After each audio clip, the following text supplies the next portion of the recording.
This video shows you the invisible patterns of music so you can use them to write your own songs and compositions. There is a boss fight waiting for you at the end of this video, but you'll need every tool you learn along the way to beat it, so don't skip anything. These lessons are straight from the book that has been purchased by over 5,000 people, pushing it to hit #1 bestseller in its category on Amazon, and it's also helped my gamer clients write and release their own music at a professional level. Welcome to the first chapter and the first lesson in this module, Rhythm 1. So for this entire module, this entire chapter, we're just going to be talking about rhythm. So what is rhythm? So rhythm is sound grouped into patterns, and the patterns are made through sound and silence. Rhythm is like a light bulb. It's either on or it's off. When it's on, there's sound. When it's off, there's silence. So if you think about it this way, we're not going to worry about whether a sound is low or high. We're just going to think, okay, is there sound or is there no sound? Another way of thinking about this is binary, the computer language with ones and zeros. 1 is their sound, 0 is their silence. So when we think about rhythm, we're only going to think in terms of is there sound and is there silence? Not what kind of sound is there. We'll get to that later. We're just thinking, is there sound and is there silence? So rhythm defines the passage of time through the presence and absence of sound. Rhythm can be fast, slow, loud, quiet. Rhythm can speed up and rhythm can slow down. So what we're going to do now is we're going to listen to an example of rhythm, and I'm going to talk you through the different things that are happening as we listen. So this is example 1 from your book, Rhythm.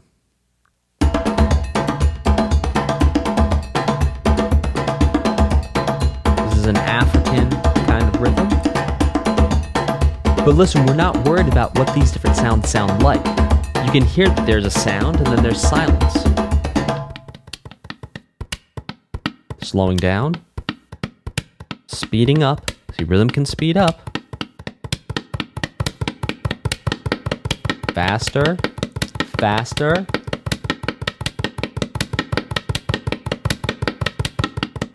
Getting quiet. Getting very quiet. And slowing down. So this example is pretty interesting because there's a lot going on. There's different drums, there's different percussion instruments. We can hear that each instrument is making a sound and then there's silence, and that's how we're hearing that there's rhythm.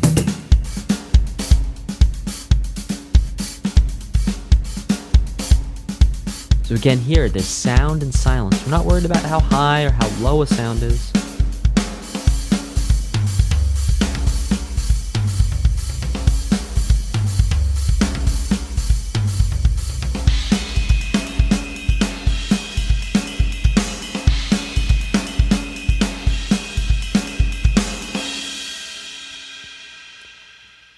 So those are all examples of rhythm, where there is sound and there is silence, and we hear that things are happening just based off the fact that there is sound and then there is silence. In this lesson, you are going to learn about pulse.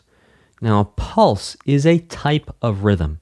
It's a group of identical sounds that repeats at the same volume, so the same loudness, and at the same speed. So it's not going to speed up, it's not going to slow down.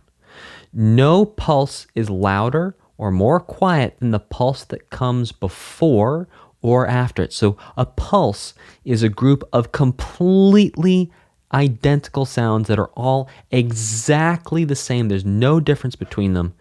And we can see from this nifty little graphic here that sure enough, we can see noise levels here. So this is talking about how loud something is.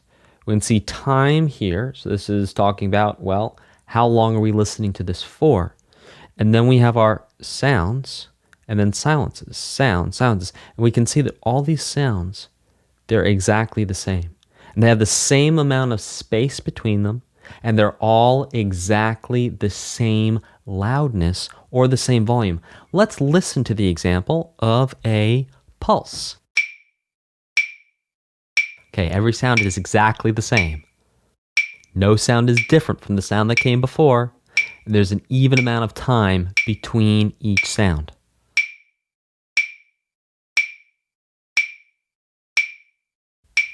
We're going to listen to it one more time.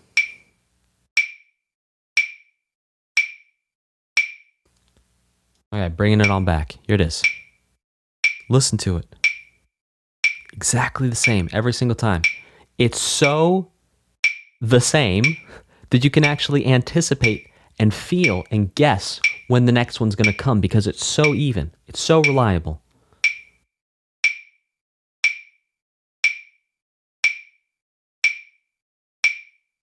So that's a pulse. A pulse is a type of rhythm because there sure enough is sound and then there is silence. And we're hearing the pulse because there's sound and then there is silence. In this lesson, you're going to understand the second use of the word pulse. And when we use pulse in this context, it actually means a feeling.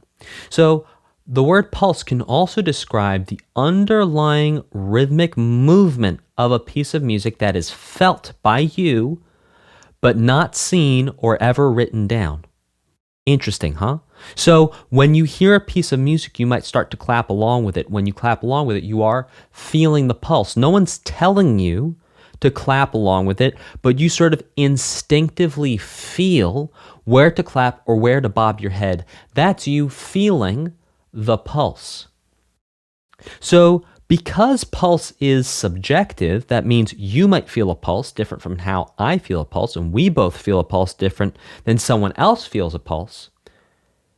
Many different people can feel different pulses from the same music. So we're going to do a little experiment here so you can really understand and get a feeling for this second meaning of the word pulse. I'm going to put on a piece of music. I'm not going to do anything. You are going to clap along with the piece of music wherever it is you feel is right. There's no wrong answers here. Wherever you feel is the right place to clap along with this piece of music, you're going to clap along with it. Now, if you're somewhere where you can't make a lot of noise, just take 2 fingers and tap them on your palm like this. That way you're not going to make a big clapping sound, but you'll still be able to clap. Okay, here we go. Let's listen to this piece of music, and you clap along with it wherever you feel is the right place to clap along with it.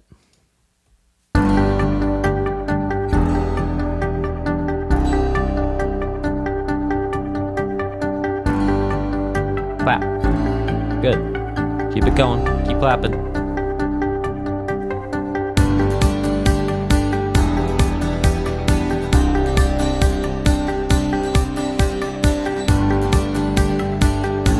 Okay, now I'm going to give you a demonstration of different pulses. So perhaps you clapped here.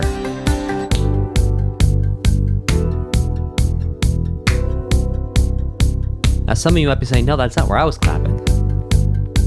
I was clapping here.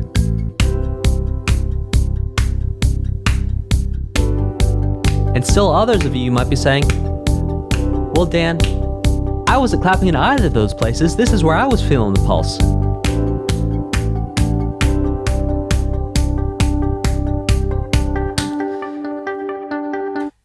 All of those are the right answer. Pulse is subjective. You might feel the pulse as being here.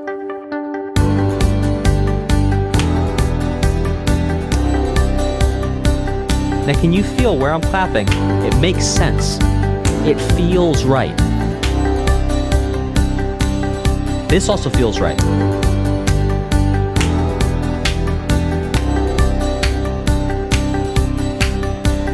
As does this.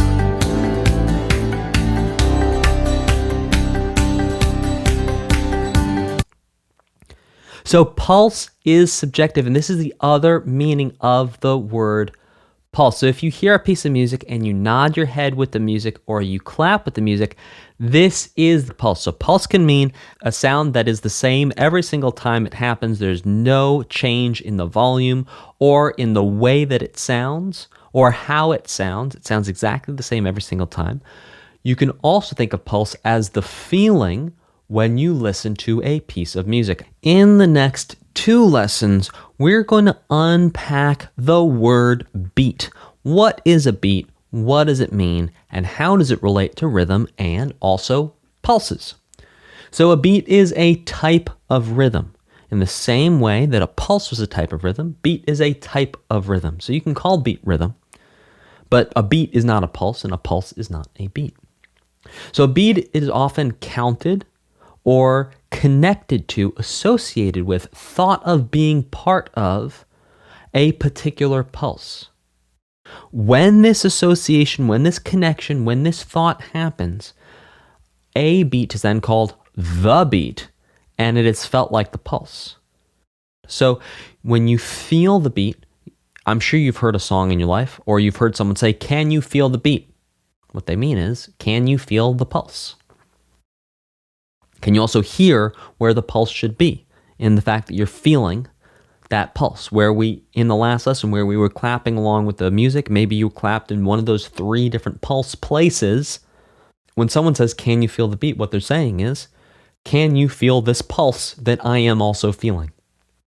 So a beat can align with a pulse sound in the sense that a beat can be even in the same way that a pulse is even. But it's not going to be exactly the same every single time. That's what's the difference between the pulse and the beat.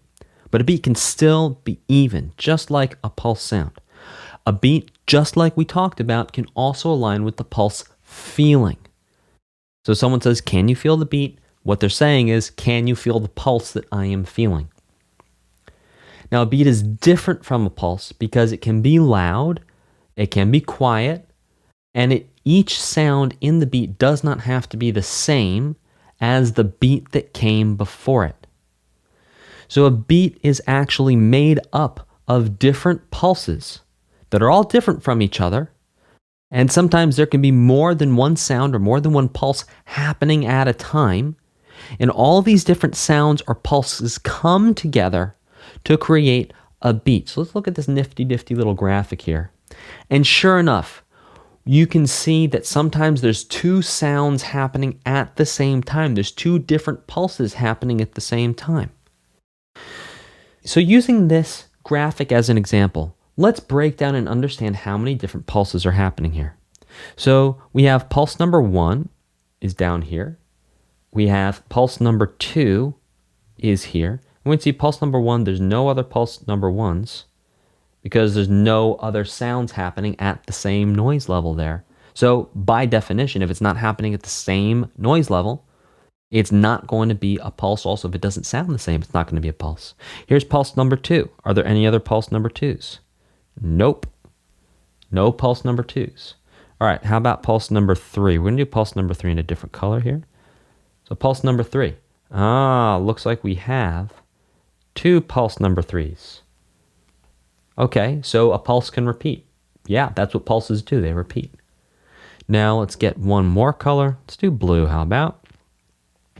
We have pulse number 4, and we have pulse number 5. So within this one beat, we can have 5 different sounds, 5 different pulses that all come together to create the feeling of a beat happening. In the next lesson, we are going to listen to and break down a complete audio example of a beat. In this lesson, you are going to hear an audio example of a beat that's actually going to line up with this graphic so we can understand how all those different pulses can come together to create something completely different called a beat. This is example 3 from the book.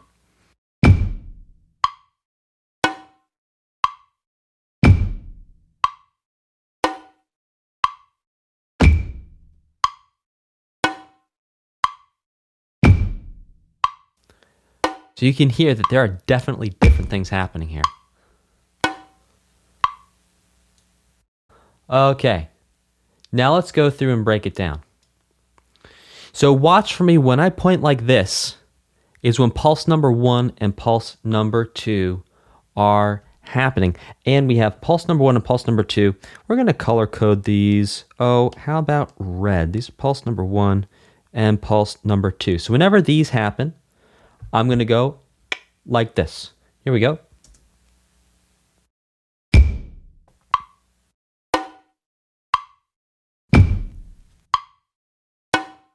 Pulse number 1 and 2.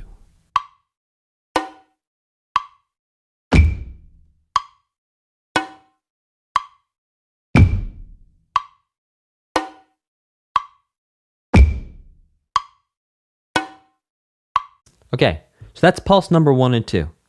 1 plus 2. Now you can hear that in pulse 1 and 2, there's one really low sound, and there's sort of a higher clicking sound. There's like a thump, like someone's dropping something, and then there's a little click up above it. Let's listen to it one more time. Right there. Hear that? It was like something fell, went thump, and something also went click. Okay, so the thump, that's pulse number 1, that's the lower one. And then that higher click, that's pulse number 2. Now let's listen out for pulse number 3. And remember, pulse number 3 actually happens 2 times. So for every 1 time that we have pulse number 1 and 2, we're going to have pulse number 3 is going to happen 2 times. See that? We have 2 3s. Now let's get our little color coding going here. All right, so here's pulse number 3. Okay, we're going to listen to the music now, and I'm going to point out again with my finger where pulse number 3 is happening. Pulse number 3 is sort of a hollow clicking sound. 3, 3, 3, 3, 3. 3, 3, 3.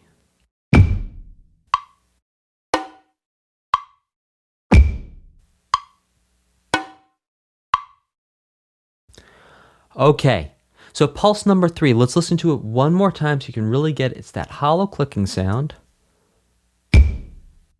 That right there, a little pop. That. See, there it is again.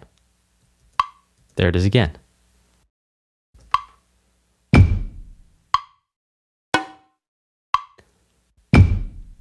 Pulse 3, pulse 3, pulse 3, pulse 3.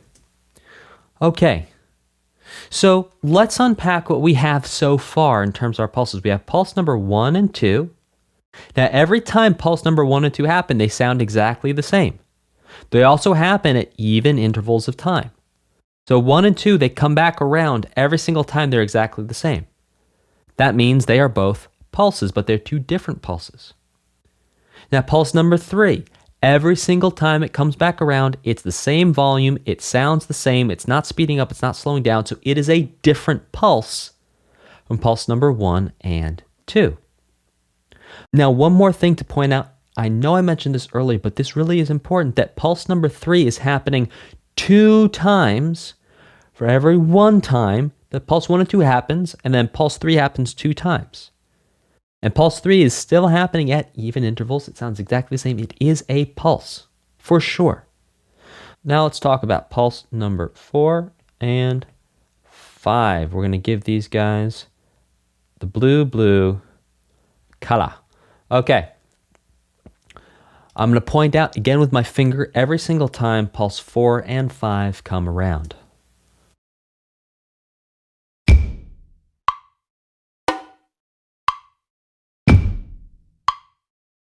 That right there, that sound. That. There it is again.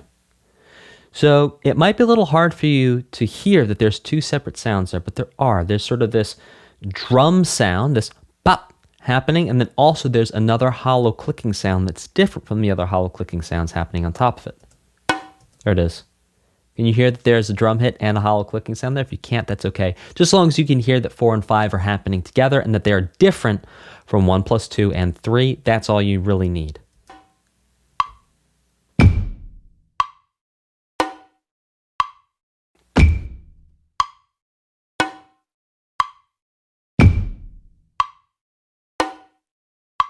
So there you go. Every time we go through this series of pulses, 1 plus 2, 3, 4 plus 5, 3, 1 plus 2 is happening 1 time, 3 is happening 2 times, and 4 plus 5 are happening 1 time. Let's listen to this example one more time, and I'm going to call out the beats as they happen. 1 plus 2, 3, 4 plus 5, 3. 1 plus 2, 3, 4 plus 5, 3. Listen. 1 plus 2, 3, 4 plus 5, 3. 1 plus 2, 3, 4 plus 5, 3. Excellent.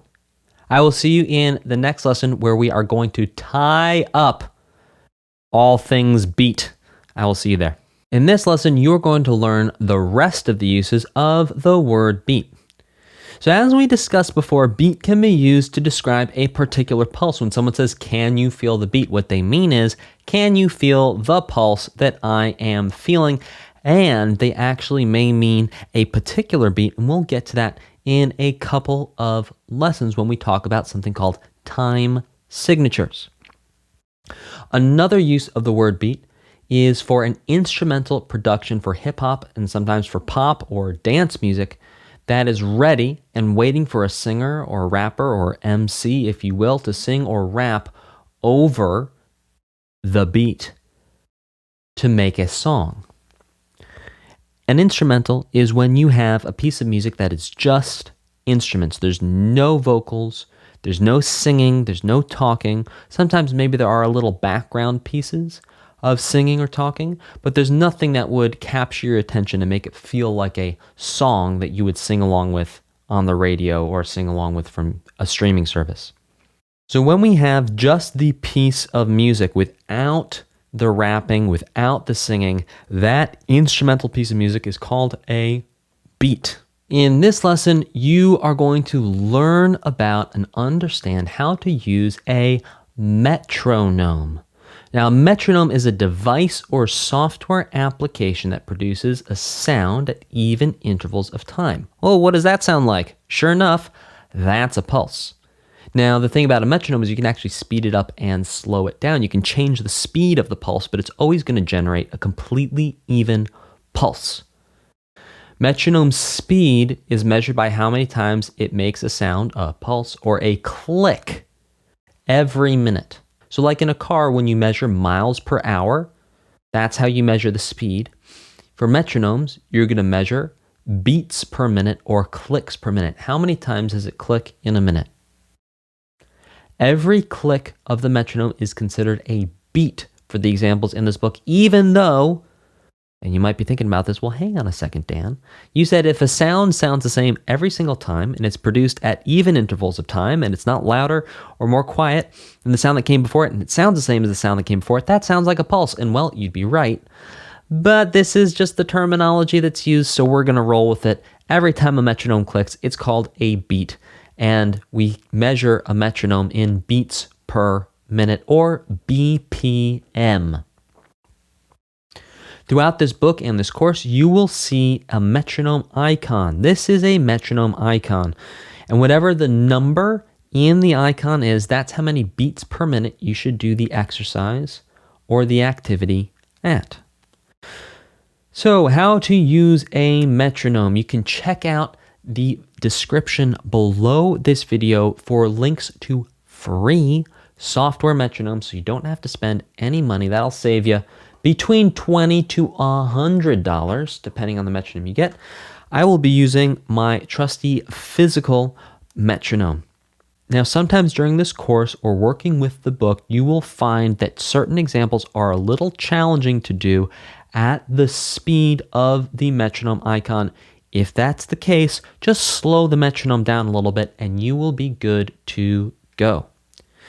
So there are three main types of metronomes. There are digital metronomes, there are software metronomes, and there are mechanical or electromechanical metronomes. The free metronomes are the software metronomes that you can download, you can put on your device. There's even some metronomes you can get on the internet. However, just a word of warning that if you do an internet metronome, your connection to the internet will actually determine if the metronome is actually going to give you a consistent pulse, because if your connection speeds up and slows down, that can actually mess with how accurate the metronome is on the internet. So I definitely recommend downloading a metronome onto your device.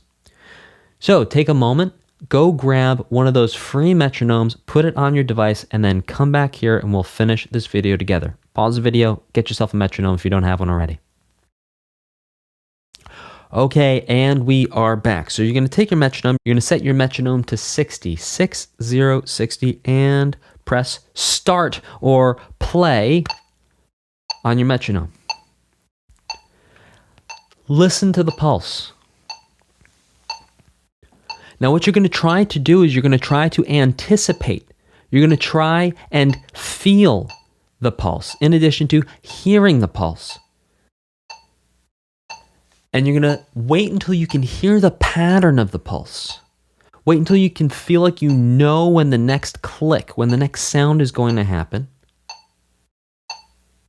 And when you feel like you can anticipate and know when the next click is going to happen, take 2 fingers in your palm so you're not louder than the metronome, because you still need to listen to the metronome, and quietly clap with every click.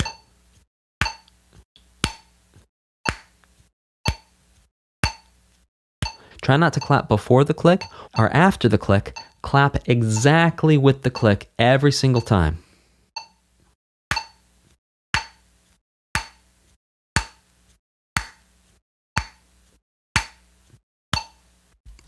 Practice doing that a little bit, and I will see you in the next lesson. In this lesson, you are going to learn all about a count-in and actually learn how to perform a count-in for yourself. So a count-in is giving a beat or a pulse with spoken words or sounds, so musicians can start making music at the same time and at the same speed as each other, or that you can set yourself up for success and tell yourself what speed you're going to be doing the music at. So this is like an on your mark, get set, go, or a ready, steady go for musicians. The beginning of the following songs feature a count-in. You can actually pause this video and go listen to them.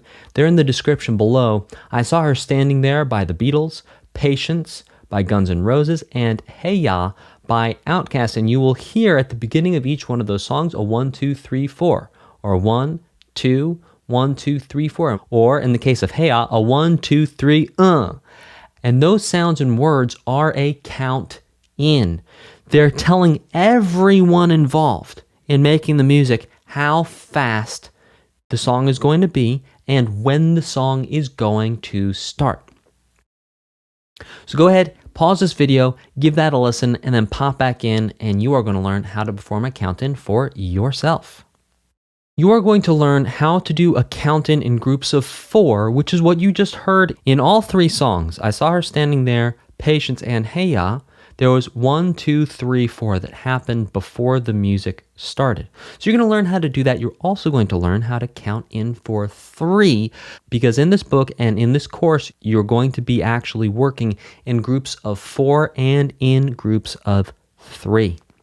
So set a metronome to 60. Listen to the pulse for a moment, or 4, or 5, many moments, until you can really anticipate the speed of the pulse and where the next pulse is going to be. So you're listening to the metronome until you can hear the pattern and anticipate when the next click is going to happen.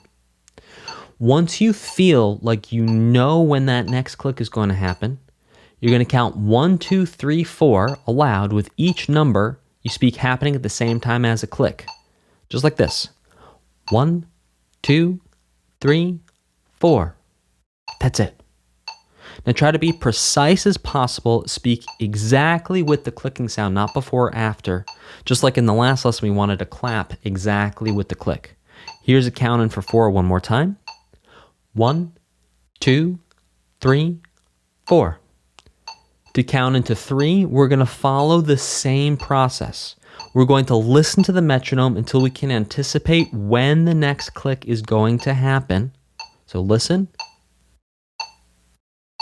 Once you feel like you can anticipate and feel when that next click is going to happen, you're going to count 1, 2, 3, along with the metronome, with each number lining up with a click, like this. 1, 2, 3. Do it again. Listening. Here we go. 1, 2, 3. That is how you perform a count-in. Practice doing a count-in with a free metronome, and I will see you in the next lesson.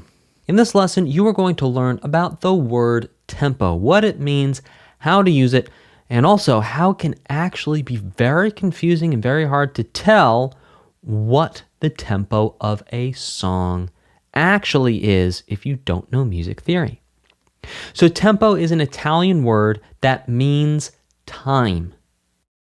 The word tempo is used in music to describe how slow or fast a piece of music or musical phrase or little piece of music should be played. It is also used when listening to a piece of music to describe how fast it is being played. So when we talk about multiple tempos, the plural, so if we have more than one tempo, is actually tempi in formal language. Just like if you have one piece of spaghetti, it's actually a spaghetto. And if we have more than one spaghetto, we have spaghetti. If you have one little drawing on a wall, that's a graffito. If you have lots of drawings or a complicated drawing on a wall, that is graffiti. So in Italian, more than one is E and one is O. So tempo means one, tempi means more than one, but more often than not, you are going to hear musicians say tempos. So they take the word tempo, and then in English, we put S on the end of words when there's more than one of them. So we say tempos. Either one is correct. Everyone is going to understand what you mean when you say tempos. Only people who understand music theory or who have had some music education are going to understand what you mean when you say tempi. So what we're going to do now is I'm going to talk you through a couple of tempo examples. You're going to see that there's some videos under this one in this lesson. You're going to pause this video. You're going to go listen to each example and then come back to this. You don't need to listen to the whole song, maybe 20 or 30 seconds. So the first song to listen to is At Last by Etta James. So go ahead and pause this video, listen to At Last by Etta James, and then come back. Okay, that is a slow song. That is a slow tempo. Now listen to a medium speed tempo. Listen to Ho Hey by the Lumineers. Again, that video is right down there. Pause this, go listen to that, and then come back. Okay, so now you've listened to slow, medium. Now let's listen to something fast. Go down and listen to September by Earth, Wind, and Fire. Pause this, go listen, then come back. Remember, you don't need to listen to the whole song. Excellent. Okay, so you can hear pretty clearly that At Last, well, that's a slow-moving song.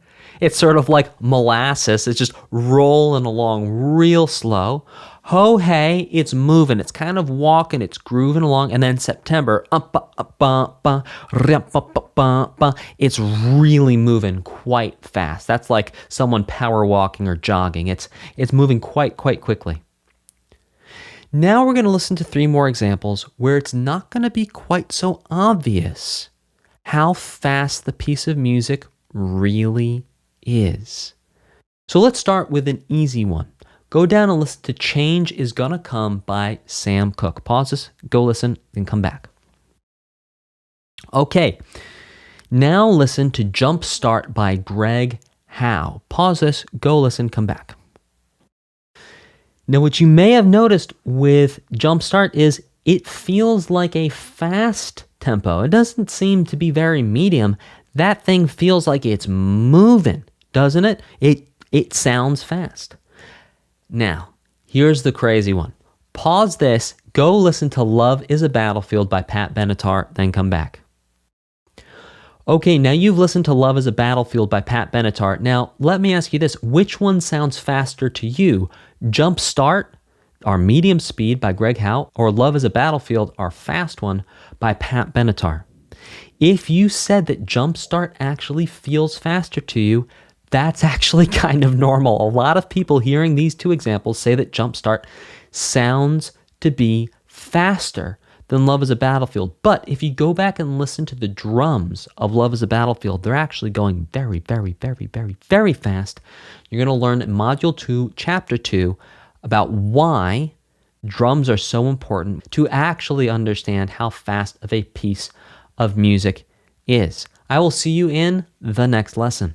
In this lesson, you are going to understand all about lines. So music is usually written on lines, either a single line or the staff. The staff is 5 parallel lines, and you'll see examples in this book both using the single line and also the staff, which is the 5 parallel lines right here. So every time you see these 5 lines together in music, that's called the staff. You'll notice that with your course, you got a free download of a piece of, well, paper that's covered with staff. And the reason is you're going to be using that piece of paper to write music. Also, sometimes you will see music written just on a single line like this. More often than not, though, you are going to see music on the staff. I will see you in the next lesson. In the last lesson, you learned all about the lines, the single line and the staff, where we said music gets written on it. Well, what do we write on the single line and the staff? Well, those are going to be called notes. So musicians play, read, and write rhythm with symbols called notes. Each kind of note is written differently. So let's go in and understand the different parts of notes. So what we have here is called an open notehead, and it's called open because, well, there's this hollow space in the middle here. So it's open. It looks like a donut. It looks like a tire. Yep, great. Open note head. Now here's a slightly different style of open note head. You can see that this open note head over here, our first open note head, is pretty much level, whereas this note head is tilted up. But it's also an open note head. We can see that sure enough, the middle is hollow, just like a donut, just like a tire. That's an open note head. And then we have a stem. Now the stem is this line right here that comes down from the note head. So we have an open note head and a stem. The last type of note for us to look at is a closed note head. So this is called a closed note head because, as you can see, the whole note head is colored in. So that's a closed note head. And the closed note head can also have a stem. So we have open note head that is pretty much level, an open note head that's tilted with a stem, and then we have a closed note head with a stem. So each one of these 3 types of notes has a specific name. We're not just going to call them open note head and stem note and closed note head and stem note. We're going to give them actual names. So when we just have an open note head, no stem, we're going to call this a whole note. And a whole note is a very long duration. It takes up 4 counts. Well, what are counts, you say? Well, we'll get there. It takes up 4 counts. A half note, that's the open note head with the stem, gets a medium duration of 2 counts. Again, what's a count? We're going to get there. But you can see that, well, there's half as many counts per half note than there are for whole note. Whole note gets 4 counts. Half note gets only 2 counts. So it's shorter. And then there's a quarter note, and the quarter note is the closed note head with the stem. And that gets the short duration. Each quarter note gets 1 count each. So that's half the rhythmic value, or half the duration, of the half note. So we have a whole note that gets 4 counts. 1, 2, 3, 4. We have a half note that gets 2 counts. 1, 2. And a quarter note that gets 1 count. So that sounds like this. We're going to think of a count as a click. Clicks are counts. 1, 2, 3, 4. That was a whole note. Here's a half note. 1, 2. Wow, that was a lot shorter. Here's a quarter note. 1. Here's a whole note again. I'm going to get the pulse. Now I'm going to count. 1, 2, 3, 4. That's a whole note. Here's a half note. You get the pulse. Then I'm just going to count. Here we go. 1, 2. A lot shorter than the whole note. Here's a quarter note. Listening. Then when I count, it starts. 1. That's it. So you can see that the whole note lasts for 4 clicks or 4 counts. A half note lasts for 2 clicks or 2 counts. and a quarter note lasts for 1 click or 1 count. I will see you in the next lesson. So in the staff, there's 5 lines and there's 4 spaces between the lines. Now to keep track of which line and which space we're talking about on the staff, we're going to give each line and each space a number. So the line that is closest to the floor is going to be line 1. Next line up is line 2. The line closest to the ceiling is line 5. The space between line 1 and line 2, we're going to call that space 1. The space between line 2 and line 3, we're going to call that space 2. Between line 3 and 4, space 3. Between line 4 and 5 is space 4.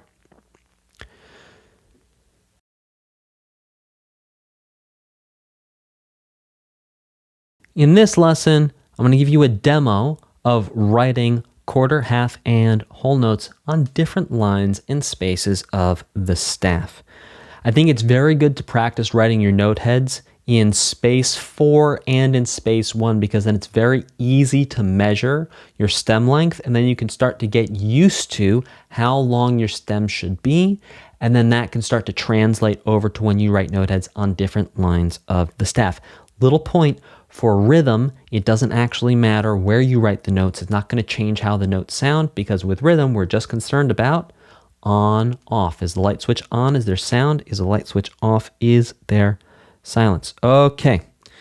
We're going to start with a quarter note in space 4. So we're going to write a closed note head in space 4, color it in, and then we're going to write a stem that is 4 staff lines long. Now you can see I'm using my iPad, so I'm actually cheating a little bit to make my stems perfectly straight. When I hold my Apple Pencil, it snaps that line totally straight. But if you have a ruler, or you grab that music theory ruler that I recommended to you in the intro video, then you're going to be good to go. You can use that music theory ruler or just a regular ruler to make sure that your lines are straight.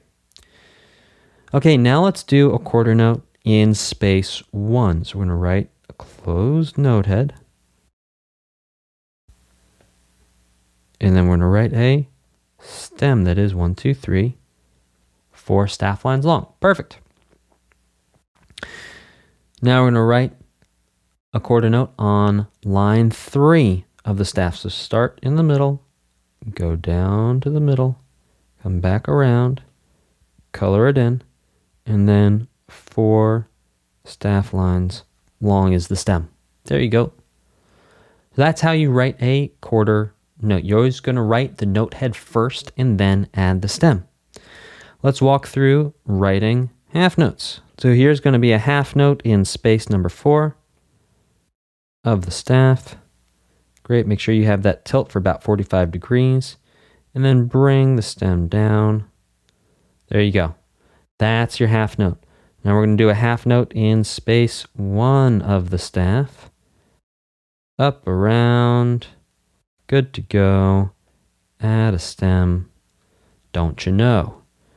So you can see, actually, I would critique this and say that this stem should be moved over a little bit to the right. And let me show you the difference. So remember how this looks. And then this is how the stem really should be. Attached to the side of the note head, not towards the middle of the note head. Now let's do a half note on line 3.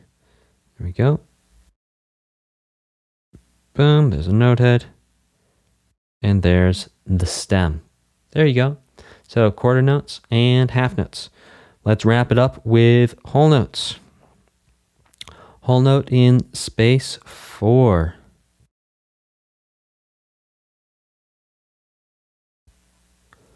There we go. Oh, we have a little extra hanger on there. Oh, there we go. Very nice. Now we're going to do a whole note in space 1.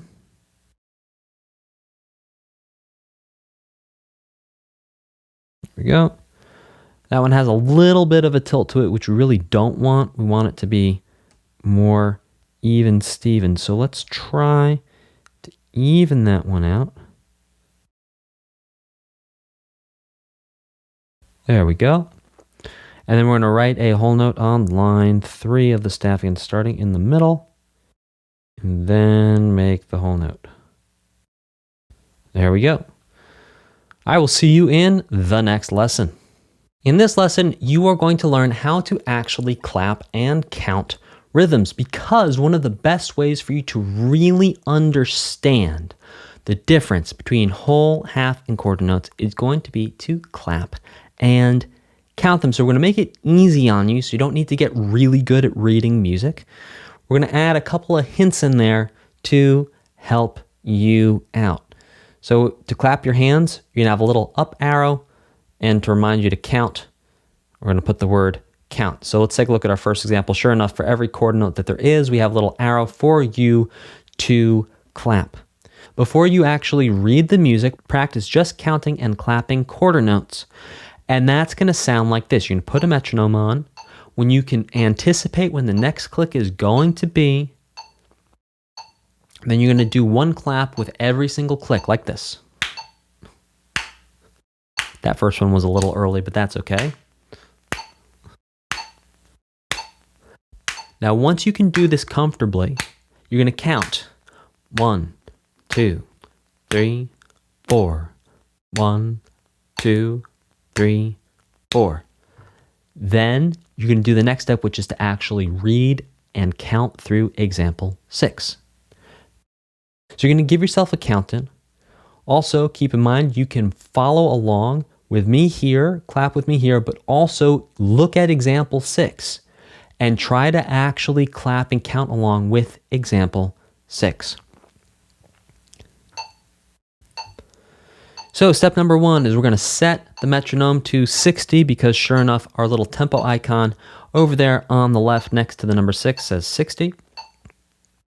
Then you're going to listen to the click until you can anticipate the speed of the click and you can feel the pattern. You know where the next click is going to happen. And then you're going to give yourself a count-in of 4, and then you're going to clap and continue counting. So watch one time.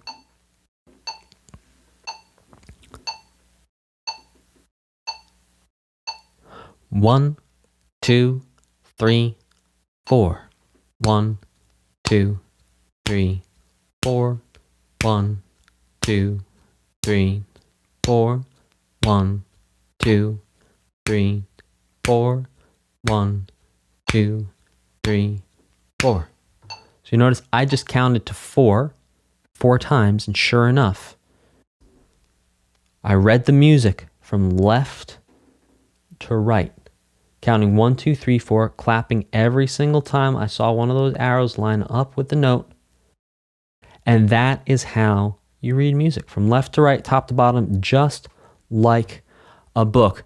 Now, in the example for number 6, if you look at the book example, there's actually going to be a little green line that's going to show you every single chord note you're on so you can follow along visually.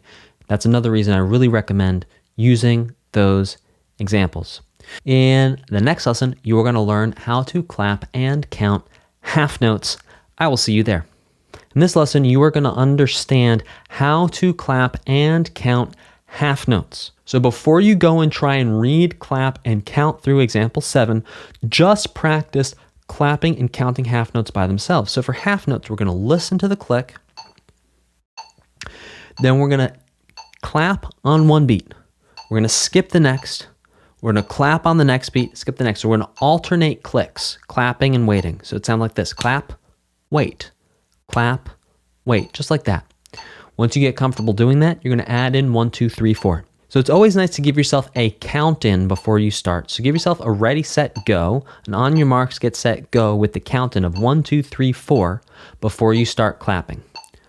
1, 2, 3, 4. Clap on 1, skip 2, clap on 3, skip 4, clap on 1, skip 2, clap on 3, skip 4, clap on 1, skip 2, clap on 3, skip 4. Count 1, 2, 3, 4. 1, 2, 3, 4. There you go. Now, once you're comfortable actually clapping and counting half notes, then you're actually going to clap and count example 7. So to do that, put the metronome on, hear the pulse. When you can feel the speed of the metronome, you can anticipate and you know when the next click is going to be, when you can hear the pattern, you're going to give yourself a count-in of 1, 2, 3, 4, and then you're going to start, again, reading from left to right, clapping where we have the arrows lining up with the count and the notes. That's going to sound like this. 1, 2, 3, 4. 1, 2, 3, 4. 1, 2, 3, 4. 1, 2, 3, 4. 1, 2, 3, 4.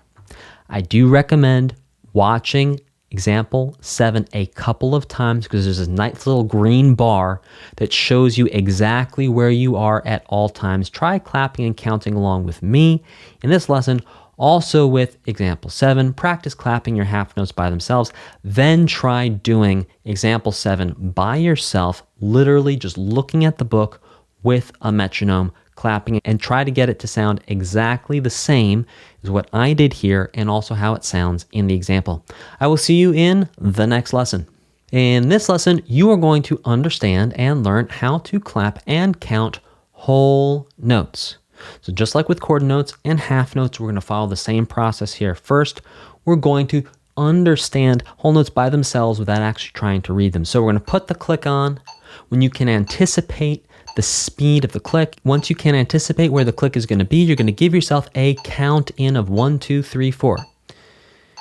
And then you're going to clap on 1, you're going to skip 2, you're going to skip 3, you're going to skip 4. You're going to clap on 1, you're going to skip 2, you're going to skip 3, you're going to skip 4. And then once you're comfortable clapping on 1, skipping 2, 3, 4, then you're going to count 1, 2, 3, 4 as you do it. 1, 2, 3, 4. 1, skip 2, skip 3, skip 4. Clap 1, skip 2, skip 3. Move your hands. Clap with me. 1, skip 2, skip 3, skip 4. Clap 1, skip 2, skip 3, skip 4. Now count 1, 2, 3, 4. 1, 2, 3, 4. 1, 2, 3, 4. 1, 2, 3, 4. Okay, that's whole notes by themselves. Now let's do whole notes actually going through example 8. So for example 8, I'm going to put the metronome on. I'm going to hear the pulse. Once I can anticipate the speed of the metronome, I'm going to give myself a count-in. And as soon as I finish my count-in of 1, 2, 3, 4, the next one I say, I'm going to be counting and clapping through this entire example from left to right. Here we go. Okay, getting the speed. I know when the next one's going to be. Counting. 1, 2, 3, 4. 1, 2, 3, 4. Second one. 1, 2, 3, 4. Third one. 1, 2, 3, 4. Fourth one. 1, 2, 3, 4. Remember to use example 8 so you can see where the count is and you can actually follow along. Those book examples are going to help coach you on how to actually read the music because that little green line goes through the notes and you can hear the clicks. Practice clapping whole notes by themselves. Go through measure 8, clap and count through me in this lesson, and then try and put all that down. Just get a metronome, give yourself a count-in, and try and clap and count through example 8. I will see you in the next lesson. In this lesson, you are going to understand bar lines and measures because bar lines and measures work together, and you will see why in just a moment. First, let's talk about bar lines and what they mean. So bar lines divide groups of notes or show other things. So for example, a single bar line or a regular bar line divides groups of notes. That's just one single line like this going down the staff. The staff is 5 horizontal lines. A bar line is just one single vertical line. Then we can have a double bar line, and a double bar line is 2 like regular bar lines next to each other with a little space in between. And a double bar line divides the sections of a song. So a regular bar line divides the notes. Double bar line divides sections of a song, or you'll also see it at the end of some exercises. So for example, if there's only part of a song or a couple of notes from a song and its song doesn't end all the way, sometimes we'll put a double bar line at the end of that just to show, well, it's not really the end of the song, there's more of the song, but that's all we're going to see for now. And then a final bar line, that's one regular bar line, and then another line that's about 3 or 4 times thicker than the regular bar line, so thin, thick, and this final bar line shows the end of a song. So our 3 types of bar lines are a regular bar line, a double bar line, and a final bar line. Now let's look at how these bar lines play into measures. So a measure is a space on the staff where notes and other musical notation are placed, and the measure shows time. It shows, from left to right when we count or we clap, time is happening when we go from left to right. So you can see that in between each bar line, there is a measure. So here we have a bar line, here we have a bar line, and between the 2 bar lines, we have a measure. Between these 2 bar lines, we have a measure. Between these 2 bar lines, we have a measure, and then the song ends at the final bar line. The final bar line is like a stop sign. That's saying, hey guys, it's over. Done. Stop. That's the final bar line. Final bar line is the stop sign. It's the red light. It's saying, hey guys, stop. That's it. It's over. Now, one thing to notice is that in the first measure, there is no bar line at the beginning. Now, this is correct. Whenever we have a bunch of measures in the row, the first measure is not going to have a bar line on the left. The first measure only has 1 bar line here, whereas the second measure, as you can see, has 2 bar lines. Third measure has 2 bar lines. Fourth measure has a regular bar line and a final bar line. Now, 2 more points on measures. The abbreviation for the word measure is M dot. So, for example, this is our first measure here. So, for example, this is our first measure here. This is our second. This is our third. This is our fourth. If I wanted to just write about measure 3, that's this one right here, I would write M dot 3. 3. There we go. Which means measure 3. Measures, the abbreviation for measures is MM dot. So if we're talking about more than one measure, we're going to have measures. So let's say, for example, I wanted to talk about measures 1 through 3. I want to talk about all 3 of these. I would put M dot 1 through 3. That's measures 1 through 3. All right. Those are bar lines, the 3 different types of bar lines, regular, double, and final, as well as measures. Remember, there's no bar line on the left side of the first measure. At the start of the first measure, there's never a bar line. I will see you in the next lesson. In this lesson, we're going to take everything you've learned so far, notes, lines, bar lines, final bar lines, measures, and put it all together so you can start to see what music actually looks like. So first, let's look at our measures.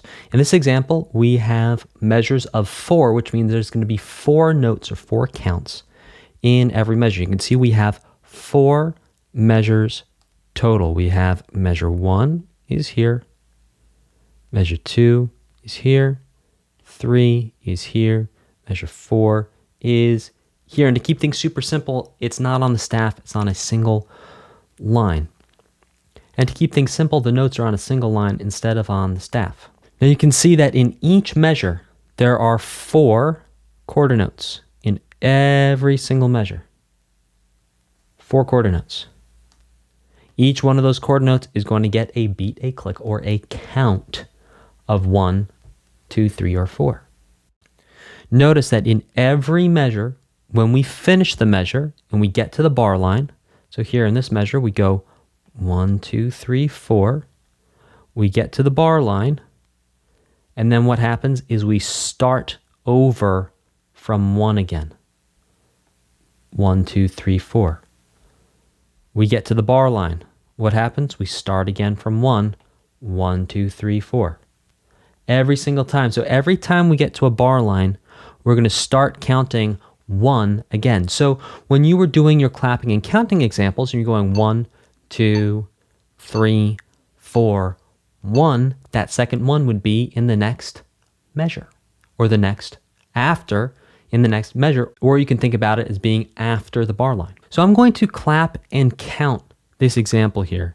And I think what is interesting to look at is that, sure, there's going to be 16 clicks of the metronome. The metronome is going to click 16 times. But over those 16 clicks, over those 16 counts, I'm not going to be counting to 16. I'm going to be counting to 4. I'm going to count to 4. I'm going to count to 4. I'm going to count to 4 4 times. And 4 times 4 is, well, it's 16. So this is what this would sound like.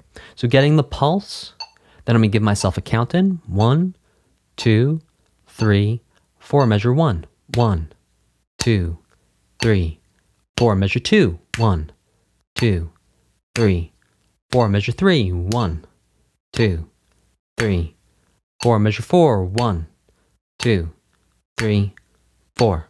There you go. So there were 16 claps. There were 16 counts total. But every time I looped around, every time I finished a measure, went back to 1. Now we can see the same pattern show up in measures of 3.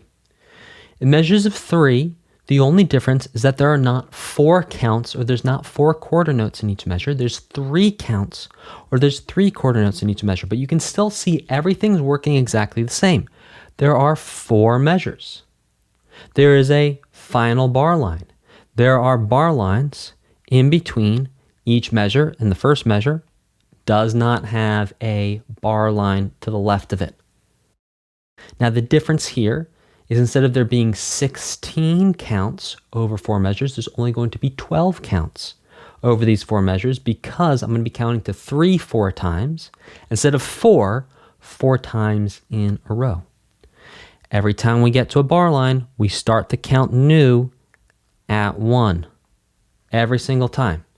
So this is what this would sound like. Giving myself a count in. 1, 2, 3. 1, 2, 3. Measure 2. 1, 2, 3. Measure 3. 1, 2, 3. Measure 4. 1, 2, 3. There you go. So that was 12 claps or 12 counts. But every time we got to a new measure, we started over at 1. I will see you in the next lesson. If you're finding this video helpful, I have tons of courses just like this, and honestly, even better than this, in my community for gamers who want to create their own music. If you want our help to create your own music, or to build a professional portfolio on Spotify, YouTube Music, and Apple Music, or you want help composing your first original soundtrack, click the link in the video description and apply for our Gamer Music Creator program now. There are tons of compositions and songs we've already helped gamers just like you create and release professionally. No previous musical experience is required. You can be a total beginner, and we will show you every step of the way through creating and releasing your own music. You also do not need to buy extra gear. We give you everything you need from day one if you are accepted into our program. Click the link in the description and apply now. In this speedy lesson, we're going to talk about the word attack, because it is important in music. So the word attack in music means something different than the word attack in life. So attack in life is bad. Attack in music is good. So whenever you clap a note or start a sound in music, it doesn't matter what instrument you're playing. If the instrument you're only using is your hands or your voice, that's all fine. As soon as you start the sound, that start of the sound is the attack. So whenever you start a sound in music, that is called an attack, and that's actually the correct use of the word attack in music. You can even find this definition in different dictionaries, something like this: attack, noun, it's a thing, the act or manner of beginning a musical note or musical sound. I would make that a little more broader. So just the act of starting a sound, that's an attack. By the way, a quick note, If you are having trouble clapping for any reason, you have some kind of issue with your hands where you're not able to clap, no worries. You can also tap your foot, or you can click your tongue or clap your tongue like that. Any way, or even just take a pen or pencil and tap it on a desk or a surface. You do not have to clap. You just need to express the rhythm, and it doesn't matter how you do that. You can do that with anything at your disposal. I will see you in the next lesson. In this lesson, you are going to understand time signatures. What is a time signature? Well, it's two numbers stacked on top of each other that you're going to see before the notes in a piece of music. And this time signature is going to tell you how many counts or how many beats are in each measure. So, for example, a couple lessons ago, there were measures of 4 and measures of 3. Now, the time signature will show us if it's going to be measures of 4 or measures of 3 before we even need to look or guess or figure it out in the music. We can look at the time signature, and it's like a little key. It's like a little heads-up display if you're playing a video game that lets you know where you are. This right here lets us know where we are in the music. So the top number is the easiest to understand. So we're going to start with the top number. The top number just shows how many beats or how many counts. Beats, counts, we can think of beats and counts as the same thing. How many beats or how many counts there are in a measure. So right here, the top number is 4, which means there are going to be 4 beats or 4 counts in the measure. Over here, the top number is 3. That means there are 3 beats or 3 counts in the measure. Top number, easy. That just shows us how many beats or how many counts there are in the measure. The bottom number gets a little bit more tricky, so buckle in. Here we go. The bottom number of a time signature shows the denominator of the fraction that corresponds to the name of the rhythmic value of the note that gets the beat. Whoa! Let's break that down. So the bottom number shows the denominator of the fraction that corresponds to the name of the rhythmic value of the note that gets the beat. Now, I know that's complicated, so we're going to break it down with a nice chart. How about that? Okay, so let's look at this time signature. The bottom number, that's going to be in the blue circle. The bottom number is 4. Okay, so bottom number is 4. Let's imagine 4 with a 1 on top of it as a fraction. So 1 over 4 as a fraction. The name of the fraction of 1 over 4 is quarter, which means the quarter note is going to get the beat or get the count. Now, when a note gets the beat, it lines up with a count number, and every other note value is compared to the note value that gets the beat. So, for example, if a quarter note gets 1 beat or 1 count, and a half note gets 2 beats or 2 counts, we're saying the quarter note gets the beat or the count, and for every 2 quarter notes, there's going to be 1 half note. And remember, the whole note gets 4 beats or 4 counts. So what we're saying is there's 4 quarter notes worth of time in every whole note. Now, if this doesn't make 100% sense, don't worry about it. I'm going to review it one more time. And in the next lesson, we're going to do another dive into time signatures. Okay, the top number of a time signature is easy. That just shows us how many beats or how many counts per measure. The bottom number of the time signature is where things get tricky. So you're going to take the bottom number, you're going to put a 1 over it, you're going to turn it into a fraction. So the bottom number is 4. Put a 1 over it, turn it into a fraction. That's 1 over 4. 1/4, another way of saying 1/4 is a quarter. So the name of the fraction is a quarter, which means the quarter note is going to be what gets the count or what gets the beat. And when a note gets the beat, what we mean is one of those notes. So 1 quarter note. It gets the beat, which means 1 quarter note is equal to 1 count, whereas a half note is equal to 2 counts or 2 beats, and a whole note is equal to 4 counts or 4 beats, but we're saying the quarter note equals 1 beat or 1 count, and then we're going to figure out the half note and the whole note from there because we're saying the quarter note is worth 1, half note is worth double that, whole note is worth quadruple that. The quarter note is worth 1 beat or 1 count, and we compare the half note and the whole note to that quarter note. I will see you in the next lesson. In this lesson, we are going to break down the time signature of 3/4. Now, you may hear this referred to as 3/4 time, or 3/4 time, or waltz time. Well, its real name is 3/4 time. Calling it 3/4 time is technically incorrect because it's not a fraction. There's no line in the middle here to say that it's a fraction. Therefore, 3/4, not really. It's 3/4 time. Now let's break this down. So we have 3/4 at the beginning, which means there's going to be 3 beats or 3 counts in every measure. And that 4, we're going to take the 4, we put a 1 over it. What's the name of that fraction right there? 1 over 4, that equals quarter. And so that's going to be the quarter note gets the beat or count. And sure enough, we can see that in each measure, there's 1 quarter note for every single count. Quarter note gets the count. 1 quarter note is equal to 1 count or 1 beat. So you can see, sure enough, we have 4 measures of 3 counts each. The first measure does not have a bar line to the left of it, but it does have a time signature. At the end, we have our final bar line. Okay, let's break down the time signature of 4/4 one more time. Okay, so we look at 4/4. The top number means how many beats or how many counts are on the measure. That's easy. The bottom number is a 4. So we take the 4. We're going to put a 1 over it, turn it into a fraction. The name of that fraction is a quarter. The quarter note gets the beat. The quarter note gets the count. Sure enough, we can see that each quarter note is lined up with a beat or a count. Beat, count, we can use them to mean the same thing. So you can see, sure enough, in our first measure, there is no bar line here at the beginning, but there is a time signature. If you were wondering why there's no bar line at the beginning, it's because, well, we need somewhere to put the time signature.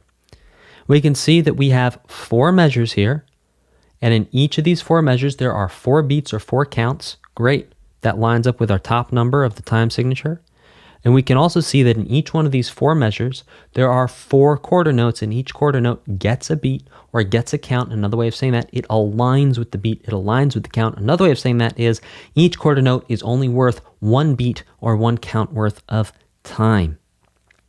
Let's look at one more time signature.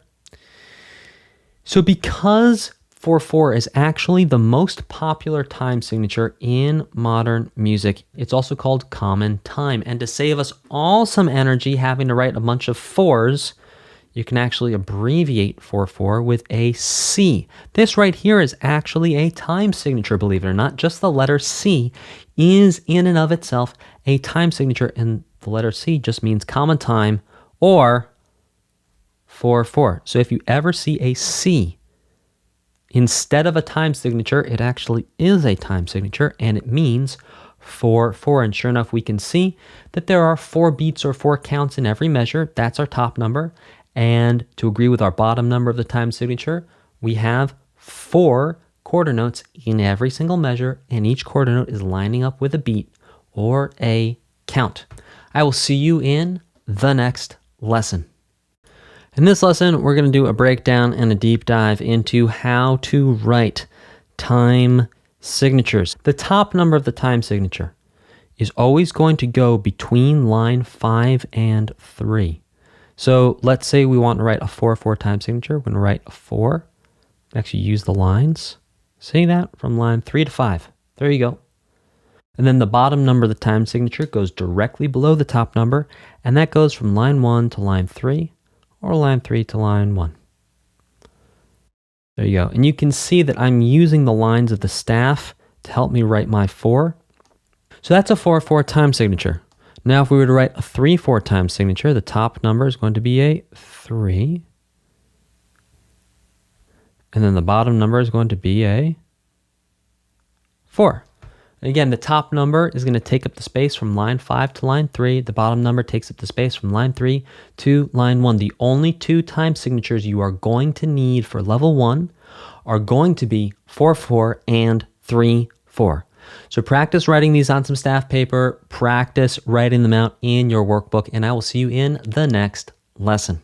In this lesson, you are going to read, write, and understand a percussion clef. Percussion clefs are used for rhythm and clapping. So this clef, think like key, like the key that opens the understanding of what's going to happen. The clef shows that only rhythm and counting is needed in the music that follows. So remember, rhythm, it's a light switch. It's on or it's off. There's sound or there's silence. And what the percussion clef does is it lets everyone know all we're thinking about for all the notes that come after the percussion clef is sound and silence. Is the light switch on? Is the light switch off? A clef is a musical symbol that is placed at the left-hand side of the staff. Now, there are many different clefs that make the notes that follow them mean different things. The most common are treble and bass clef. We're going to get to treble clef later on in this course, but for now, we're just going to focus on the percussion clef. So you can see the percussion clef. This is on a single line. This is the percussion clef on the staff. It is two vertical lines next to each other. So to write a percussion clef, all you got to do is write a line from line 4 to line 2 of the staff, and then a second line from line 4 to line 2 of the staff. And yeah, you could make them a little thicker, but honestly, if you just have a pen or a pencil, save yourself some time. Just write one single line from line 4 to line 2, from line 4 to line 2, and there you go. You're all done. So to recap, the percussion clef means that all the notes that happen after the percussion clef, we're not worried about if they're low. We're not worried about if they're high. We're just worried about, is there sound? Is there silence? We're just going to think in the world of rhythm. I will see you in the next lesson. In this lesson, we're going to be clapping and counting, clap and count 1 and clap and count 2, also known as examples 9 and 10. So as a quick reminder, in 3/4, the count in, and also the count, is 1, 2, 3. So let's take a look at what we have here. We don't just have quarter notes, we now have a mix of half notes and quarter notes. So let's look, we have, there's a percussion clef, which means we're not worried about how high and how low the notes are. We're just worried about the rhythm. There's a time signature of 3/4. 3 means 3 counts or 3 beats per measure, and the 4 means the quarter note gets the beat or gets the count, which means the half notes are going to get 2, whole notes are going to get 4, but you won't see whole notes in 3/4 because whole notes get 4 counts. There's only 3 counts in every measure in 3/4, so it won't fit in the measure. So here is example 9. I'm going to start the metronome. I'm going to listen to the pulse. Once I get a good feeling for the speed and I know where it is, I'm going to give myself a count in of 3, and then I'm going to snap and count as best I can while also showing you where I am. Here we go. 1, 2, 3. 1, 2, 3. 1, 2, 3. 1, 2, 3. 1, 2, 3. There you go. So you can clap and count that, but that's the idea. Now, again, I'm going to show you where I am as best I can with my left hand. The line's going to be a little shaky, but that's going to be great. And I'm going to snap as we go. So first things first, let's look at the clef. The clef is a percussion clef. Great. We don't need to worry about how high or how low the notes are. We just need to worry about, is there sound and is there silence? Time signature is 3/4. Great. That means we're going to be counting to 3 in every measure, and the quarter note gets the beat. Also, our count in is going to be for 3 whenever we see the 3/4. So we're going to start the metronome, listen to it, get the speed, and then we're going to count in 1, 2, 3. 1, 2, 3. 1, 2, 3. 1, 2, 3. 1, 2, 3. There you go. That's it. You can clap and count that as well. Follow along with examples 9 and 10 from your book examples. Now let's look at clap and count 3 and clap and count 4, which are examples 11 and 12. So just a reminder that in 4/4 and in common time is the same as 4/4. The count in is 1, 2, 3, 4. The count for every measure is 1, 2, 3, 4. There should be 4 beats or 4 counts in every measure, and the quarter note gets the beat or gets the count is another way of saying that. So let's look at example 11 before we start. Percussion clef, great. Not how low, how high, just on and off, just rhythm. Time signature, 4/4. 4 beats, 4 counts per measure. Here we go with the count in 1, 2, 3, 4. 1, 2, 3, 4. 1, 2, 3, 4. 1, 2, 3, 4. 1, 2, 3, 4. There you go. We're going to do the same thing for example 12. Example 12, we can see that the time signature is C for common time. Percussion clef, we're good to go with a count in for 4. 1, 2, 3, 4. 1, 2, 3, 4. 1, 2, 3, 4. 1, 2, 3, 4. 1, 2, 3, 4. There you go. Don't forget to go through examples 9 through 12 with your book examples. Practice clapping and counting 9 through 12 with your book examples with this video, and of course by yourself with the metronome and the book. I'll see you in the next lesson. In this lesson, you are going to understand the 3 things that you might be doing when you write music, and then in the next lesson, you're actually going to learn how to start writing music with notes and measures and time signatures and clefs all together. So let's start off by talking about what you might be doing when you write music down on paper. So you might be creating something brand new. This is called an original composition or an original song. When you create something new, this is called composition or the act of composing. This is when you create original, which means unique to you, means you've never done it before, combinations of notes in your measures. Completing an exercise. Your music theory coach, oh, that's me, might assign a particular exercise for you to do in the workbook, like going through the workbook, like writing down notes, for example. Now, these can include specific examples, or you might have an assignment to create a composition, as you will see in your workbook. So when you write music down, you might be completing an exercise. The third thing you might be doing when you write music down is copying another piece of music. This is called transcription, or the act of transcribing. You can transcribe music that you hear onto paper. You can also copy other written music onto paper. And again, I'm saying paper, but you could be writing it into a software program or marking up a digital paper on your tablet. Now, the act of hearing music and writing it down, that's a combination of 2 skills. That's the combination of a skill called ear training and the skill of music theory. So right now, you're learning music theory, you're learning how to write the music down, but learning to take music you hear, also hear in your head, and write it down. That's ear training plus music theory. So I'll see you in the next lesson where we're going to talk about how you can know how many notes and which notes you can put in which measure with which time signature. I'll see you there. In this lesson, you are going to learn all about measure math. Now, I know you signed up for a music theory course, not a math course, but trust me here, just a little bit of math is going to help you so much. Okay, so the measure math rules are, well, there's only one of them. Every measure must add up to the number of beats indicated in the top number of the time signature. So remember, the top number of the time signature shows us how many beats or how many counts there are in each measure. So you need to make sure that when you write music into measures, you are agreeing with and following that top number.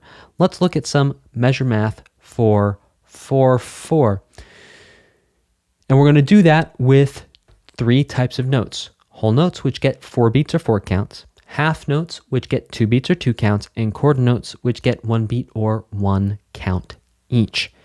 Now we can have stem up or stem down for half notes. It's still going to be worth 2 beats either way. We can have stem up or stem down for quarter notes, worth 1 beat either way.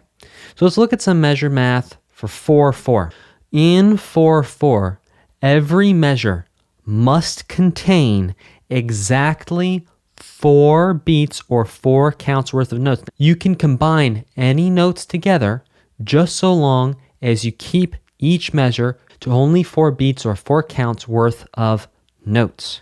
So let's look at some incorrect examples first. So we can see, sure, we got a percussion clef, we've got time signature of 4/4, and in this first measure, incorrect, there's 2 beats. So there's 2 quarter notes. A quarter note is worth 1 beat or 1 count each, and there's only 2 quarter notes in the measure. We can see, sure enough, we have a bar line over here, and by the time we get to the bar line, all we have are 2 quarter notes. Wrong. Let's take a look at the next measure. Ooh, and the next measure, this is a fun one. We have 2 quarter notes and a whole note. So a quarter note gets 1 beat or 1 count each. A whole note gets 4 beats or 4 counts. So that is essentially 1 plus 1 plus 4, which equals 6. That is no good because we can only have 4 beats or 4 counts in each measure when the time signature is 4/4. Let's look at the next measure. In the next measure, between the 2 bar lines, we only have 1 single solitary lonely old quarter note. And that lonely old quarter note only gets 1 beat or 1 count, which means we're missing 3 beats or 3 counts because each measure needs 4 beats or 4 counts worth of notes in it. And here in our last measure, we have a half note and a quarter note. A half note gets 2 beats or 2 counts, and a quarter note gets 1 beat or 1 count. That's 2 plus 1, which equals 3 beats. And we need it to be 4. So now let's look at some correct examples for 4/4. Sure enough, you can see here, there's 1 whole note in the measure. A whole note is 4 beats or 4 counts. That is great. 2 half notes in a measure. That's 2 plus 2. That's good. Oh, 4 quarter notes. That's 1 plus 1 plus 1 plus 1. That equals 4 beats. That's good.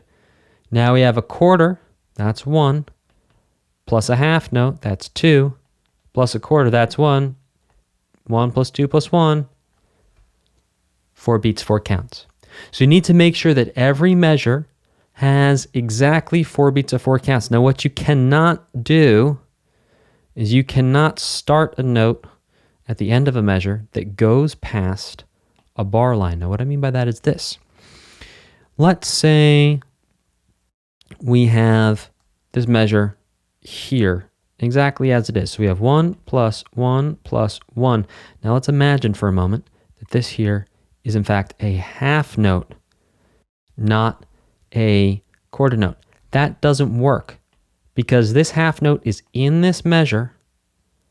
That's going to be plus 2. That's going to equal 5. And that is no good. Excellent. I'll see you in the next lesson where we're going to break down 3/4 correct and incorrect measure math. See you there. In this lesson, you are going to understand measure math for the time signature of 3/4. So just like with 4/4, that top number was 4. That means we needed 4 beats or 4 counts worth of notes in every single measure. For 3/4, the top number is 3. That means we need 3 beats or 3 counts worth of notes in every single measure. That also means we cannot use a whole note because a whole note is worth 4 beats or 4 counts, and we can only have 3 beats or 3 counts in every single measure. So the whole note does not fit, as we will see. Let's look at some incorrect examples. So here we have just 1 quarter note. Sure enough, time signature says a 3 on top. That means we are missing 2. Where's our other 2 beats? We need 2 more beats to get this to 3.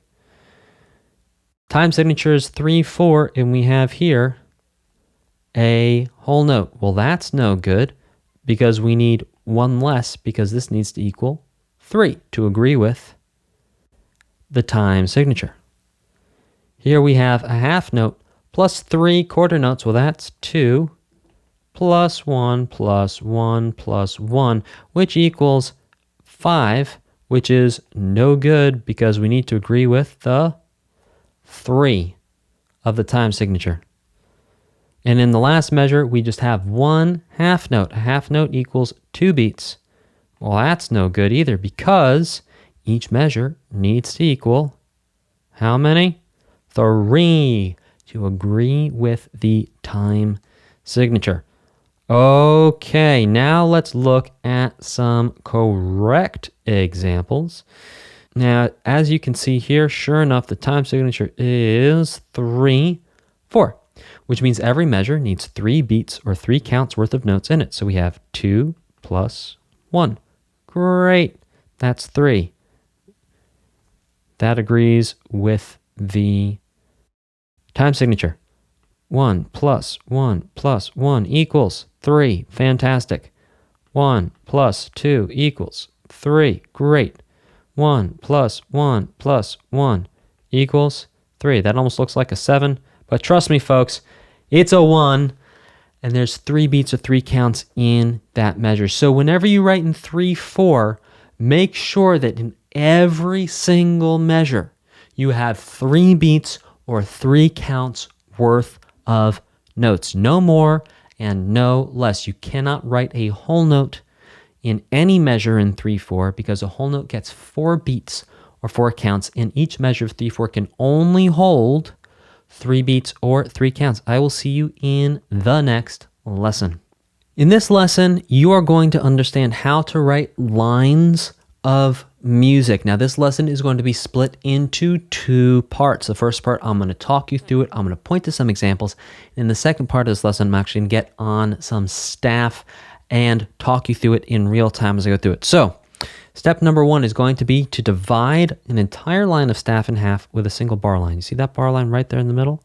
That is what you need to do. Just divide the staff in half with the bar line. Then you're going to add 2 more bar lines, one on the left and one on the right, dividing the staff into quarters. So 1, 2, 3, 4 measures you should have. 4 measures you should have. There we go. All right. In step 3, you're going to add a percussion clef, a time signature, and a final bar line. Here's the final bar line at the end, closing it up. Here's the time signature. Here's the percussion clef. Now, your time signature can be 4/4 or it can be 3/4. Either way is fine. You should experiment with both.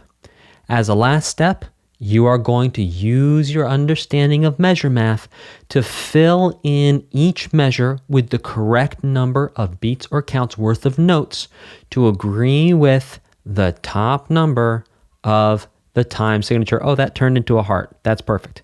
So you can see, sure enough, in each one of these measures, there's 4 beats or 4 counts worth of notes.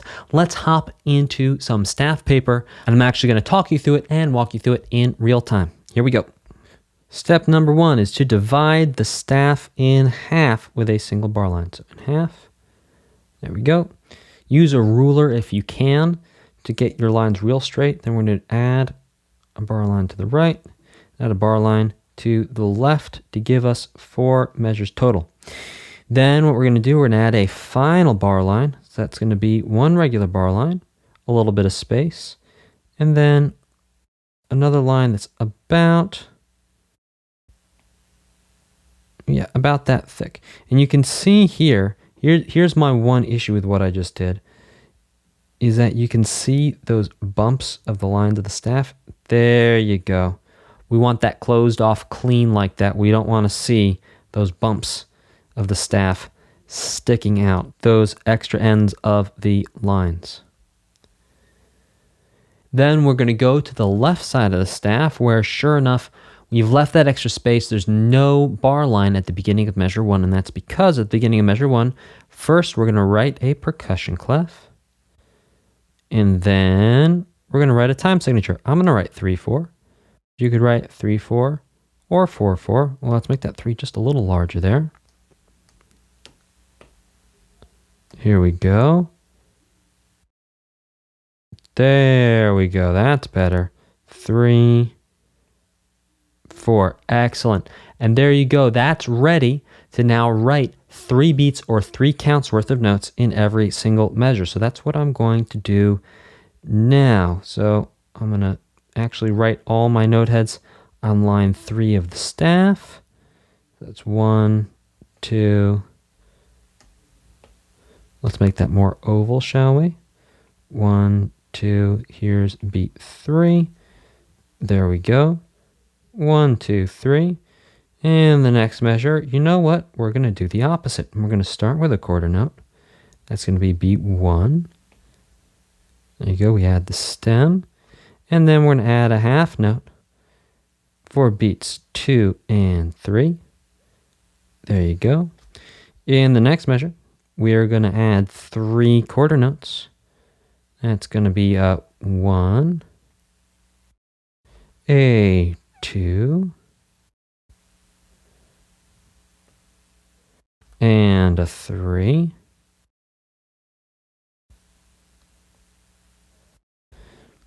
And then in the last measure, we are going to end as we started with a half note and then a quarter note.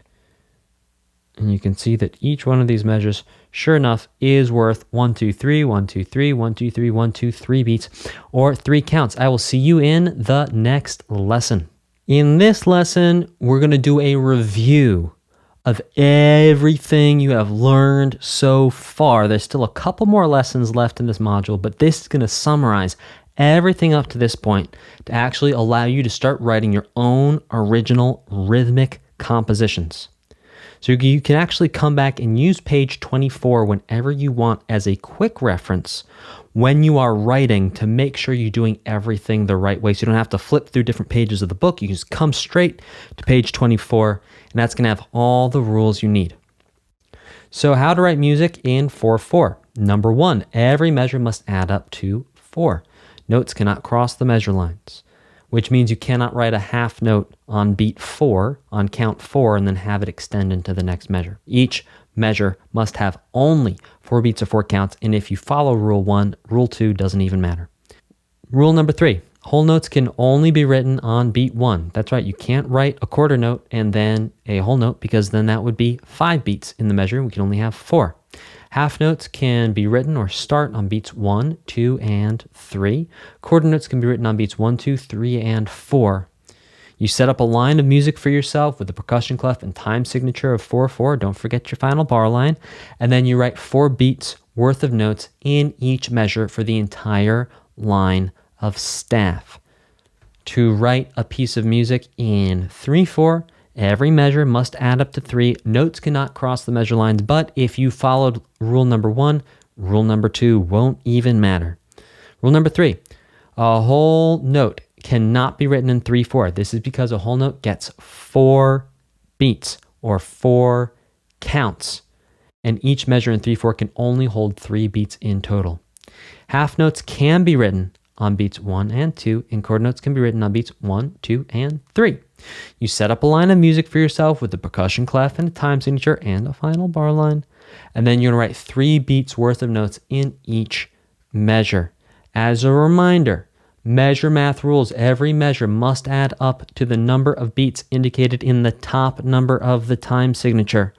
Whole notes get 4 beats or 4 counts, half notes get 2 beats or 2 counts, and quarter notes get 1 beat or 1 count. I will see you in the next lesson. In this lesson, you are going to understand all about note spacing and why note spacing is important when you are writing your own compositions. Each note should line up with a beat or division of the measure. So for example, this piece of music is in 4/4. You see the time signature says 4/4. So that means we're going to imagine in our minds that each measure is divided into 4 equal parts. See that? 4 equal parts.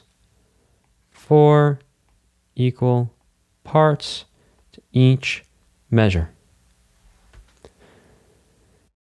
And what you're going to do is you're going to make sure that whatever beat or whatever count the note you're writing lands on, you're going to write it over that beat or count, or over that division of the measure.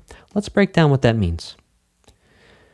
So you can see that underneath the staff, there's a count of 1, 2, 3, 4. You see that count? And you see how that count is evenly spaced out? Each 1, 2, and 3, and 4 is exactly the same distance from each other. Well, that right there is your division of 4, your imaginary division of 4, within each measure. So let's look at measure 1. And sure enough, each quarter note is lining up exactly with a beat or a count.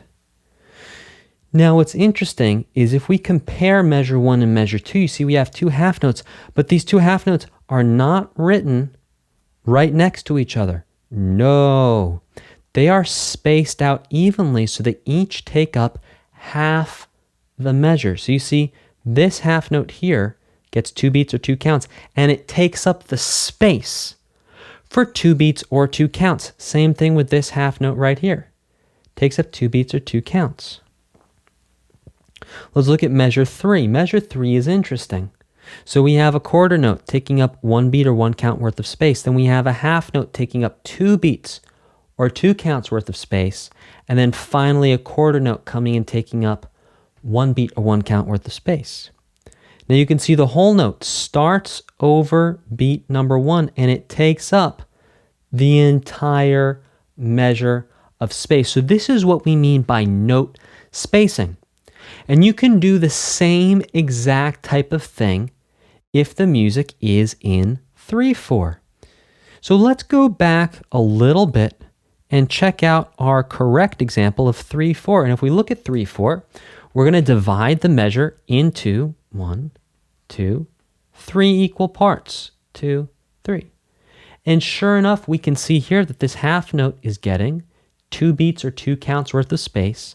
This quarter note is getting 1 beat or 1 count worth of space. And each quarter note gets 1 beat or 1 count worth of space in the measure. So what you're trying to do with note spacing is, in addition to showing the rhythmic value of the note, so you're not just showing the whole note, the half note, the quarter note, you're also showing how long each one lasts compared to the other.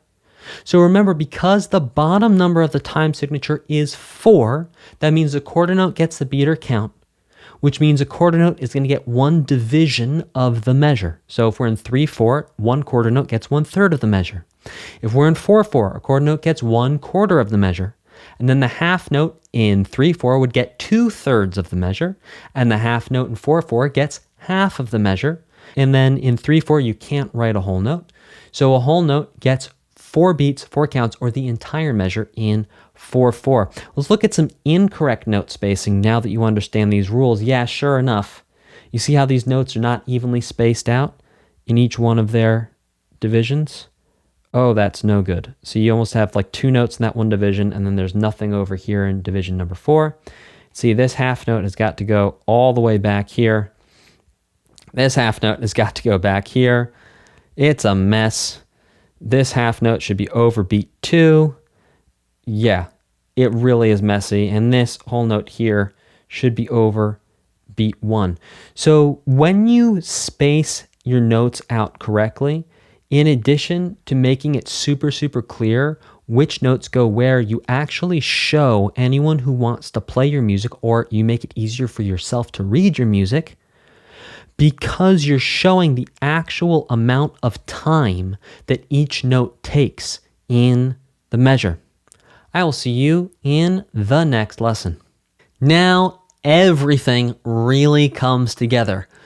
The note heads, the stems, the measures, the bar lines, the final bar lines, the time signature, the percussion clef, the measure math, the note spacing, all come together to allow you to now go and write your own music, your own rhythmic compositions whenever you want. So when you write your own compositions, it is an opportunity to create something new, something special, and something that shows and expresses your thoughts, feelings, emotions, and ideas. A certain amount of thinking needs to be put into remembering the rules, like remembering how many line length you need to make each stem, the different types of note heads, counting beats, remembering how to write notes correctly. And the sooner you can remember and memorize all these fundamentals, the sooner you are going to free yourself to focus on creativity and your expression. So to write and perform your own compositions in 3/4 and 4/4, you're going to pick a line or a space on the staff. You can write all the notes on one line or space of the staff, not different lines. You can pick one line or one space, and I'll show you down here. We have one composition where all the notes are in space 1, and here's a composition where all the notes are on line 4. So you pick one line or one space of the staff. Then you write your composition in 3/4, 4/4. Obviously in there, you're going to need to set up your line of staff for yourself to write with the final bar line, the percussion clef, the time signature, the bar lines. Then check your measure math, make sure it is correct. Then add clapping arrows if you need them, add a count of the beats if you need it below the staff, and then clap and count your composition with a metronome. If you're part of the VIP group, please post recordings of yourself writing and performing your own original compositions. If you're not part of the VIP group, post to the general music theory group, and you can also just tag Best Music Coach on any social media platform with a video or photo of your composition or of yourself performing your composition, and we love to see you taking the first steps in writing your own music. I will see you in the next lesson. Welcome to Module 2 and Chapter 2, Rhythm 2, Strong and Weak Beats number 1. So talking about strong and weak beats, in every measure of most time signatures, there are going to be stronger and weaker beats. Now this is part of what gives music life. If all beats were equally strong and equally weak, what would we have? We would have a pulse, not beats. So we actually want some beats to be strong and some beats to be weak. Now, alternating strong and weak beats gives music momentum and movement. It gives it feeling. It gives it dynamics. It makes it exciting. Because would you really want to listen to just a pulse all day that's just bop, bop, bop, bop? Is that exciting? No, it's not. We want beats. We want things to change. We want things that are different. So now let's understand, why are some beats strong and some beats weak? Well, stronger and weaker beats change how notes that align with those beats are stressed when they are performed. Now, when I say stressed, I mean how much emphasis is put on them. So this means that together as a European Western music culture, we've all agreed that certain beats get more emphasis than others with certain time signatures. Every time signature has its own series of stronger and weaker beats.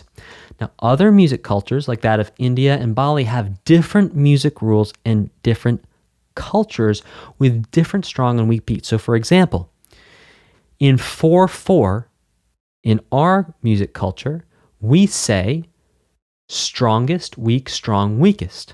Whereas in Indian classical music, there is a sort of time signature called teen tal that acts like 4/4, but does not at all follow strongest, weak, strong, weakest. It's a completely different thing and not at all the same. So that's why I'm saying that in our music culture, or in the music culture that is descendant from Europe, I'm also descendant from Europe. Both my grandparents came to the United States from Europe, so I think of myself as being Europe descendant. That from that music culture, every time you see 4/4, the series of beats is going to be strongest, weak, strong, weakest, but we'll get to that in a moment. So we have some useful color coding for y'all. So strongest beats are going to be green, strong beats are going to be yellow, weak beats are going to be orange, and weakest beats are going to be red. Now, if you happen to be colorblind, what you want to look out for is the ST for strongest. So the difference between strongest and strong is the ST, and the difference between weak and weakest is the ST. And again, that's only for those of you who happen to be colorblind. So let's look indeed at the strong and weak beat colors for 4/4, and indeed you can see we have strongest, weak, strong, weakest, and that is the order of the beats in 4/4. Now in 3/4, it's a little different. There is no strong beat. There's only a strongest, and then there's a weak and a weakest beat. That's just how 3/4 works. So all songs, for the most part, that you hear in 4/4 and 3/4 follow this series of strong and weak beats. Memorize the order of the strong and weak beats in 4/4 and 3/4. For 4/4, it's strongest, weak, strong, weakest. And 3/4, it's strongest, weak, weakest. Memorize that, because that is going to be super important, not just for this music theory, but for a bunch of music theory moving forward and other modules and chapters in this course and in this book. I will see you in the next lesson. In this lesson, you are going to understand the power of low sounds and how low sounds actually play into the series of strongest, strong, weak, and weakest beats in different time signatures. So the natural human tendency is actually to perceive lower sounds as being more important and more powerful than higher sounds. So a low sound would be like thunder rolling in the distance is a great example of a really low sound. A higher sound would be like a bird chirping. Now, in many modern music genres, the strongest beats in the measure will actually have lower sounding instruments on them, and the weaker beats are going to have higher sounding instruments on them. And we're going to explore this with the drum kit, and we're actually going to see that the patterns that drummers play in these different time signatures actually line up with lower sounds happening on the stronger beats and higher sounds happening on the weaker beats. So let's take a look at some strong and weak beats with the drums. Since there is a drum set sound or digital drums or drum samples in most songs in modern genres, we're going to use the drum set because you're going to be able to figure out a lot of songs and understand the time signature through the drums, because the drums are everywhere. So we're going to see how the drums actually play different parts or different elements of the instrument and help define strong and weak beats. So you will see that in the notation for the kick drum, it actually is going to show a stem down below line 3. This is an exception to the rule that all notes need to be stem up when they are below line 3 of the staff. So let's look at our two main parts of the drum that we're going to talk about today. The first is the snare. The snare is this metal drum right here. You see that right there with the number 1 on it? And the second drum is a kick drum. And it's that big old thing there on the floor. So now we're going to listen to the difference between a snare and a kick. This is the drum number 1 that you see on your screen right there. And you can see that the notation for the snare drum actually has the note head on space 3 of the staff. Now we're going to listen to an example of a kick drum. And as you can see, the kick drum, the note head is going to be in space 1 of the staff, but the stem is actually going to be pointing down. This is one of these very rare exceptions where you'll have a stem down note below line 3 of the staff. So this is what the kick drum sounds like. There you go. Let's hear that again. Excellent. Now let's look at example 15, where we're going to have the kick on the strongest and strong beats and the snare on the weak and weakest beats. So it's going to go kick, snare, because in 4/4, the order of the strong and weak beats is strongest, weak, strong, weakest. So this is example 15 with the low sounds on the strong and strongest beats and the higher sounds, the snare, on the weak and weakest beats. Let's give it a listen. 1, 2, 3, 4. 1, 2, 3, 4. 1, 2, 3, 4. I also do recommend watching these book examples. Okay, now let's look at example 16. This is going to be a snare and a kick in 3/4. Now the pattern is going to change here because there's only one type of strong beat in 3/4, and that's the strongest beat on beat 1. There's a weak and weakest on beat 2 and 3. So that means we're actually going to have 2 snares to every 1 kick. Let's give that a listen and see what that sounds like. Strongest, weak, weakest. 1, 2, 3. Listen to it one more time. I'm going to count this time through it. 2, 3, 1, 2, 3, 1, 2, 3, 1, 2, 3. I will see you in the next lesson. In this lesson, we're going to do a deep dive into the series of strong and weak beats in the time signature of 4/4. So sure enough, we have strongest, weak, strong, weakest. That's the order that the strong and weak beats are going to happen, and with the strongest beat happening on beat 1, weak happening on beat 2, strong happening on beat 3, and weakest happening on beat 4. We also have the kick is going to be playing on beats 1 and 3, the snare on 2 and 4. So here's a cool party trick that you can do once you understand this little bit of music theory, is you can listen to recordings and actually tell whether the song is in 4/4 or in 3/4 by listening to the drums. So you're going to listen to the recordings listed below. There's an entire video below this one where you can check out me actually talking and walking you through each one of these examples all in a row to make sure that you really understand and get that series of strongest, weak, strong, weakest, the 1, 2, 3, 4. So sometimes the pattern does change a little bit, but in general, listen for the snare on the weak beats and the weakest beats. And the kick pattern sometimes does change, but in general, listen for the kick on the strongest and strong beats. And to confirm the time signature, you'll count 1, 2, 3, 4 along with the music and try to align that count with the pulse that you feel, where you feel like you should bop your head up and down. In this lesson, we're going to do a deep dive into the time signature of 3/4 in the series of strong and weak beats there. So whenever we see 3/4, the order of the strong and weak beats is always going to be strongest, weak, weakest. We're always going to have some sort of emphasis, some sort of low sound on beat 1 and then higher sounds generally on beat 2 and 3. Now, to do the fun party trick to actually figure out the time signature of 3/4 just by listening to a piece of music, you're going to listen to the recordings listed on page 31 of the Best Music Theory book for beginners and try to focus just on the kick and snare only. Now, sometimes the snare pattern is going to change, but in general, the snare is going to play on the weak and the weakest beats. And sometimes the kick pattern is also going to change, but in general, the kick is going to be on the strongest beat only.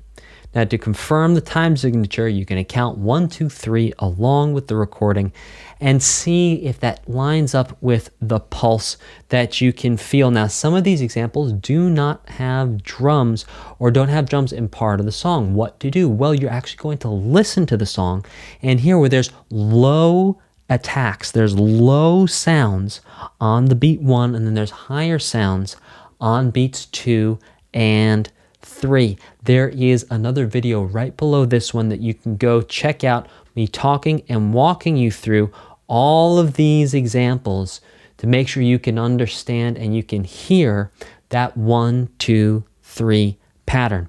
Now, one little final piece of trivia for you. You remember back on page 13 when we talked about the differences between those different tempi, the different tempos, that we had the difference between Jumpstart by Greg Howe and Love is a Battlefield by Pat Benatar, and maybe the difference between which one was fast and not fast wasn't very clear. Well, go back and listen to the drums and hear how fast the pattern for 4/4 happens in Love is a Battlefield. It's going kick, snare, kick, snare, kicks. That's how fast it's going. Each kick and a snare is one beat in the measure, whereas for Greg Howe, it's going kick, snare, or kick, snare. Yeah, it's going a lot slower than Love is a Battlefield, and you can tell that it's going slower because of the drum pattern. I will see you in the next lesson. So far, you've learned how to use notes, quarter notes, half notes, and whole notes in measures for writing and reading and also performing or clapping. So you know how to read, write, and understand quarter notes, half notes, and whole notes, which are great for sound. But what about silence? Because as we know, rhythm, like a light switch, is sound and silence. We're not talking about how low or how high the notes are. We're just concerned whether there is sound or there is silence. So what we're going to talk about today and over the next couple lessons are going to be rests. And rests in music are symbols that show us silence. And the different symbols mean different durations of silence. So just like we had rhythmic value for notes, so a quarter note was worth 1 beat, a half note worth 2, and a whole note worth 4, we're actually going to see we have a similar thing show up in rests. Rests are silent. You're not going to clap them or play them or perform them. You'll just sort of count in your head or aloud when they happen and just sort of watch them go by. When you are clapping and there's rests, I actually like to do an anti-clap. So whenever there's a rest, so let's say there's a quarter note, clap, quarter rest, anti-clap. That way you keep some sort of movement going and you can acknowledge the rest a little bit better. Let's talk rests versus notes. We have whole notes. Those get 4 beats or 4 counts. We also have whole rests. Those get 4 beats, 4 counts. This guy right here. Yep, that's the whole rest. Okay, then we have half rests. And sure enough, those are going to get, you guessed it, 2 beats or 2 counts, half rests. Let's take a look at those. Zooming on in. Yep, they look kind of like whole rests, but a little different. So half rests, 2 beats, 2 counts.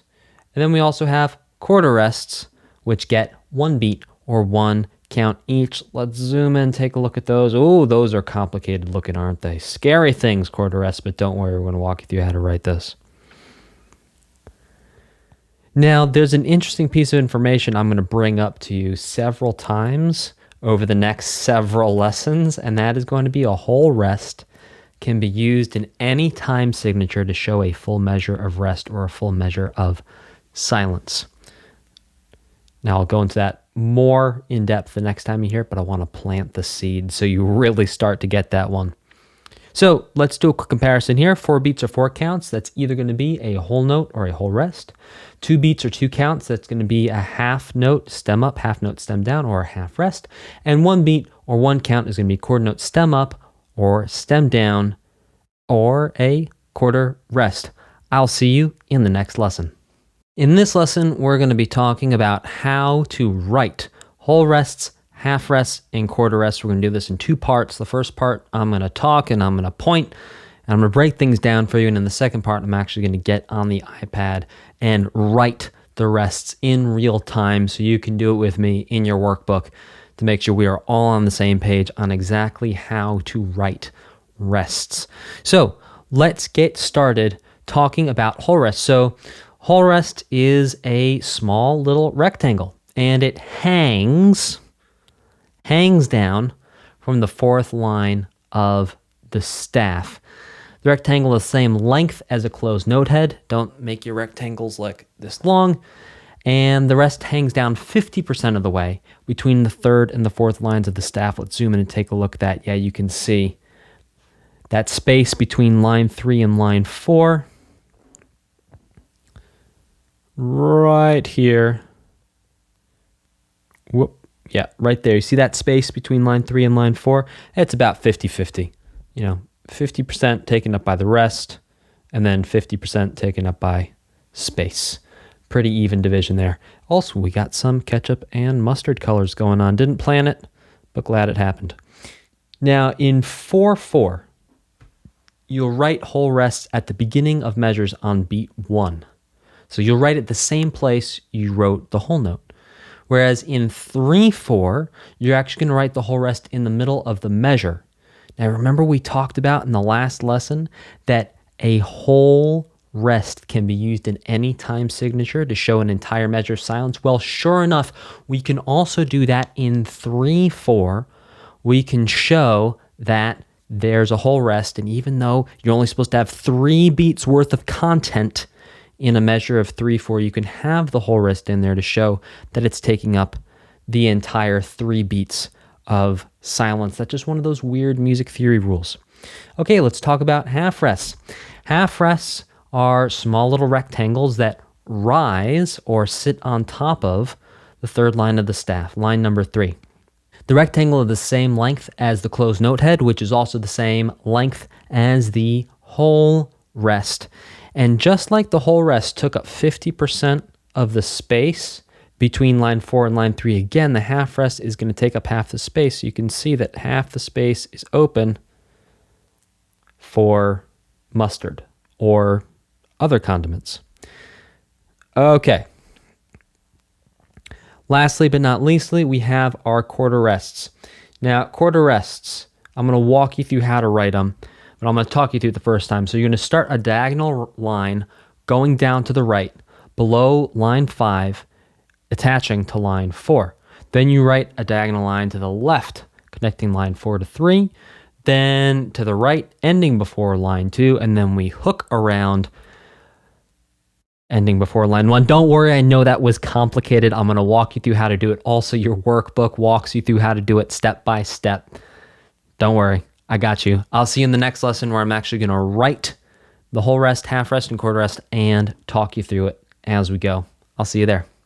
This is part 2 on how to write whole rests, half rests, and quarter rests. In your workbook, you have a bunch of exercises where you can actually trace the rests, practice writing them, looking at them, copying them. That's all well and good, but sometimes having someone actually show you and talk you through it in real time is super duper helpful. So, whole rests always hang down from line 4. So let's count up 4 lines, 1, 2, 3, 4. And then, you could write a whole rectangle. I like to make my life easy and just write 3 sides of a rectangle. Oh, well, we brought it home. That's okay. That's a whole rest. I'll show you one more time. Zoomed in real close. You can either write 3/4 of a rectangle, or you can bring it home, color it in, about the same size as a closed note head would be for a quarter note. Make sure that you leave that space, that all-important space, here. You want to have 50%. Half the space here is taken up by the rest. Half the space is taken up by, well, more space, or ketchup, if we could continue our condiments theme from the last lesson. So, let's talk about half rests. Half rests are basically the same thing as a whole rest, except instead of hanging down from line 4, they rise up from line 3. I know it can be confusing because they're so close to each other. Just think, whole rests get 4 counts. They hang down from the 4th line. And then I don't have a fancy thing for half rests, so we're just going to move and groove with that. So, half rests. Again, either make your rectangle or 3/4 of a rectangle. See, 3/4 of a rectangle will just look like this. And you use that extra line. And then you use line 3 of the staff as the 4th line of the rectangle. Then you just color it in. That's it. Make sure you leave that space right up top. You gotta leave space. You do not want to see your whole rest looking, or your half rests looking like this. You see how that takes up the entire space? Now, once it takes up the entire space and I go, okay, is that a half rest or a whole rest? You'll have no idea because it's taking up the whole space, so we can't tell the difference. Okay, lastly, quarter rests. Okay, so we're going to start under line 5 of the staff, go down to line 4. Then we're going to go diagonally to line 3. Then we're going to come back to just above line 2 and then circle around and done. Okay, I'm going to walk you through that one again. So we start below line 5, down to the right to line 4. Then from 4 to 3, back the way we came. Then from 3 to just above 2, and then hook around to the left. Oh, that's a nice quarter rest. We'll do one more quarter rest. Here we go. Below 5 to 4, 4 to 3, 3 to just above 2, and hook around. I will see you in the next lesson. In the next 2 lessons, we are going to be clapping and counting examples with rests in them. So remember, we can actually do anti-claps while we count. So let's practice doing an anti-clap together for that first measure. So we can see the time signature is 3/4, and there's a whole rest there. Remember, whole rest can go in any time signature to show a full measure of rest. So all we would do there is 1, 2, 3. See how I just like shook my hands? 1, 2, 3. Or you could clap anti-clap. 1, 2, 3. 1, 2, 3. Just like that. And then we have a half rest in the next measure, which is going to take up 2 beats or 2 counts. And we could practice not clapping that by going 1, 2 or 1, 2. And then in the third measure on beat 2, we have a quarter rest, which just be 1 or 1. Just like that. So I'll go through it really slow one time, and then I'll do it with the metronome. So I'm going to give myself a count in of 3. 1, 2, 3. 1, 2, 3. 1, 2, 3. 1, 2, 3. 1, 2, 3. Just like that. All right, this is going to be example 18 with the metronome. Listen until you can anticipate where the next pulse is going to be. Check the time signature. I'm looking at the time signature. It is 3-4. That means I'm going to give myself a count in of 3. 1, 2, 3. 1, 2, 3. 1, 2, 3. 1, 2, 3. 1, 2, 3. There you go. That's it. Let's take a look at number 19. Again, let's practice doing this one time, no metronome. I'm going to talk you through it, walk you through it. So, looking at the top number of the time signature, it is 4, which means we're going to have 4 beats or 4 counts in every measure. So I'm going to go 1, 2, 3, 4. Here's measure 1. 1, 2, 3, 4. 1, 2, 3, 4. 1, 2, 3, 4. 1, 2, 3, 4. With the metronome. Here we go. Get the pulse. Look at the time signature. 1, 2. Here we 4. 1, 2, 3, 4. 1, 2, 3, 4. 1, 2, 3, 4. 1, 2, 3, 4. Excelente, pasta al dente. I will see you in the next lesson. We're going to clap 3 more examples taken from real pieces of music. These next examples we are going to clap are going to be 20, 21, and 22 from the Best Music Theory book for beginners. Now, these examples are taken from famous operas. Now, why, you may be asking me, Dan, on earth, are we doing songs from operas? Well, it's because they have very easy drum parts in them, and this is the best I could find that was going to be good for you to clap. That was a real piece of music that you could actually clap something real that would also just use whole, half, and quarter notes and rests. So that's the main reason, but it's also kind of cool to learn some history and check out some interesting pieces along the way. This is going to be from The Ring Cycle by Wagner. So you'll notice there's something a little different about this piece of music too, and that is it's 2 lines long. So what happens is when we have a piece of music that is 2 lines long, what we do is we read from left to right, like that, and then guess what we do? We go to the second line, and we read from left to right. Left to right, new line, left to right, just like if you were reading a book. This is the bass drum part on page 28, measures 3 through 10 of the Furstener publication. Let's rock and roll. So we get the pulse, count in 1, 2, 3, 4. 1, 2, 3, 4. 1, 2, 3, 4. 1, 2, 3, 4. 1, 2, 3, 4. Second line. 1, 2, 3, 4. 1, 2, 3, 4.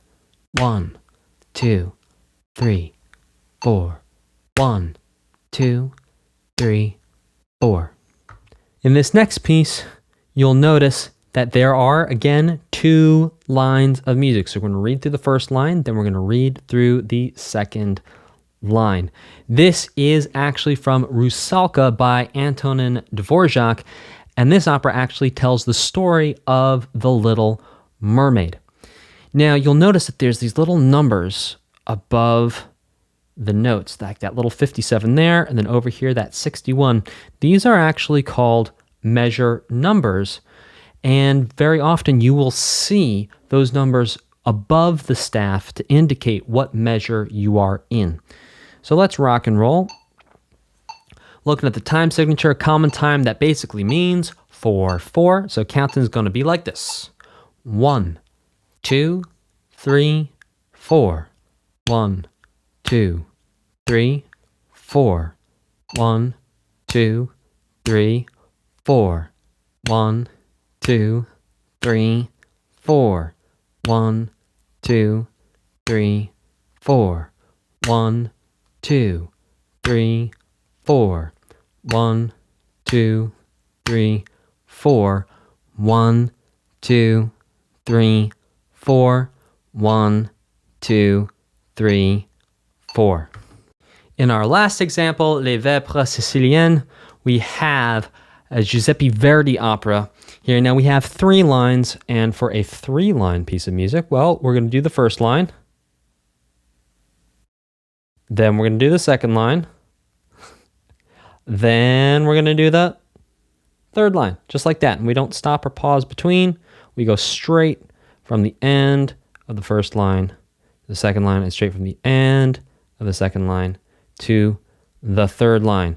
Count in, get the pulse, look at the time signature. So I'm going to call out the measure numbers as we go to make sure you know exactly where we are. So we're starting at measure 45, and let's really measure 1 on this piece of music. But in that opera, it'd be measure 45. The second line will be at measure 49. The third line will be at measure 53. So I'll call out those numbers as we go. Count in. 1, 2, 3, 4. 1, 2, 3, 4. 1, 2, 3, 4. 1, 2, 3, 4. 1, 2, 3, 4. 49. 1, 2, 3, 4. 1, 2, 3, 4. 1, 2, 3, 4. 1, 2, 3, 4. 53. 1, 2, 3, 4. 1, 2, 3, 4. 1, 2, 3, 4. I will see you in the next lesson. In this lesson, we're going to do a deep dive into measure math once again. Measure math 2, we're actually going to use rests and notes together. So, quick recap. 4 beats or 4 counts is going to be a whole note or a whole rest. 2 beats or 2 counts is going to be a half rest or a half note. And 1 beat or 1 count is going to be a quarter rest or a quarter note. So let's look at some examples of measure math in 4/4 with incorrect and correct. So we can see, just looking at our incorrect example here, measure 1, well, there's a quarter note and a quarter rest. That's 1 plus 1, that equals 2. That's no good. Over here we have a quarter rest, a quarter note, a quarter rest, a quarter note, a quarter rest, and a quarter note. That would equal 6 beats, which is not correct because the time signature is 4/4, so we need 4 beats or 4 counts worth of content in every measure, no more, no less. See, in this measure, we just have 1 quarter rest. Well, that's worth 1 beat, and how many do we need? 4. Over here, we have 3 beats or 3 counts. No Boinskis, we need 4. Now let's look at our correct example. Ooh, whole note, 4 beats, 4 counts.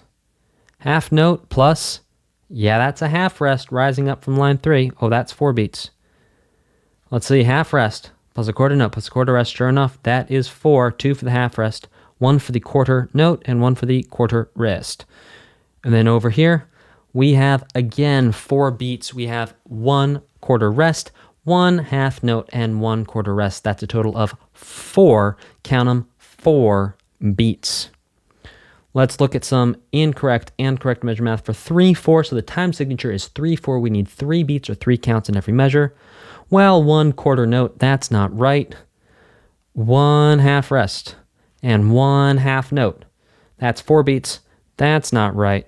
And then we have a whole rest plus a quarter note. Well, that's not right for sure. And then a quarter rest plus a quarter note. Well, that's only 2 beats. So that's no good because we need 3 beats or 3 counts in every measure.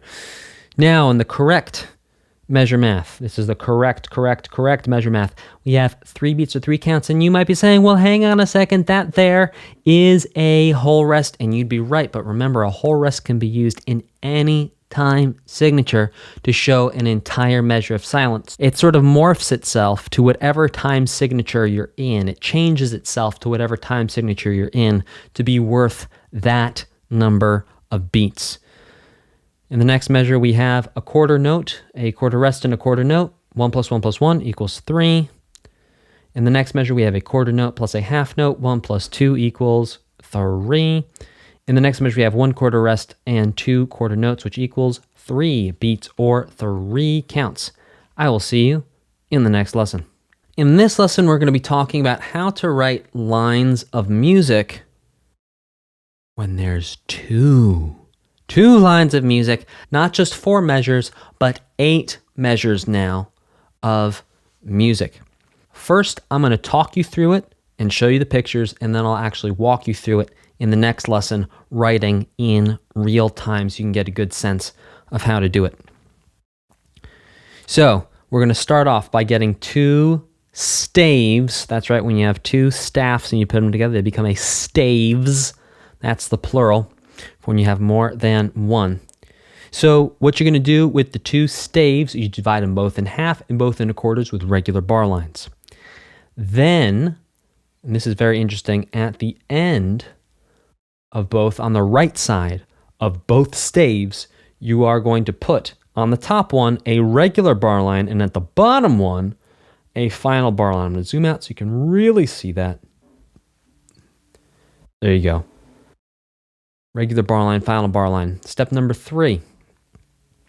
You're going to put percussion clefs on both staves, not just the top one, on both staves. Each one gets a percussion clef. And finally, step 4, you're going to add the time signature only to the first stave. So let's recap the difference between the clef and the time signature. Clefs go on all staves. Time signature only goes on the top stave. Let's recap and review. Step number 1, you're going to divide 2 staves in halves, then quarters. Then you're going to add on the right side, you're going to close the first stave off with a regular bar line, and on the second stave, you're going to write a final bar line. Then you're going to write percussion clefs for both staves.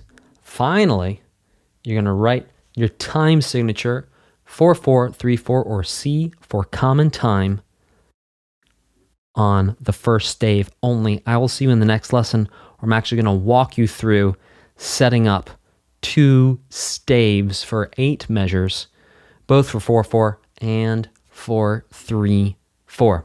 I'll see you there.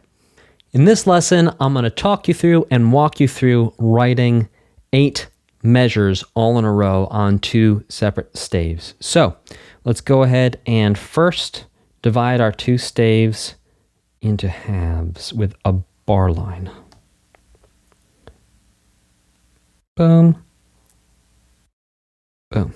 Then we divide them into quarters. Boom. Boom. Bada boom. Boom. Then, what we need to do is we need to look at the right side. I'm going to zoom in just so you can really see it. We're going to write a regular bar line to close off the first line, and we're going to write a final bar line on the second line. Then we're going to write percussion clef on both staves. Staff number 1 gets a percussion clef. Staff number 2 gets a percussion clef. Then we write the time signature only on the top stave. In this case, I'm going to do 4/4, but I'm going to go back and do all this again for 3/4, just so you can see it again. And there you go. That's 8 measures in a row that you're now going to be able to write original rhythmic compositions in. Okay, let's do this again, but this time for 3/4. We're going to start off dividing the staves into half with a single bar line. 1 and 2. Then we divide the staves into quarters with 2 more bar lines. Well, 2 more bar lines each for a total of 4. 1, 2, 3, 4. Then what we got to do is we got to zoom in all the way over here. And I'm zooming in so you can see, obviously, if you're working on paper, you don't zoom in. Well, maybe you bring your head closer to the paper and that's how you zoom in. But anyway, we close off the first line with a regular bar line, and the second line of staff is where we write our final bar line.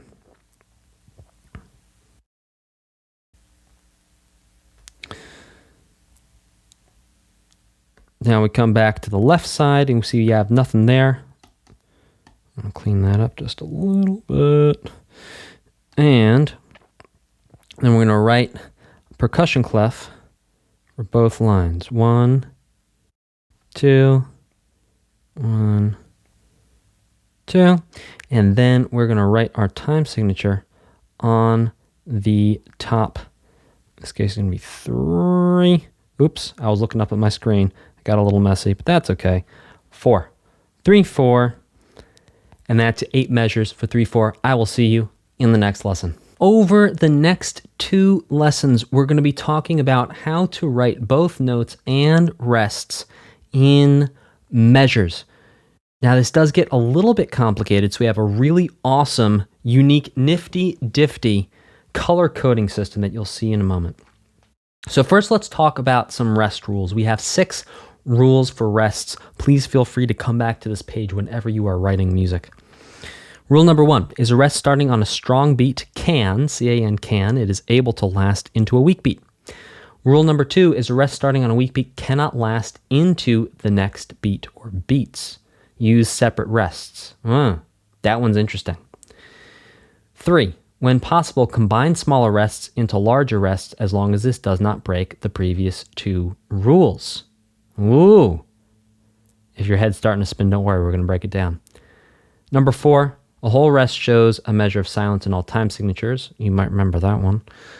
5, whole rest should be written at the beginning of a measure in 4/4, whereas in 3/4, we're going to write them in the middle of a measure. And that's rule number 6. So let's review our strong and weak beat colors. Strongest beats are green, strong beats are yellow, weak beats are orange, weakest beats are red. And the order of strongest and weakest beats in 4/4 is going to be strongest, weak, strong, weakest, and in 3/4 is strongest, weak, weakest. Now, you're going to start to see how this really matters for writing rests and notes. So, let's look at this. Whole rests. Well, whole notes, sure enough, those can go on strongest beats. Half notes can go on strongest, strong, and weak beats. Very true. Quarter notes can go on all 4 types of beats. A whole rest can only go on a strongest beat unless it's in 3/4, in which case you write it in the middle of the measure. A half rest can only be written on a strongest or a strong beat, and a quarter rest can go on any beat. Let's review this before we move forward. We have 6 rules for rests, and don't worry, we're going to see those rules in application. A rest starting on a strong beat can, it is able to, it is good if a rest starting on a strong beat goes to a weak beat. A rest starting on a weak beat cannot last into the next beats, so it has to only be on that weak beat. If you want the next beat after a weak beat to be silent, you need to use another rest. Whenever possible, you're going to combine smaller rests into larger rests, as long as it doesn't break the previous 2 rules. And that's really, rule number 3 is really for beginners, because you're going to have a moment where you have like 4 quarter rests in a row, and then you're like, wait, hang on, there was rule 3, or combine. Because if you do rule number 1 or rule number 2 perfectly, you will not find yourself with rule number 3. So rule number 3 is just to catch you if you made a mistake in rule number 1 or rule number 2. A whole rest shows a measure of silence in all time signatures. In whole rests, we write them at the beginning of measures in 4/4, and we write them in the middle of measures in 3/4. I will see you in the next lesson. There is one key concept for you to understand before we look at correct and incorrect examples for 4/4 and 3/4 using a combination of notes and rests, and that is the imaginary divide between beats 2 and 3 when we are in 4/4 or common time. This imaginary divide, nothing can cross it. It's like an imaginary barrier that nothing can pass except for 3 things: a whole rest, a whole note, and a half note. The 3 things that can cross this barrier are a whole note, a whole rest, and a half note. So let's see some examples of this in application. So we imagine that there is a divide between beats 2 and 3 right here. Now we have a problem because this half rest starts on beat 2 and lasts into beat 3, right? Because half rests get 2 beats, they get 2 counts. Now right there, that's crossing our imaginary divide. That is wrong. No, sir, cannot do that. Let's look at one more. This is actually almost the same example, but I'll do it again just to make sure you get it. So we have a half rest starting on beat 2. That's wrong for a number of reasons, but this is one of the reasons. Half rest starts on beat 2, lasts into beat 3. There's an imaginary divide between beats 2 and 3. Half rest is not one of the 3 things that can cross. The 3 things that can cross are a whole rest, a whole note, or a half note. And a half rest is not one of those. That's wrong. That is not okay. Now let's look at a correct example.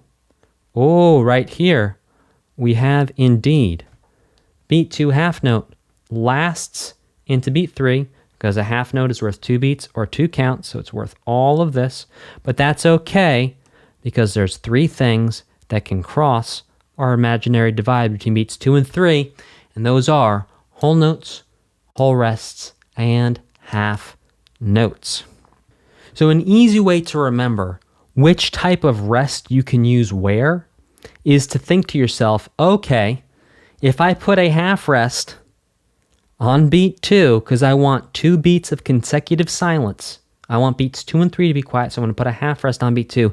That's wrong because of that divide between beats 2 and 3, and a half rest cannot cross it. So that's incorrect.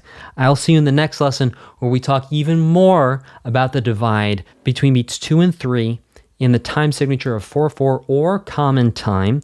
And we also look at some correct and incorrect examples and how they're breaking our 6 rest rules from the previous page and the previous lesson. I'll see you guys there.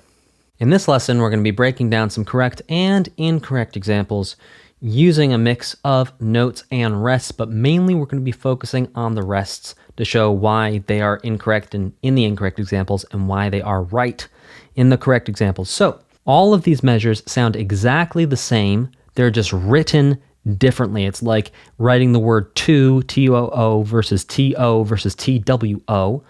They all sound the same, but they're written differently.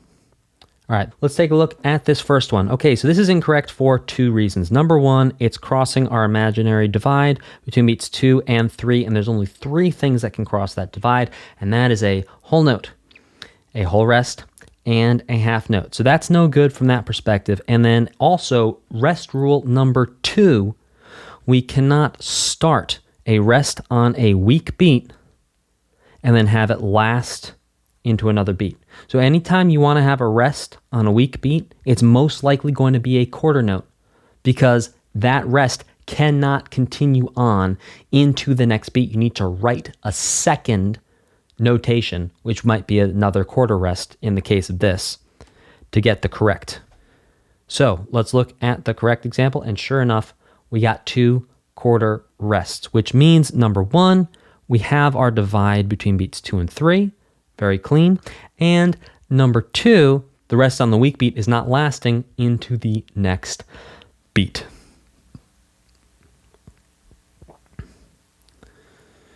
Here is our next incorrect example. We have a quarter rest on beat 1, 2, and 3 on the strongest, weak, and strong beats. Okay, so this right here, this example is interesting. So we do have the divide between beats 2 and 3, so that's good.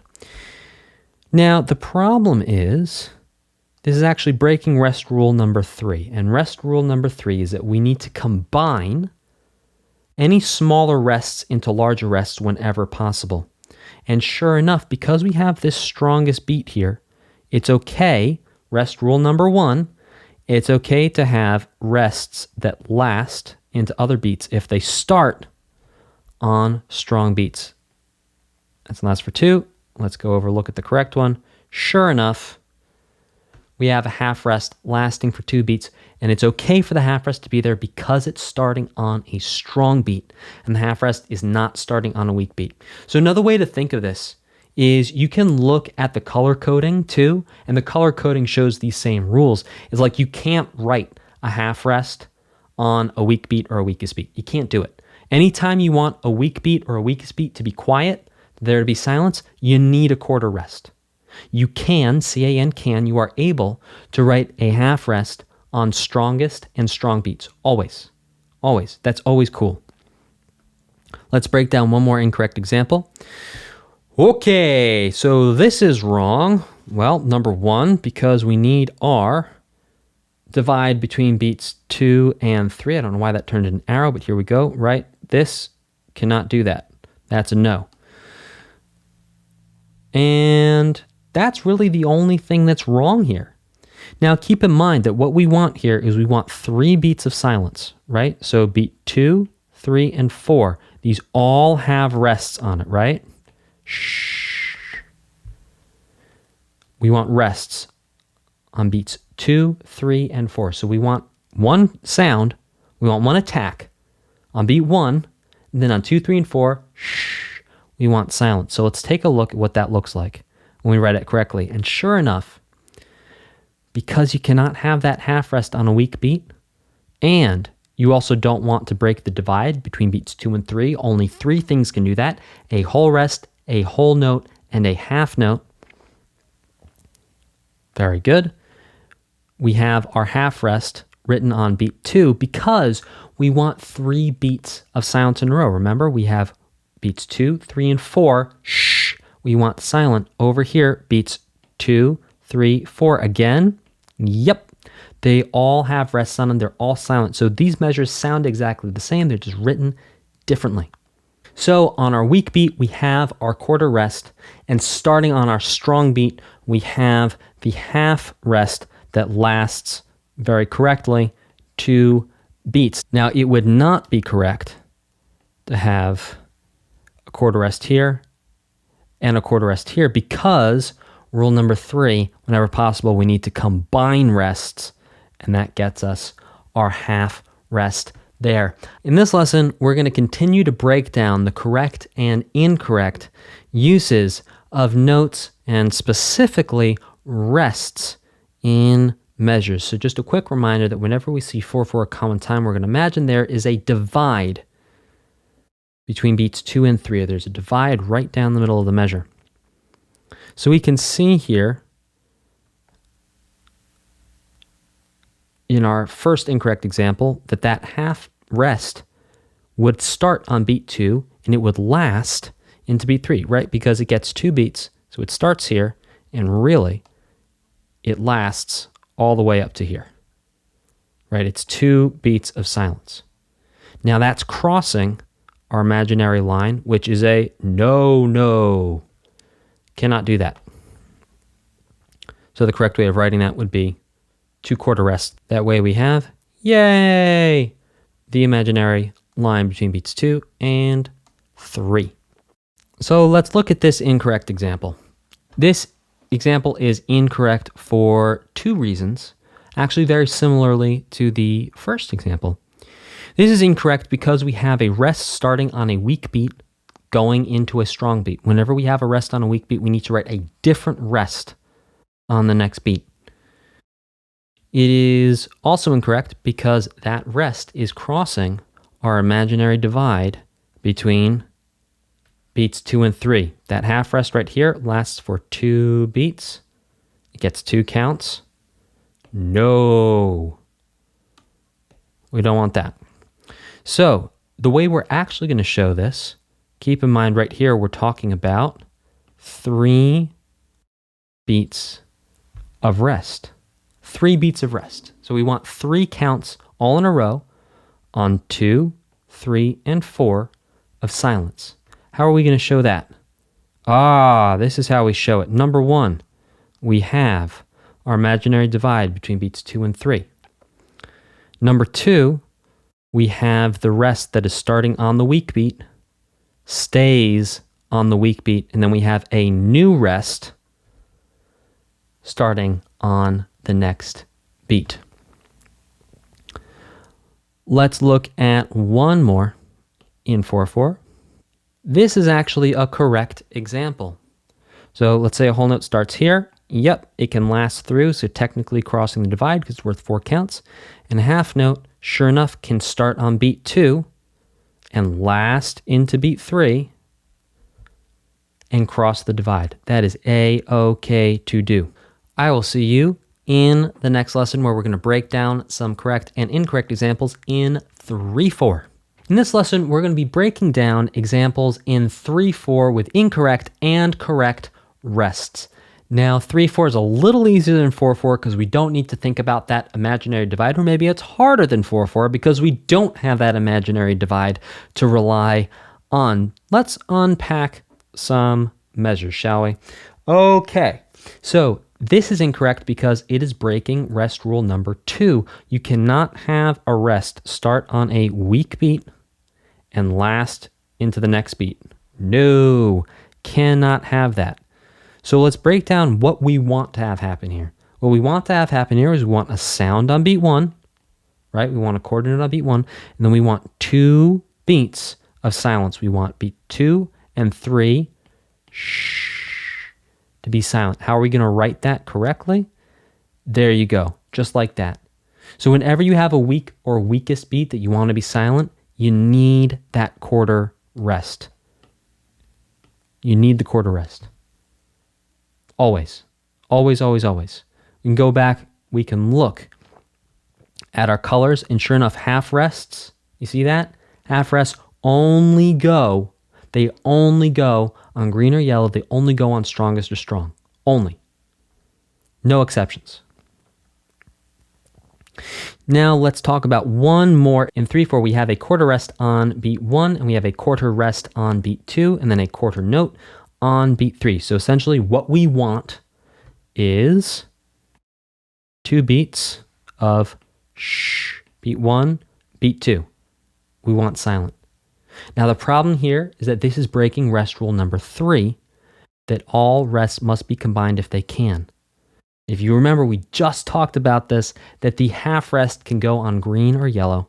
And so sure enough, what we need to do is we need to combine those 2 rests into a half rest that lasts for 2 beats. So look, it sounds exactly the same. 2 beats of silence here, 2 beats of silence here. We're just following the rules in the correct example. I will see you in the next lesson.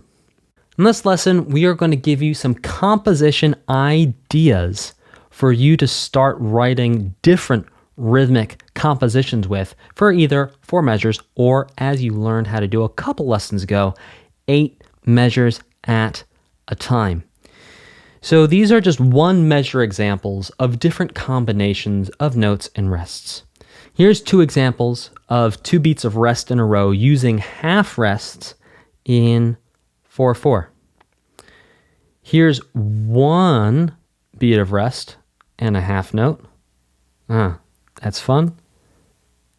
Here's 1 beat of rest and a half note in 3/4.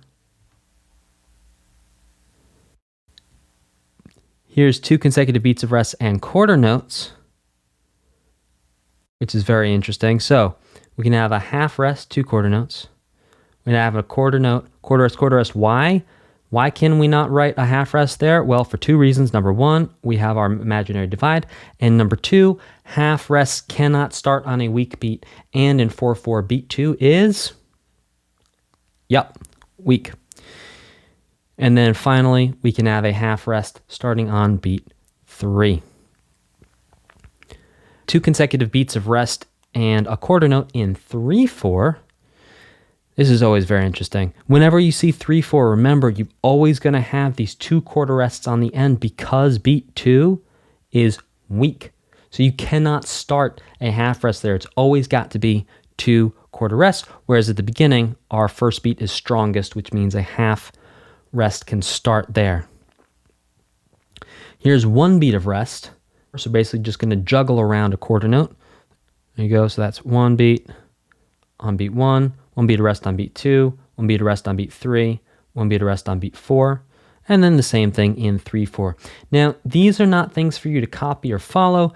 These just give you an idea of different combinations of notes and rest. There are so many more combinations out there than what we have right here. And I will see you in the next lesson.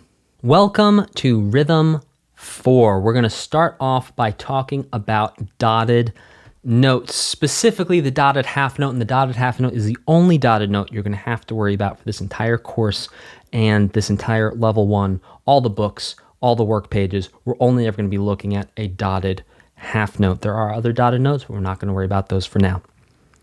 So let's look at how we make a dotted half note. So we have a stem, we have a note, and sure enough, living up to its name, we've got right here the dot. So open note head, stem, and dot. Now let's talk a little bit about the math of what that dot means. A dotted note is worth 1.5 times the written note's rhythmic value. Let's break that down. So what we're saying is that whenever we have a dot on a note, right here, we got the dot, this equals 1.5 times that. 1.5 times the written note's value. So we have a half note, which is worth how many beats? 2. Another way of thinking about it is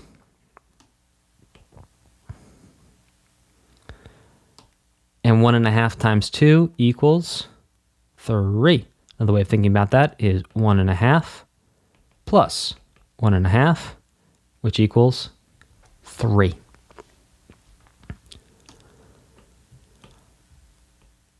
One more way of thinking about this math is to quite simply divide the written note value in half and add it to itself. So we look at the written note value. That equals 2. Half of 2 is 1. 1 plus 2 equals 3. So whenever you see a dotted note, it's going to be worth 1.5 times the written value. And we can see right here, half note gets 2 counts, quarter note gets 1 count. 1 plus 2 equals a dotted half note, which is 3. Let's break that down one more time before we talk about how to write half notes. So, a dotted note is like a regular note. It just has a dot. Now, what the dot means is that you take half this note's value right here. So whatever the dot is for, this dot is on a half note. So you take the half note, say to yourself, how many beats is a half note worth? That's 2 beats. What's half of 2? 1. Add those together. 2 plus 1 equals 3. And that's how you understand how many beats a dotted note is worth. I'll see you in the next lesson. In this lesson, we are going to talk about how to write dotted notes, and we're going to do this lesson in 2 parts. The first part, I'm just going to talk you through it. I'm going to point out some things from the book, and in the second part, I'm actually going to write some dotted half notes with you in real time so you can follow along and do it with me. So, all you're going to do to write a dotted note is you're going to write the regular note. So in this case, half note. You write the note value, half note. Number 2, you write a small dot right next to the note head. Number 3, if the note head is on a line, you write the dot above the line. And if the note head is in a space, you write the dot in the space. Because you wouldn't want to write the dot on the line because then you might miss it. You put the dot right there. Obviously, you can see that one because it's green, but I think you understand my meaning. But if it was right on the line, you might miss it. So, if the note head is on the line, the dot goes above the line. If the note head is in the space, the dot goes in the same space as the note head. So now we're going to write some half notes together. Follow along with me. We're going to start by writing a note head on line 3 of the staff. Boom. I'm going to write a stem. Boom. Then we're going to write a dot. And remember, because the note head is on a line, we're going to write the dot above the line. There you go. That's it. Let's try writing a half note on space 2. All right, so let's put our note head right in the space. Then let's write the stem. And then because it's in the space, the dot's going to go in the same space as the note. And that dot's actually a little close. You can space the dots out just a little bit more. There you go. That's better. That's some breathing room there. All right, I'm going to write out a couple more. I'm not going to talk through it. I'm just going to give you a demonstration. Follow along, pause the video, whatever you need to do.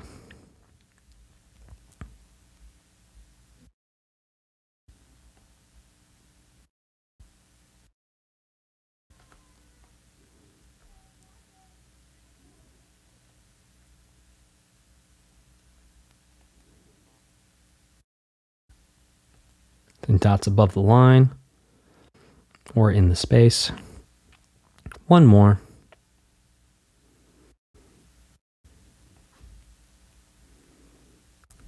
In the space. And there you go. That is how you write dotted half notes. I will see you in the next lesson. In this lesson, we're going to talk about how to write dotted half notes in measures. Now, just like we had rules about where we could write our whole notes, half notes, quarter notes, whole rests, half rests, and quarter rests, we're also going to have some rules about where we can write dotted half notes. Now, the first thing to understand about dotted half notes is just like regular half notes, they can cross the divide between beats 2 and 3. So you can write a dotted half note on beat 1 or beat 2 in 4/4, or you can just write it on beat 1 in 3/4. So you can write a dotted half note on beat 1 or 2 in 4/4 because it can cross that imaginary divide between beats 2 and 3. Now you'll notice that we have a strongest and a weak beat color here for dotted half notes. Now keep in mind that that weak beat only works for 4/4 because we go strongest, weak, strong, weakest. That leaves us 3. So we have weak, strong, weakest. That's 3 beats, 3 counts. You can write a dotted half note starting on beat 2 in 4/4, but you cannot write a dotted half note starting on the weak beat of 3/4. Because think about it, 3/4 we have strongest, weak, weakest. If you wrote a half note here, there's only 2 beats left. You'd have an extra beat, which would make it 4 beats, which, as you may recall from your correct and incorrect measure math examples, would be no good. So dotted half notes can only go on the strongest beat, or beat 1 of 3/4, and they fill up the entire measure. So let's look at some examples here. So we can see in 4/4, it is correct. We have already drawn for us that imaginary divide between beats 2 and 3, and we already have an arrow showing, yes, that dotted half note starts on beat 1 and can go all the way through to beat 3, and it's totally cool, and it can go past that imaginary barrier. It is also correct to write a dotted half note in 4/4 on beat 2 on the weak beat, because it can pass through that imaginary divide between beats 2 and 3. Lastly, but not leastly, it is correct to write a dotted half note on beat 1 in 3/4. And that being said, do not make the mistake of writing a dotted half note on beat 2 with like a quarter note here, because that would equal 4 beats. And as we know from our measure math, no good. Also, do not write a dotted half note on beat 3 in 4/4, because that would equal 5. Let's say we have, a quarter rest there. All right, that equals 5. So no good. So now what you can do is you can actually start using dotted quarter notes in your original rhythmic compositions for either 4 measures or 8 measures. Just remember to use them on strongest beats and weak beats only in 4/4. I will see you in the next lesson where we're actually going to clap and count some dotted half notes. See you there.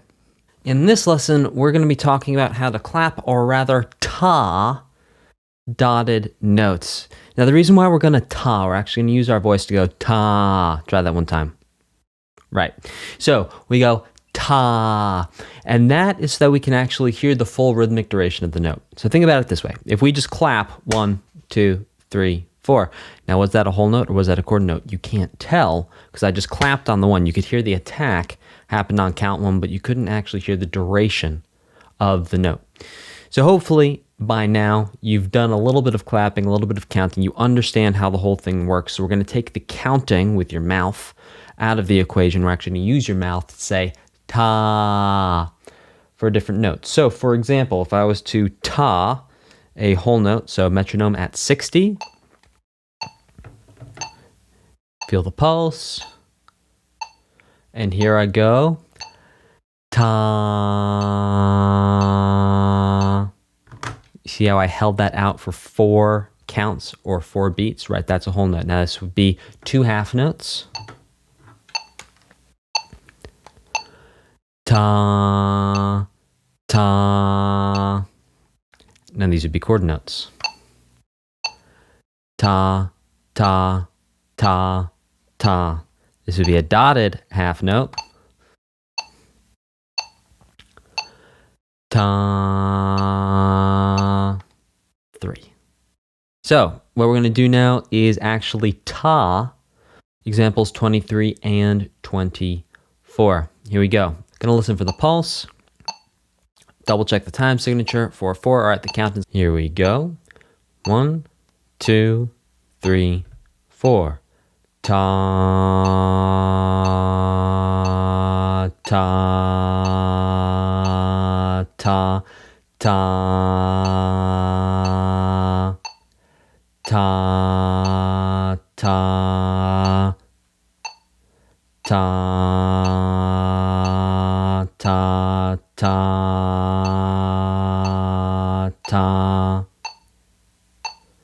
ta, ta, ta. Excellent. Let's do example 24 now. Okay, this is the first time you've seen 4 lines of music all in a row. So keep in mind, from first line to second line to third line to fourth line, left to right, top to bottom, just like you would with a book. Okay, so listening for the pulse. Again, it's 60. Double checking the time signature, that's a 3. So my counted is going to be for 3, not 4, but 3. Here we go. 1, 2, 3. Ta, ta, ta, ta, ta, ta, ta, ta, ta, ta,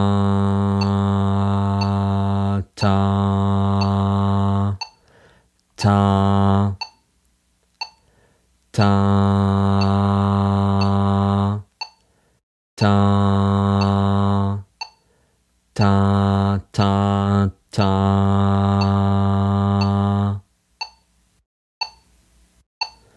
ta, ta.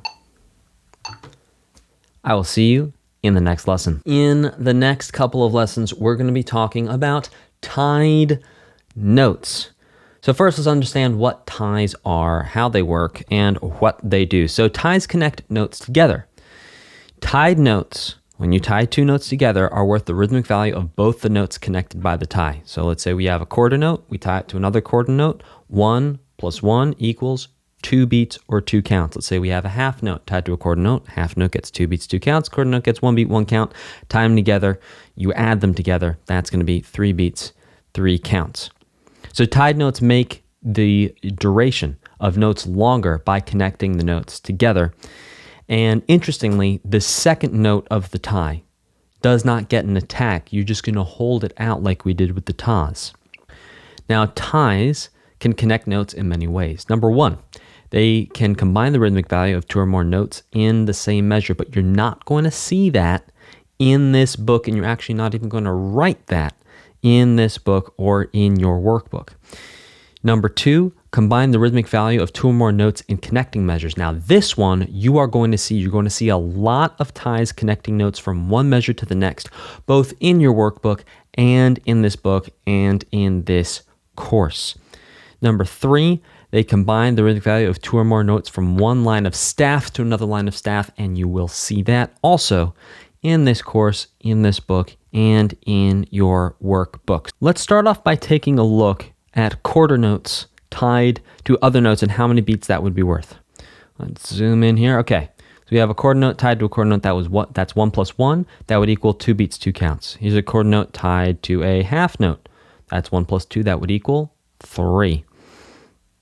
Half note tied to a quarter note. Same thing as a quarter note tied to a half note. 2 plus 1 equals 3. Now, a quarter note tied to a dotted half. That's going to be 1 plus 3. That's going to equal 4 beats or 4 counts. But remember, you're not actually going to put the ties in measures. You're only ever going to tie notes coming from one measure to another measure. So you're never going to write, for example, a quarter note tied to a dotted half note in one measure instead of a whole note. You just write a whole note because that's worth 4 beats, 4 counts. A dotted half note tied to a quarter note, that's 3 beats plus 1 beat. That equals 4 again. And a quarter note tied to a whole note, which would equal 5 beats or 5 counts, as the inverse as well. 4 beats, 4 counts for the whole note, plus 1 beat, 1 count for the quarter note equals 5 beats or 5 counts. Now let's look at some tied half notes. So if we tie a half note to a dotted half note, that's going to be worth 5 beats, 5 counts, because 2 plus 3. The inverse is true. 3 beats plus 2, that's going to equal 5 beats. And again, these are not going to go in one measure. And then a half note plus a whole note, that's going to equal 6 beats. Same as the inverse. And you could also tie, for example, a dotted half note to a whole note to get 7 beats worth of time. So to give you an example, I'm actually going to taw through some of these with a metronome. Here's our 2 quarter notes tied together. This is what it sounds like. Ta. Right, 2 beats, 2 counts, and I don't taw the second one. Here's our quarter note tied to our half note. I'm going to taw through it. Ta. See, I didn't do another taw. There was no attack on the second note. I just hold the taw through it. Okay, and here is, well, let's do one over here. Let's do a quarter note plus a dotted half note. Ta. Right, because that's 1 plus 3. That equals 4 total. Now let's do something from down here. Let's do a dotted half plus a half. Here we go. Ta. So 5 beats or 5 counts. For that, I will see you in the next lesson. In this lesson, we're going to have 2 parts to talk about how to write tied notes. First, I'm going to talk at you. I'm going to point to some things. Second, I'm actually going to go onto some staff paper and write it down in real time and talk you through it as I do it. So let's talk about tied notes on or above line 3, or the middle line of the staff. So number 1, you're going to write notes you wish to connect with a tie on the same line or space of the staff. This is super important. Tied notes can only be on the same line or space of the staff as the other notes that they are tied to. Number 2, you're going to write the tie from just above the first note head to just above the second note head, and we can see that. Yep, sure enough, from measure 1 to measure 2, we have 2 quarter notes there, and then we write that tie arching over when it's above line 3. Now, tied notes below the middle line of the staff, or tied notes below line 3, we're going to write the note heads, or the notes you want to connect with a tie on the same line or space of the staff. Remember, you can only tie notes together when they're on the same line or space of the staff. Number 2, you're going to write the tie from just below the first note head to just below the second note head. So you can see, let's zoom in, right? We have 2 quarter notes, and then we have the 2 quarter notes connected with a tie from one measure to the next. And remember that in level 1, we're only ever going to be tying from one measure to the next. We're not going to be tying notes in a measure, in the same measure. All right, let's jump into some staff paper and let's write a couple examples. Okay, so here we are on some staff paper. We're just going to practice tying quarter notes to half notes, dotted half notes, and whole notes. No measures, no time signatures, no clefs. We're just going to practice writing the note heads, the stems, and then the ties. So we're going to start with, perhaps a quarter note on line 3 of the staff. Good stem, and we're going to tie that to a half note. Just like that. Then the tie arches over just above the first note head to just above the second note head. See, my line got a little squiggly there. It's okay if your lines get a little squiggly too. Okay, let's write now a quarter note to a dotted half note. Just doing the note heads. We're going to do this in space 2. Here's our quarter note. Now let's write a dotted half note.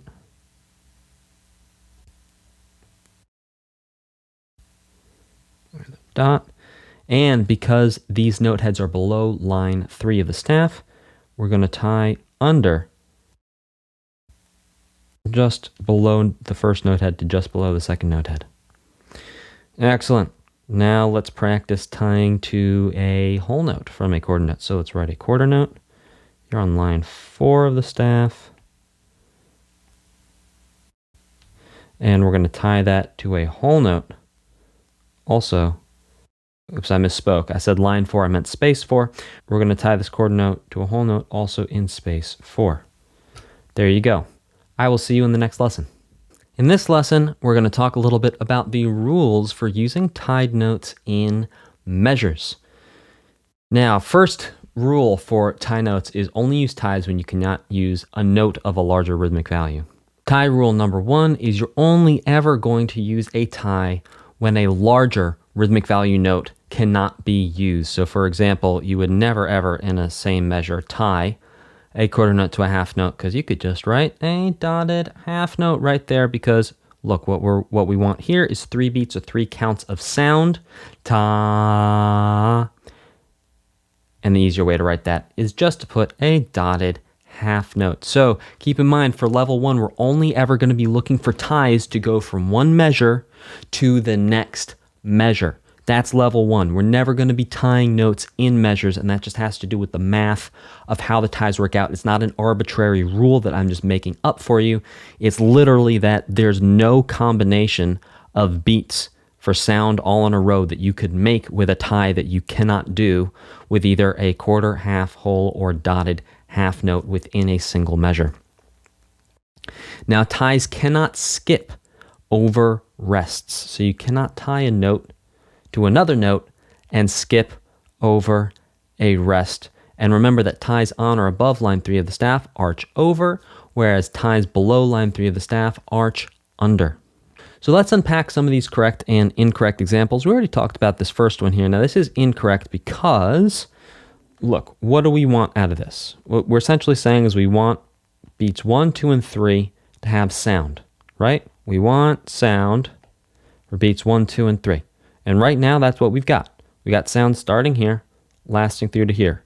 But that's no good because we don't need ties and measures. All we need is for 3 beats of continuous sound to have a dotted half note. That's all you need. Right here. This one is incorrect because, okay, what essentially do we want to have happen here? Essentially what we want here is we want this note here to continue sounding all the way through to this note here. So, in other words, we want beats 1, 2, and 3 to have sound. Much easier way of doing that. If you want beats 1, 2, and 3 to have sound, just write a dotted half note. It's going to make your life a lot easier. So how do we write notes in connecting measures? Because that's what we're going to be doing primarily in level 1, is we're going to write ties from one measure to the next or from one line to the next. So we can see here that step number 1 is you write all the notes you want, including the notes you're going to tie together. And step number 2 is, yep, boom, you just add the tie. That's it. Now it gets a little bit more tricky, and something to pay attention to is writing a tied note from one line of the staff to the next line. So number 1, you're going to write your rhythmic composition. You're going to write out your notes. You're going to figure out where the tie is in your mind, and then you're going to show the beginning of the tie from the first line, and then you're going to show the end of the tie on the next line. See that? I'm going to zoom out so you can see the whole thing. So what we're saying is that this note right here lasts all the way through to here. So that's essentially a quarter note plus a whole note, which equals 5 beats or 5 counts. Award for the messiest quarter note and whole note goes to Dan Spencer. So you get the idea that it starts here. It starts in measure 4 and continues on into measure 5. So if I were to taa, I'm going to start tawing right here. For measure 4, that's going to be 1, 2, 3, 4. Ta, ta, ta,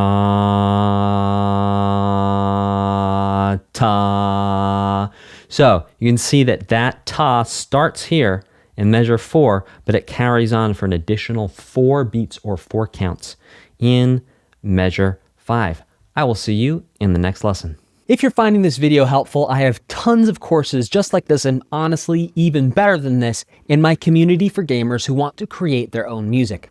If you want our help to create your own music or to build a professional portfolio on Spotify, YouTube Music, and Apple Music, or you want help composing your first original soundtrack, click the link in the video description and apply for our Gamer Music Creator program now. There are tons of compositions and songs we've already helped gamers just like you create and release professionally. No previous musical experience is required. You can be a total beginner, and we will show you every step of the way through creating and releasing your own music. You also do not need to buy extra gear. We give you everything you need from day 1 if you are accepted into our program. Click the link in the description and apply now. This is going to be a little bonus lesson for how to tie more than 2 notes together. So I don't recommend you do this right away. As you start to incorporate ties into your rhythmic compositions, use them sparingly. Use 2 or 3 ties per 8 measures or 1 or 2 ties per 4 measures, because once you start getting into tie land, it gets real crazy and the notes start lasting for a really, really, really long time. So number 1, if you are going to tie more than 2 notes together, make sure that all the notes you are tying together are on the same line or space of the staff. Number 2, you're going to write ties showing that the notes are connected. And number 3, there's no limit technically for the number of ties that you can use in a row. So let's unpack this example a little bit because, well, it's a lot. So we have a total of 12 counts, count them, 12 counts of tied notes here. So we start off with 3 counts with a dotted half note here, and then that's added to the 4 counts of the whole note, which is added to 4 counts of the whole note, which is added to 1 count of the quarter note. So 3 plus 4 plus 4 plus 1 equals 12. Now I'm going to take a real deep breath and taa this for you. Here we go. At 60. This is just an example. You don't need to taa this.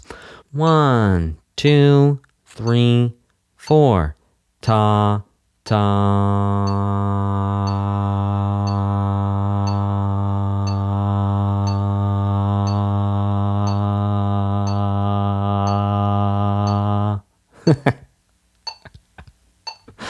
All right, so that's a lot. So you can do that in your composition. Just watch out and make sure you're using the ties correctly. You're not tying notes within the same measure to each other. You're only ever tying notes from one measure to the next measure or from one line to the next line.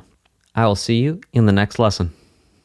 In this lesson, we are going to be tying example 25 and 26 from the Best Music Theory book for beginners. We're doing it at 60. As you can see, we have our little 60 metronome sign there for our speed. Looking at the time signature, okay, it's 4/4, so the counting's going to be for 4. Listening to the click, 1, 2, 3, 4. Ta,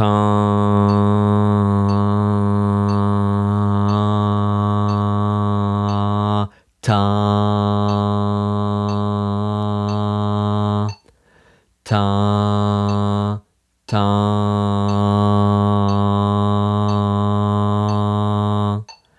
ta, ta,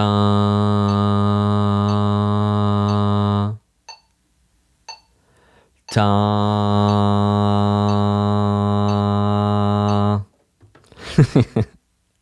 All right, this next one is 26. Again, 4 whole lines of music. Let's listen to the pulse. Again, at 60. Let's look at the time signature. Okay, time signature is a 3 on top, which means our count is going to be for 3. Here we go. 1, 2, 3. Ta, ta, ta, ta, ta, ta, ta, ta,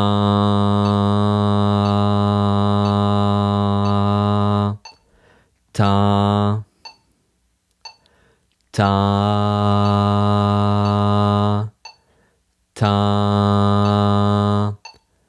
ta, ta,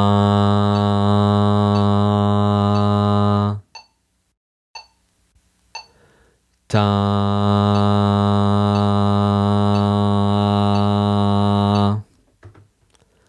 I will see you in the next lesson.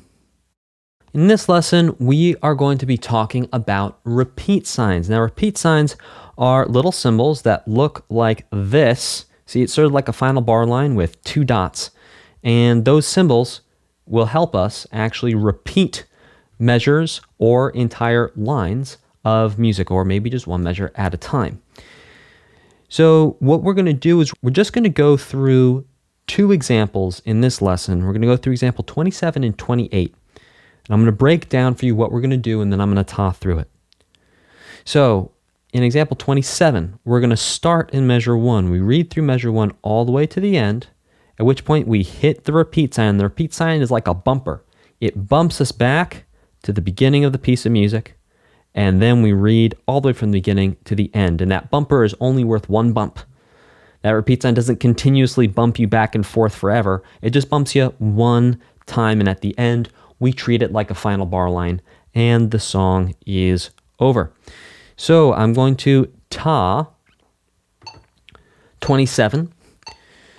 Looking at and the time signature is for 4, so the countdown is going to be for 4. Here we go. Get the pulse, count in. 1, 2, 3, 4. Ta, ta, ta, ta, ta, ta. Bounce back. Ta, ta, ta, ta. Ta, ta. There you go. Now let's look at example 28. So example 28 is pretty interesting because instead of having 1 repeat sign just at the end, we also have a repeat sign here at the beginning. Now, you may see this when you are out in the wild reading and playing real pieces of music or analyzing real pieces of music. But here's the thing. This second, so we have 1, 2. We have 1 repeat sign, 2 repeat signs. This second repeat sign right here, it is called redundant. Redundant means it is not necessary. It doesn't actually do anything. However, There have been many people throughout history who have used that type of extra repeat sign there, even though it does not do anything. So this is more just to show you and to let you know that you may see this out in the world, but it's not actually important and you don't actually need to use it, and no extra action is required. You would still read the piece in the same way. You start from measure 1, you go through to measure 4, back to measure 1, through to measure 4. It works exactly the same as our single repeat sign that we saw up here, and that's why this is actually called single repeat sign 1, and this one is called single repeat sign 2. It's that even though there's 2 repeat signs, only one of the repeat signs actually matters and is actually doing any work. This bumps us back to the beginning, and we do not need this extra repeat sign here. It doesn't do anything. There's no extra bumping needed. It does not help you do anything. I will see you in the next lesson. In this lesson, we are going to talk about double repeat signs when they actually have 2 repeat signs that are doing something, not just one repeat sign at the beginning of the first measure and then the repeat sign in measure 4 that's doing all the work. So whenever you have a start repeat sign or a second repeat sign, so here's our first one right here, here's our second one right here, and you see this one's facing in, this one's facing in, and it's like a backwards final bar line that's facing to the right as opposed to the left. We're actually going to bounce between these two. So yeah, let's unpack that. When we have a second one, 1, 2, in measure 1, at the beginning, before the notes start, if you have that repeat sign before the notes start, it doesn't do anything. It's redundant. However, if you have a second repeat sign that is after the notes start, like right here, that's actually going to do something. So what's going to happen here is we're going to start at the beginning. We're going to read left to right like we always do. This repeat sign bumps us back to this repeat sign, which then bumps us to the end. So to taa it, here we go. Getting the pulse. Looking at the time signature, it's 4/4, so counting is 4. Here we go. 1, 2, 3, 4. Ta, ta, ta, ta. Ta, ta. Ta, ta. Ta, ta. So that is how a double repeat sign works. It actually bounces us back and forth between the 2 repeat signs. Now let's look at a double repeat sign over 8 measures instead of 4 measures. So let's talk through this, let's walk through this, and then I'll taa through it. So we're going to start left to right, top to bottom, as we would normally do, but here's what happens. We go like this, we go to second line, but what happens is that this repeat sign right here catches us before we can get to the end. So we're not allowed to go to this measure yet because we have this repeat sign before it. So this repeat sign is going to bounce us back. But where's it going to bounce us to? Not the beginning, but to that second repeat sign there, which is then going to bounce us all the way through. And the second time we ignore that repeat sign and we make it to the end. That was a little complicated. Go back, review this, read the page a bunch of times, look through those arrows, and I'm going to taa it one time for you, and hopefully that'll help make more sense for you as well. Here we go. Time sig is 4/4, so the countdown is going to be for 4. Here we go. 1, 2, 3, 4. Ta, ta, ta, ta. Ta, ta, ta, ta,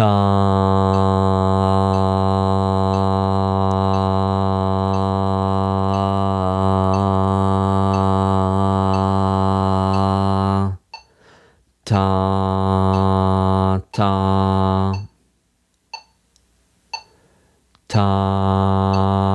ta. Ta,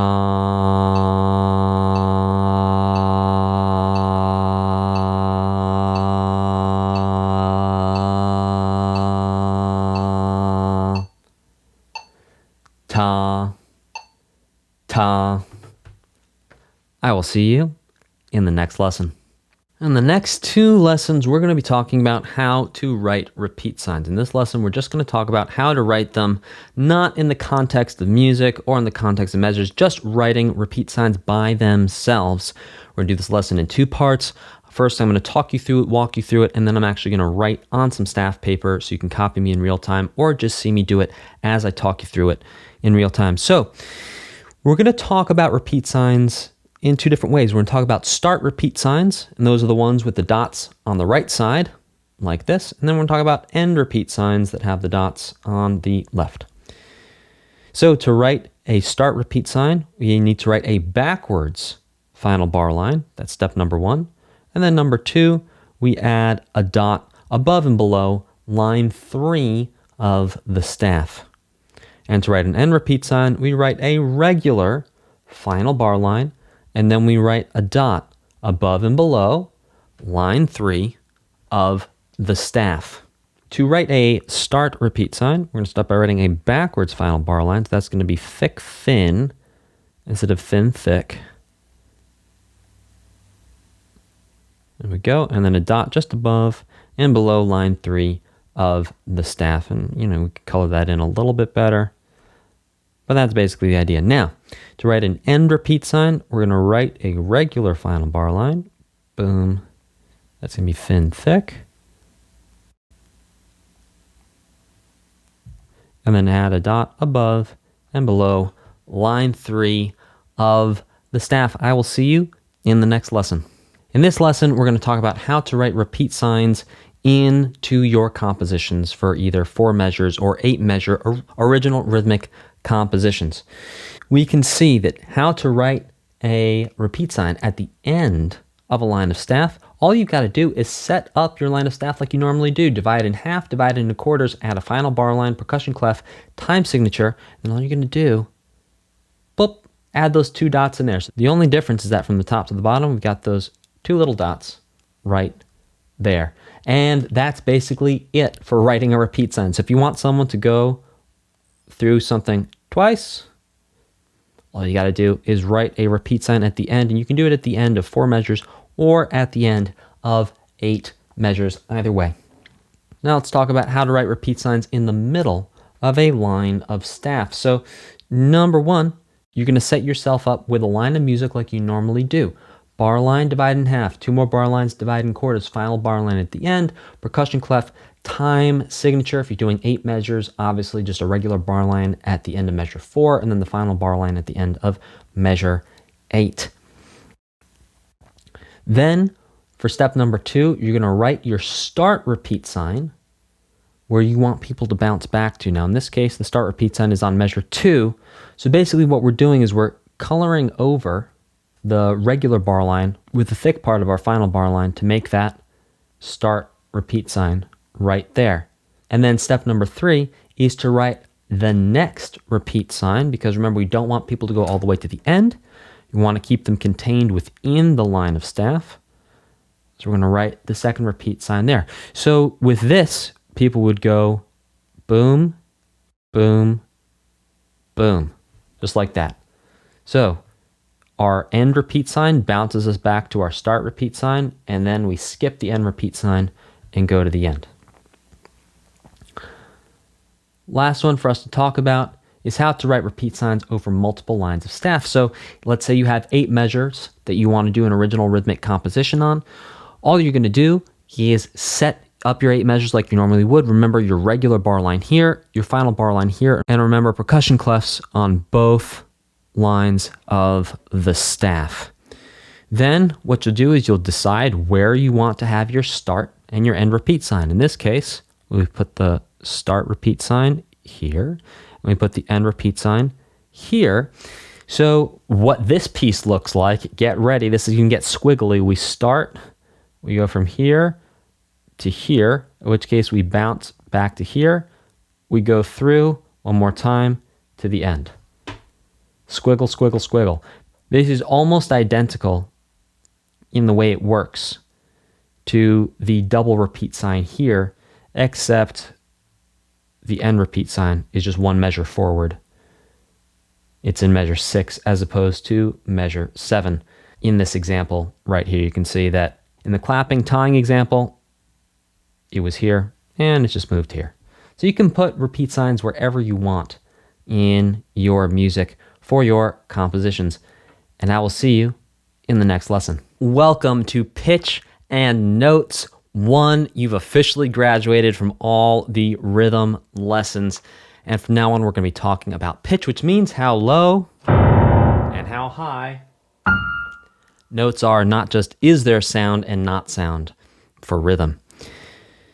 So let's talk about high sounds versus low sounds. So we call most sounds pitches. Pitch is a single sound. If you open your mouth and say just like you would at the doctor's or dentist's office, the sound you're making is a pitch, which you can sometimes call a note. A note is a way of measuring certain pitches and giving them names. More on that later. So let's compare some high pitches and some low pitches. So here is example 31, high pitches.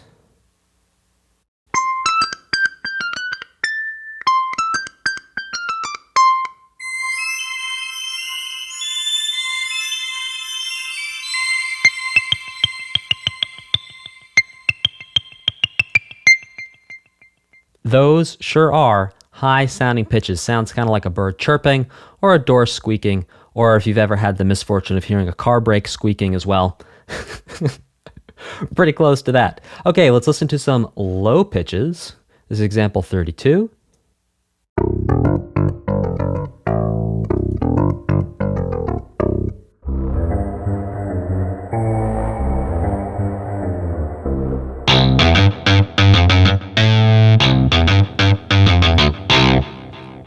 Okay, now those are lower pitches like thunder rumbling in the distance, or perhaps if you've ever heard someone in their car listening to music very loud and all you hear is the that's the low sound or the bass coming through. So low pitches versus high pitches. I will see you in the next lesson.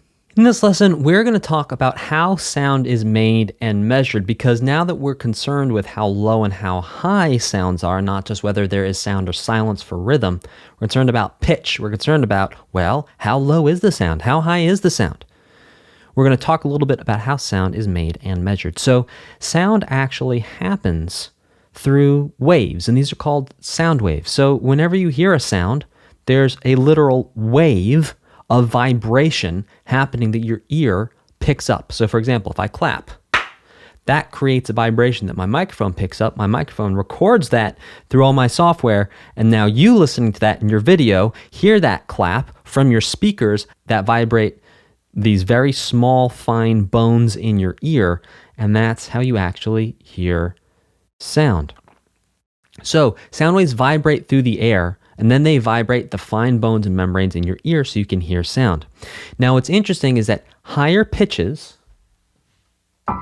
actually vibrate a lot faster than the lower pitches. And that's how we actually hear a difference between pitch, is how fast or how many times the note is vibrating, for example, every second. So we actually do have a way of measuring how many times notes vibrate per second, and this is called hertz. Now, hertz is a measurement of the speed of the sound vibration. The hertz, it gives a measurement for how many times a note is vibrating, which then tells us if the note is low, which would be a low number, or the note is high, which would be a high number. So higher number of vibrations per second up here, lower number of vibrations per second down there. So high pitches will have a larger number, followed by Hz for hertz, for example, 880 hertz. And then low pitches will have smaller numbers, like 55 hertz. Now, the hertz is not changing the sound, it's that we're actually able to measure the higher sounds have a higher number of hertz, or a higher number of vibrations or cycles per second, and that the lower notes have a lower number of vibrations per second. So the way we can think about these vibrations per second is actually a sound cycle, because like we talked about, they are sound waves, and these sound waves literally look like a wave in the ocean. They go up and down like this. So a sound wave goes up and down and up and down, and one up and one down and back to where it started. That is one cycle, and that's what we're measuring when we measure a hertz. So 1 hertz would be 1 cycle per second. Isn't that kind of mind-blowing? 880 times that thing goes wah, wah, wah, wah, wah, wah, wah, wah, wah, super duper fast, and that speed of that vibration is actually what makes that pitch sound higher. I will see you in the next lesson where we talk a little bit more about high pitches and low pitches. In this lesson, we're going to do one more look at high pitches versus low pitches and actually look at some sound wave examples to understand exactly what's going into creating different sounds. So high pitches have more cycles per second, and that creates higher pitches that we talked about last time, like 880 versus 55. So when we have high pitches, we know there's going to be a lot of vibrations, going to be a lot of waves. And what's interesting is we can actually see how loud the sound is going to be by how big the sound waves are. So we can see that right here, we have some pretty big waves. Yeah, they're going up and down. That means it's a loud sound. Whereas over here, we have very small waves, and that's going to be for a quiet sound. We can see that there's still 1, 2, 3, 1, 2, 3, the same number of waves per second, but the size of the waves determines how loud or how quiet the sound is. Let's talk about some low pitches. So low pitches have fewer sound cycles or sound waves per second. And just like the higher pitches, when the waves are larger, the sound is louder, and the waves are smaller, the sound is quieter. So right here, this is a big, big sound. This is very loud. This is like, watch your ears. Whereas this one right here is a quiet sound, like very different. I will see you in the next lesson. In this lesson, we're going to talk about different ways sound is created on different instruments. This doesn't actually have anything to do with music theory, but I think it's really fascinating information, and I think you are going to enjoy it, so we're going to talk about it. So the first type of instrument to talk about is an aerophone. So an aerophone is a type of instrument where sound is produced using air. This would be like an accordion, bagpipes, bassoon, clarinet, for example, a trumpet, a pipe organ, a recorder, anything you blow in or air blows through to make sound. Second type of instrument are chordophones. So with chordophones, sound is produced by plucking or bowing the strings of an instrument. So that'd be like a banjo or a guitar. You have to pluck it. Or, for example, a cello or a violin, where you see players actually play with bows. Interestingly enough, a harpsichord as well is technically a plucked instrument. That's sort of like a piano, whereas a piano, the strings are struck with felted hammers. Harpsichord, the strings are actually plucked, and that's what gives it its very sort of sound. The next type of instrument are electric instruments, which require a source of electricity for the instrument to make the intended sound. Now, why do I say the intended sound? Well, that's because technically you could take an electric instrument, smash it into a wall, and sure enough, it would make a sound. That's just not the sound that was intended to be made with the instrument. So, electric instruments would be like an electric guitar, or a MIDI keyboard, or a sampler, or a theremin. If you don't know what a theremin is, go ahead and check out some YouTube videos of that after this lesson. Or, for example, a turntable when you're listening to music on vinyl, or a DJ is using a turntable to create music and mixes in real time. There are also membranophones. Now, membranophone, let's look at that. It's like membrane. Membrane, it's like a skin. So sound is produced by striking a tightened animal or plastic membrane on the instrument. That's going to be any type of drum. A drum, a djembe, that's going to be your West African style of drum. Tabla, that's your Indian style of drum. Tambourines, yes, tambourines, even though they do have shakers on them, they also have skins that you can hit. Timpani and tom drum. The last type of instrument for us to look at are idiophones. Now, idiophones, sound is produced through rattles, friction, concussion, or plucking. So that's going to be like a cabasa, a cajon, castanets, bring them together. Cowbell, I have a fever, and the only thing that can fix it is an idiophone. So striking a cowbell, there you go, concussion. That creates the sound. A cowbell by itself, again, is not going to make the intended sound. unless you hit it with something, or perhaps you hit something with the cowbell. Again, going back to our example of smashing an instrument into a wall, if you take a cowbell and smash it into a wall and the wall is durable, the cowbell just might indeed make the intended sound.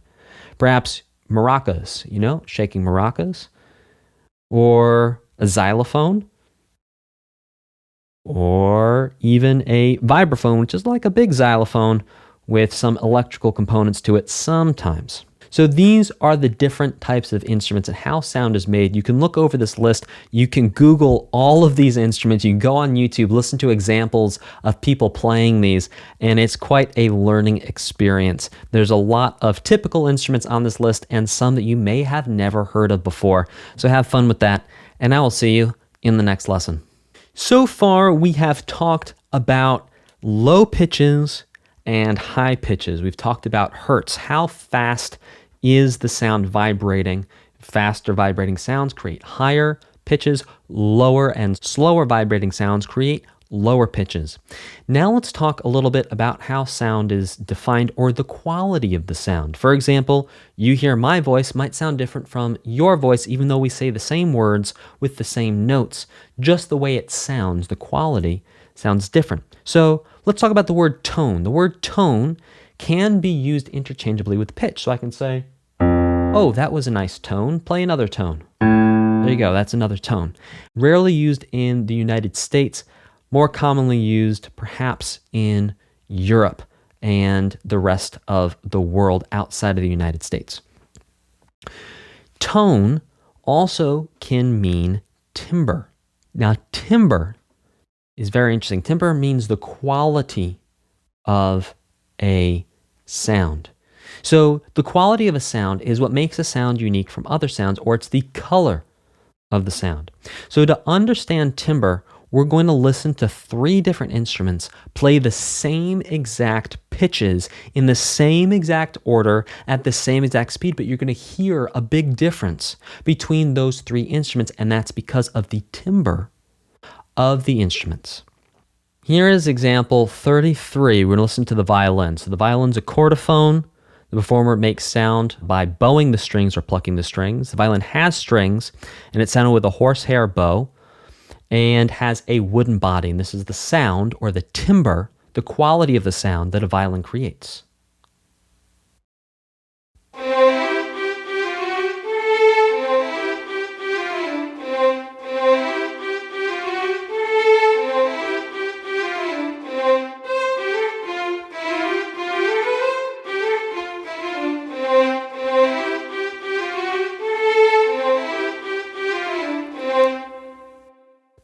That's the violin. Now, we're going to hear the same exact pitches played in the same exact order at the same exact speed, but this time by a saxophone that is an aerophone instrument, has a vibrating wooden reed.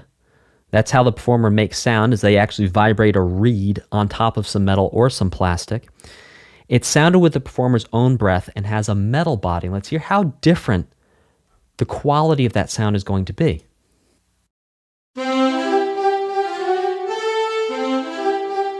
So different. Same notes.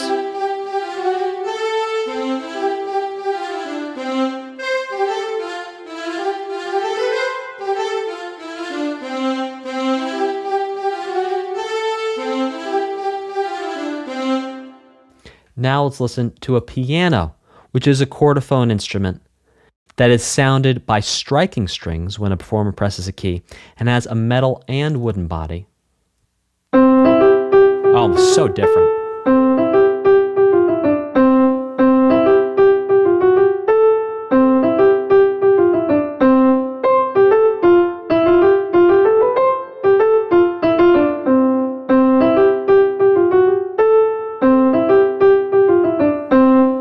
So you can hear that all 3 instruments sound completely different from each other, even though they're playing the same pitches at the same speed in the same order. The way you can hear the difference between those sounds is the timbre, or the quality of how they sound. I will see you in the next lesson. In this lesson, we are going to be talking about melody. Melody is a series of pitches that take place over time. Now, many songwriters and composers try to make pleasing melodies. This is where it gets interesting. What you find to be pleasing may be different from what someone else thinks of as pleasing. So melody is subjective, which means everyone can feel differently about a melody, and no one is right or wrong, they just have their opinions. Now, there are ways of structuring melodies and structuring songs in ways that are more systematic and have patterns that are more easily recognizable that most people find pleasing. Now, a lot of the time, pleasing melodies have some pattern that imply that the pitches belong together. There's some sort of pattern that makes sense to us. Now, while it still is subjective, our brains are programmed to recognize patterns and to find comfort in patterns. So while it may be subjective, everyone's opinion, whether a pattern is nice in a melody, most of the time melodies have patterns. If it doesn't have pattern, you might not like it quite as much because your brain just really likes to find patterns. Now, because we have so much to learn to get you to read, write, and understand music, we're going to talk about how to craft and shape melodies in Theory 3, not in Theory 1, because we have so much more to learn before we even take that first step of putting melodies together. So we're going to listen and watch a couple of examples now of melody. Let's start with example 36. We're actually going to see this picture you're looking at animated with a real melody. Here's example 36.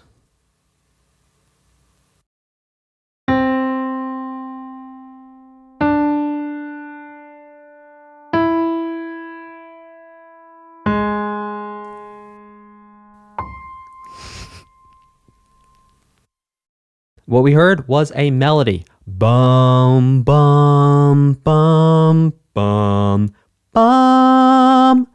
That is the melody we just heard that is written here for you, not using music notation, but just showing you a melody. I will see you in the next lesson. In this lesson, we are going to talk a little bit more about melody and actually listen to two examples of melodies. Let's get rocking and rolling. This is example 37.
Okay, so not a lot of repeated patterns in that melody, and you may have found that melody to not be very pleasing.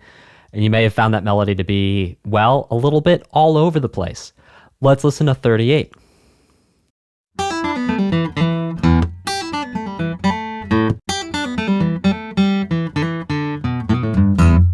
Huh. That made a little bit more sense, right? There was more pattern there.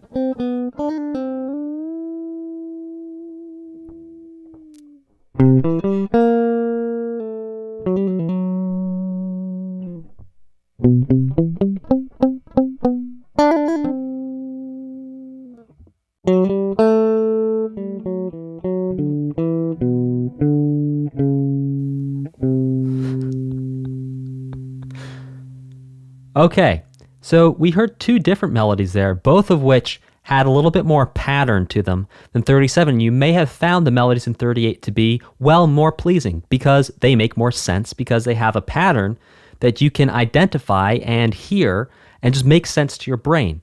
We're going to listen to one more. We're going to go back to example 34, and we're going to listen to the melody there. Just a little bonus. Now this melody has a pattern to it.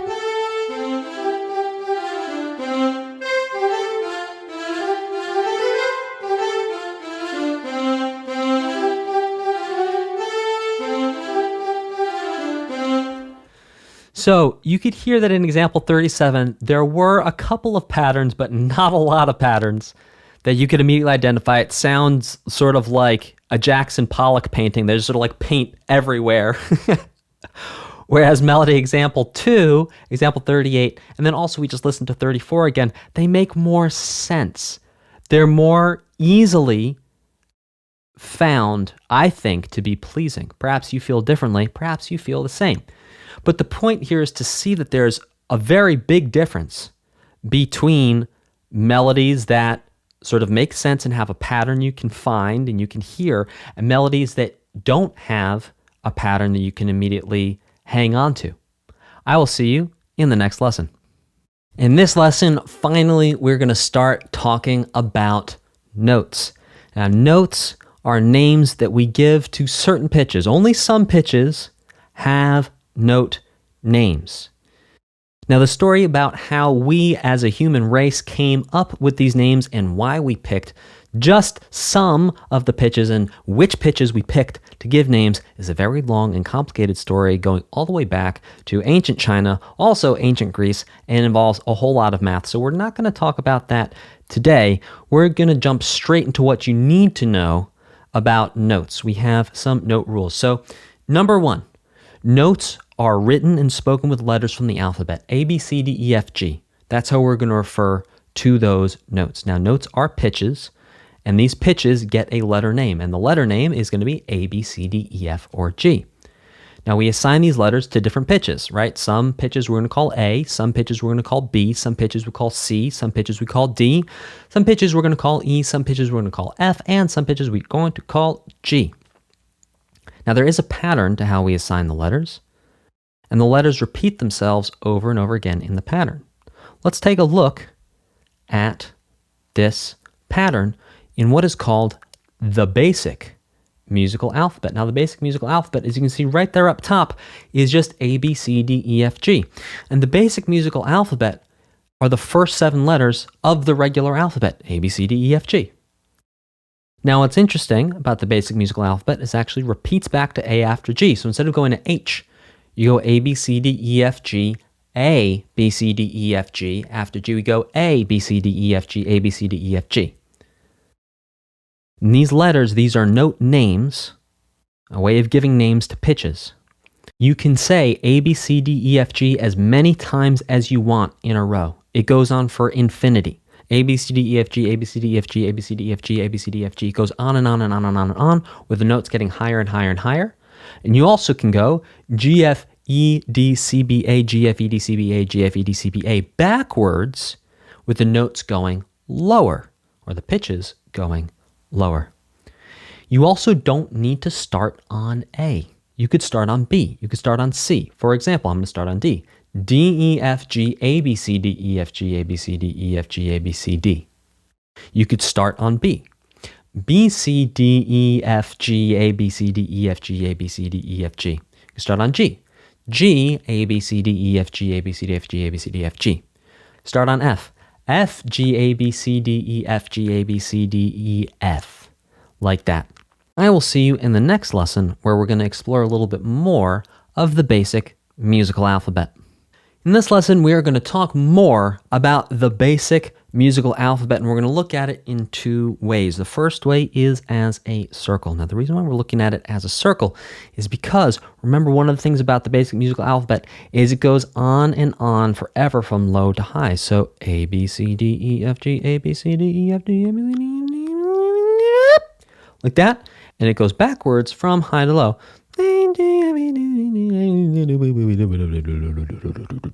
Lower and lower. Remember, we can start anywhere on the basic music alphabet. We can start on B. B, C, D, E, F, G, go round and round and round.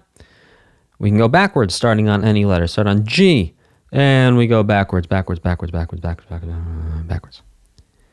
So what we're going to do now is we're actually going to watch and listen to an example of the basic musical alphabet going from low to high and high to low, so you can hear the pitches go up and down in real time and see which notes are moving and grooving, and see which notes are being played, and see which note names those pitches have. Here is example 39. So starting low, going higher.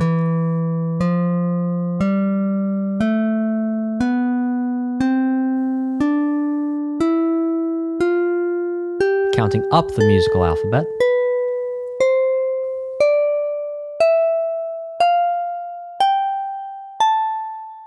Now counting down, the pitches are going lower.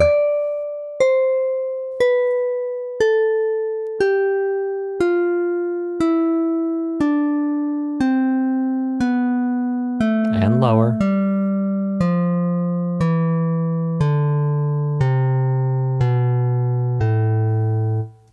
Now, we're going to look at two more examples of the basic musical alphabet. This time, instead of imagining it as a circle, we're going to imagine it as a staircase going from low to high, and not necessarily starting on A, because remember, we can start the basic musical alphabet on any letter and go up. We can start on any letter and go down. This is example 40. So low, going up. And see, after G, where do we go to? A. And then the basic musical alphabet starts again. And it would keep on going forever and ever and ever, and we could start even lower than we started there on A. Now let's look at what happens when we descend, when we go down the basic musical alphabet, again thinking about it like a staircase. Here is example 41, descending basic musical alphabet. Starting on C now. Remember, you can start on any letter, or from high to low. You can stop on any letter too. See, this one stops on G? Totally cool to do that too. So basically, the basic musical alphabet is a way of thinking about going from low notes to high notes to low notes, round and round we go. I will see you in the next lesson. In this lesson, we're going to bring everything you've learned so far. You learned about the staff, you learned about whole, half, quarter, dotted half notes, whole, half, and quarter rests. And we're going to start to bring it all together with pitches and notes, and actually look at writing notes on the staff. So there's three things to know before we head in and zoom in and really look at these notes on the staff. The first is that notes are placed on the lines and spaces to indicate different pitches or notes. The first thing to talk about is that notes are placed on the lines and in the spaces of the staff to show different notes. The higher sounding notes are up towards the top of the staff, or up towards the ceiling, and the lower sounding notes are towards the bottom of the staff, down towards the floor. So let's zoom in and take a look. So number one are going to be line notes going from low to high. You can see that down here, this is low, and up here, we're going up, this is high. So we go from low to high, and these are all the notes on the lines. You can see we have a note on line 1, 2, 3, 4, and line 5. Now let's look at line notes going from high to low. So we have line notes starting on line 5 going down to line 1, and up here is high, and down here is low. High to low. Up towards the ceiling is high, up towards the sky is high, down towards the floor is low.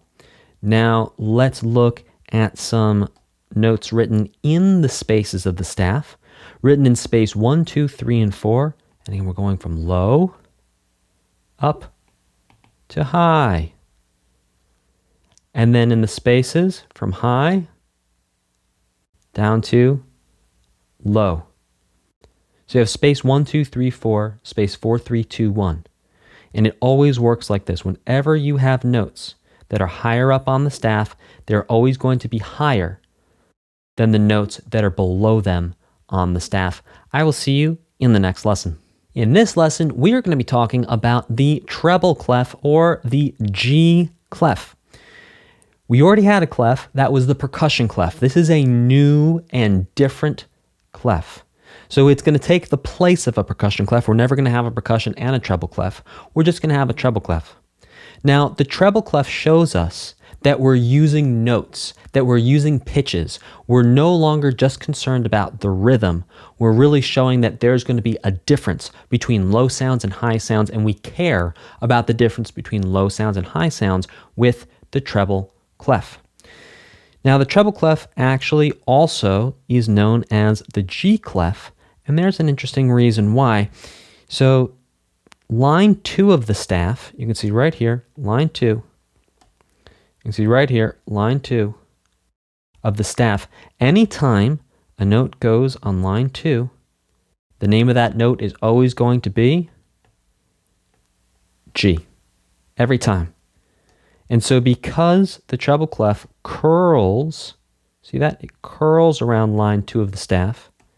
It's showing us where the G note goes, and then we can figure out all the other notes based on where the G note is. So, for example, if this is G, the next note up, think about the basic musical alphabet. What comes after G would be A, then B, then C, then D, like that.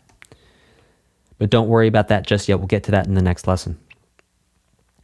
Now, interestingly enough, another reason why it's called a G clef is it actually used to look like a capital letter G back in olden times. So, the treble clef shows us that instead of rhythm, we're now talking about notes. We're talking about pitches. Now, we care not just if there's sound or silence, but we care about the pitch of the sound. We care if the sound is high. We care if the sound is low. This is now part of the conversation. And the notes and the lines and spaces, and we're going to talk more about those lines and spaces in the next lesson. I will see you there. In the next 2 lessons, we're going to be breaking down how to know which letter of the basic musical alphabet goes where on the staff, and which line is which, and which space is which. So let's start with a couple ground rules. Anytime any note lands on a line or space of the staff, it will have the same name. So anytime a note lands on line 2, it's always a G, just like from the G clef or the treble clef. Anytime a note lands on space 1, for example, it's always going to be an F. Now, here's where it gets interesting, is that you can have more than one F. For example, you can see that all notes on line 5 are F. Also, all notes in space 1 are also F. We'll get into breaking down the difference between those Fs in the next chapter. For now, just memorize that we have an F that goes in space 1. We also have an F that goes on line 5. So let's take a look at just the notes on the lines. All right, so all the notes that go on line 1 are E. It does not matter if it's a whole note. It does not matter if it is a half note. It does not matter if it is a quarter note. All notes that have a note head on line 1 are always going to be E forever and ever and ever. Always. Likewise, all the note heads that go on line 2 of the staff, all those notes will always be G. Whenever you have a note head on line 3 of the staff, it's always going to be B. Anytime you have note heads on line 4 of the staff, it's always going to be D. Anytime you have note heads on line 5 of the staff, it's always going to be F. Let's talk about the space notes. So whenever we have a note head in space 1, and again, that can be a whole note, that can be a half note. It could also be, that was a messy half note, but that's okay.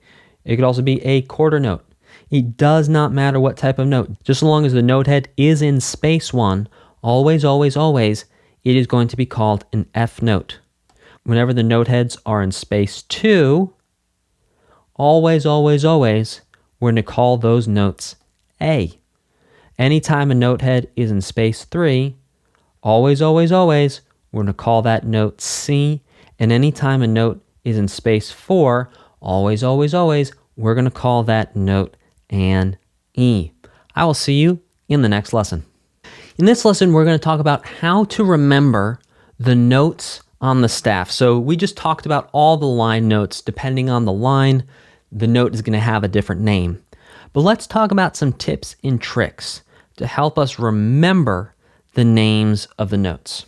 So before we do that, let's just take a look at all the notes on the staff with their letter names. So the note on line 1 is E, the note in space 1 is F, the note on line 2 is G, the note in space 2 is A, the note on line 3 is B, the note in space 3 is C, the note on line 4 is D, the note in space 4 is E, and the note on line 5 is F. We're going from low to high, always. High, close to the ceiling, low, close to the floor. Also interesting to notice that this is the basic musical alphabet, but starting on E. We have E, F, G, and then what do we have? A, B, C, D, E, F. So this is the basic musical alphabet, starting on E and ending on F. Now let's talk about how to remember the names of the notes on the lines. So from lowest to highest, the notes on the lines are E, G, B, D, and F. And to remember the names of the notes on the lines, we're going to say every good beat drops finally. So E for every, G for good, B for beat, D for drops, F for finally.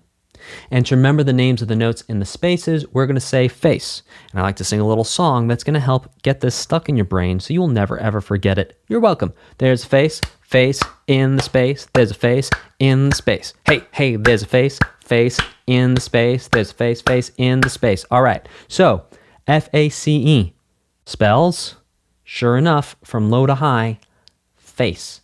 So if you're ever looking at the staff and you can't remember the names of the notes in the spaces, just say to yourself, F-A-C-E, and count up from space 1 to wherever you're trying to get to, and that'll help you remember the names of the notes.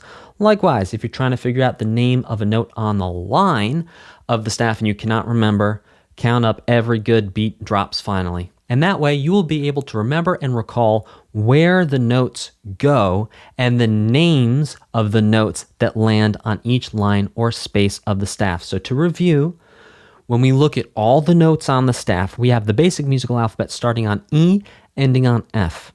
When we look at just the line notes, we have E, G, B, D, F. And to remember just the line notes, we can say every good beat drops finally. And just to make sure you really get it, every good beat drops finally. And then to remember the names of the notes in the space, we say F, A, C, E, face. I will see you in the next lesson. In this lesson, we're going to talk about how to write a treble clef. We're going to do this in 2 parts. The first, I'm going to talk you through it and point some things out. And the second, I'm actually going to write it, a couple treble clefs in real time so we can do it together. You can really get a feel and a hang for how to write the treble clefs. So step number 1 is you're going to write a curved line from line 2 to line 3, then back to line 2 of the staff. Step number 2 is you're going to write a curved line from line 2 to line 1, around up to line 3. Step 3 is you're going to write a backwards S going up above the staff. And line 4, you draw a line straight through the treble clef down to the bottom. So we're going to write a couple treble clefs here together. Let's start by putting our pens or pencils on line 2 of the staff and going line 2 up to line 3, back down to line 2. Then we're going to go from line 2 down to line 1, around up to line 3. Then we're going to write like a sideways backwards S up till we're about, and you can see this, we're about even with the middle right there.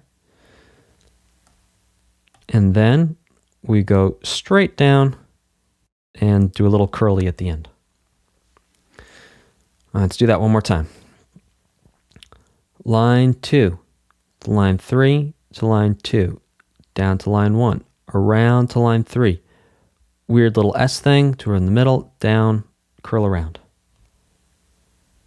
Okay, now for real.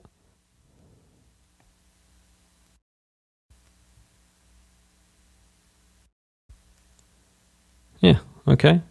Not bad. Do a couple more.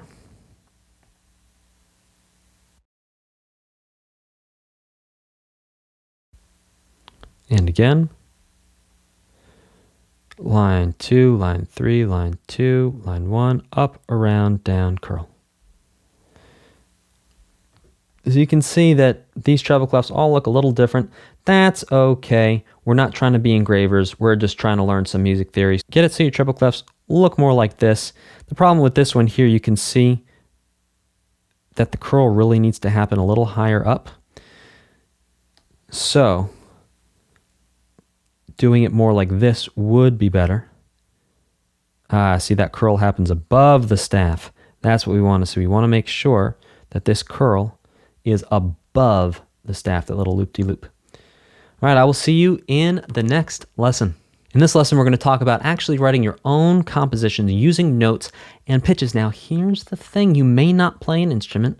You may not have previous musical training, so you could write it down on a piece of staff paper, sure, but then how do you know how it actually sounds? Well, there's a couple free tools and also cheap tools on the internet that anyone, including you, can use so you can actually hear what those notes sound like without having to play an instrument, and that way you can actually start to make your own melodies using whole, half, quarter notes, dotted half notes, and whole, half, and quarter rests. So definitely check out the description of this video where there's a bunch of links to free and also very affordable notation software that is cloud-based. You don't have to download anything. You just create an account, you log in, and you rock and roll with it. I hope you have a lot of fun playing around with those. And once you're in with one of those free software programs or the paid ones that don't cost too much money, what you can do is you can actually start doing your homework in there if you want. So you don't have to handwrite anything. I do recommend finishing your workbook handwritten, but you don't have to always handwrite music. It is a lot easier to use a computer to write music because instead of having to write a note head and a stem and make sure the stem's right, you just pick where you want the note head to go, and then the stems and everything else just take care of themselves from the computer. So check out a couple of those links, have some fun, and I will see you in the next lesson. In this lesson, we're going to be talking about how to actually go ahead and write your own compositions with a treble clef and actually using notes that are on different places, different lines and different spaces of the staff.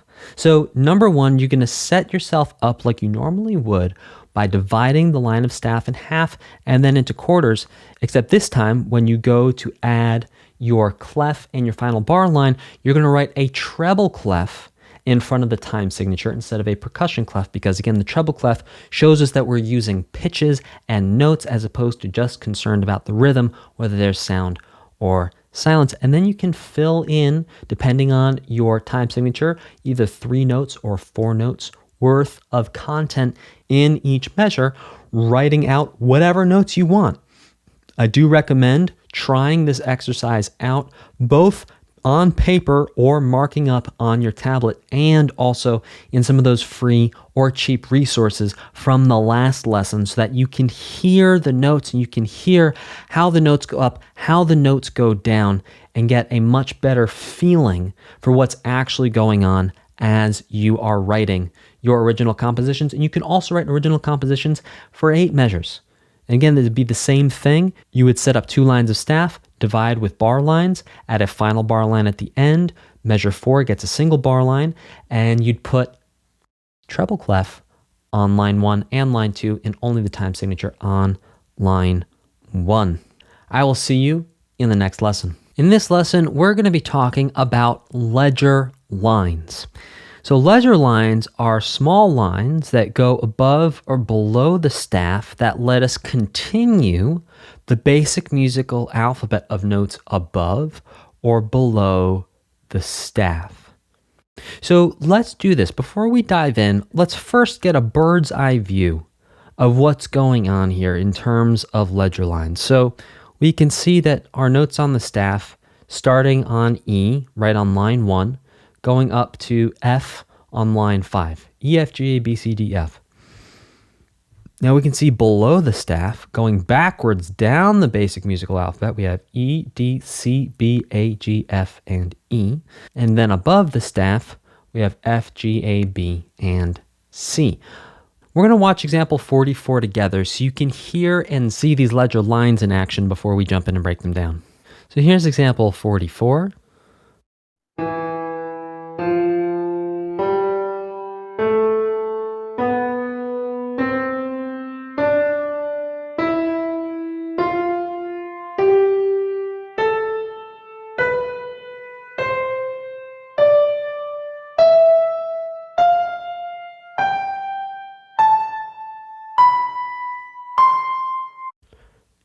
A lot more notes than just from E to F on the staff.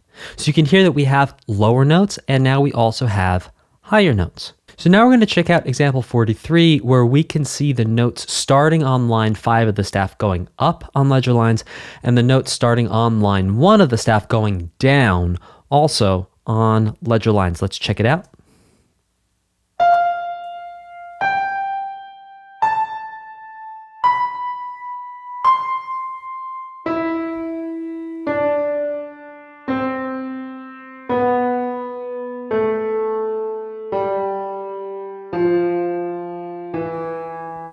So as you can see, these ledger lines bring notes below the staff, then the basic musical alphabet continues on the staff, and then up off of the staff again on ledger lines. So if we look at all these notes on ledger lines and on the staff, we start the basic musical alphabet on E, 3 ledger lines below the staff. We end on C, 2 ledger lines above the staff, and we can see that the basic musical alphabet is here. It's alive and well. E, F, G, A, B, C, D, E, F, G, A, B, C, D, E, F, G, A, B, C. Round and round the basic musical alphabet goes. In the next lesson, we're going to do a deep dive into really memorizing and understanding how and why those ledger lines work the way they do. I'll see you there. In this lesson, we're talking more about ledger lines. We're going to start with the ledger lines above the staff. So here we can see we have very clearly written out here that we have staff line 5, that's G.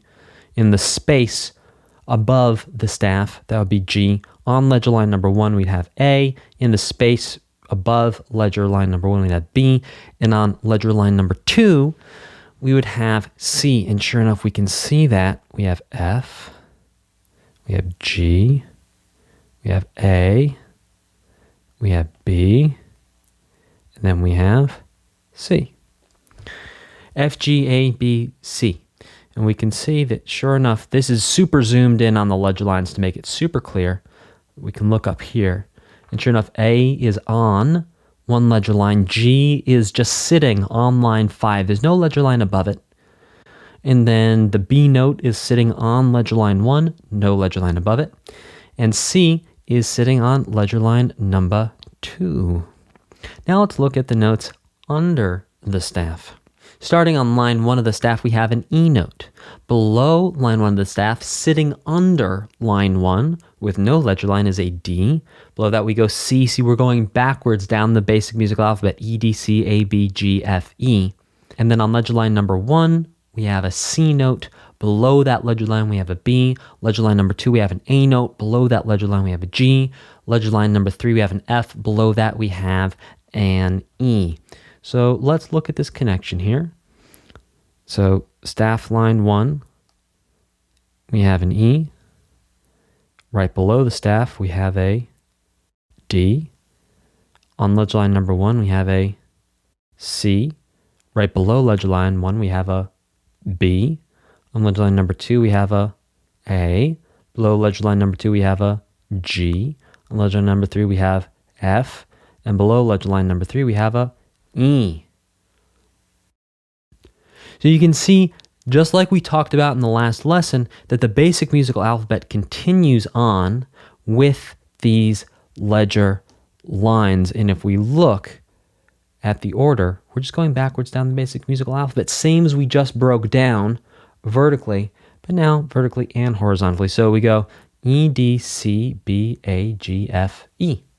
All the way down, we can see that the D is just below line 5, C is on ledger line number 1, B is just below ledger line number 1. A is on ledger line number 2. G is below ledger line number 2.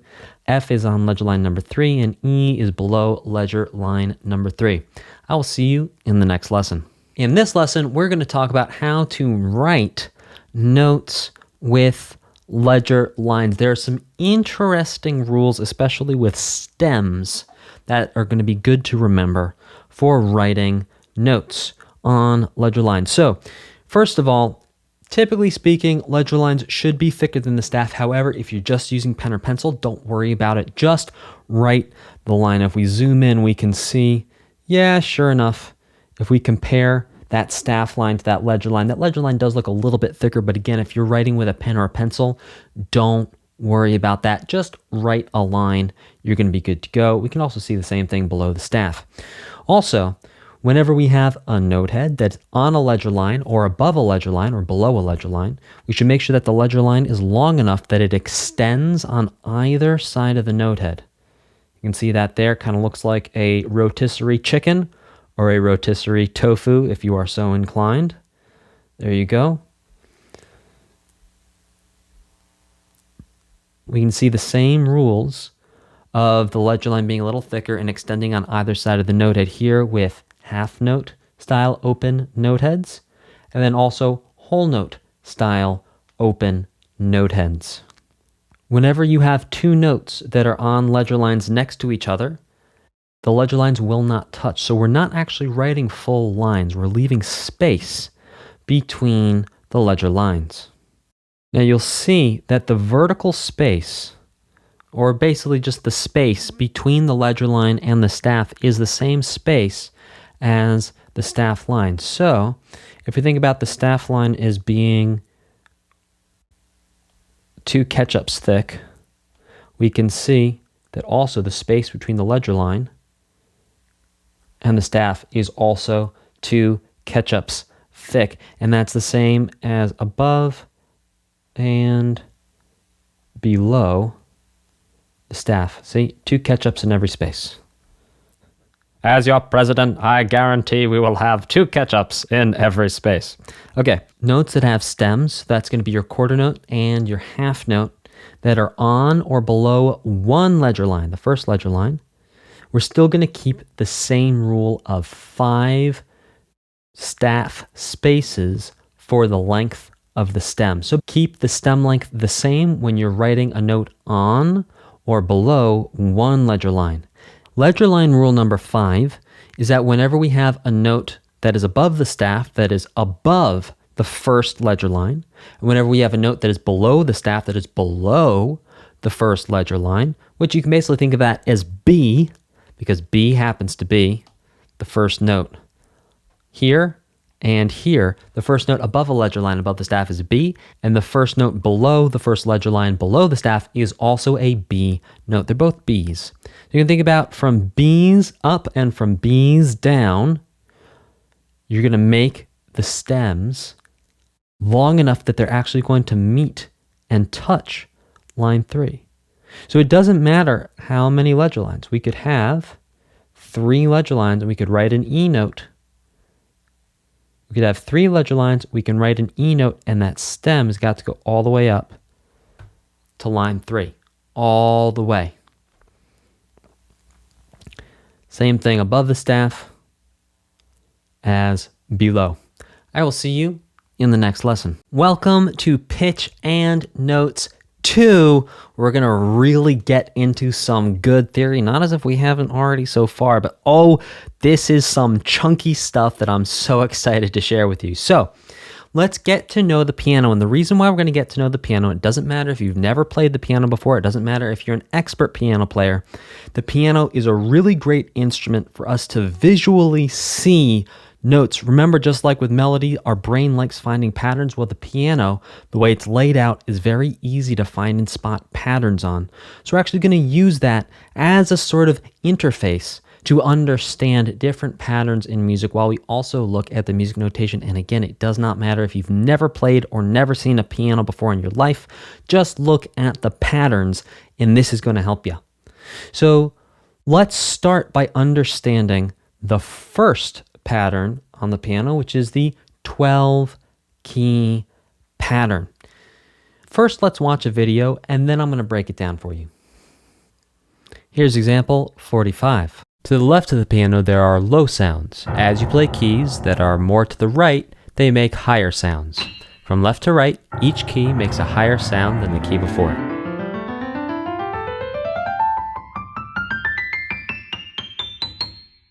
On the keyboard, there is a pattern of black keys. We can spot the black keys together in groups of 2 and in groups of 3 that are repeated all across the keyboard. Another pattern on the keyboard called the 12-key pattern. We can find this pattern by using our groups of 2 and 3 black keys as signposts or markers along the way. Part 1 of the 12-key pattern is built around our group of 2 black keys. Counting the white and black keys in this section of the 12-key pattern, we have a total of 5 keys. The white key all the way to the left of the group of 2 black keys is key number 1, the first key in the 12-key pattern. Part 2 of the 12-key pattern is based around the group of 3 black keys. Counting all the white and black keys in this section, we have 7 keys total. The white key all the way to the right of the group of 3 black keys is key 12, the last key in the 12-key pattern.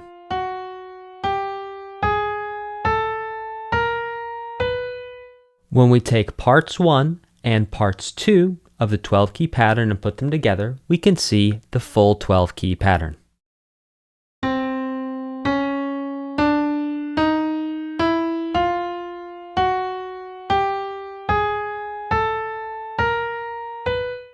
The 12-key pattern repeats over and over again for the entire keyboard. Every time it repeats, it sounds higher than the last 12-key group when played from left to right.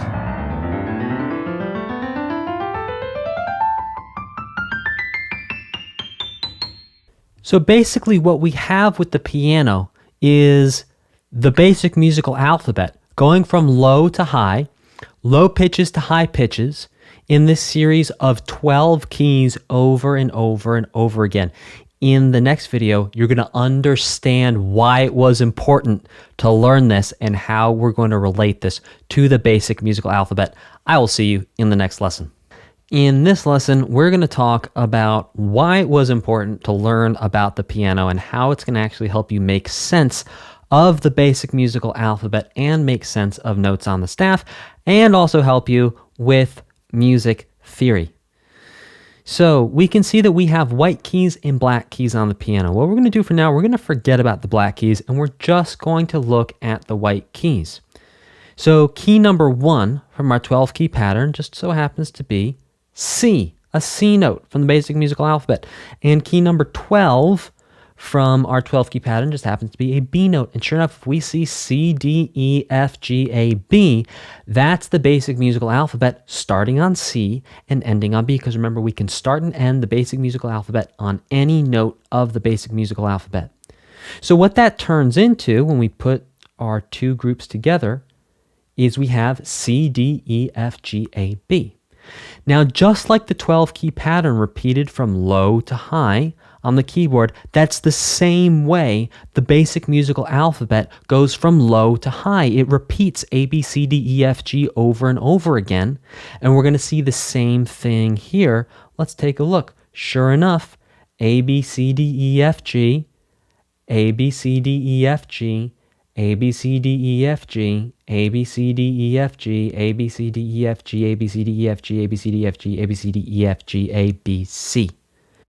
And to show you what that would sound like, calling the names of the notes out as I play, A, B, C, D, E, F, G, A, B, C, D, E, F, G, A, B, C, D, E, F, G, A, B, C, D, E, F, G, A, B, C, D, E, F, G, A, B, C, D, E, F, G, A. The same way we had those ledger lines going from low to high, A, B, C, D, F, G, we can see that the piano is laid out in the same way.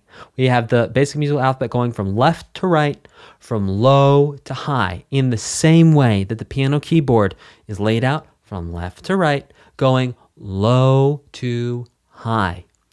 So let's remember how the basic musical alphabet repeats over and over again on the piano, just like the basic musical alphabet repeats over and over again on the staff.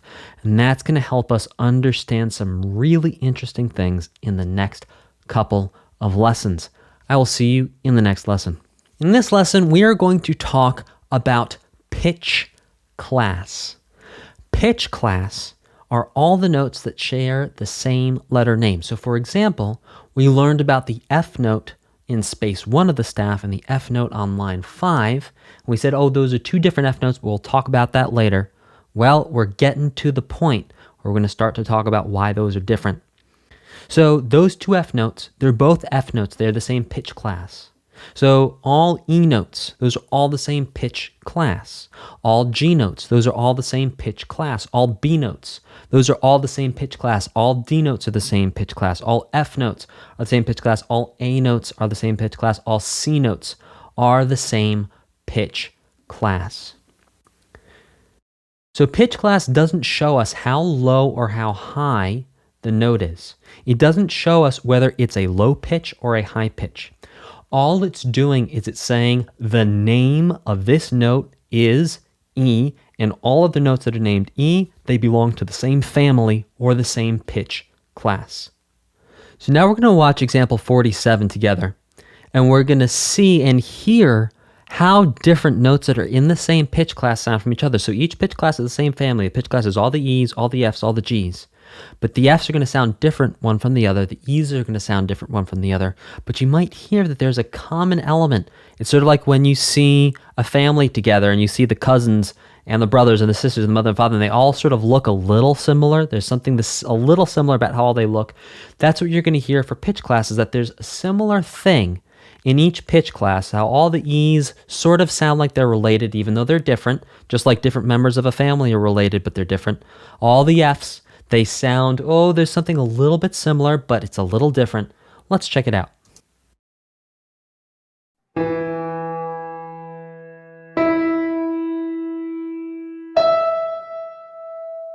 So right there, could you hear the similarity between all three E notes in the pitch class of E? Each one sounded different, sure. They're different members of the same family, but they also had a similar element to them, a similarity. This time I'm going to let it play all the way through.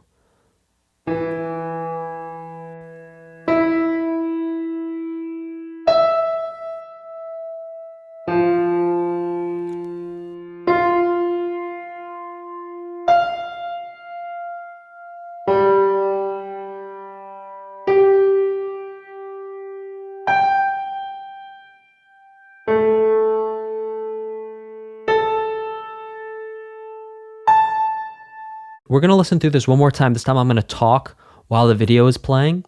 So listen to these E's. All different, but there's something similar between them. F. They're all different, but there's something similar about all those F's. G. G. All different G's, but they all sound a little similar.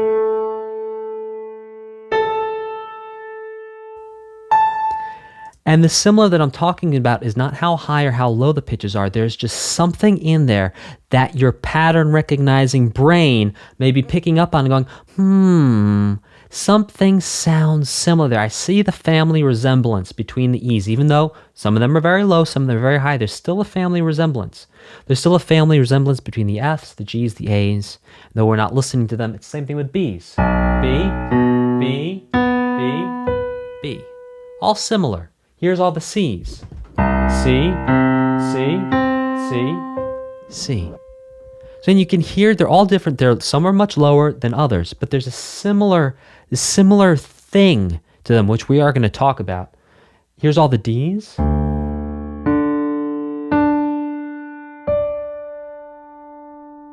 And Again, there's something similar there. I'll see you in the next lesson where we're going to start to break down that similarity. In this lesson, we're going to talk about octave register. Now, octave register is how we tell the difference between the different members of each pitch class family. So we had some E's that were low, some E's that were high, some F's that were low, some F's that were high, some G's that were low, some G's that were high. And this is how we're going to tell the difference and label and give names to the different members of each pitch class family. So every single E note within the E pitch class family is going to have a specific number next to it that's going to help us identify and know which it is. So octave registers help us tell the difference between notes in the same pitch class. Octave registers measure how high or how low a note in a pitch class is by using the following system. The lowest C note on a piano is called C1. That sounds like this. Each pitch class from left to right changes on C. So here is C1. Here's C2, C3, C4, C5, C6, C7, and finally C8. You can hear that all those notes, they have this similar thing to them even though they're low and high. So we have C1 through C8. Now that means that the D that is next to C1 on the piano keyboard. So let's go back and look at this right here. We can see that right next to C, we have a D note. It goes C, then D, just like the basic musical alphabet. So we start on C1. The next note would be D1, and then E1, then F1, G1, A1, B1, and then we get to the next C, so we're going to call the next C C2. The next note would be D2, E2, F2, G2, A2, B2. Then we get to the next C, which is going to be C3. So let's take a look at this on the piano keyboard, and I'm going to walk you and talk you through all the notes. So we start on C1, then we go to D1, then E1, then F1, then G1, then A1, then B1, and then, where are we at? Oh, we're at C2. So we can play C2. Then we go to D2, then E2, then F2, then G2, then A2. Where do we go next? To B2 to C3. So you see that the number is always changing on the C note, not on the A note, but the C note. Then we have D3, then we have E3, F3, G3, A3, B3, and then the number is going to change when we get to C. It's going to be C4. After C4, our next note is going to be D4, E4, F4, G4, A4, B4, then we change numbers on C to C5, D5, E5, F5, G5, A5, B5, C6, where we will pause for now. In the next lesson, we're going to do some more understanding octave registers. I'll see you there. In this lesson, we're going to talk about octave registers, but octave registers on the staff. We've already understood it on the piano with our white keys. That helps us look at it, see the shapes, see the patterns. Now let's look at it on the staff. So our first E below ledger line number 3 on the staff is E3. The next note is F3, then G3, A3, B3, and then remember, we're always changing numbers on the C note. So the next C is going to be C4. Next note is D4, E4, F4, G4, A4, B4, and then we get to a C, which means we're changing numbers. So C5. The notes that come after that, D5, E5, F5, G5, A5, B5, and finally we have that C on ledger line 2 above the staff, and because we always change numbers on C, we're going to call that C6. Now what we're going to do is we're going to go back and listen to the same example we did for pitch class, but this time we're going to label the octave register for each individual member of that pitch class so we can know how low or how high each note of the pitch class is. This is example 48. We're going to give it a listen now.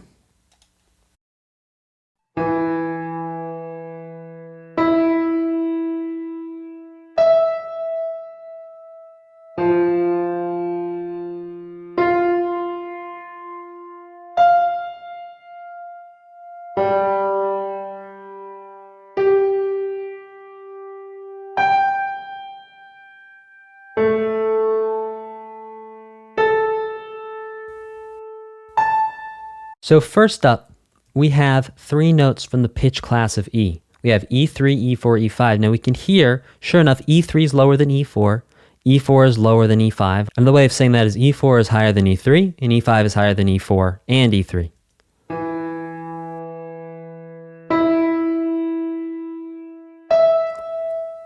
So those are all E notes, but they're going from lower to higher, and we're just giving them numbers to tell which ones are lower and which ones are higher, so we know exactly which note we're talking about. These next 3 notes are all F notes, going from low to high.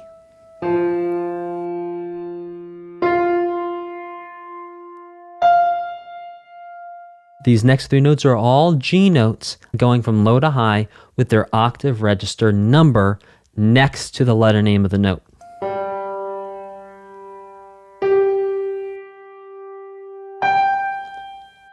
And finally, we have A3, A4, and A5, 3 A notes all in a row going from lowest to highest.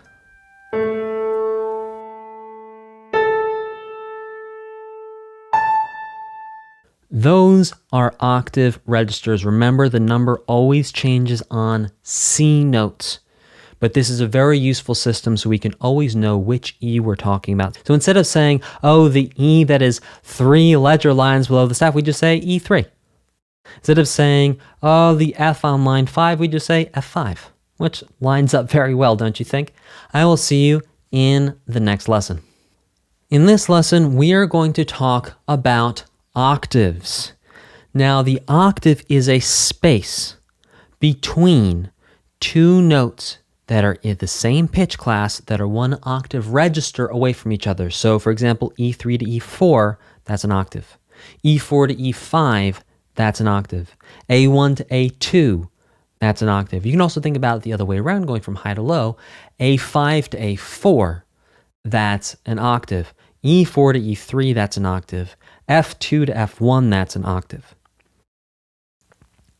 So we're going to look at octaves in 2 ways. First on the keyboard and then on the staff. Before I talk about it and break down, we're going to watch a video that's going to maybe help you understand it a little bit more because you're actually going to hear some notes and I'll be able to explain along the way. This is example 49.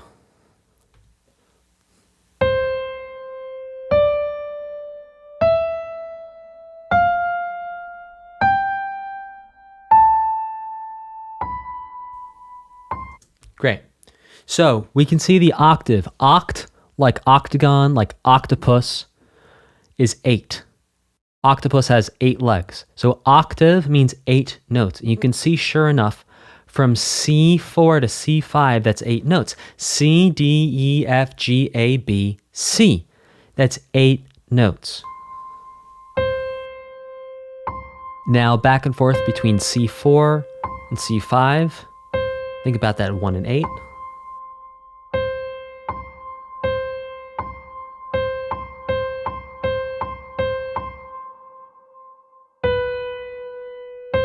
And here's going octaves of B. In this case, this is B3 to B4.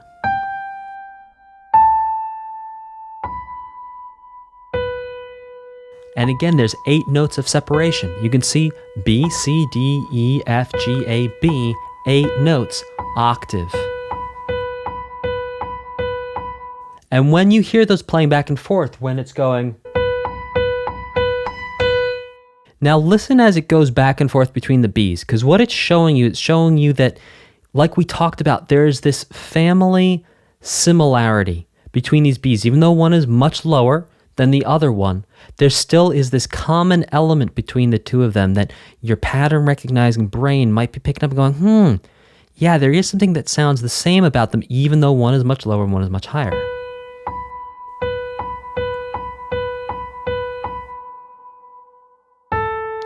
Now we're going to do octaves of A. A, B, C, D, E, F, G, A. That's 8. Octave. From A to A. And see, we can go from high to low, we can go from low to high. Still an octave.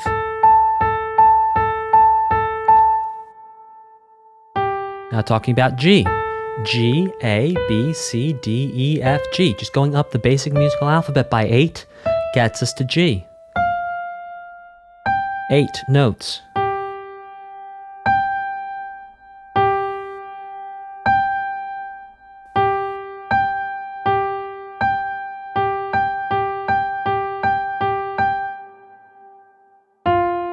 Now F to F. F, G, A, B, C, D, E, F. Count them. F, G, A, B, C, D, E, F. 8 notes. That's the octave. And here the similarity between the Fs.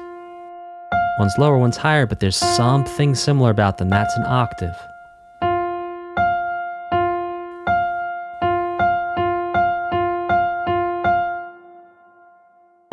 Now talking about octaves between E. E. F, G, A, B, C, D, E. That's 8 notes. Octave. And here the similarity between the E's. Low, high, but similar.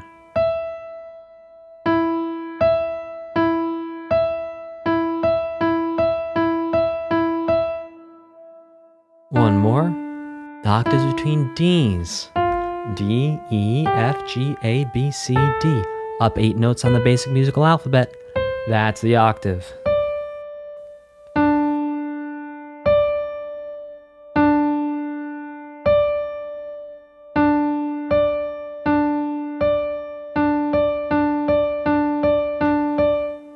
I will see you in the next lesson.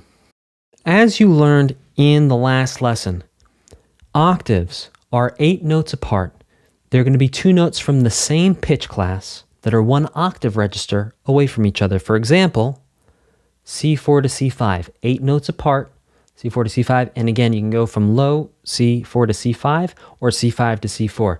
Either way, from high to low or from low to high, it's still 8 notes of separation. It's still an octave.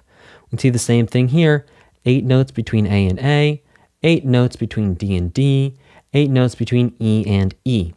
So now that we've seen the pattern on the piano, let's actually look at what octaves are like when we write them with notation on the staff. So here's an octave between C4 and C5.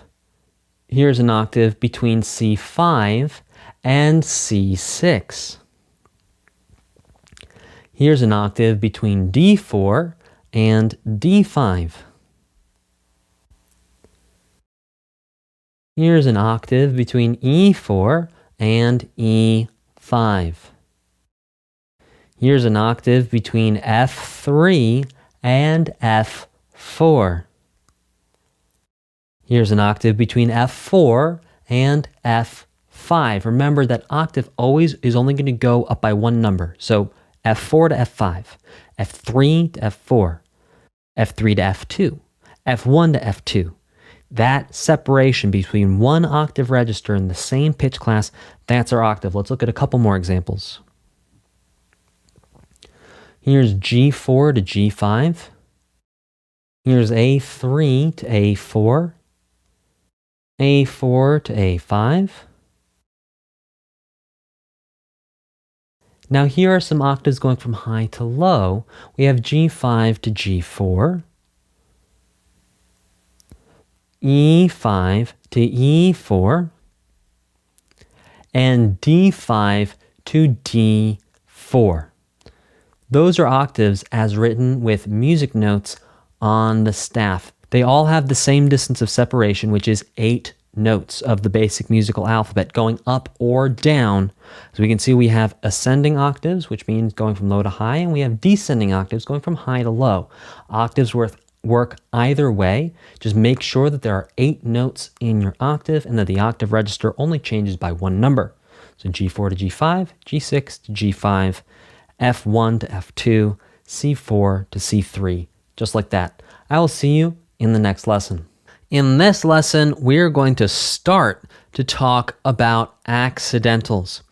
Accidentals are musical symbols that raise or lower a note or return a raised or lower note to its natural state or its beginning state where it started.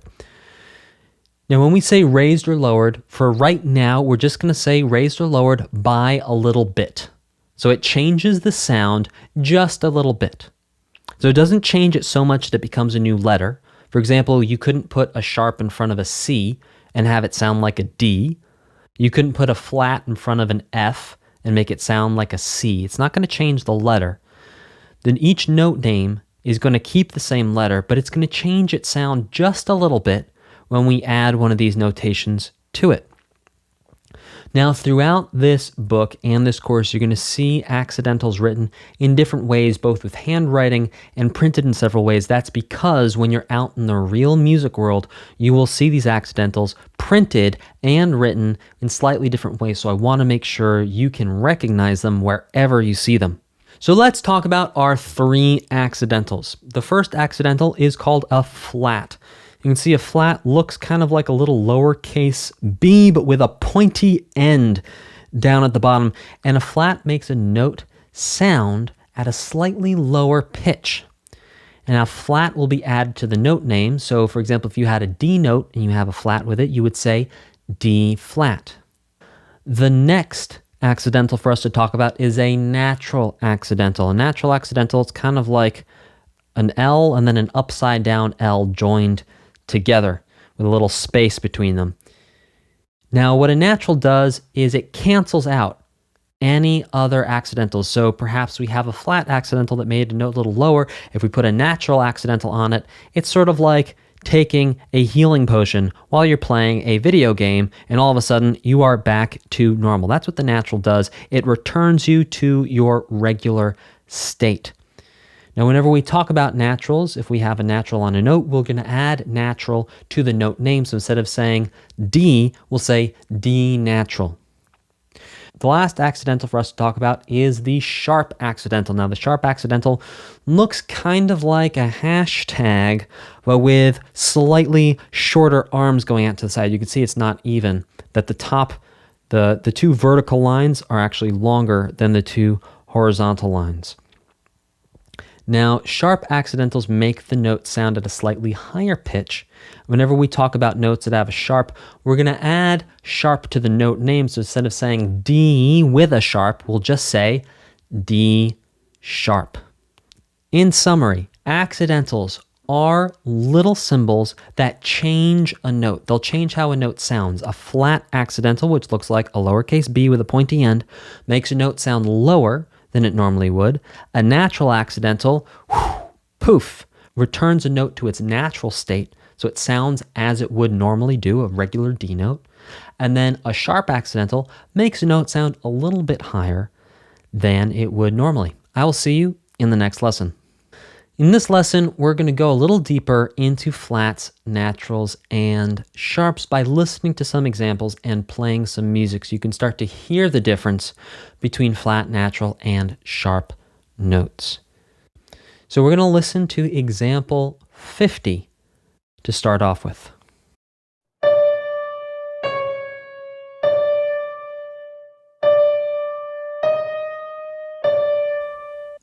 Okay, so in our first example, what we're going to hear is that we have a regular D note, a D5 note. Then we're going to add a flat symbol to it. It's going to change how the D note sounds. Then when we add a natural accidental to it, it's going to bring the D5 note back to sounding normal. So the notes we're going to have are D5, D flat 5, and then D5.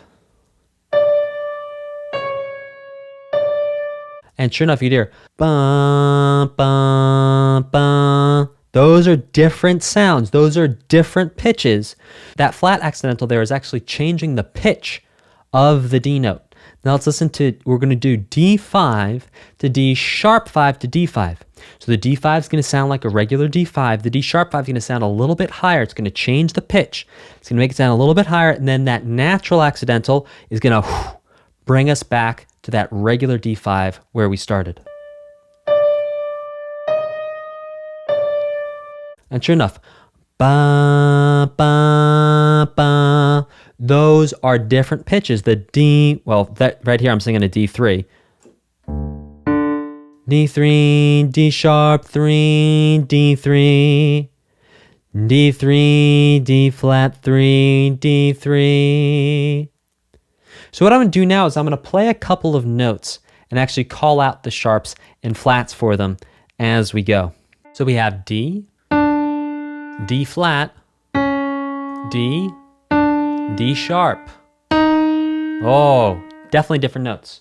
Now let's do A sharp, back to A, or A natural now because we're canceling out the sharp, to A flat, back to A natural, cancel out the flat. And you can hear that all those notes are different. That's an A, that's a G. That G is different from the A flat. Listen to that. G natural, or G, A flat, A natural, A sharp. All different pitches, all different sounds. I will see you in the next lesson. In this lesson, you are going to understand how to write our 3 different accidentals. That's the flat, the natural, and the sharp. I'm going to talk you through it, walk you through it, and then I'm going to write it on the staff in real time so you can do it with me, or you can just watch me do it as I talk through it.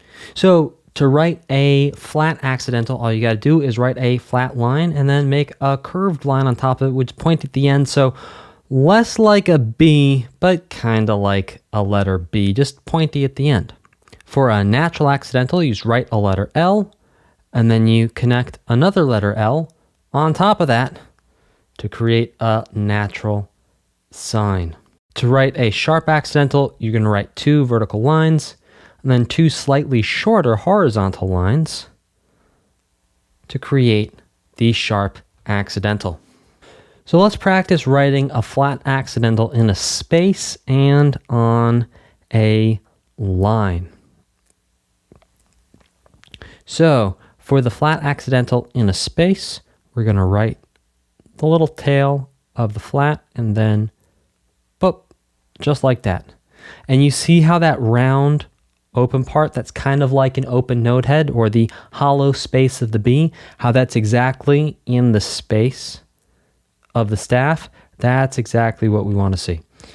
Okay, now let's write a flat on a line. I'm going to start our other line a little lower. I'm going to start around here.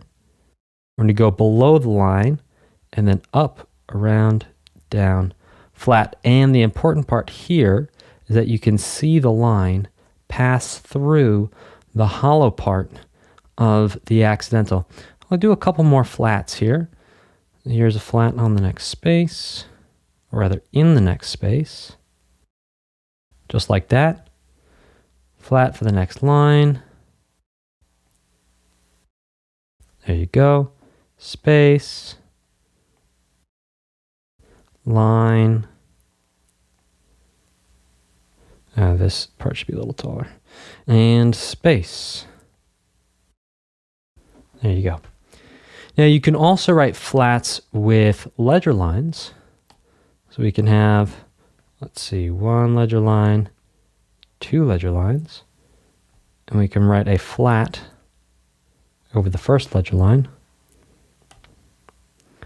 Or here's another ledger line. Let's see, 1 ledger line, let's put a flat below it. There you go. That's a flat below the ledger line. Okay, let's look at some natural signs.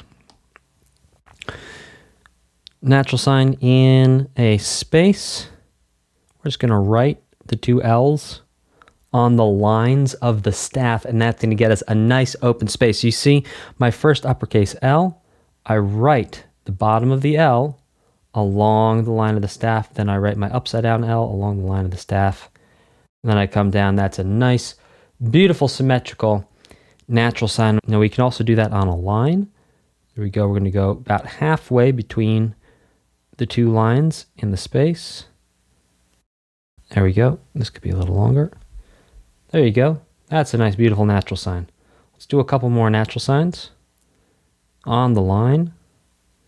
On the line. I'm going to make that just a little longer. Then in the space. And now we're going to put the whole of the accidental, the empty space of the accidental, on the line. There we go. Make this top part a little longer. And space. There you go. So that's how you write a natural accidental. Now, finally, let's look at writing sharp accidentals. So on a line.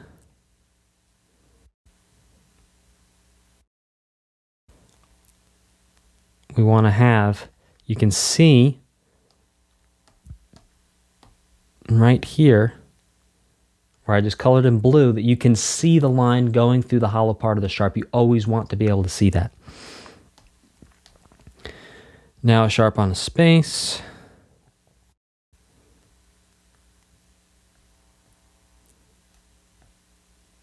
There you go. And again, for sharps on a space, you can sort of use the lines of the staff as your guide and put those lines right under the line of the staff. I'll do that again for you. So boom, boom, and then see, I'm going to draw my line, write my line right under the staff. Sweet. Look at that. Nice sharp sign. Write a couple more sharp signs.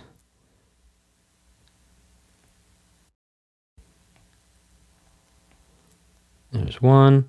Yeah, we could put those two. The only criticism I have for that one that I just did is that these two vertical lines could come a little closer together.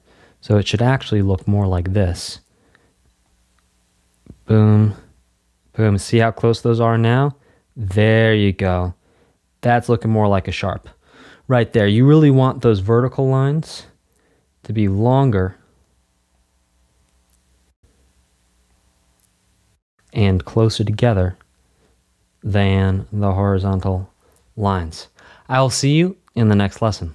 In this lesson, we're going to talk about writing accidentals in front of notes, in lines and spaces, on the staff, and on ledger lines. So accidentals are always written to the left of the note head. It doesn't matter if the note is stem up, stem down, or has no stem.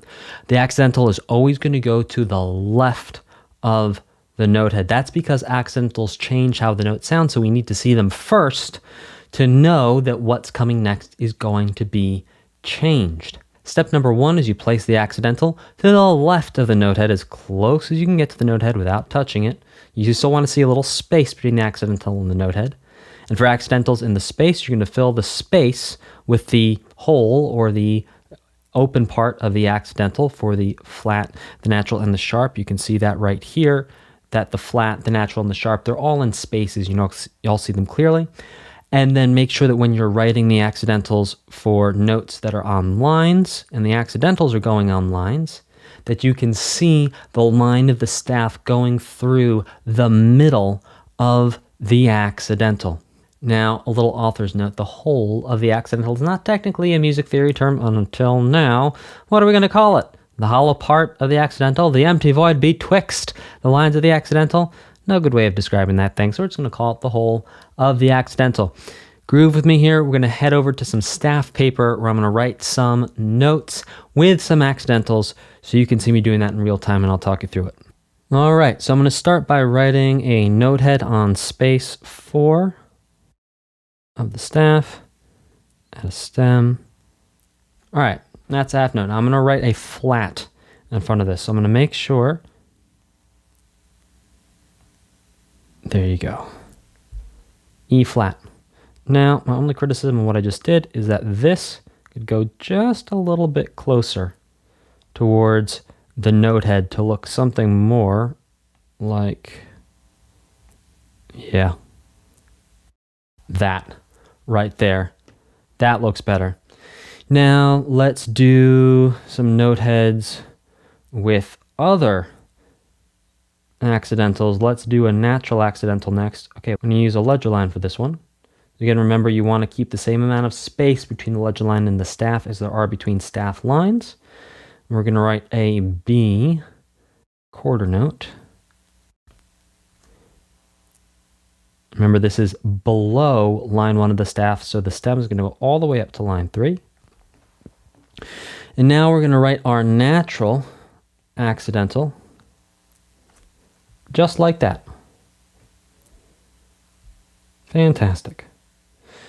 Okay, now let's do, I think an F sharp would be a fun thing to do below the staff. So we're going to give ourselves 3 ledger lines. 2, 3, and on the third ledger line, we're going to write quarter note head. Okay, you can already see the problem there is that my ledger line was not long enough. So you want to make sure your ledger line, there we go, is long enough to then write the note head on the ledger line. And then make sure, because we're below 1 ledger line, we're going to take that stem all the way up to line 3. And then we're going to write a sharp. There you go. And then we're going to write a sharp just like that. And do one more note with a natural sign, this time on line 3. There's going to be a whole note and natural. There you go. I will see you in the next lesson. In this lesson, we are going to do a deep dive into accidentals in measures and break down the incorrect and correct examples. So let's look at our incorrect example. Okay, so this is incorrect for a number of reasons. Number 1, all notes are always going to be natural unless they have a accidental on them. And this accidental right here starts off note number 1. We don't need that. That is redundant. It's not necessary. We could just write an F because all notes are assumed to be natural. You assume all notes are natural unless something else shows you otherwise. Also, an interesting error is here. There is a percussion clef, which means that this entire measure would only have to do with rhythm on and off and not pitch. So it actually would need a treble clef there. That's another error. Second error is that we already know that this note right here is an F natural or just a plain F. We do not need to write this natural sign again. Once it's a plain F, it's a plain F. So neither one of these natural signs needs to be here. We don't need either one of those. Now, once we have this sharp accidental here, that changes the note to F sharp. We do not need the second accidental because remember that accidental, it holds power for the entire measure, which means as soon as it happens, as soon as we have this accidental happen here, all the notes that come after it, unless there's a natural sign, are all going to be sharp if they are F and they are on line 5. If it's the same line, it's the same pitch class, same octave register, then they will all be sharp. Let's look at the correct version of this with the same exact notes. So we have 2 Fs with no accidentals. That's perfect because we don't need the natural sign. It's like having that extra repeat sign. You just don't need it. We assume all Fs are going to be F natural unless we see otherwise. And then we have 1 sharp accidental here, and that means that this note here is also F sharp because this note happened first and this accidental holds power for the rest of the measure. I will see you in the next lesson where we're going to break down the next correct and incorrect example with sharps and naturals. I'll see you there. In this lesson, we're going to be breaking down, well, the incorrect and correct second example for accidentals. So let's take a look. Again, we're just going to be using F sharps and F naturals, and that's because in this book, the main accidentals we're going to be worried about and that we're going to be focusing on are F sharp and F natural, and you will see why in the coming chapters. So we start off with an F sharp. That's fine. Then we go to an F natural. That's also fine, because remember, we need an F natural if we want to cancel out an F sharp. That's cool. So this F sharp right here, it has the power up to here, and then this natural sign cancels that out. It says, nope, no more power. We're taking over from here. It's just going to be natural. And then the natural sign continues on, holding power, holding power, holding power, holding power, up to here, where we have a sharp sign that says, okay, natural, well, we've got it from here. You're done. So now we're just going to be sharp. Now here's where we have the mistake. The mistake is that when we tie an accidental note from one measure to the next, the accidental should stay in power. So this accidental right here, this sharp, this should stay in power through here, up to the next note where we have a natural accidental. So the mistake here is that we do not want to see this natural accidental added to the tied note. Because if you think about it, when you learned about tied notes, is that you take one note, you take another note, you tie them together, and it basically turns into one attack from the first note. So this extra accidental here is a no. We get rid of that. But everything else is good because the sharp accidental holds power up to here. And then from there, we're in a new measure, so it no longer has power. And the natural accidental takes over and lasts through the rest of the piece of music. So let's look at that with correct. And in correct, you see the only change is that we do not have that extra natural accidental here, because when you tie an accidental note from one measure to the next, you don't need to write another accidental unless it's on another line, but we'll get to that in the next lesson. I will see you in the next lesson. In this lesson, we are going to be talking about courtesy accidentals. Courtesy accidentals are really, really nice reminder accidentals that are not necessarily for you, but are for other people who are going to read or play your music at some point. So you want to be very nice to them and give them courtesy accidentals. Now, if you're using an electronic music software like Noteflight, Sibelius, or Finale, it'll oftentimes automatically generate the courtesy accidentals and you don't even need to think about it. But if you're writing by hand, and I recommend you do start writing by hand because you're going to get a lot better feel and integration within yourself for actually creating the music, you do have to write the courtesy accidentals every single time. So courtesy accidentals appear after another accidental to remind the performer who's reading your music or playing your music, or even yourself, which note to play. Courtesy accidentals are a way to be very nice to anyone who is playing your music, and it makes their job much easier and clearer, which usually helps them actually do a better job playing your music. So first I'm going to break down this example, and I do encourage you to review example 51 and actually listen to it so you can hear the difference between the F naturals and the F sharps. And again, there's just a small difference between the pitches of F natural and F sharp, which we will talk about in a couple of lessons. So let's break down the courtesy accidental usage in this example 51 right here. So we can see in measure 1 we have an E. That's fine. Measure 2 we have an F sharp. And this is going to be an F sharp 5. Then we have a G5.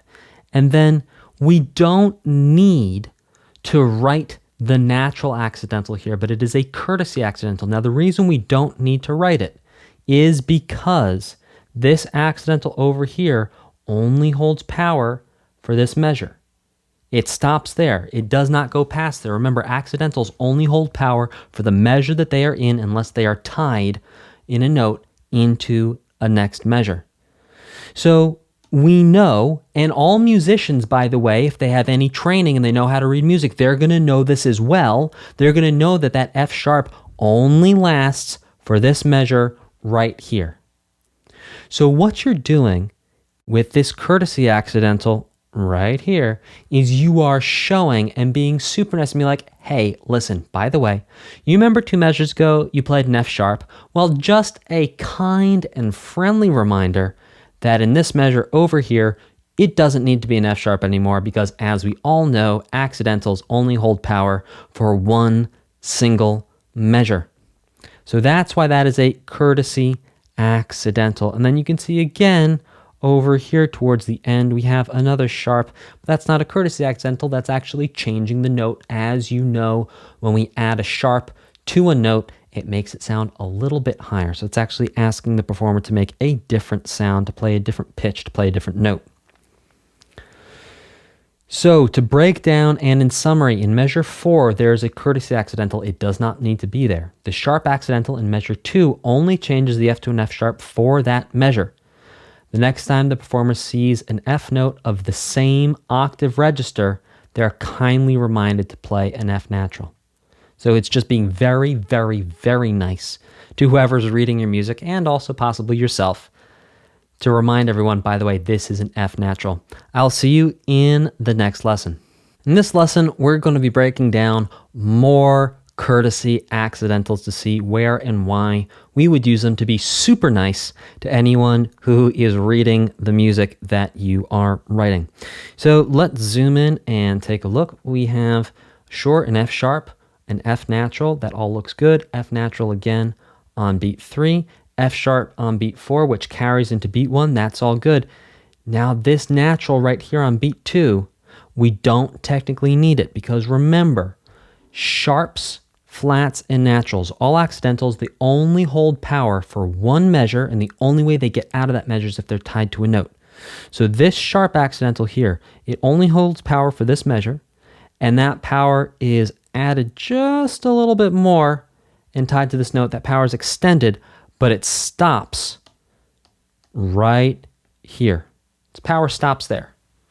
Now, all trained musicians who know how to read music will know that that F sharp stops there because they know that the sharp only lasts for one measure, and the only way it gets out of the measure is if it's tied to a note and then it loses its power.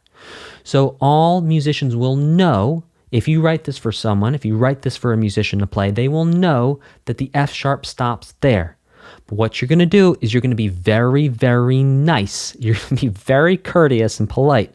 And you're going to give them a little reminder, hey, by the way, just a reminder, we are back to F natural here. So it's not technically needed to write that accidental there, but it's very nice and it's very courteous to do so. Now we actually have a couple more courtesy accidentals in this piece of music. Let's look at the last measure. We actually have two different courtesy accidentals. So the measure starts off on beat 1 with an F sharp. Beat 1, we have an F sharp. Great. This is an F sharp 5, by the way. So let's put this down here.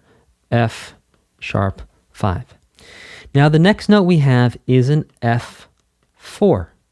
Now remember, accidentals only work on notes that are the same pitch class and the same octave register. So this F sharp here only affects all other F sharp 5s because it's written on an F sharp 5. So the next note is an F4.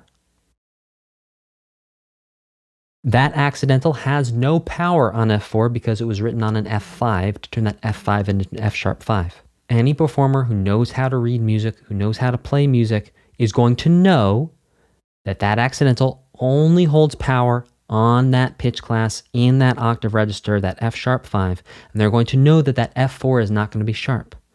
But to be extra nice, because it's the same pitch class, because it's also an F, you're going to say, hey, listen, we all know that this power is going to last up to here, or really, look, we all know that this power is going to last up to here unless we have a natural sign, and we know that it's only going to affect F sharp 5s, only.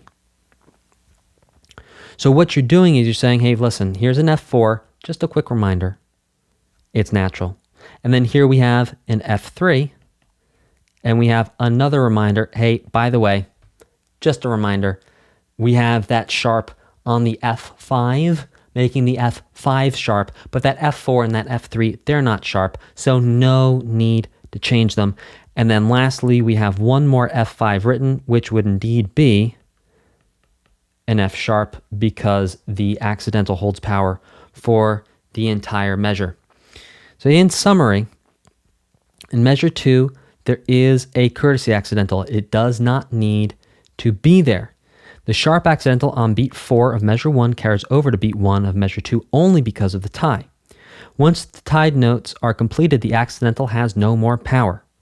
The next time the performer sees an F note of the same octave register on beat 2, that's right here, we're saying they are kindly reminded to play an F natural. In measure 3, there are 2 courtesy accidentals. These are here to remind you, or the performer, that only the F on the top line, or the F5, has the sharp accidental, and all other registers of the pitch class F are not affected by the accidental. I will see you in the next lesson. In this lesson, we are going to do one more breakdown of courtesy accidentals so we can be super nice to ourselves and anyone who reads our music. So let's zoom in. Sure, we have an F, an E, a D. Oh, look at that. Now we've got an F sharp 5 here, and it's tied to some note on the next line. So let's go explore and look at that note on the next line. Okay, so it's tied to a half note. So that's a total of 6 beats. Let's zoom out so you can see. All right, yeah, sure enough, that note from line 1 is tied to line 2, and it's an F sharp. Now, because it is a new line, and even though all performers and everyone who knows how to read music knows that if you tie a note from one measure to the next measure and it has an accidental, the accidental keeps its power on the tied note. Even though we all know that, we're going to be super extra nice. We're going to write a courtesy accidental in parentheses. Let me be like, hey, by the way, that note that you just played before that you're still playing right now because you've got to hold it out, that's still an F sharp. And then what do we have next in this measure? Well, sure enough, it's another courtesy accidental because we all know that that F sharp loses its power right here, and that's okay. It loses power right here, but we're going to be super nice and say, hey, we know you just played an F sharp 5. We have another F5 right here. We're going to be super nice and say, hey guys, just a reminder, we're back to F naturals. And then you can see at the end of the piece, we have another F, but there's no need to put a natural sign there because we already did a courtesy accidental here. And of course, all notes are assumed to be natural unless they have an accidental or they have a key signature, but we'll talk about that in a later lesson. So in summary, to write courtesy accidentals in a measure, you're going to write courtesy accidentals in any measure where it will make the notes more obvious for the reader and performer. You don't need to go crazy and label every single one, but just make it very clear which notes are sharp, which notes are natural. Number 2, write courtesy accidentals on other registers of the pitch class that has the accidental. So if you have an F sharp 4 and you have an F5 later in the measure, just put a natural sign on the F5. I will see you in the next lesson. In this lesson, we are going to talk about enharmonic equivalents. An enharmonic equivalent is one pitch that has 2 different note names. Both note names are spelled or written differently. So it's 2 different names for the same pitch, for the same sound. For example, the words 2, 2, and 2, we could spell it T-O, T-O-O, or T-W-O. It all sounds like 2. They all sound exactly the same, but they're spelled differently. So we're going to go through and listen to a couple of enharmonic equivalents. So it's going to be the same pitch with 2 different note names. It's going to be the same sound, but 2 separate names. We're going to listen to example 53 together to hear a couple examples of pitches that have 2 different names. Let's take a look.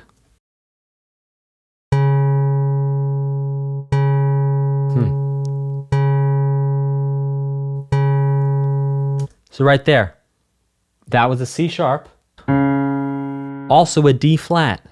So this same sound has 2 names, C sharp, D flat. Let's listen to the next one.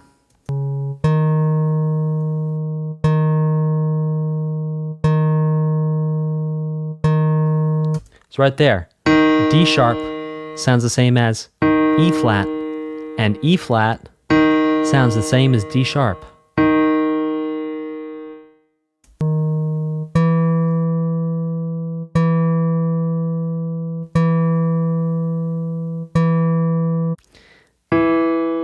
E sounds the same as F flat. F flat sounds the same as E.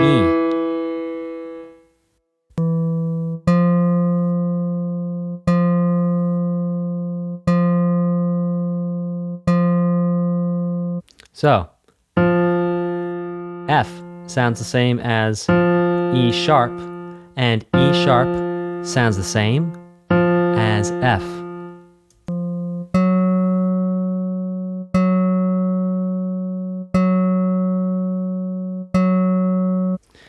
So G flat sounds the same as F sharp. F sharp sounds the same as G flat. Two different names, same exact sound. So now G sharp sounds the same as A flat. You hear it? It's the same pitch over and over again. G sharp sounds the same as A flat. A flat sounds the same as G sharp.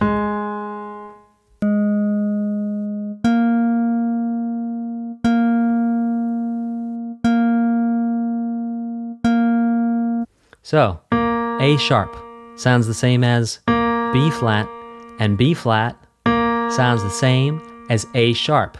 Same pitch, two different names.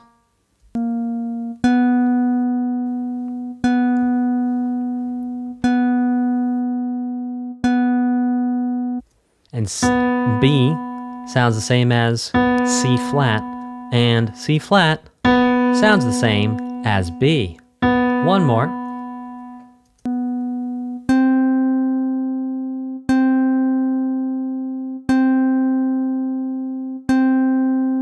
So C sounds the same as B sharp. B sharp sounds the same as C. So we just heard a whole bunch of notes that share the same sound but have completely different names.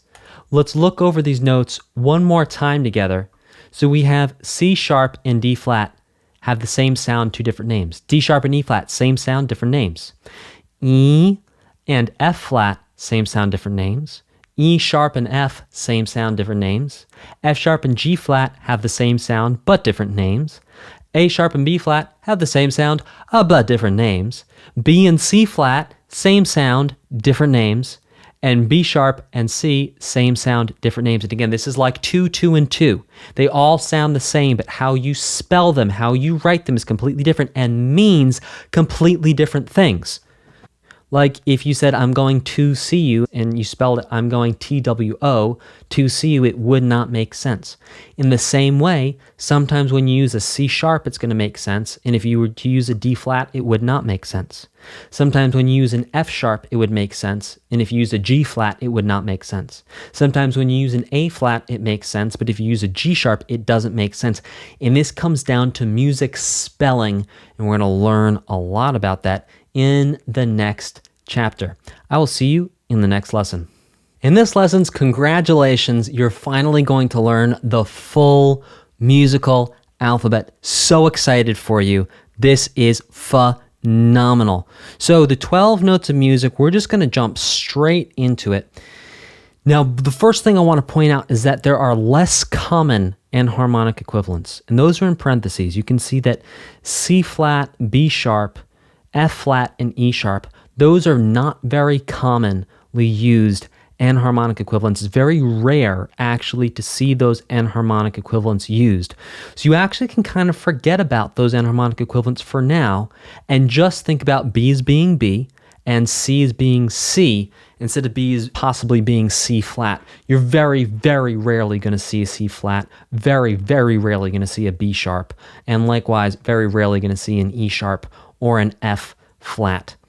Very rare. So the full musical alphabet works just like the regular musical alphabet in the sense that we go higher this way and we go lower this way.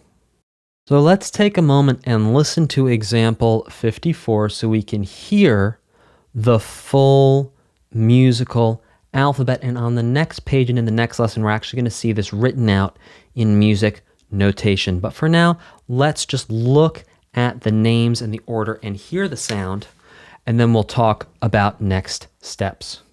So here's the full musical alphabet. We'll listen through it one time, then I'll talk through it.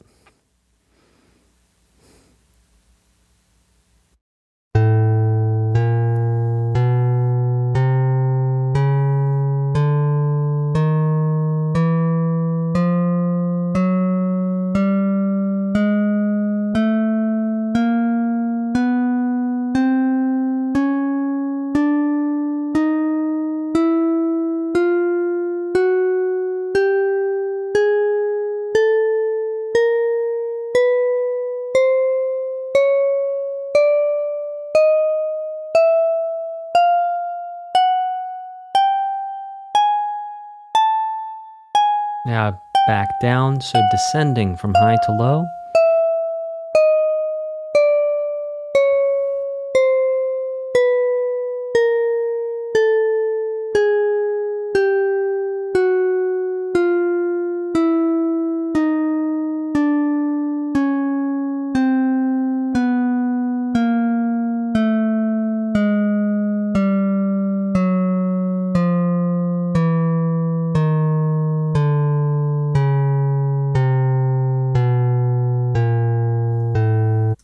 This time I'm going to stop and start and I'm going to talk through it. So we have A sharp, or B flat is the way you're going to say it. So A sharp, or B flat. The next note is B. And notice between B and C, there's no sharp or flat note. So like between A and B, we have indeed a sharp note. And we're going to unpack this a little bit more in the next lesson where we talk about the pattern of the full musical alphabet. C sharp, D sharp or E flat, E, F. Again, no sharps or flats between E and F. F sharp or G flat, G sharp or A flat, A sharp or B flat, B, C sharp or D flat, D sharp or E flat, E, F sharp or G flat, G sharp or A flat, A. I'll see you in the next lesson. In this lesson, we are going to do a deeper dive into the pattern of the full musical alphabet so you can memorize the full musical alphabet, because it is at the foundation of all music you will learn ever. So let's dive in and take a look.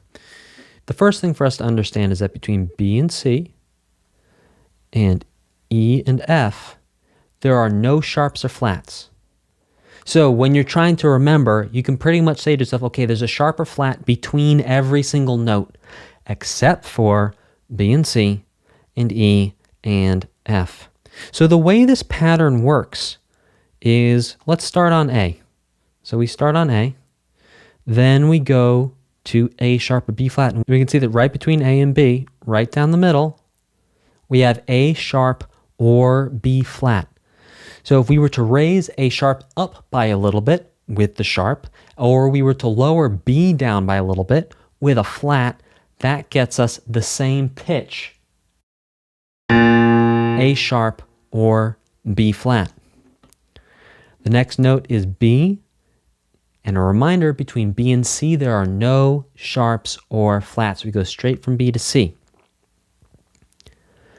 Now if we look between C to D, sure enough, down the middle, we have C sharp or D flat. So if we raise C up a little bit, or if we lower D down with a flat, we get the same pitch, that C sharp or D flat. Same pitch, two different note names. Let's keep looking here. Okay, so we see we have D and we have E, and down the middle, sure enough, between them, we have D sharp or E flat. D sharp if we were to raise the D up just a little bit. E flat if we were to bring that E down just a little bit. That gets us D sharp or E flat.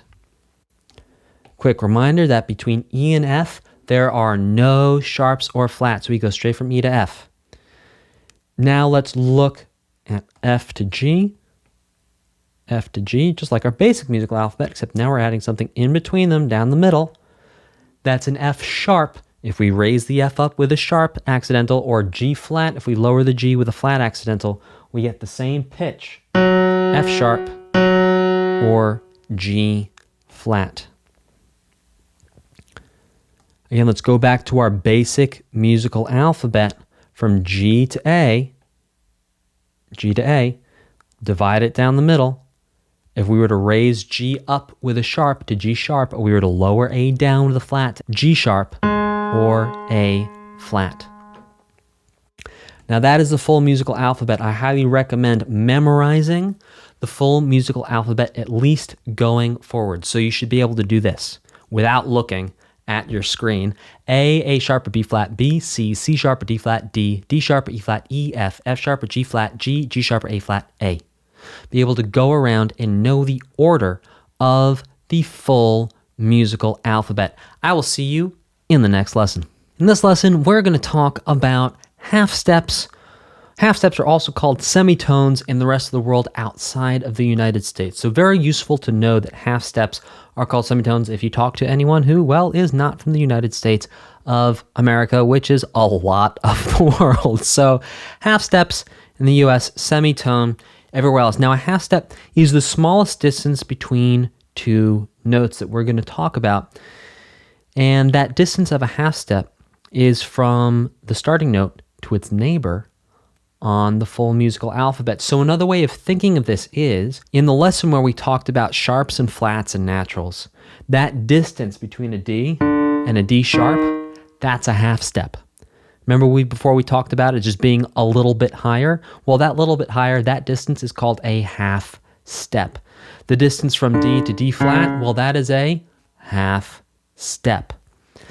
So we're actually going to see half steps throughout this book and all future books and courses indicated with this little, upside down V. That means 1/2 step right there. So we can see in our full musical alphabet here, let's go starting on A around to the right from A to A sharp or B flat. That's a half step.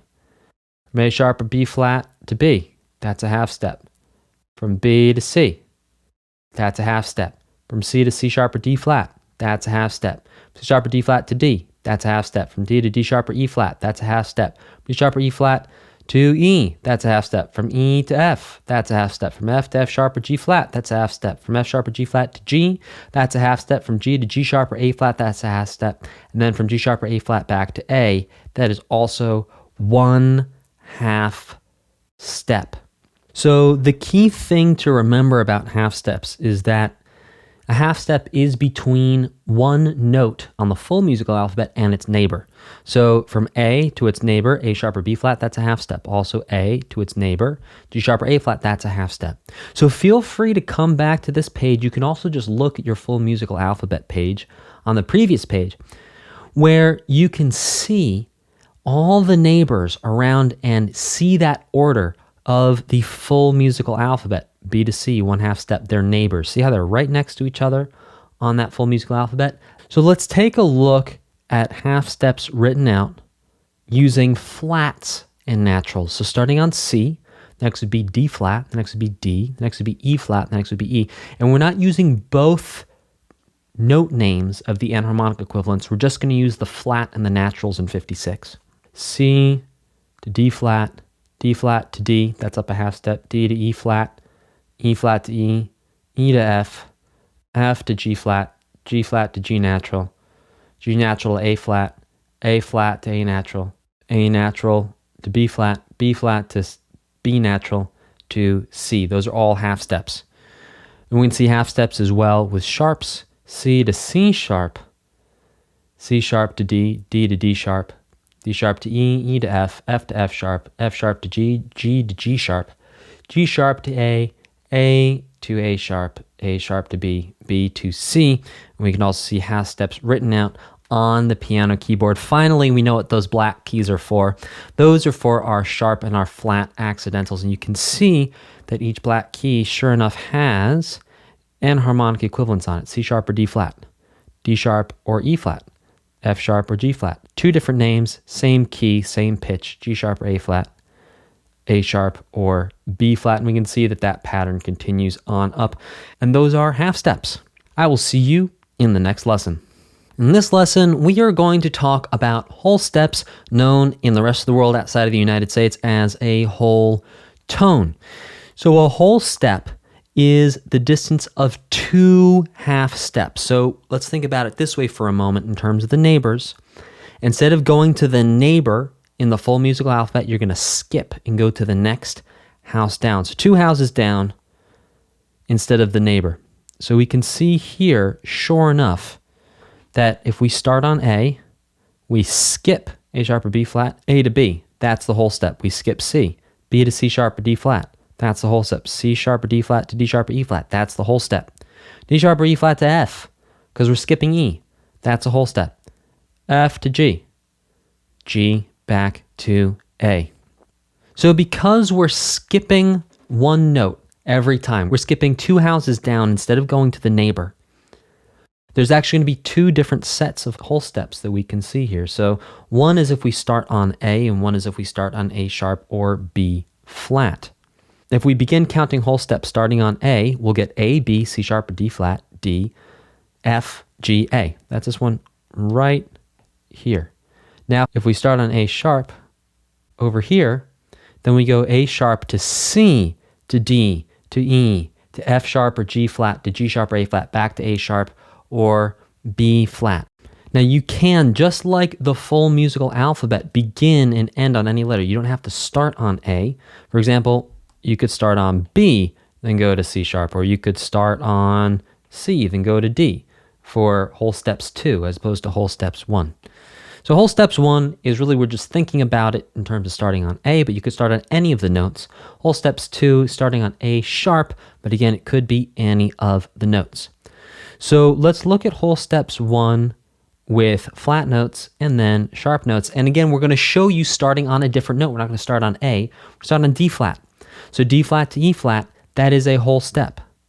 From E flat to F, that is a whole step. From F to G, whole step. From G to A, whole step. A to B, whole step. From B to D flat is a whole step. And whenever we see this little swoop under thing right here in this book and in this course, in all their books and courses, this means we're dealing with a whole step, and you can see that around both whole steps 1 and whole steps 2 for the full musical alphabet. We have these swoops here showing that we have a whole step, and we also have them here right underneath the notes showing, yep, there's a whole step between each note. So now let's look at whole steps 1, but use the sharp note and harmonic equivalent. So instead of D flat, we're going to start with C sharp.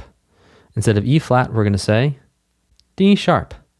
Oh, F, that's the same. G, that's the same. A, that's the same. B, that's the same. And instead of D flat, we're going to say C sharp. You got it. So let's look at that on the piano keyboard. We have a whole step, whole step, whole step, whole step, whole step, whole step, whole step, whole step, whole step, whole step, whole step, whole step. All whole steps. Let's look at whole step 2 with notes. We have C, D, E, G flat, A flat, B flat, C. Now let's say those same notes, those same pitches, but use the sharp names instead of the flat names. So we have C, D, E, all those line up. Yeah, all those line up. But then instead of G flat, we're going to say F sharp, because that's an enharmonic equivalent. G flat and F sharp, those are enharmonic equivalents. A flat to G sharp, enharmonic equivalent. B flat to A sharp, enharmonic equivalent. C to C, the same note. And then finally we can just see that on the piano keyboard. Whole step, whole step, whole step, whole step, whole step, whole step, whole step, whole step, whole step, whole step, whole step. And we can see on the piano keyboard, instead of having one note and we're going to the neighbors, we can actually see that skip. See, we're skipping this. We're skipping this, skipping this, skipping this. Every other note. See, we're skipping every other key in the same way that on the full musical alphabet, we're skipping every other note. Those are whole steps, and I will see you in the next lesson. In this lesson, we're going to talk about pitch class again, but this time with accidentals. So previously, we would talk about the pitch class of F, and then, oh, maybe there's an F sharp added to it, or maybe there's a pitch class of G, and maybe we add a flat to it or a natural to it, whatever. Now we're going to make a clear difference between the pitch class of F and the pitch class of F sharp. They are two different pitch classes from here on out. So for example, here's the pitch class of F, and here's the pitch class of F sharp, and these are two different pitch class. Pitch class of F, pitch class of F sharp. These are two different pitch classes. For example, the pitch class of G flat, that's over here. We have the pitch class of G flat, and then we have the pitch class of G. These are two different pitch classes now because all these notes, we got G flat 3, G flat 4, G flat 5, whereas here we have G3, G4, G5, different pitch class. And again, a separate pitch class for G sharp, different pitch class. Pitch class of A flat is going to be different from the pitch class of A, which is going to be different from the pitch class of A sharp.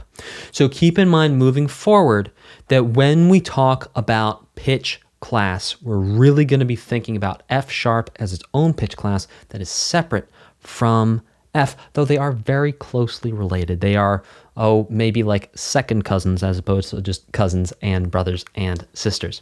I will see you in the next lesson. Welcome to Pitch and Notes 3, where we're going to talk about scales. Buckle in. This is going to be a long chapter, and you are going to learn so many cool, awesome, amazing music theory things. So first, let's describe and understand what a scale is. So scales are a collection of notes in musical alphabetical order, from lowest to highest or from highest to lowest sounding. Scale rules. Number one, a scale from lowest note to highest is called an ascending scale, and a scale from highest note to lowest is a descending scale.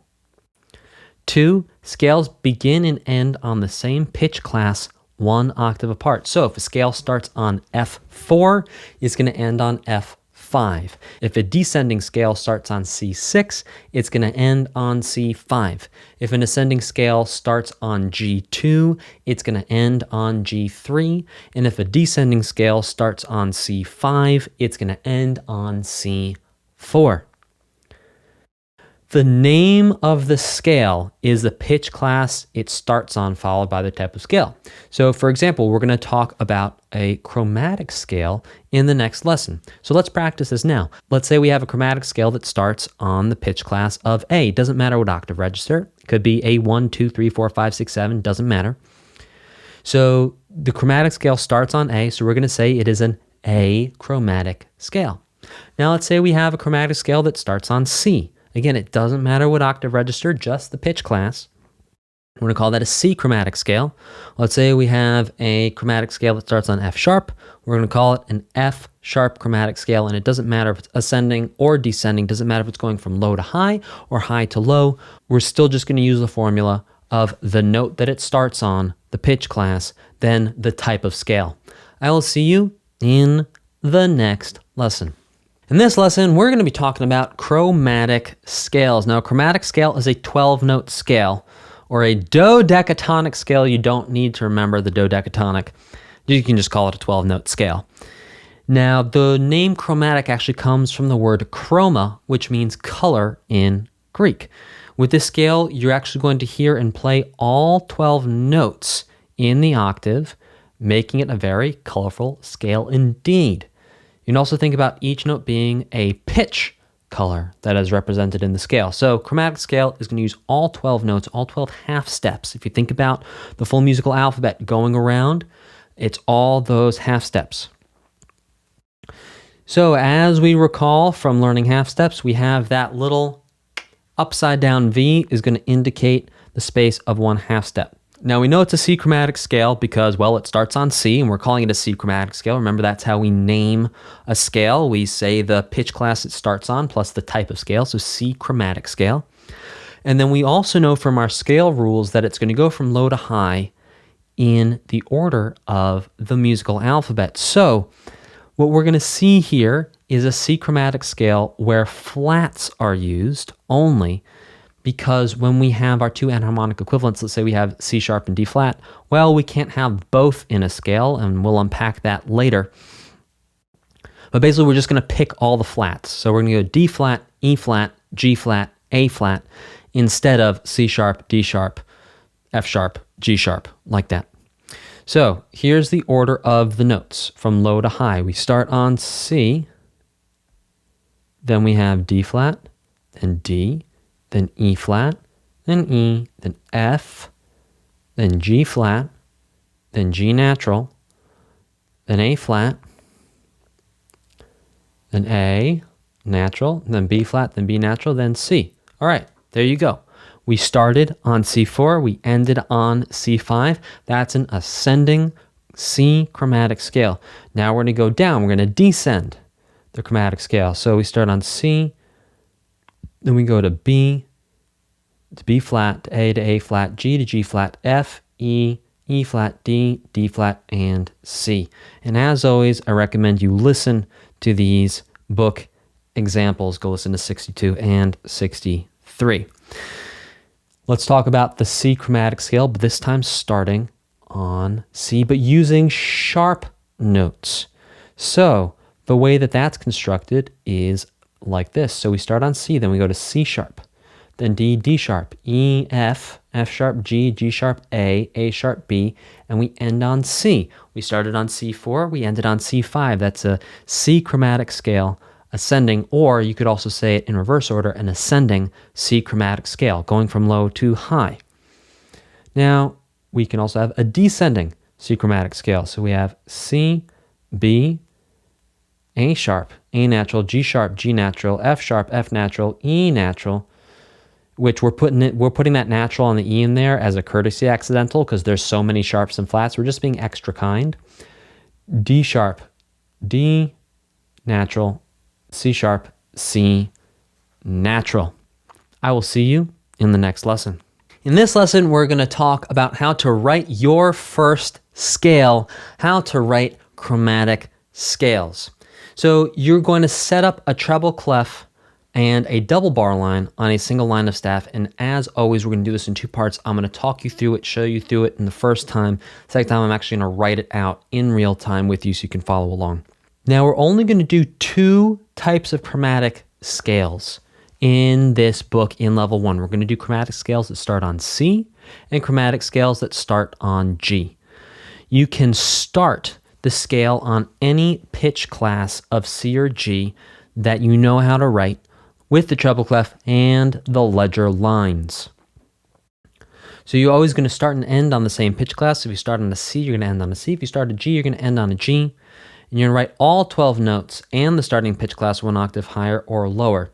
Now you're going to use the full musical alphabet for guidance so that you write the correct enharmonic equivalents. Remember to use the common enharmonic equivalents like C and not B sharp, and write the scale name above the staff. Now we're going to have two different ways of writing the chromatic scale. We're going to write the chromatic scale using only flats for the enharmonic equivalents, or we're going to write the chromatic scale using only sharps for the enharmonic equivalents. We're going to look first at writing flats. And again, don't worry if you don't catch it this first time around. I'm going to do this in a second video where I actually write it and talk you through it as I write it. To write a C chromatic scale ascending from low to high using flats, this is exactly what it's going to look like. So C, D flat, D natural, E flat, E natural, F, G flat, G natural, A flat, A natural, B flat, B natural, and back to C. And descending, we do it the other way around. Now, something interesting to notice is that when you do it the other way around, you don't actually need to write the natural signs in front of the notes. And that's because notes are always assumed to be natural. So the only reason why you need to write the natural accidentals on the way up is because you have the flat accidental first. So you need to cancel that flat accidental out on the next note and say, oh yeah, no, this is now D natural. Same thing, E flat, the natural now has E flat, the flat accidental now has the power, cancel the power out with a natural. So on the way down, on descending, the first note is B. You don't need to put a natural accidental there because all notes are assumed to be natural and don't need a natural accidental, just in their natural state.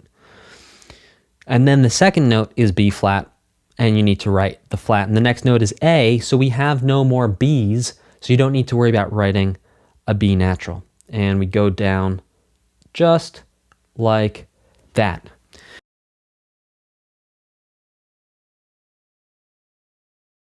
In the next two lessons, we are going to be talking about scale degrees. So scale degrees are names and numbers given to notes in the ascending version of any scale. Now, these same names and numbers will apply to the descending, but we're going to keep them in the order of the ascending, and we're going to look at that in the next lesson.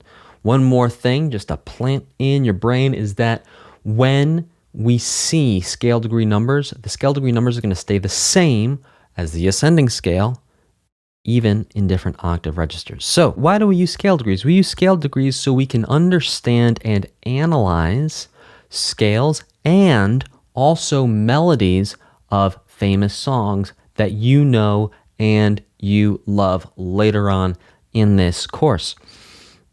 We also use scale degrees so that we can tell the difference between scale degrees and other things in music theory that also use numbers. So because we have 1, 2, 3, 4, 5, 6, 7, 8, 9, 10, 11, 12, we have all these numbers we use in everyday life. We use those numbers for many different things in music theory. So we want to make sure we add one little symbol to the numbers that we use to talk about scale degrees to make sure that we're talking about scale degrees. And that number is a caret or a carré, which is like a little roof over each number that shows us specifically that we're talking about a scale degree, not something else that might use the regular numbers we use in everyday life. And this caret or carré looks like that right there. Just that little whoop, whoop. That's it. That's the carré or the caret. So for example, if we have a scale that starts on C, for example, a C chromatic scale, C is going to be scale degree 1. If we have a G chromatic scale, we start on a G, guess what's going to be scale degree 1? G is going to be scale degree 1.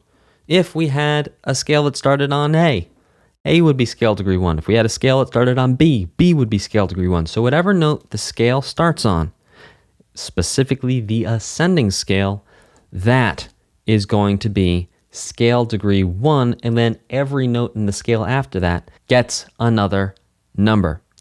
So practice writing scale degrees. All you got to do is just write a regular number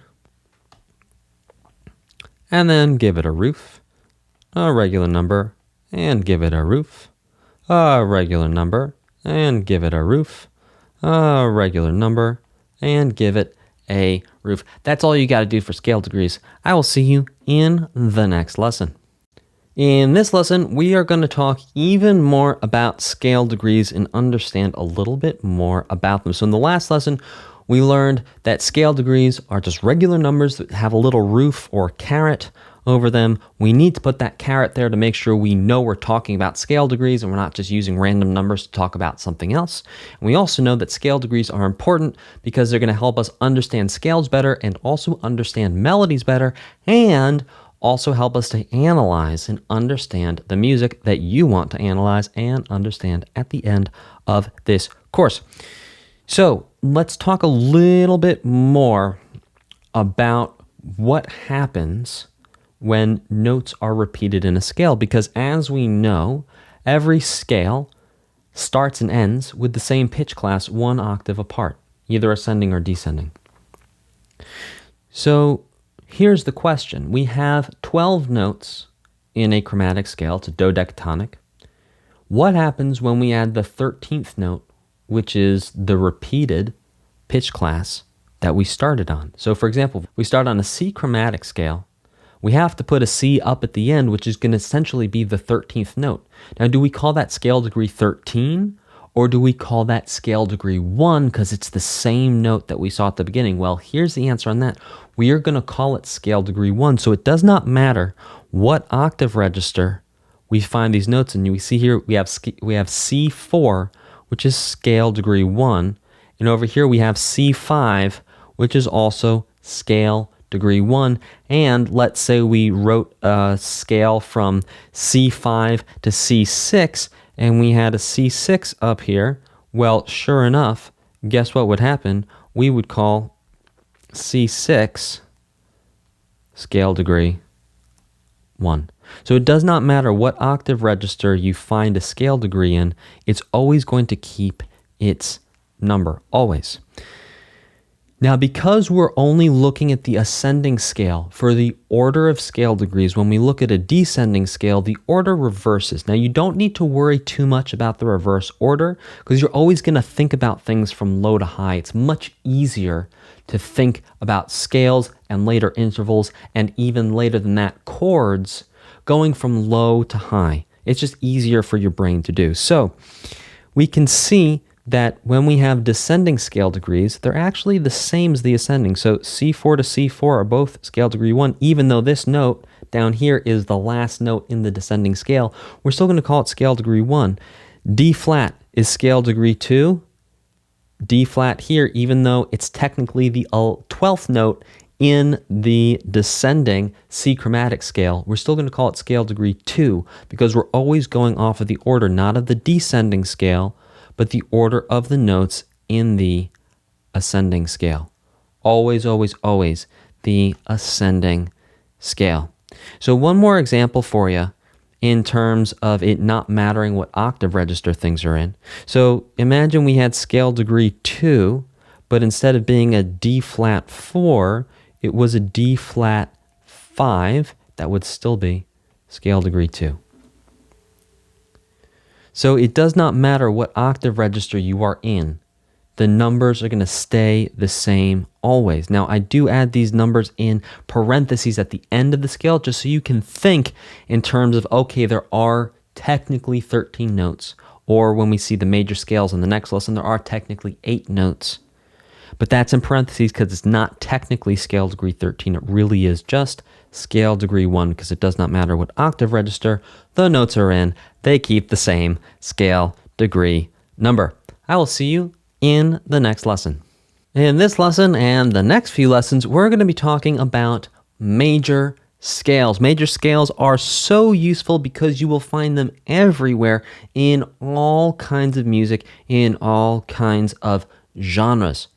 So the diatonic major scale is a 7-note scale, which is a heptatonic. You do not need to remember that is a heptatonic, but that's a fancy fun word if you do want to remember it, that you can pull out and impress people and say, oh yes, the major scale, it's a heptatonic scale. So the word diatonic specifically means anything to do with the major scale. Diatonic equals major scale. That word comes from ancient Greek and literally means major scale, which is 2 tetrachords separated by a whole step. We're going to look at tetrachords in a bit, so don't worry about those too much now. It's most common to refer to a diatonic major scale just as major scale without the word diatonic. In fact, you can confuse a lot of people by saying diatonic major scale because they'll go, huh? It's also, if you think about it, it's almost redundant because it's like you're saying major scale, because if diatonic means anything about the major scale and you say diatonic major scale, then you're saying major scale, essentially. So you don't need to use the word diatonic. You can just say major scale and everyone will know what you are talking about. If you use the word diatonic, everyone might not know what you are talking about. Here are the major scale rules. Now we're going to present them in this lesson, but we're going to be breaking each one of these down and giving examples of them over the next couple of lessons. We're going to spend a while on the major scales to make sure you really understand everything about them and you have complete control and mastery over the concept and also reading and writing and understanding major scales. So all major scales can be understood, written, and performed with a formula of whole and half steps. So we're going to take some whole steps, we're going to take some half steps. The chromatic scale, we just had half steps. For our major scale, we're going to have a mix of whole steps and half steps. And the order of that is whole, whole, half, whole, whole, whole, half. Memorize that. Just like your chromatic scale, a major scale begins and ends on the same pitch class, 1 octave apart for ascending or descending. Major scales can start on any note of the full musical alphabet. Any note of the full musical alphabet. But for this book, we're just going to be focusing on C and G for our major scales. Now, one of each letter is always used in a major scale. So you're always going to have 1A, 1B, 1C, 1D, 1E, 1F, and 1G. with, of course, whatever note you start on repeating itself at the end, one octave higher or lower if it's a descending scale. It is very useful to remember that there is always some kind of A, B, C, D, E, F, G in every single major scale. So for example, you will never see an F and an F sharp in a major scale together. There's only going to be one, but there is going to be some kind of F. But you're never going to have an F and an F sharp. You never have a C and a C sharp. When we look at writing major scales, either sharps or flats are used in a major scale. Just like with the chromatic scales, we either use sharps or we either used flats. A major scale will never have both sharps and flat accidentals. And the major step formula, that's that whole, whole, half, whole, whole, whole, half, stays the same for all major scales. And the first whole step takes place between scale degree 1 and 2. I will see you in the next lesson where we're going to break these rules down and actually look at some major scales. If you're finding this video helpful, I have tons of courses just like this and honestly even better than this in my community for gamers who want to create their own music. If you want our help to create your own music or to build a professional portfolio on Spotify, YouTube Music, and Apple Music, or you want help composing your first original soundtrack, click the link in the video description and apply for our Gamer Music Creator program now. There are tons of compositions and songs we've already helped gamers just like you create and release professionally. No previous musical experience is required. You can be a total beginner and we will show you every step of the way through creating and releasing your own music. You also do not need to buy extra gear. We give you everything you need from day one if you are accepted into our program. Click the link in the description and apply now. In this lesson, we are just going to talk about the C major scale and our 7 scale rules and how we can understand the C major scale with our 7 scale rules. So scale rule number 1 is all major scales can be understood, written, and performed with a formula of whole and half steps. Whole, whole, half, whole, whole, whole, half. And sure enough, we can see here with our swoop unders showing us our whole steps and our little upside down V's or our hats showing us our half steps, we can see that sure enough, we have whole, whole, half, whole, whole, whole, half. And we can even see that written below the staff with our useful little diagram right here, that we have the whole, whole, half, whole, whole, whole, half. And we can see that these whole, see that? Whole, half, is showing us the steps, whether it's a whole step, whole, whole, whole, and half. Great. Now, our second rule for major scales is that the scale needs to start and end on the same pitch class 1 octave apart. And sure enough, we see that this scale starts on C4 and ends on C5. Great. So far, we are 2, 4, 2. Now, we know that major scales can start on any letter of the full musical alphabet, but that's okay for now. Let's talk about major scale rule number 4, and that is one of each letter is always used in the scale. 1A, 1B, 1C, 1D, 1E, 1F, and 1G before the pitch class that the scale started on repeats. There's always some kind of A, B, C, D, E, F, and G in every major scale. So let's double check that. We have a C, we have a D, we have an E, an F, a G, an A, a B, and then the pitch class that we started the scale on, the C, repeats 1 octave higher. Okay, so far so good. Neither flats or sharps are used in a major scale. A major scale will never have both flats and sharp accidentals. And here we see that in the C major scale, there are no sharps and there are no flats. That's totally okay too. Now we know that the major step formula stays the same for all major scales. Sure enough, we can see here we have whole, whole, half, whole, whole, half. And this is the important thing to remember. The first whole step of the major scale step formula happens between scale degree 1 and scale degree 2. So, sure enough, we can see that we have scale degree 1, that's C. Then we have scale degree 2, that would be D. And that between scale degree 1 and scale degree 2, sure enough, we have a whole step. And between scale degree 2 and scale degree 3, sure enough, we have a whole step. And between scale degree 3 and scale degree 4, sure enough, we have a half step. And we keep on going up that way. 4 to 5, whole step. 5 to 6, whole step. 6 to 7, whole step. 7 back to 1 is a half step. And quick reminder from when we talked about scale degrees a couple lessons ago, that this note right here is scale degree 1. But we're just going to add that little 8 in parentheses there. You don't need to do that when you write your scales. That's just so you don't get confused and think, wait, hang on a second, which one is scale degree 1? That's just reminding you that there are technically 8 notes in the scale, because scale degree 1 that we started the scale on repeats itself 1 octave higher. I will see you in the next lesson. In this lesson, we're going to talk about the G major scale. We're going to break it down and understand it with our 7 major scale rules. So we know that we need whole, whole, half, whole, whole, whole, half. We know that the first whole step takes place between scale degree 1 and scale degree 2. And sure enough, we can see that all that is here. So what we need to really look at for the G major scale are rules 6 and 4. So we're going to start with rule number 4, and that is we need one of each type of letter in the scale. We need one A, B, C, D, E, F, and G in the scale before the pitch class that the scale started on repeats itself 1 octave higher or lower. We also know as part of rule 4 that we cannot have 2 of the same note in a major scale. So we can't have 2 A's, we can't have 2 B's, we can't have 2 C's. We only have 1 of each. So here's where the step formula really starts to get interesting. And because of rule 6, we know that the major step formula stays the same for all major scales. So let's take a look at how that plays out with a G major scale. Okay, so from G to A, that's a whole step because we have G, G sharp or A flat. We're going to skip G sharp or A flat. We're going to go to A. So from G to A, that's a whole step. Sure enough. From A to B, that's a whole step because we go A, we skip A sharp or B flat, and we go to B.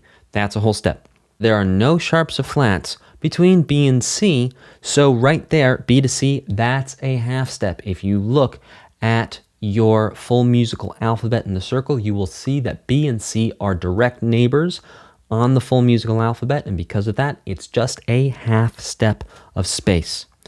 Now from C to D, we go to C, we skip C sharp or D flat, and we go to D. We're skipping, we're going 2 houses down. That's a whole step. From D to E, we're skipping D sharp or E flat. We're going from D, skipping there, over to E. That is a whole step. We're going 2 houses down. And finally, and this is where things get really fun, from E to F sharp is a whole step. Think about it this way. Between E and F, there are no sharps or flats. So from E to F, that's a direct neighbor in the full musical alphabet, which means it's only 1 half step. So we actually need to skip F and go up 1 more half step to F sharp. Now, why is it F sharp and it's not G flat? Well, this is why. If it was G flat, we would have 2 G's in the scale. We'd have G natural, and we'd have G flat, and then we also wouldn't have an F. So we're breaking both parts of rule number 4. Rule number 4 is we need to have 1 A, B, C, D, E, F, and G. So we need some kind of F. We need some kind of F, and if we were to make this a G flat, we would have no kinds of F, and that would be wrong, and it would be doubly wrong because we would have 2 G's. We'd have a G flat and a G natural. And that's a no-no. We already have our G. So that's why we select the F sharp. That's why we pick that anharmonic equivalent as opposed to the G flat. It's because we want to agree with rule number 4 and have some kind of A, B, C, D, E, F, and G in the scale before the pitch class that the scale started on repeats. I'll see you in the next lesson. In this lesson, we're going to talk about scale degree names. So we've talked about scale degree numbers. So whatever note the scale starts on, that's going to be scale degree 1. The second note of the scale is going to be scale degree 2. Third note of the scale will be scale degree 3. The fourth note of the scale will be scale degree 4, and so on. So for example, in a C major scale, C would be scale degree 1, D scale degree 2, E scale degree 3, F scale degree 4, G scale degree 5, A scale degree 6, B scale degree 7, and then C scale degree 1, technically the 8th note in the scale. So now we're going to learn that there's actually names for the scale degrees for major scales. Now these scale degree names are the first step to doing even larger analysis on music that's going to help you get even greater understanding of the music that you love. So it's very important that you actually remember these names, because the names of these scale degrees are not only going to show up again in this book, in this course, but in future books, future courses, and also in other music theory that you might learn for the rest of your life. So pay attention to these, because these are important. Each scale degree has a name in addition to its assigned number. The name of the scale degree describes the function of the note in the scale, and we will unpack that at another time. The scale degree names are the same for all major scales. So scale degree 1 for a C major scale is C. Scale degree 1 for G major scale is G. We're not calling it 1C or 1G. We just call it scale degree 1. And just like scale degree numbers apply to the pitch class in any octave register, scale degree names apply to the pitch class in any octave register. So for example, scale degree 1 C4 is also scale degree 1 C5. It's also scale degree 1 as C6. You will be briefly introduced to the scale degree names in this lesson, and then we're going to do a deep dive on each name and really talk about them and understand more about each scale degree name in the next lesson. So scale degree 1, the name of scale degree 1 is the tonic. The name of scale degree 2 is the supertonic. The name of scale degree 3 is the mediant, not the median, but the mediant with a T. Scale degree 4 is called the subdominant. Scale degree 5 is called the dominant. Scale degree 6 is called the submediant. Scale degree 7 is called the leading tone, and then we're back to scale degree 1, which is the tonic. So just to hammer home the idea of it does not matter what note the scale starts on, the name and number remain the same. So we see here that the scale starts on C.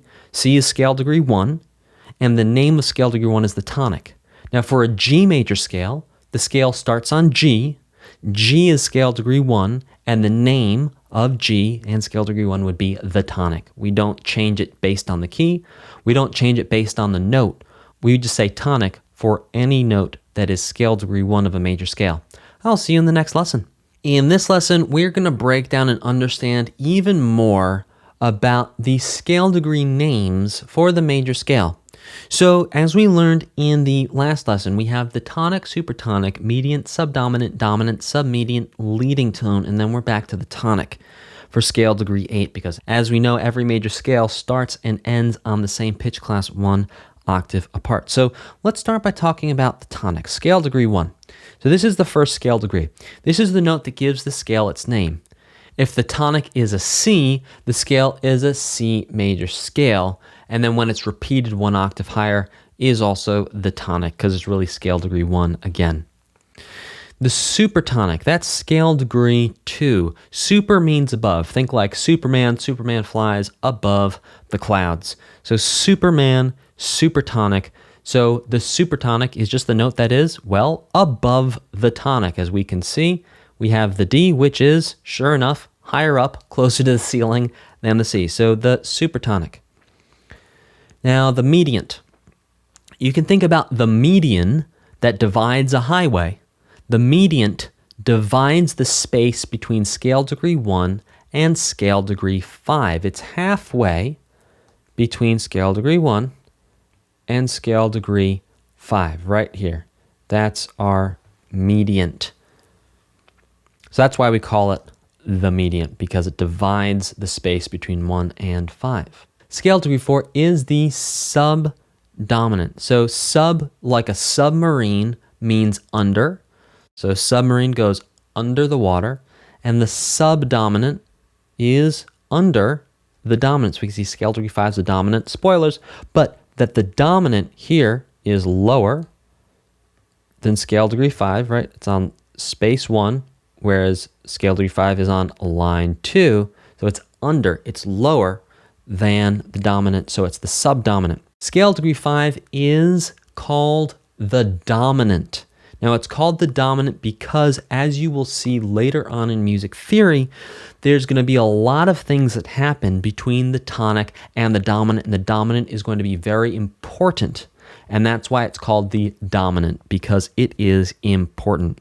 Scale degree 6 is called the submediant. Now, it's called the submediant because, well, it's between the dominant and the octave of the tonic. It's not even like the mediant was, there was 2 and 2 and it was here right in the middle. But the submediant is right here, and it is between the tonic and the dominant. So we're going to call that the submediant. Finally, we have the leading tone. The leading tone is also called the tendency tone, and it's called the leading tone because it leads us back to the tonic, and I'm going to show you why. So, if I play this,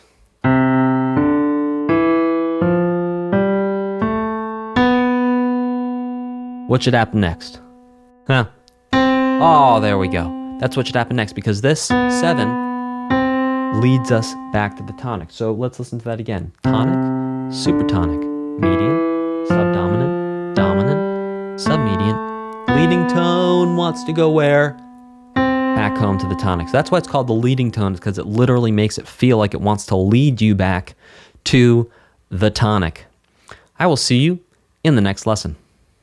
In this lesson, we are going to be talking about tetrachords. Now, you may remember back when we first started talking about the major scale, I said that diatonic actually means 2 tetrachords connected by a whole step. Whoa! We're going to break that down and see what all that actually means. So, tetra means 4, and a tetrachord is a group of 4 notes. So 4 notes in a row, just any 4 notes. Now, the tetrachords on this page are used to break down the major scale, and thinking about scales in terms of groups of 4 is actually how the ancient Greeks, who pretty much invented these scales, thought about the major scales. Little piece of history there. You don't need to remember that, but it's a fun fact. They use more tetrachords than what we're looking at here, and in theory, too, understanding tetrachords is going to be very important for when we start looking at more advanced minor scales, like the harmonic minor scale, not to scare you with big words there, but just so you know that tetrachords are going to be useful in the future, not just now in the present moment. So what we're looking at here essentially is a major tetrachord, and in a major tetrachord, we go whole, whole, half. That's it, just whole, whole, half. So if we think about starting from a C is scale degree 1, we go whole, whole, half, just like the major scale, whole, whole, half. Now, let's think about a G major tetrachord. So the G major tetrachord starts on the dominant of C, which is G, scale degree 5, and also has a step formula of whole, whole, half. So let's go back and look. Tetrachord number 1, we have whole, whole, half.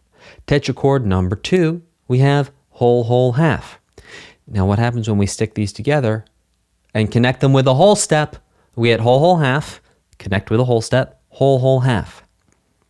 So this is a fun and interesting way to break down understanding the major scale that can actually help you remember the major scale and the major step formula a little bit better than you might otherwise.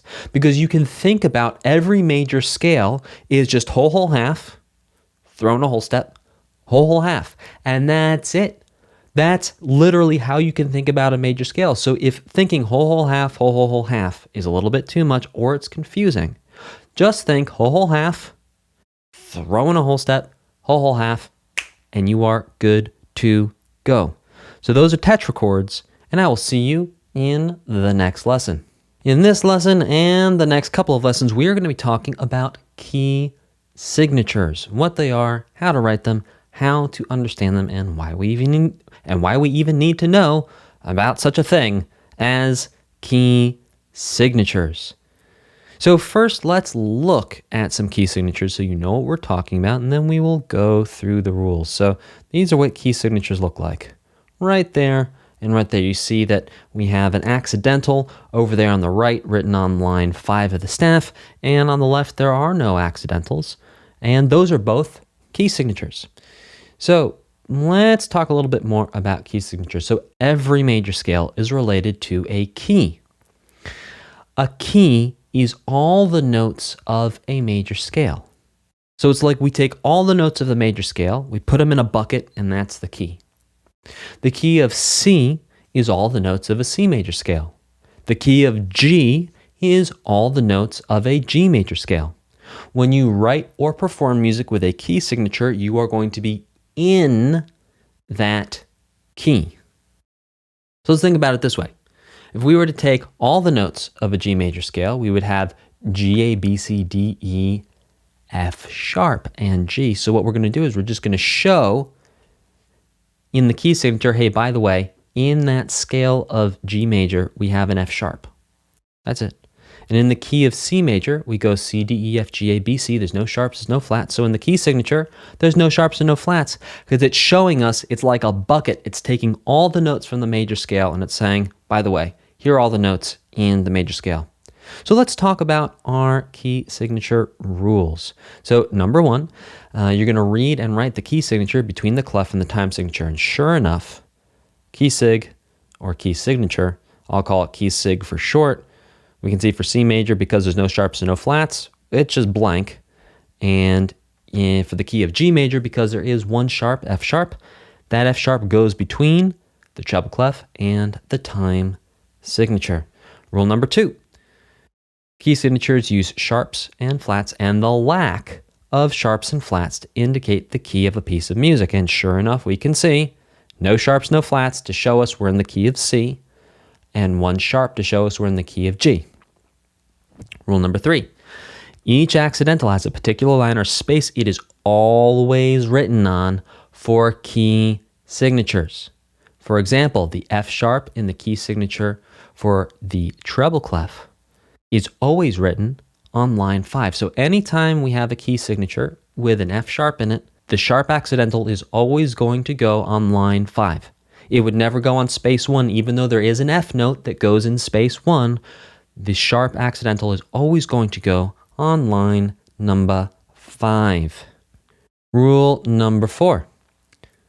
When an accidental is on a line or a space of a key signature, it changes all the notes of that pitch class. So for example, the sharp that we can see right there down on the page, that sharp for G major, that's going to change all the Fs. So right now, sure, this sharp is on the line for F5, right? However, it's going to change F4, it'll change F3, it'll change F2, F1, F6.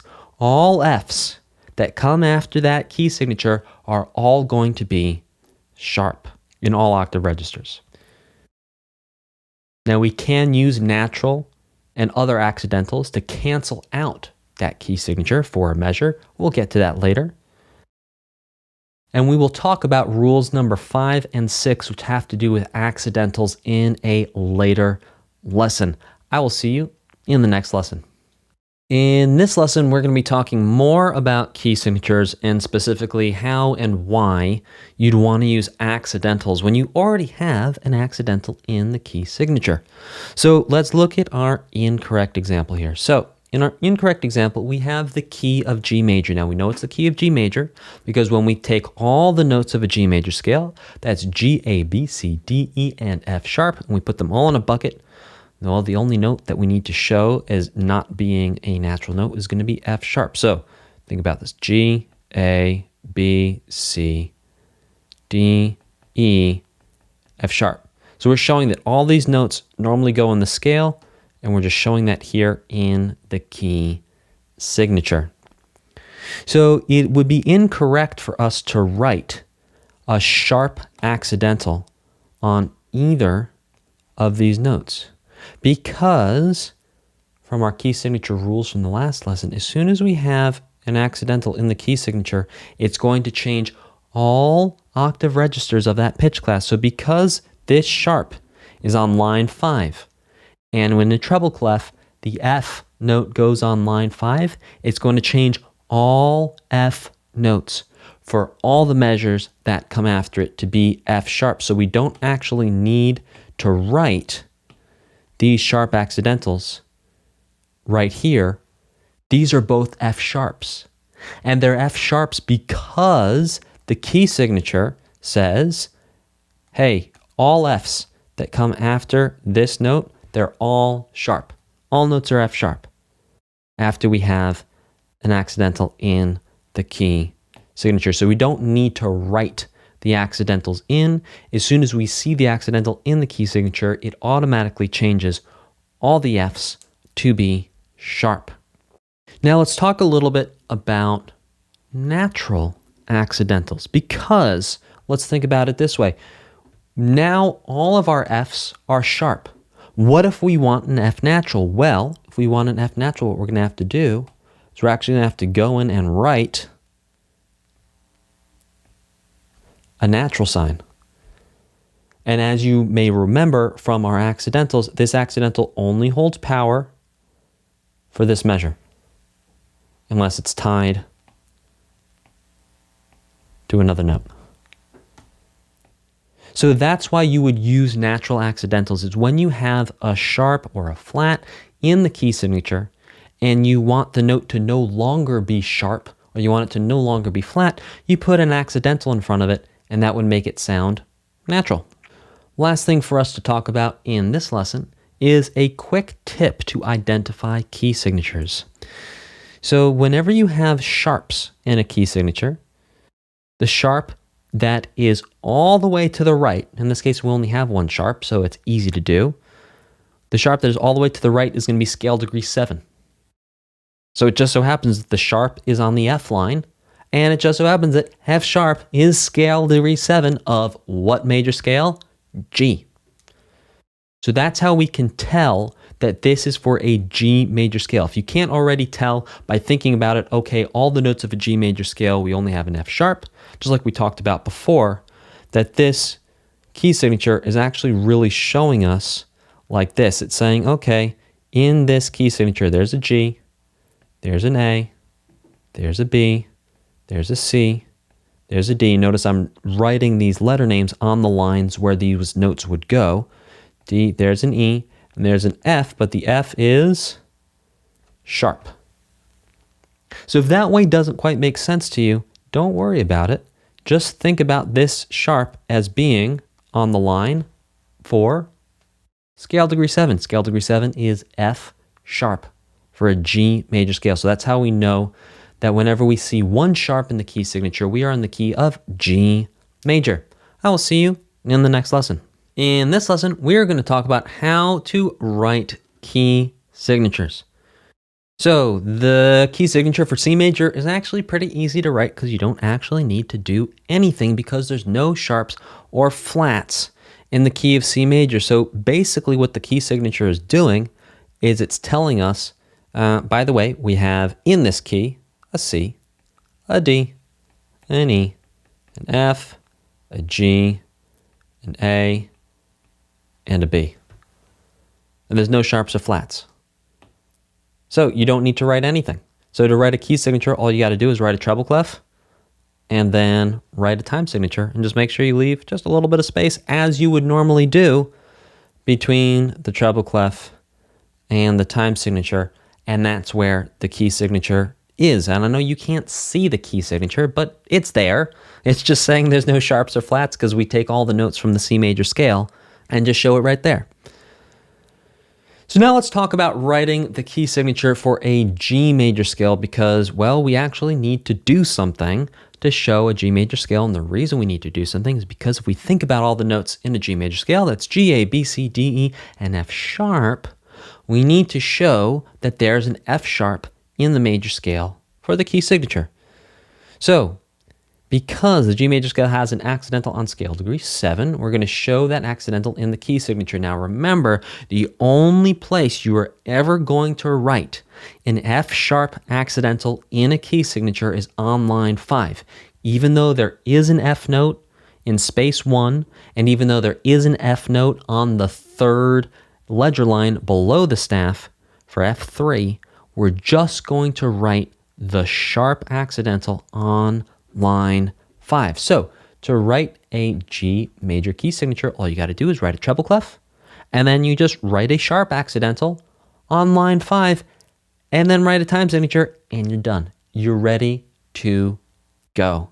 In this lesson and in the next couple of lessons, we're going to be talking about a new kind of scale called the natural minor scale.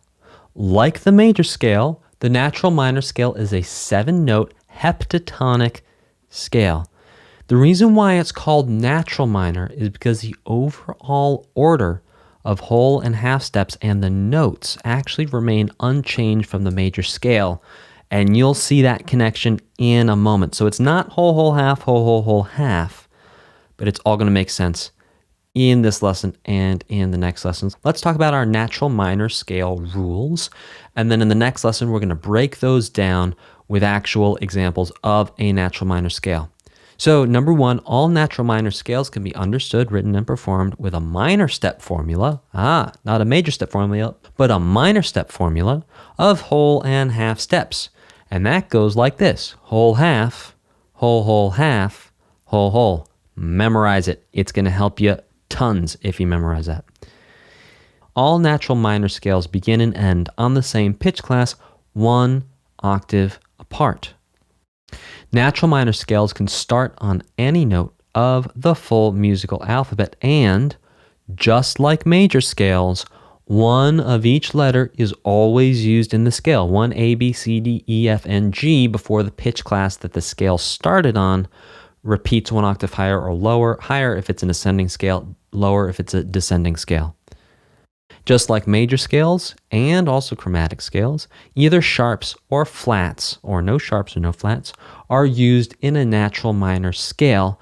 A natural minor scale will never have both sharps and flats. Number 6, the minor step formula stays the same for all natural minor scales, all of them. And just like with the major scale, the first whole step happens between scale degree 1 and scale degree 2. In the next lesson, we're going to break down and understand why there's a flat accidental in front of scale degrees 3, 6, and 7, in addition to understanding more about the natural minor scale. I will see you there. In this lesson, we're going to break down and understand more about the A natural minor scale, and also why those scale degrees have little flat accidentals in front of them. Oh no, and oh my. Okay, let's get started. It's actually not scary. So just like with the major scale, how we went whole, whole, half, whole, half, for the natural minor scale, we go whole, half, whole, half, whole, and it works the same way as the major scale. So scale degree 1 to scale degree 2, there's a whole step between them. Same as the major scale. Now here's where it changes. Scale degree 2 to scale degree 3, there's actually a half step in between them. Scale degree 3 to scale degree 4, there is a whole step. Scale degree 4 to scale degree 5, there is a whole step. Scale degree 5 to scale degree 6, there is a half step. Scale degree 6 to scale degree 7, there is a whole step. And between scale degree 1 and scale degree 8, there is a whole step. We can see that the minor step formula works basically the same way as the major step formula, just with a different series of whole and half steps. Now let's plug that in and make sure it's correct. Okay, from A to B, we're skipping A sharp or B flat, so that's 2 houses down on the full musical alphabet. That's a whole step. From B to C, those are neighbors on the full musical alphabet. That's a half step. That's correct. From C to D, that is a whole step because we're skipping C sharp or D flat. That's good. Between D and E, that's a whole step. We're skipping D sharp and E flat. Between E to F, remember there are no sharps or flats between E and F, so good. That is a half step. F to G, we're skipping F sharp or G flat, so very good. That is a whole step. And then G to A, we're skipping G sharp or A flat, which means we're going 2 houses down on the full musical alphabet, which means it is a whole step. Okay, so now let's understand why scale degree 3, scale degree 6, and scale degree 7 all have these flat accidentals in front of them. Let's break this down. In the major scale, we have scale degree 1, 2, 3, 4, 5, 6, 7, and then back to 1. And the series of whole and half steps goes whole, whole, half, whole, whole, whole, half. And we can see that, highlighting that in red here. Great, this is the major scale. Now in blue, we're going to have the minor scale. We go whole, half, whole, half, whole, whole. And you can see that the way the whole and the half steps are lining up. For example, scale degree 3, because we have whole, whole, right? We have whole, whole. That gets us 1 half step further than if we went whole, half. And you can see that this half step ends right here. And so because scale degree 3 and the natural minor scale happens 1 half step sooner, or another way of thinking about that is 1 half step lower than the major scale, we're going to say, okay, we're actually going to pull it down by 1 half step and give it a flat accidental, because we're lowering. If you remember, that flat accidental lowers a pitch by just a little bit, which is 1 half step. So we can see very interestingly that 4 catches up, because we have basically in the first 3 scale degrees, in both scales we have 1 whole, 2 whole, 1 whole, 2 whole, and 1 half, 1 half. So it gets us the same distance, just in a different order. So 4 lines up, 5 lines up.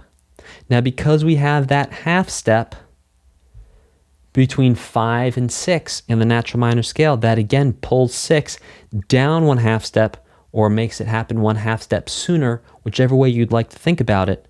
And because it's 1 half step lower than 6, we're going to put a little flat in front of it to show that we're bringing it down by 1 half step.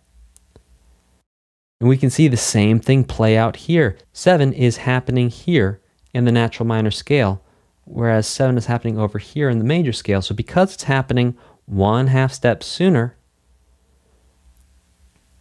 1 half step lower, we're going to put that little flat accidental in front of the scale degree. So in summary, whenever we have a note in the natural minor scale that is 1 half step lower than it would normally be in the major scale, we're going to add a flat accidental to it to show that it's 1 half lower than the major scale. And the reason for this is that in music theory, we like comparing things to the major scale. It's that simple. There's no other reason than we really like comparing things to the major scale. So we're going to compare minor scale degrees to major scale degrees and say, okay, well, in relation to scale degree 3 in the major scale, sure enough, scale degree 3 in the natural minor scale is 1 half step lower. I will see you in the next lesson. In this lesson, you're going to learn all about the E natural minor scale. So we can see with the E natural minor scale, it has the minor step formula of whole, half, whole, half, whole. That's good. We can see that scale degree 3, scale degree 6, and scale degree 7 have flats in front of them to show that, sure enough, they are 1 half step lower than for a major scale. Here's where things get interesting. Between scale degree 1 and scale degree 2, we need a whole step. So how do we find a whole step? If there were no sharp accidental here, this would be E to F, and that would be a half step, which would be wrong. So what we do is, just like in the G major scale, between scale degree 6 and scale degree 7, between the E and the F in the G major scale, we need to raise that F sharp up by 1 half step. We need to do the same thing here. We need to raise the F sharp up by 1 half step. Then you see we have G, A, B, C, D, and then back to E, so that this E natural minor scale follows all the rules for natural minor scales. It has some kind of A, B, C, D, E, F, and G. We don't have 2 Fs, we only have 1 F. That F is sharp. And that F is sharp because of the series of whole and half steps that we need to make a natural minor scale. Let's compare a natural minor scale to a major scale. You will hear that there's a difference and that the major scale sounds more happy, the natural minor scale sounds more sad or like it's thinking about something.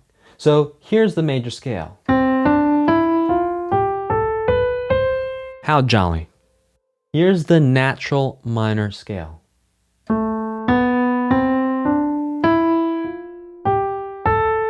Descending.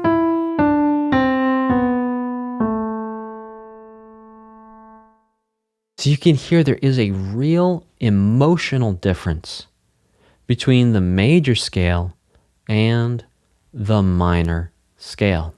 I will see you in the next lesson. Before you learn how to write out your natural minor scales, there's actually going to be something that if you learn it first is going to make your life so much easier, and that is relative scales and keys. So we're going to start there, and then in a later lesson, you're going to learn how to actually write out natural minor scales. Relative scales and keys share the same key signature and the same notes, but start on different tonics for the scales. The key signature is going to be the same. And we're going to explore that a little bit more. So what are relative scales and keys? Each key signature can be used for both a major and a minor scale or key. This relationship between the connected major key to the connected minor key that share the same key signature, it's called the relative major and the relative minor. When they share the same key signature, they also have the same notes, just in a different order. So how do we find relative major and relative minors? How do we know which two scales are connected? Two scales that are connected are a C major scale and an A natural minor scale. So the way you find the relative minor of a major scale, so we're thinking about the major scale and we're saying, oh, what natural minor scale is connected to this major scale? Well, all you have to do is count up to scale degree 6 of the major scale. So let's use the C major scale as an example. Let's start on C. C is scale degree 1. So you go C, D, E, F, G, A. Scale degree 6.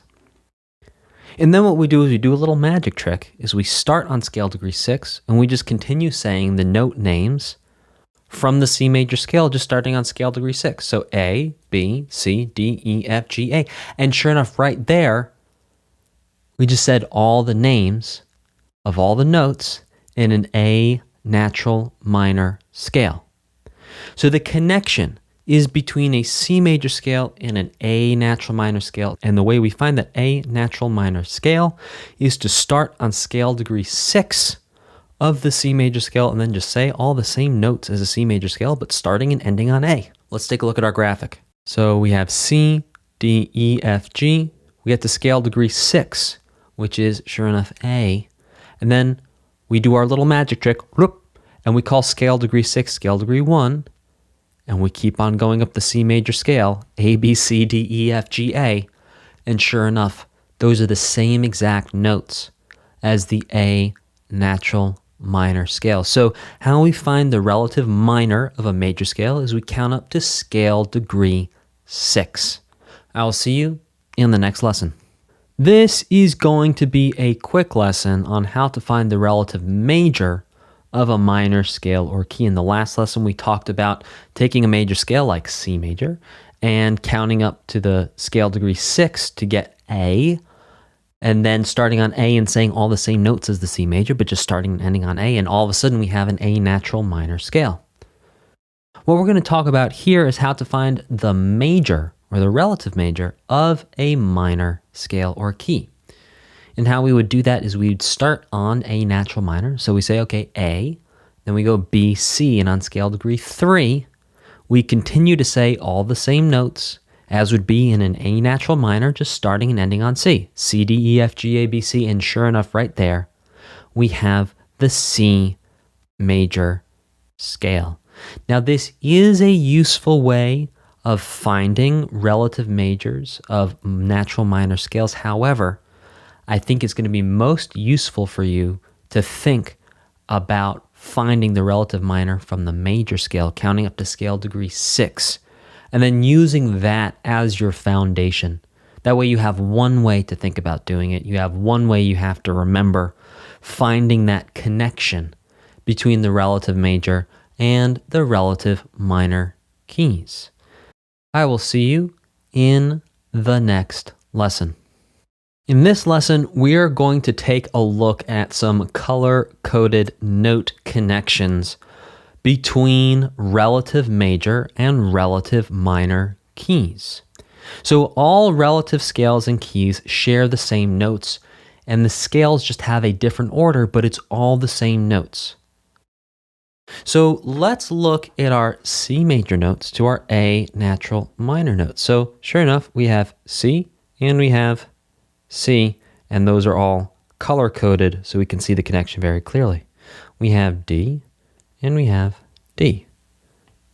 We have E, we have E. F, F, and it's all color-coded, G, G, A, and then maybe a different color for B because it's red. Then we have B to B. So you can see it's all the same notes in a C major scale as there is in an A natural minor scale. Now let's talk about the G major scale. So in the same way we counted up to scale degree 6 of the C major scale to find A, and then we just said all the note names of a C major scale starting and ending on A, we can do the same exact thing with a G major scale. So we start on G, G becomes 1. So we go G, A, B, C, D, E. E is 6. So now we do our little magic trick. E is no longer 6, E is 1. And we're just going to say the names of the notes for a G major scale. E, F sharp, G, A, B, C, D, E. That's it. So the relative natural minor scale, or the relative minor of G major, is E minor, or E natural minor for the scale. And we can see this connection play out because they both share the same exact notes. Sure enough, G to G, A to A, B, B, C, C, D, D, E, whoop, going backwards, E, F, whoop, going backwards, F sharp to F sharp. It's all the same exact notes. It's just in a different order. And that's how we get the connection between the relative major and the relative natural minor scales. I will see you in the next lesson. In this lesson, we're going to look at relative major and minor scales in a different way, focusing this time on the scale degrees. So we can actually think about scale degrees and also the notes in the scale this way. So let's look at C major and A minor. This is another way of envisioning and understanding visually the connection between the relative major and the relative minor, in this case, a C major scale and an A natural minor scale. Remember, to find the natural minor, we count up to scale degree 6 in a major scale, and then we just start on scale degree 6. We whoop, scale degree 6 becomes scale degree 1, and then we just say all the note names for the major scale starting on scale degree 6 going up 1 octave. So in step 1 here, what we're going to do is we're going to look at a C major scale. And sure enough, we have C, D, E, F, G, A, B. Those are all the notes in a C major scale. We're missing the C 1 octave up, but those are the 7 different notes in a C major scale. Now, what we're going to do is we're going to take scale degree 6 and 7, and we're going to, pop them in right here. See that? We're taking scale degree 6 and 7, we're breaking it off the end like a Kit Kat, if you will, and then putting that Kit Kat piece in the front. So now the order of the notes is A, B, C, D, E, F, G, and this order right here is the order for the A natural minor scale. Then all we're going to do is rearrange the scale degrees, and we have, boom, 1, 2, flat 3, 4, 5, flat 6, flat 7, which are the scale degrees for an A natural minor scale. And we also have the correct notes in the correct order for an A natural minor scale. So if the previous explanations for the connection between C major and A natural minor scales didn't quite make sense, hopefully this other way of visualizing it is going to help bring that home. And even if those other explanations did make sense to you, this is going to reinforce your understanding just so you can see it in a different way. It's all the same notes. All we're doing is changing the order. That's it. It's literally the same notes. So a C major scale, C, D, E, F, G, A, B, C, versus A, B, C, D, E, F, G, A. It's all the same notes, just in a different order, and that's what makes it sound different. I will see you in the next lesson. In this lesson, we are going to do a deep dive into relative keys. We've talked a lot about relative scales in the past couple of lessons. What we're going to do now is understand the connection between the relative keys.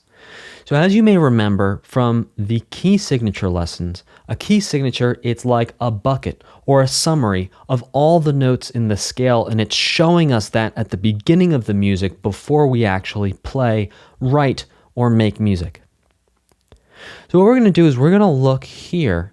We have all the notes of a C major scale, which are exactly the same as all the notes of an A natural minor scale. And we're going to take all those notes and we're going to put them in the key bucket. See, we just emptied out all our notes and we put them in the key bucket. Now, because we put all these notes in the key bucket, we're now showing right here the summary of all these notes. And the summary of all these notes is that, sure, we have a C, we have a D, we have an E, we have an F, we have a G, we have an A, and we have a B.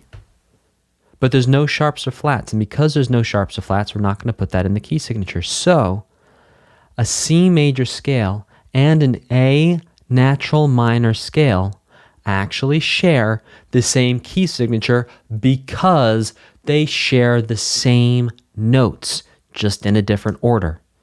So the key signature doesn't care what order the notes are in, it just cares what the notes are from the scale. So we can use this key signature right here, no sharps or no flats, to show the key signature for C major or A minor. Let's look at one more.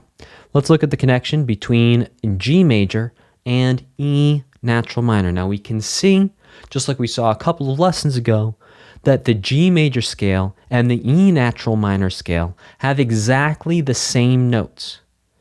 They both have a G, A, B, C, D, E, and an F sharp, just in different orders.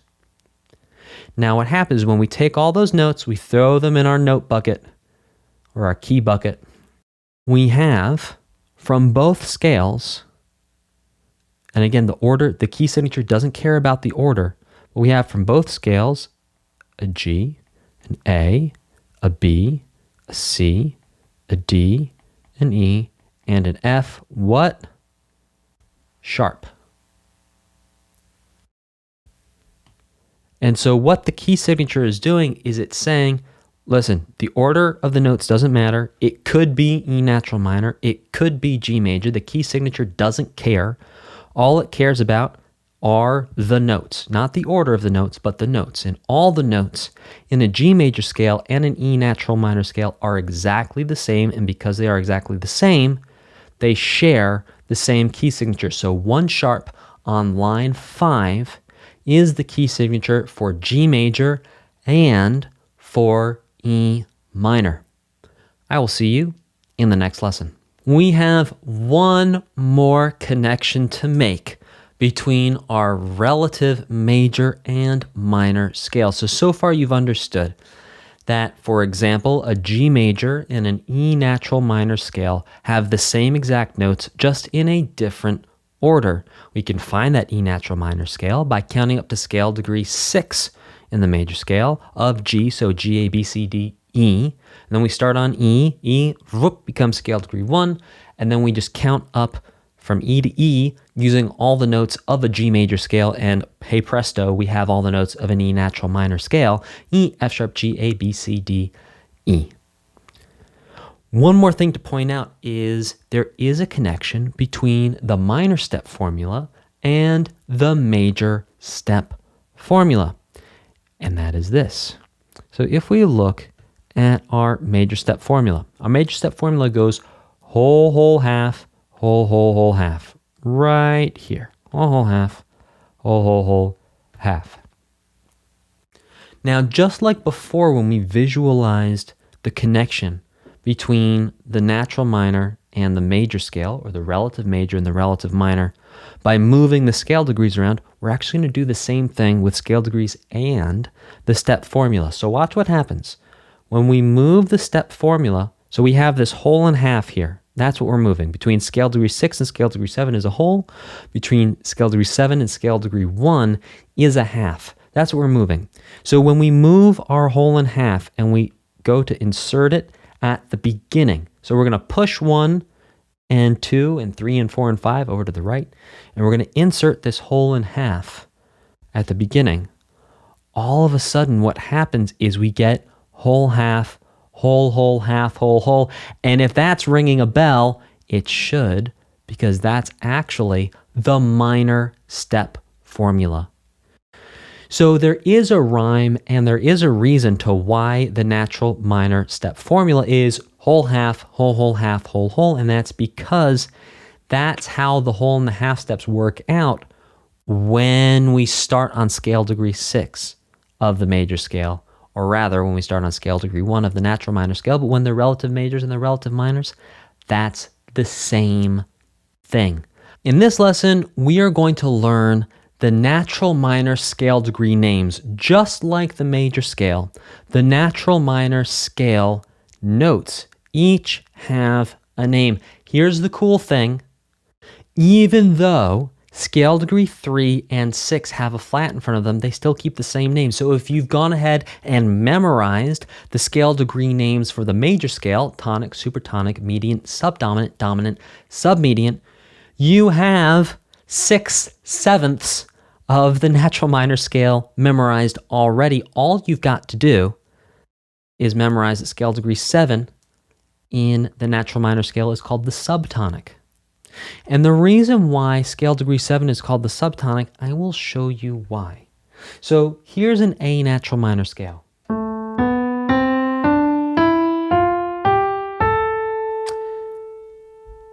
Now I'm going to play that A natural minor scale, but I'm going to raise the subtonic to a leading tone. Listen to the difference. Ooh, that sounds very different. Here it is without the leading tone, just with a subtonic. So you can see how different the feeling is of the scale when we change scale degree 7th down. That scale degree 3, sure, it sounds different. Scale degree 6, sure, it sounds different. But scale degree 7 just fundamentally acts differently. It's not leading us back to the tonic in the same way that the major scale leads us to the tonic. The natural minor scale, between scale degree 7 and scale degree 8, 1, 2, flat 3, 4, 5, flat 6, flat 7, 8, there isn't that same pull, there isn't that same push, that same momentum to go back to scale degree 1, to go back to the tonic. And so because that scale degree 7 really just functions differently, it acts differently, it does not push the scale to go back to the tonic in the same way, that's why we change the name of it and we call it the subtonic, because these names again describe what the note is doing in the scale. And because scale degree 7 is not leading us back to the tonic, we can no longer call it a leading tone, we call it a subtonic. I will see you in the next lesson. In this lesson, you are going to learn about pentachords.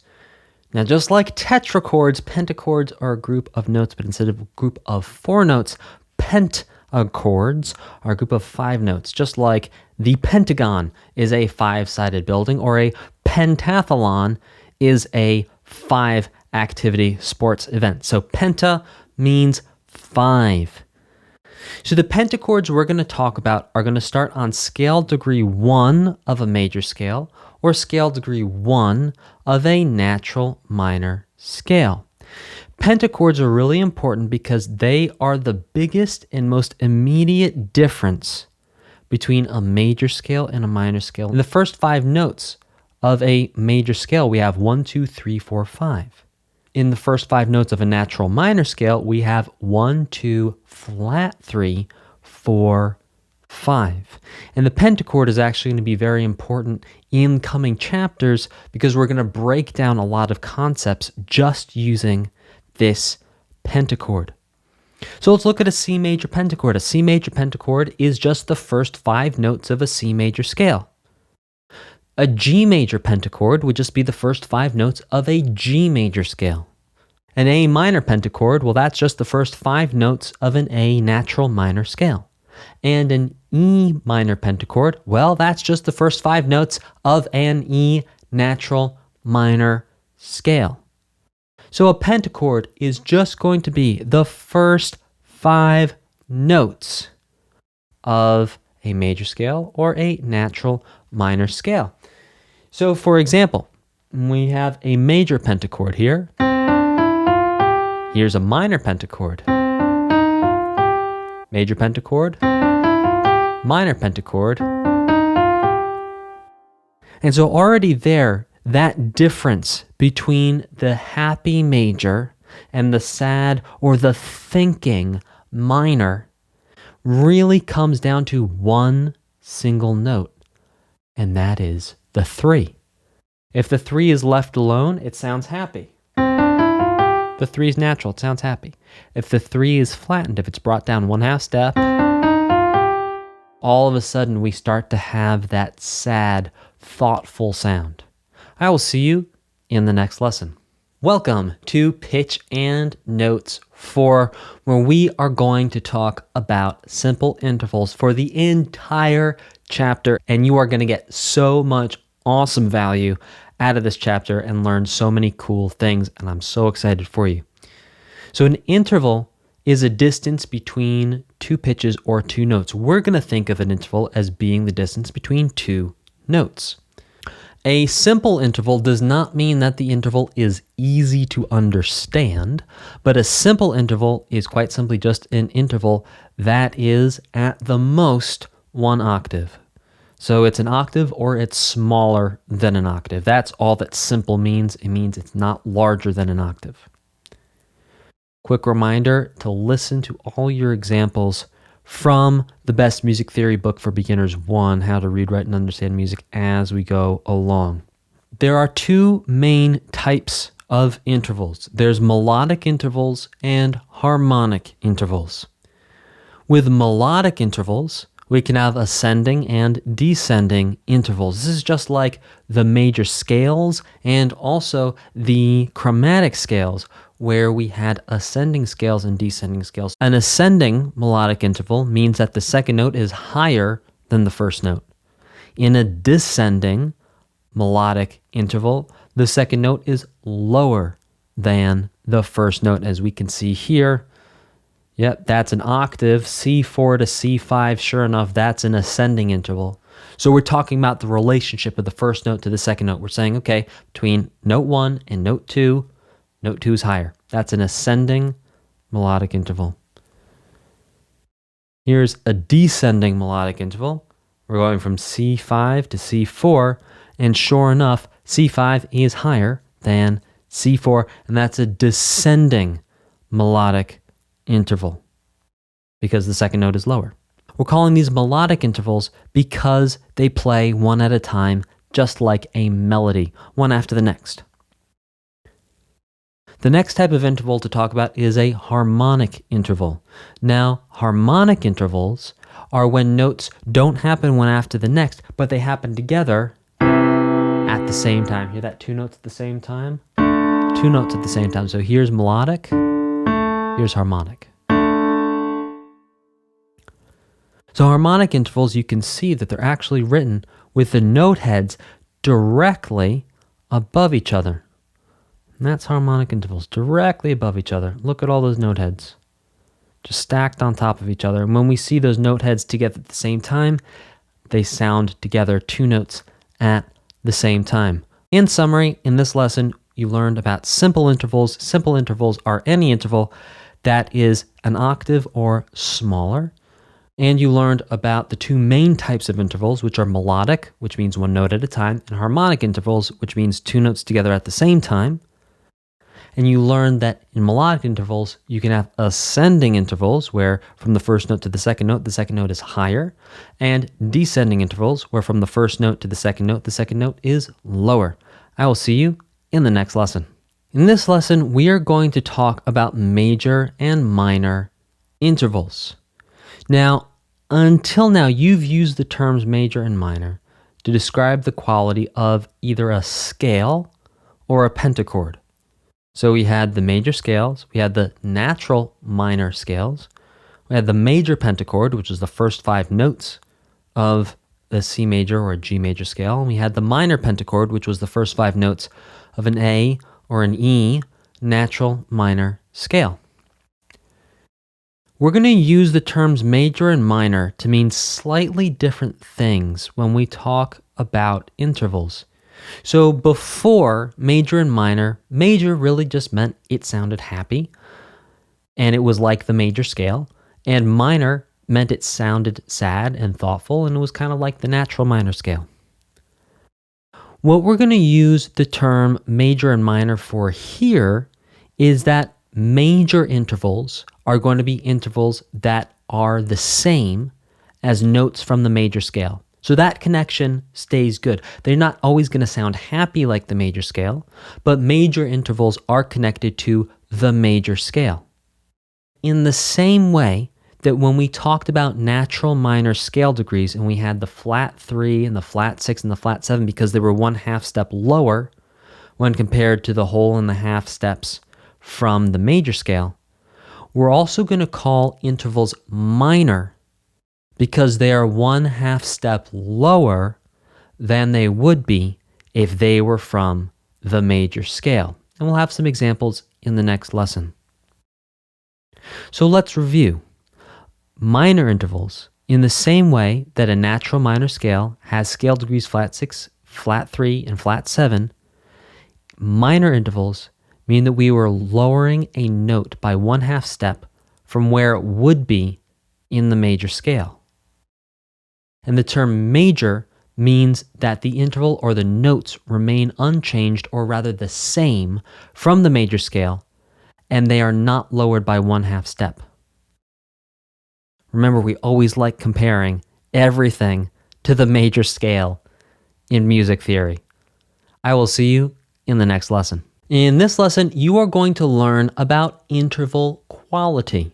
The word quality means terms like major or minor. So whenever you hear a major interval, the quality of the interval is major. Whenever you see a minor interval, the quality of the interval is minor. When you talk about a major pentachord, the quality of the pentachord is major. When you talk about a minor pentachord, the quality of the pentachord is minor. When you talk about a major scale, the quality of the scale is major. When you talk about a natural minor scale, the quality of the scale is minor. So let's start by looking at the quality of major intervals. So major intervals are going to be taken from the major scale. We abbreviate major to just be a capital M. So you can see here that C to D, we say M2. That's for a major second. So whenever you see M2, you'll say major second. When you see M3, you'll say major third. When you see M6, you'll say major sixth. When you see M7, you'll say major seventh. So from C to D, you can think about it this way. C would be scale degree 1. D would be scale degree 2. From 1 to 2, that's a major second.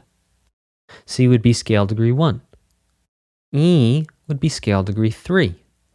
From C to E is a major third. From C to A is a major sixth because A would be scale degree 6. And from C to B is a major seventh because B would be scale degree 7. Now let's talk about some minor intervals. So the quality of interval we're talking about now is minor. We show that the quality of the interval is minor by having a lowercase m. So C to D flat would be minor second, C to E flat would be minor third, C to A flat would be minor sixth, and C to B flat would be minor seventh. So let's compare these minor intervals with their major counterparts. So C to D is a major second. When we bring D down by 1/2 step, we add a flat to it. It becomes a minor second. So C to D is a major second. C to D flat, that's 1/2 step lower, that's 1/2 step less, that's a minor second. C to E, that's a major second. C to E flat, the flat is bringing the E down by 1/2 step. That means it's going to be a minor third instead of a major third. From C to A is a major sixth. Whereas C to A flat, we're bringing the A down by 1/2 step. So it is a minor sixth. And C to B is a major seventh. But C to B flat, we're bringing the B down by 1/2 step. So we're going to call that a minor seventh. I will see you in the next lesson. In this lesson, we are going to talk about a new quality that you've not heard before, and that is the quality of perfect. So these intervals are perfect intervals. The quality of these intervals is perfect. So we abbreviate perfect with a P. So whenever we see a P, we'll say perfect. So here, this is a perfect fourth, perfect fifth, and perfect eighth, or rather a perfect octave. We could also have perfect unisons, and we'll unpack that in a second. So you may have noticed that when we talked about major and minor intervals, we only talked about seconds, thirds, sixths, and sevenths. Well, indeed, what about fourths and fifths and octaves? Because those are all part of the major scale too. We can't leave those out, and we need to use those somehow. We need a name for those, and that name is going to be perfect, and we'll understand why these have a different name in a later lesson. For now, what you need to understand is that when you're looking at a major scale, the fourth or scale degree 4 of that major scale, if you compare it to 1, so if you do an interval of C to F, the quality of that interval is perfect, and it's a perfect fourth. The interval of C to G is a perfect fifth.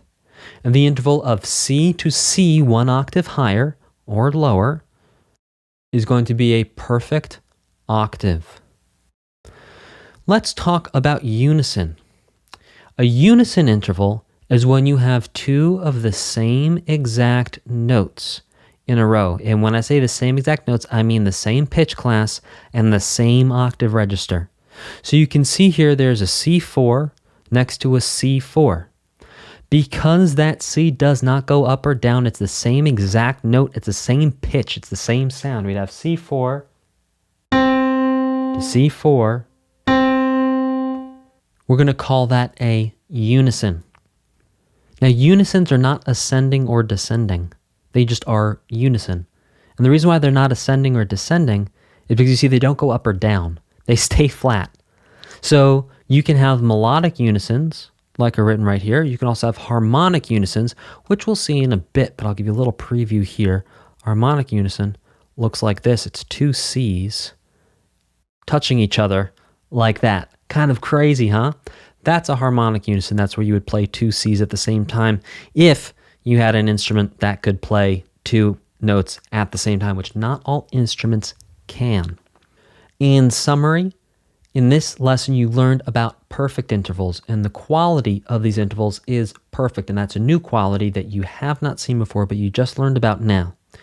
Unisons, fourths, fifths, and octaves are all perfect when they come from the major scale. Unison notes are two notes that are exactly the same. They are the same pitch class and the same octave register. I will see you in the next lesson.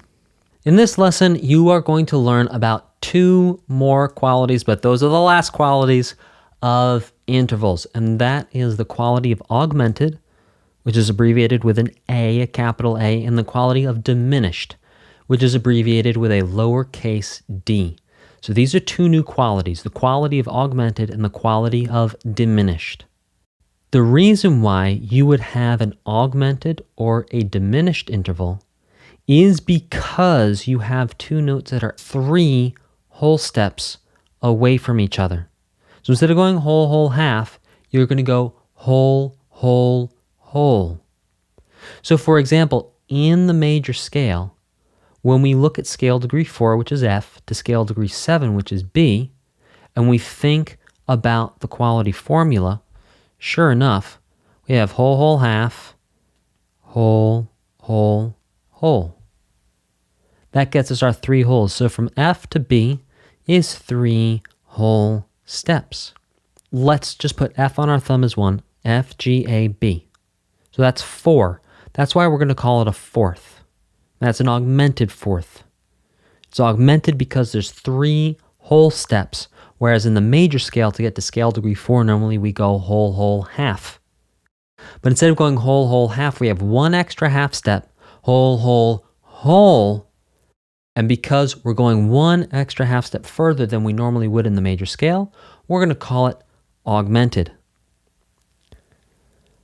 And interestingly enough, you can actually flip that around. And B to F is also 3 whole steps. But we're going to give it a different name. We're going to call it a diminished fifth. And here's why. From B to F is a diminished fifth. And it's a diminished fifth because of this. If you think about B, C, D, E, F, there's 5 there. And it's diminished because normally, to get to the fifth, we go whole, whole, half, whole. Whole, whole, half, whole. Whereas, to get a diminished fifth, we're just going whole, whole, whole. We're missing 1 half step. And because we're missing 1 half step, it's 1 half step lower than we would normally find a fifth in the major scale. We call it a diminished fifth. Let's compare these one time with the major scale. So we can see that from C to F is going to be whole, whole, half. We can see that from C to F is whole, whole, half. Whereas F to B is whole, whole, whole. So we're going up 4, just like we went up 4, C, D, E, F in the major scale, but we're going up 4 starting on F, F, G, A, B. But because we have that extra half step in there, that's why we're calling it augmented. Now let's go back to the major scale. In the major scale, when we go from C to G, we go whole, whole, half, whole. So we have 3 whole steps and 1 half step. When we look at, for example, B to F, we have whole, whole, whole. We have B to C sharp to D sharp or E flat, and then D sharp or E flat to F, and that is 3 whole steps. So because there's only 3 whole steps there instead of 3 whole steps plus a half step, that's why we're going to call it diminished, because that fifth, that 5, is not going quite as far as it did for the major scale. I will see you in the next lesson. In this lesson, we are going to do a deep dive into interval quality, understand a little bit more about the history and why we have all these different qualities and all these different names for the qualities of intervals, as well as review which types of intervals can get which qualities. So, major intervals. The abbreviation for major is going to be a capital M. Whenever you see the capital M for an interval, you know it's a major interval. Seconds, thirds, sixths, and sevenths can all be major. Minor intervals. The abbreviation for minor is a lowercase m, and seconds, thirds, sixths, and sevenths can all be minor intervals.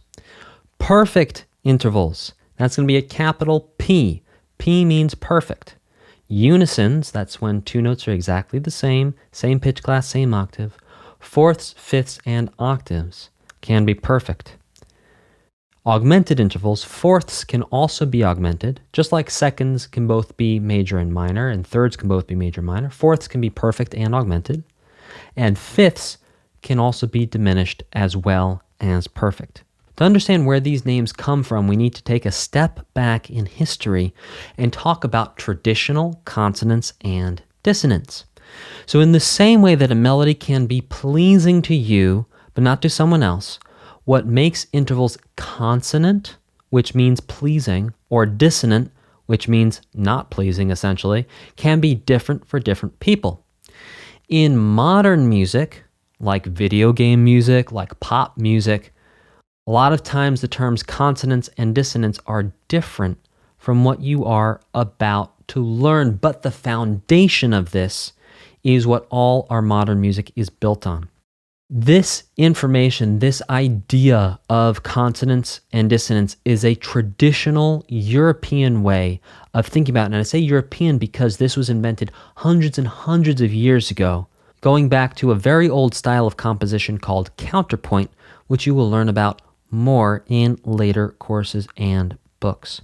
So we're going to call this older way of thinking traditional consonants and dissonance, and we're going to learn about it because it's going to help you understand what's going on in modern music, even though modern music is not going to be so delicate and so gentle around the dissonance as traditional music was. So for example, the interval of an augmented fourth or a diminished fifth, or was considered to be so dissonant that for a while back in history, it was actually outlawed to be played in a church. So you could not, what I just played, you could not play that in a church because it was felt to be so dissonant that there was no way God had anything to do with that interval. Isn't that wild? So that's a little piece of history to understand how important these ideas of consonance and dissonance have been throughout history, that one of the most distant intervals, the augmented fourth or the diminished fifth, is so dissonant that when people heard it before they understood music theory, there was like, oh, there is no way that has anything to do with all the nice things we want to do in church. There's these ideas of traditional consonants and traditional dissonance that have had huge implications throughout history in shaping how music sounds and ultimately even how the music we listen to today sounds, with things like even the augmented fourth and the diminished fifth being outlawed from being played in churches during certain periods of history.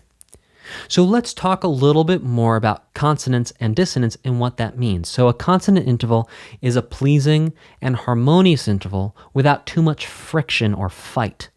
A consonant interval is stable and does not have tensions that may want to lead it to somewhere else. So just like we had the leading tone in the major scale that wanted to lead us to the tonic, consonant intervals, they don't act like the leading tone. They don't want to lead us to resolve somewhere else. They don't want us to take the next step.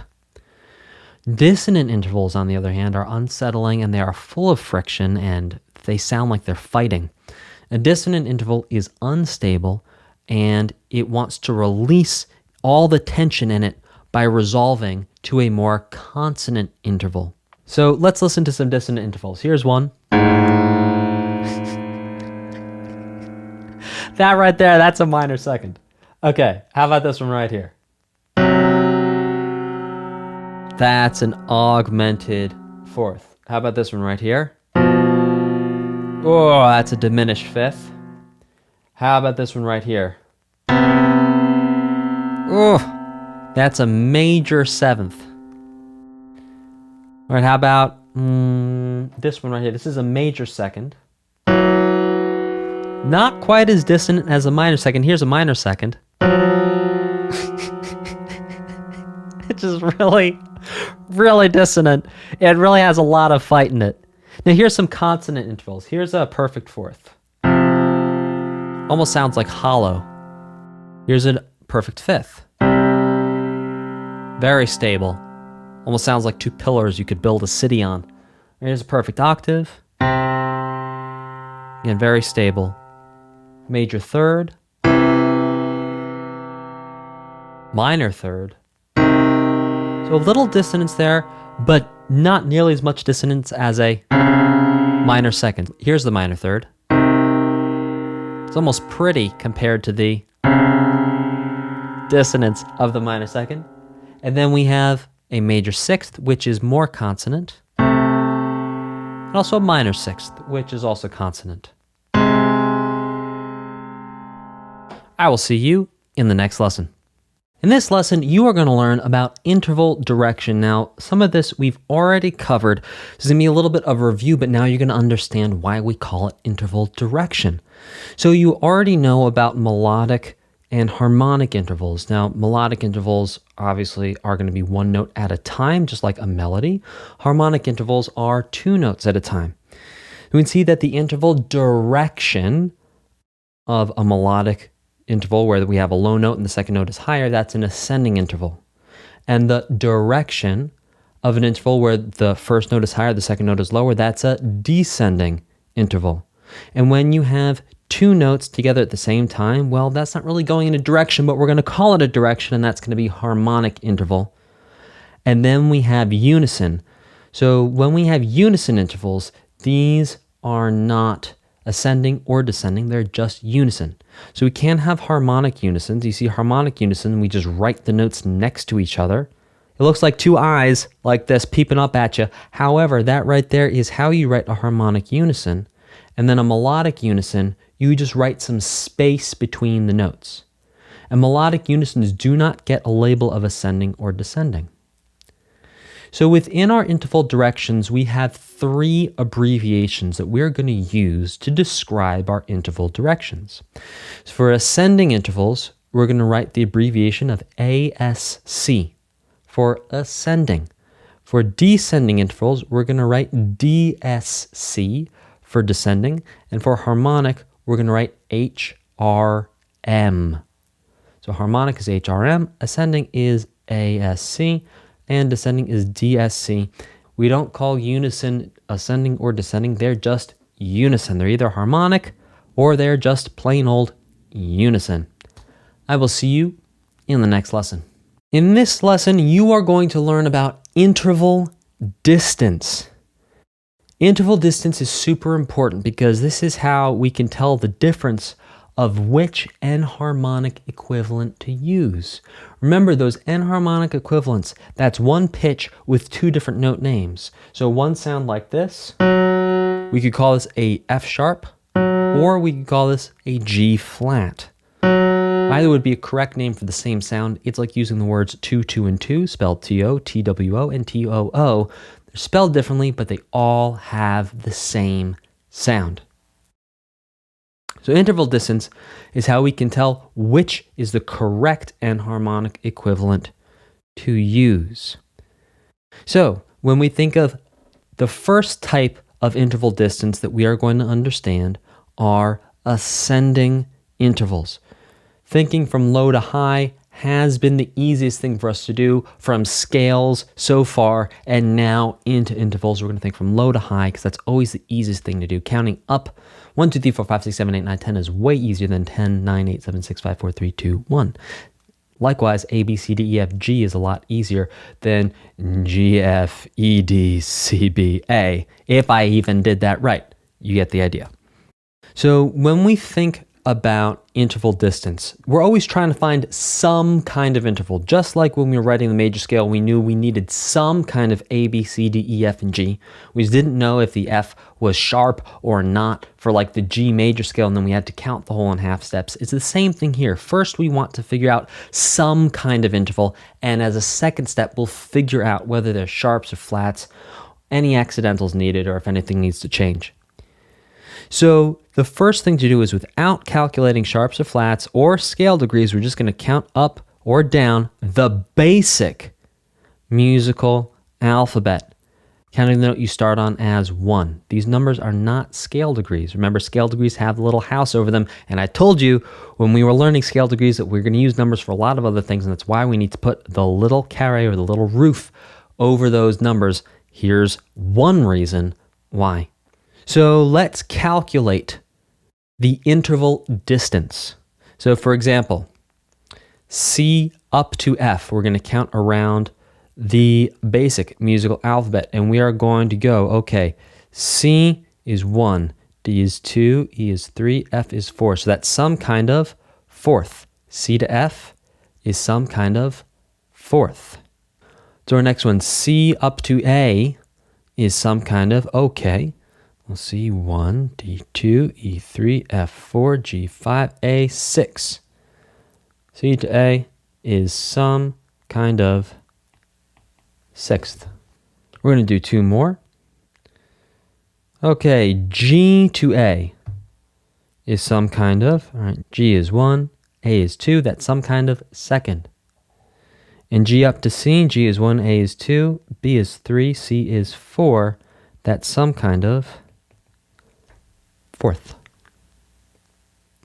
So this is how we think of ascending intervals when we're finding some kind of second, some kind of third, some kind of fourth. What we're doing is we're counting up. So saying C is 1, F is C, D, E, F, 4, so it's some kind of fourth. The distance from C to F is some kind of fourth. Then in number 2, we're counting C to A. We're saying C is 1, A is 6, C, D, E, F, G, A, that's 6. So from C to A is some kind of sixth.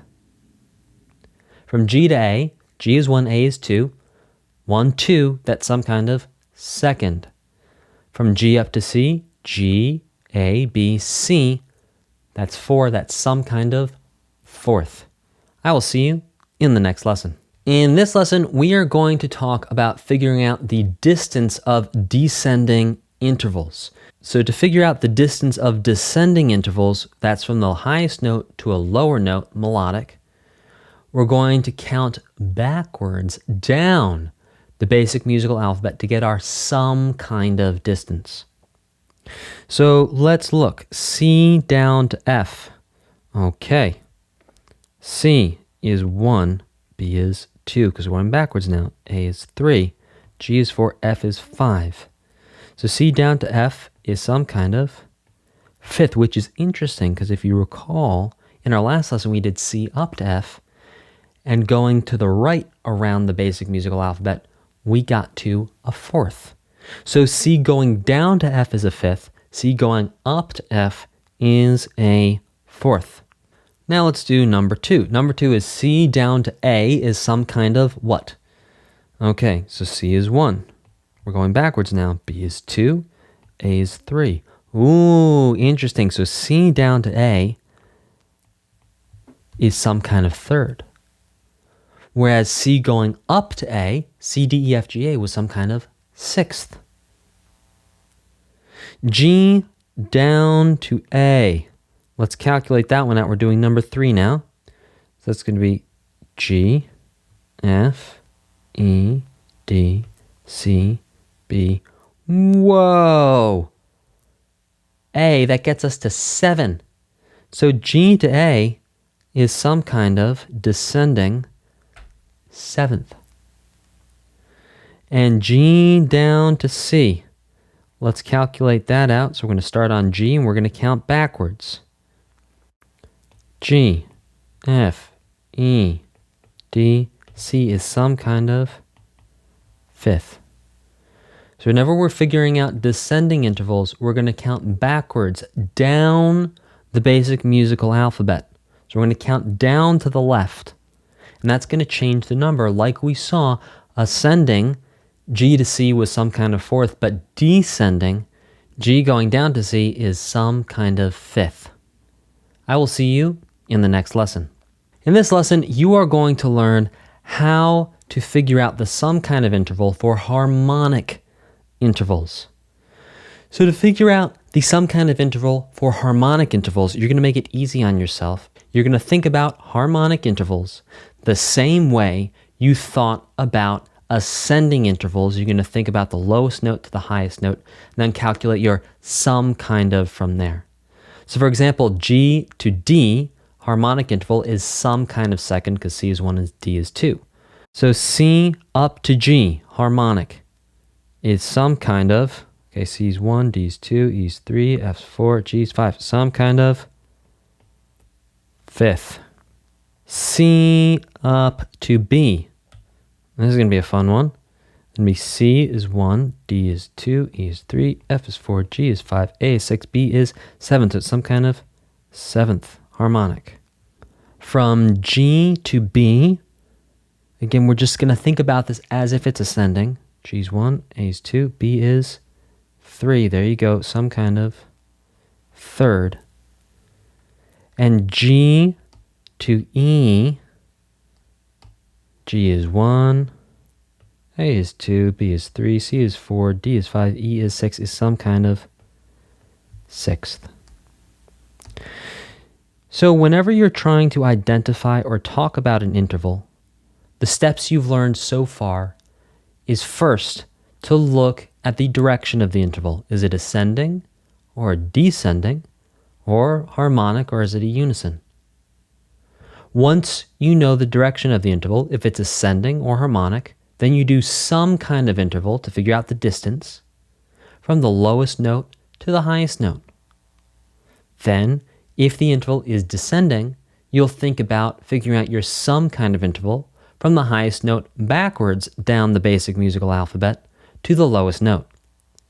Once you have those two pieces of information, you know the direction of the interval and you know your some kind of distance of the interval, you are ready for the final step to put the whole thing together and to add in the interval quality to calculate the exact interval. I will see you in the next lesson where we will do some of that. In this lesson, we're going to talk about the two different interval worlds. Now, ultimately, you're only ever going to, in the long run, think about intervals in relationship to the major scale. But for now, we're actually going to think of intervals in two different ways in two different worlds. And you will see both these worlds in your music theory workbook. You're going to see first the easy world where it's just working within the major scale, and then you'll have a challenge page at the end of the harmonic, the ascending, and the descending interval pages where you're actually going to work through it and count half steps and things like that. So in the next lesson, I'm going to break down for you how to count the half steps and how to do that more advanced way of thinking about intervals. So let's start off by breaking down how to know which way of thinking about intervals you need. So step number one, you're going to see is the lowest note of the interval, scale degree 1 of a major scale you know. And these are for harmonic and ascending intervals. So if the answer is yes, then the next question is the highest note in the interval a scale degree from the major scale as the lowest note? So let's say the lowest note is C, the highest note is G. Well, those are both in a C major scale. Great. So the answer is yes. So you're going to think about the lowest note as the tonic of the major scale you're going to use to think. You're going to think of the lowest note as scale degree 1. You're going to count up the major scale from the lowest note, so C, D, E, F, G. Counting scale degree numbers, that's 5. Remember scale degree numbers, so that's 5 of the highest note in the interval. And then you're going to write down the direction of the interval, if it's ascending, harmonic, or unison. And then the quality is either going to be unison, major, or perfect. And the reason we know this is that's just the way the interval math works out. Whenever you are working with ascending or harmonic intervals, and both notes are from a major scale you know. So if the bottom note is C or G and the top note is also from a C major scale, or if the bottom note is G from a G major scale, the way the interval math works quite simply is that interval, the quality is either going to be major or perfect. You will never find a minor, augmented, or diminished interval if the lowest note is from a major scale you know and the highest note is from that major scale as well. You will only have major or perfect intervals, and if it's the same note, then it's unison. Now, what happens if the lowest note in the interval is not scale degree 1 of a scale you know? So what if the lowest note of the interval is an F? Or how about a G? Or how about an F? Or how about an E? You know an E natural minor scale, you don't know an E major scale just yet. So the answer to that is no. So your next step is to use the basic musical alphabet to get your some kind of interval. Now for ascending and harmonic intervals, you're going to count that up as some kind of, let's say the bottom note is E, the top note is A. So it's going to be E, F, G, A. It's some kind of fourth. And then what kind of qualities of fourth can we have? We know we can have either perfect or augmented. So then you need to count the half steps between E and A and then compare that to page 106 in your best music theory book for beginners book on the table. And we're going to do that all in the next lesson. I'm going to break that down for you. How to go and compare the interval you're trying to figure out against the table on page 106 for harmonic ascending and descending intervals. In summary, there are two main ways you can think about intervals. Number one is if the lowest note of the interval for ascending and harmonic intervals is scale degree 1 of a major scale that you know. When that happens, then you just walk down this path going, okay, yes or no. And then is the highest note of the interval a scale degree from the major scale as the lowest note? So if the lowest note is C and the highest note is F sharp, well, F sharp's not from C major, it's from G major, so in that case you'd say no, and then you use a basic musical alphabet, you count the some kind of, so C, D, E, F, and then you'd count the half steps to actually determine the quality of the interval. I will see you in the next lesson where we are going to break down how to do this same sort of thought process with descending intervals. So just like we thought about these two different ways of understanding intervals, a very simple way and a way that, well, it's a little bit more complicated for ascending and harmonic intervals, we also have a way of doing this with descending intervals. So for descending intervals, the first question to ask yourself is, okay, is the highest note of the interval scale degree 1 of a major scale you know? So if the top note is a C or if the top note is a G, then you answer yes, and we go over here. And then is the lowest note in the interval a scale degree from the major scale as the highest note? So if the top note is C and the bottom note is F sharp, well, F sharp's not from C, it's from G. That means you're going to say no. But for now, let's say that the top note is C and the bottom note is E. Those are both notes from the C major scale. So you're going to think of the highest note in the interval as 1. Then you're going to count backwards down the basic musical alphabet to get your some kind of interval. So from C to E, we go C, B, A, G, F, E. Some kind of sixth. And then for descending intervals, the quality is either going to be minor or perfect. Now, sixths cannot be perfect, and they're also not unison. So sixths are going to be minor, and that's just the way the interval math works out. When the highest note is the tonic of a major scale that you know, and the lowest note is also a scale degree from that scale, then automatically the only possible qualities of interval are going to be minor or perfect. Now let's talk about what happens if the lowest note is not from the same major scale, or if the highest note is not scale degree 1 of a major scale that you know. You're going to follow the steps of figuring out the some kind of interval. So let's say the top note is B and the bottom note is F. So we're going to count backwards down the basic musical alphabet. So B, A, G, F. That's some kind of fourth. Then you need to think, okay, what qualities could be used for a fourth? Well, that would be perfect or augmented. So now you need to figure out and see, is this a perfect or augmented fourth? And you do that by counting the half steps. So B down to B flat or A sharp, that's 1.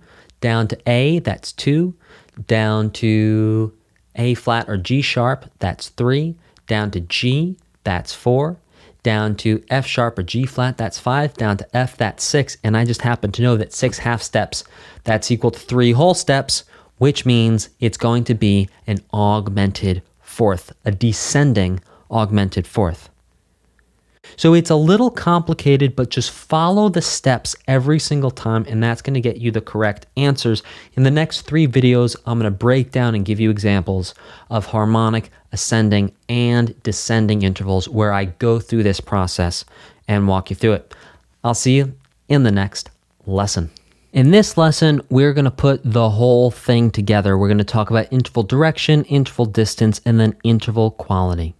So after you know the sum kind of for the interval you're trying to read, write, or understand, you're going to count the half steps of the interval between the two notes of the interval and compare them to the chart on page 106 to figure out or confirm the quality of the interval. For example, do you know if the sum kind of interval is a major second or a minor second, a major third or a minor third? You need to count the half steps, and that's how you will know. Now, I do recommend memorizing the number of half steps for a minor second, which is 1, a major second, which is 2, a minor third, which is 3, and a major third, which is 4 half steps.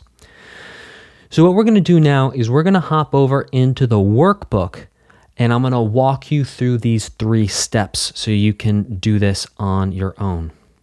So I'm in the workbook on the page titled More Harmonic Intervals. So in more harmonic intervals, we're no longer going to be doing the easy intervals you've been doing up until now, which is just thinking about the major scale and if the interval is either major or perfect and not even worrying about minor or diminished or augmented. Once we step outside of easy interval land, the intervals could be major, minor, augmented, diminished, perfect, or even unison. So this is what we're going to do. Let's look at this first interval here. Okay, so already the direction is pretty obvious. The direction is harmonic, and we know it's harmonic because the 2 note heads are right on top of each other, and it's not 2 separate notes. So I'm going to put H, R, M. Next, let's get our sum kind of interval. The lowest note is F, the highest note is B. So let's put F on our thumb. Let's go F, G, A, B. So it's some kind of fourth. So now the only question left is the fourth augmented or is the fourth perfect? Because as we know, fourths can either be perfect or augmented. So what we need to do now is we need to count the half steps between F and B and then compare those to page 106 in the theory book to double check and see what the actual quality is going to be here. You do not need to memorize all of the half steps that it takes to get all the qualities of all the intervals. Just memorize the half steps to get yourself to major third, which is 4 half steps. And then leave it there. So you're going to actually want to use page 106 as a reference a lot for figuring out the actual quality of the interval. Okay, so we know this is some kind of fourth. So from F to F sharp or G flat, that's 1 half step. From F sharp or G flat to G, that's another half step. From G to G sharp or A flat, that's another half step. From G sharp or A flat to A, that's another half step. That's 4 half steps so far. From A to A sharp or B flat, that's another half step.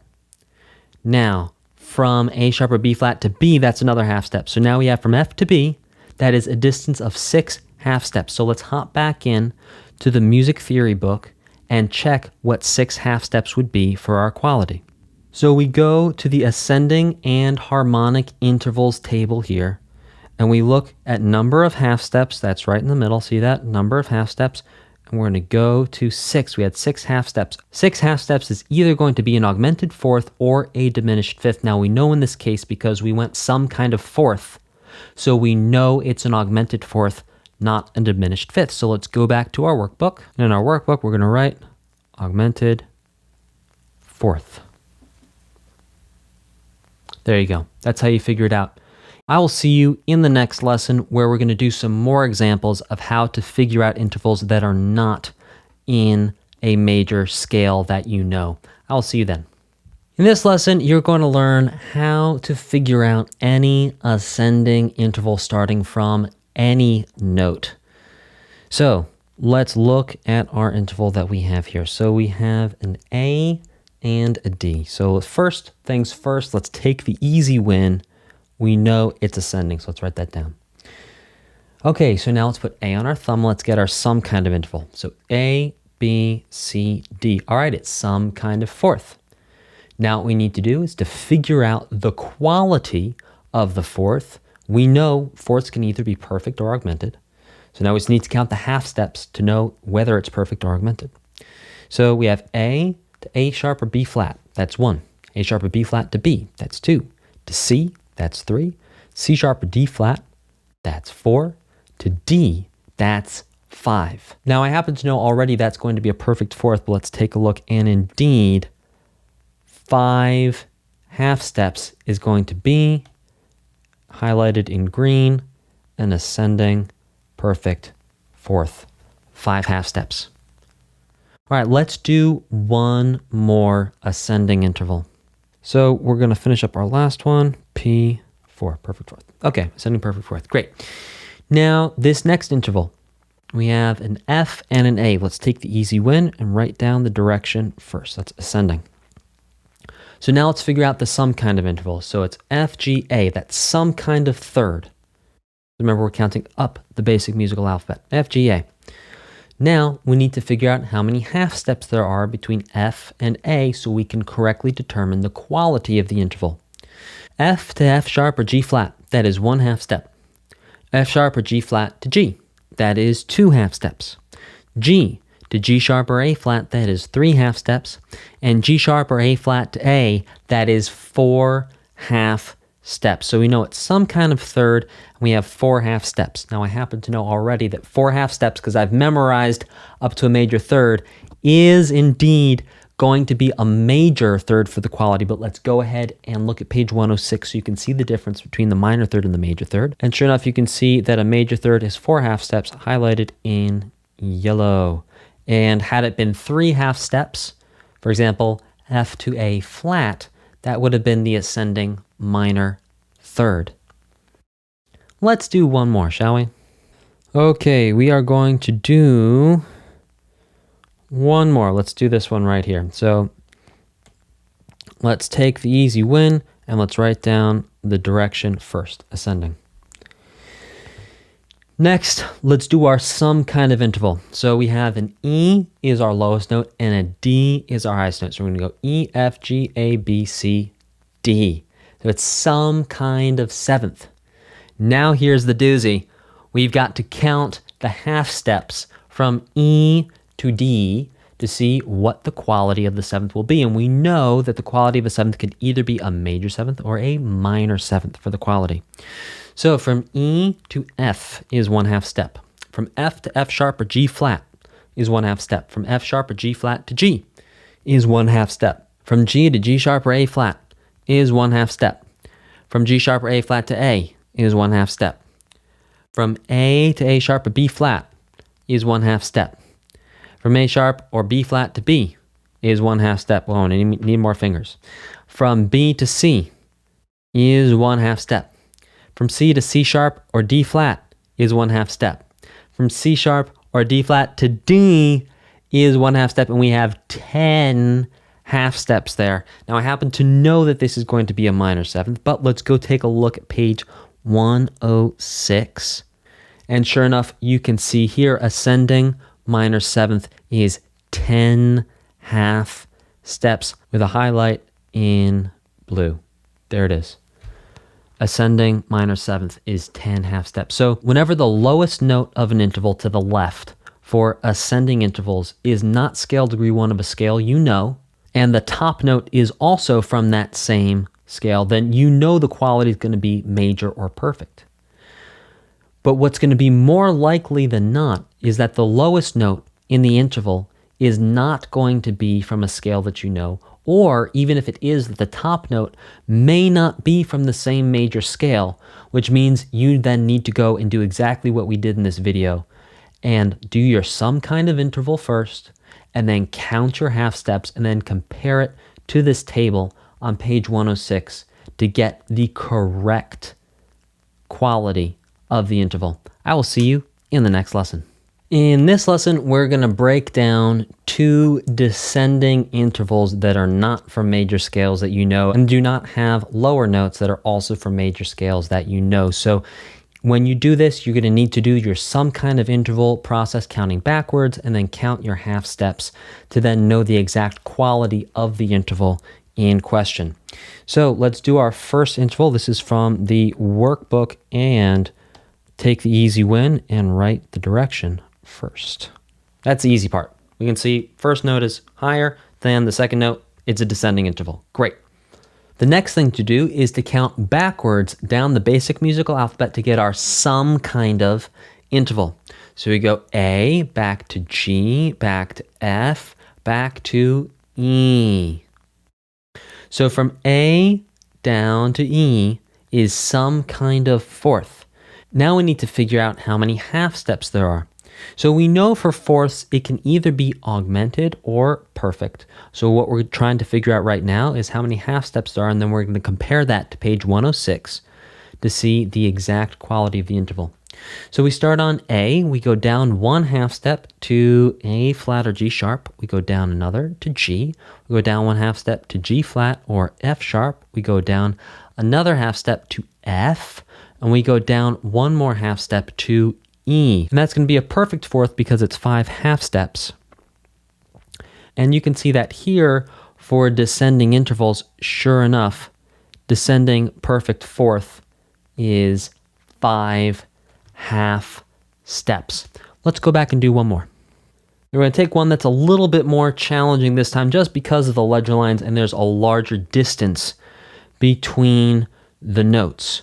So our first note is E, our second note is F, but what you should do first is take the easy win and write the interval direction. Okay, that was easy. So we're going to start on E. E, down to D, down to C, down to B, down to A, down to G, down to F. Okay, so it's some kind of seventh. And we know that sevenths can be major or minor. Those are our two possible qualities of seventh.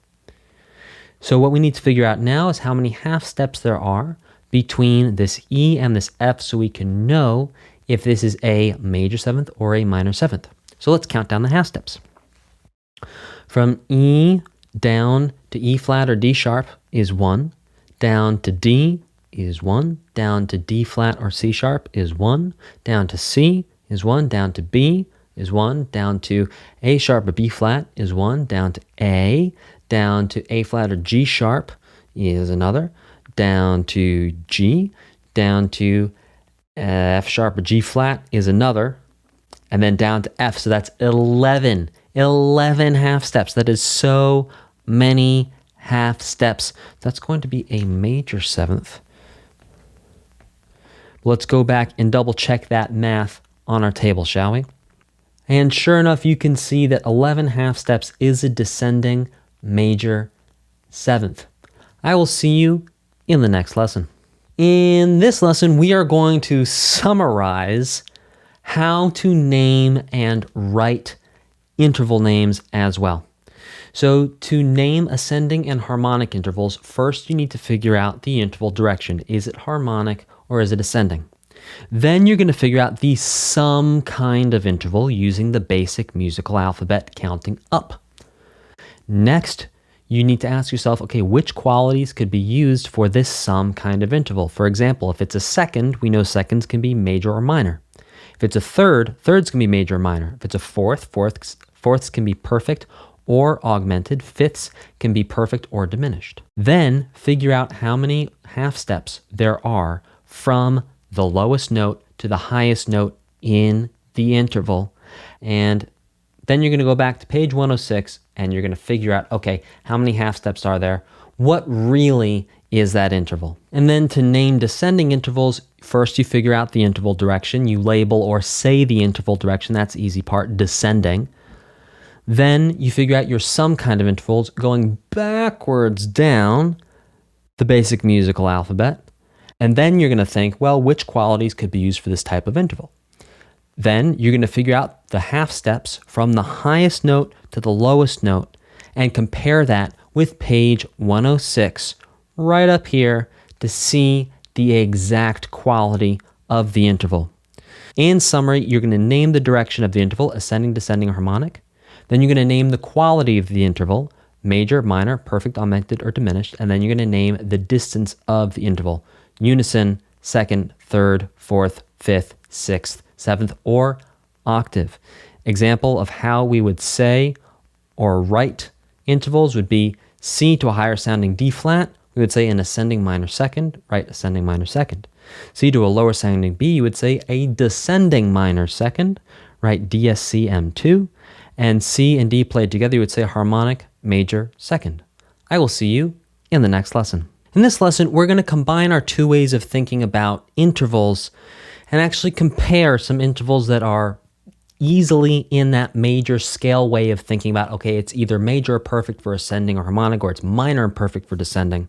And then what if we change just the highest note for ascending or harmonic? Or what if we change just the lowest note for descending? And then you can start to make the connection between the major scale and 1/2 step worth of difference. So, for example, let's look at example 1 here. So we have an ascending perfect fourth here, and both notes are from the C major scale. We have C, which is scale degree 1, and F, which is scale degree 4. Now, what if we just changed scale degree 4 and we put a sharp on it? Well, think about it. We're taking a fourth and we're making it larger by 1/2 step, which means it's going to be augmented. So you don't even have to count whole and half steps there. You just sort of use a little bit of logical thinking of, okay, we have a perfect fourth. We make it larger by 1/2 step and it becomes an augmented fourth. We're going to do 3 more examples like this. Okay, well, here's one where, sure enough, our first interval, it starts from a C, so you already start thinking, okay, it starts from a C. That's a major scale that I know. But I'm going to count down, well, C, B, A, G, F, so it's some kind of fifth, right? Now we can see here that that sharp in front of the F, that makes it a diminished fifth, because what happens is we have the fifth and then we make the bottom note sharp. That makes the distance less. So typically when we have a C to an F here descending, that's going to be indeed a perfect fifth. But when we raise it up 1/2 step, it becomes a diminished fifth because the distance is less. C to F, that's an easy one. You just put your major scale hat on and go, okay, C, B, A, G, F. Is it minor or is it perfect? Well, it's a fifth. Fifths can't be minor, it must be perfect. So when you see intervals that are close to an interval that you know, they're 1/2 step away, you can very easily do a little bit of thinking and actually know the name of the interval that's not from the major scale by comparing it to the interval from the major scale. Like I said in music theory, well, we sure do love to compare things to the major scale. Here's another one. From G to F sharp, well, those are both in the major scale. F sharp scale degree 7, G scale degree 1. Now what happens when we have an F natural? Well, that's 1/2 step less than an F sharp. So instead of a major seventh, it's a minor seventh because 1/2 step less. That's it. Just by thinking about the major scale and comparing the interval to the major scale, we can know that it's a minor seventh instead of a major seventh. Let's do one more. Okay, so from a G to an F sharp in the major scale, this would be scale degree 1, this would be scale degree 7. So we can put our major scale hat on. Say, okay, we know for descending intervals, they're either minor or perfect when both notes are from a major scale we know, and the first note, the highest note, is scale degree 1 of a major scale we know. But what happens when we bring it down by 1/2 step? Well, we're going to grow from a minor second to a major second because it is 1/2 step larger. Hopefully some of these tips and tricks are going to help you start to make connections when you see intervals where you know one of the notes, you know the highest note for a descending interval, and you know the lowest note for an ascending interval, but you don't know the other note. I'll see you in the next lesson. In this lesson, you are going to learn how to write ascending and descending simple intervals. So you've learned how to identify ascending, descending, and harmonic simple intervals. You've learned how to name them. You've learned how to figure them out. Now you're going to learn how to write ascending and descending. In the next lesson, we will do harmonic.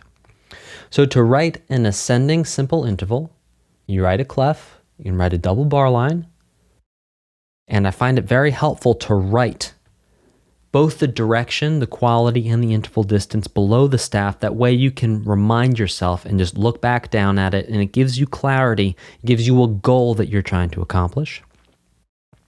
Step number 2, if you're writing an ascending interval, well, you're going to think up and to the right, and then you go ahead and complete the interval. For descending intervals, it's exactly the opposite. You're still going to start the same way. Step 1, you're going to write your first note, write your interval direction, the interval quality, and the interval distance, and then you're going to write your second note down to the right.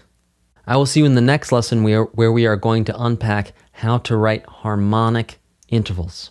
In this lesson, you are going to learn how to write simple harmonic intervals. So the first thing for us to talk about are the note heads of simple harmonic intervals. And there's a couple interesting things to unpack there. So let's talk about our first 3 rules. Rule number 1 is harmonic intervals are written with notes of the same rhythmic value. That's important. You're not going to write a harmonic interval with a whole note and a half note, or a quarter note and a half note. It's going to be a whole note and a whole note, or a half note and a half note, and a quarter note and a quarter note. For harmonic unisons, you're going to write both note heads on either side of the stem if there are stems. Let's take a look at that. So here's a harmonic unison with whole notes, and here are harmonic unisons with a half note and 2 quarter notes. You can see that a note head goes on either side of the stem. It's pretty funky looking, but there you go. For a harmonic minor second and harmonic major second, you're going to write the lowest note of the interval facing to the left and the highest note facing to the right. Check this out. Here's a harmonic minor second from B to C with the second note up and to the right. And when we have a stem, so we have a C to a D, that's a harmonic major second. And you can see, sure enough, that D is written on the right side of the stem, whereas the C is written on the left side of the stem. And the second half note here, we have an F sharp to a G. That's a harmonic minor second. And you can see that the F sharp, because it's lower than the G, is written to the left. The G is written to the right. And here are 4 examples of harmonic seconds with quarter notes. And you can see in each case, the lowest note is going to the left. The highest note is going to the right. In review, to write simple intervals with note heads, you're only ever going to use notes that are the same rhythmic value as each other. You can see for the harmonic intervals here, if they have stems for half notes and quarter notes, both note heads share a stem. We're going to talk about the stems in the next lesson. For harmonic unisons, you write the note heads on the same line or the same space of the staff, and if it's a quarter note or a half note, you write the note heads on either side of the stem. And then for harmonic major and minor seconds, you write the lower note to the left, the higher note to the right if there's a stem, and if it's a whole note here where there is no stem, well, you basically just write the first note where beat 1 would go, and then you write the second note directly above it. I will see you in the next lesson. In this lesson, you are going to learn how to write harmonic intervals with stems, so that's going to be harmonic intervals with half notes or quarter notes. Now, the first thing you need to understand is that we're going to have a special name for a certain part of the stem, and that's going to be the part of the stem that is the furthest away from the note head. We're going to call that the open end of the stem. Now, this term does also work for when we only have 1 note head, or even 3 or 5 or 7 note heads. The part of the stem that is the furthest away from the note heads, we're going to call that the open end of the stem. Open because there are no note heads on it. So let's look at our stem rules and understand how they look in real life. You're going to see that a lot of these rules actually match up with the stem writing rules you already know, and we're just going to add a couple extra little things in there. So rule number 1, you already know this one. Stem length is 4 staff lines long, but here's the thing. It's from the closest note head to the open end of the stem. So let's take a look at that. So as you may remember from when you first learned to write notes with stems, if we have a note head in space 4 of the staff, our stem will be 1, 2, 3, 4 staff lines long and sure enough. 1, 2, 3, 4. Perfect. Now all we're going to do is we're going to add just a little bit extra so we can get that second note head in there to complete the harmonic interval. We can see the same thing here with a note that is stem up. 1, 2, 3, 4 staff lines long is the stem to our first note head, and then we extend the stem just a little bit to make sure it reaches the note head that is the furthest away from the open end of the stem. Rule number 2, you may recall this one from when you learned how to write notes on ledger lines, and that is if the note head closest to the open end of the stem is on one ledger line, above or below the staff, we are still going to respect the 4 staff lines long rule for how long the stem should be.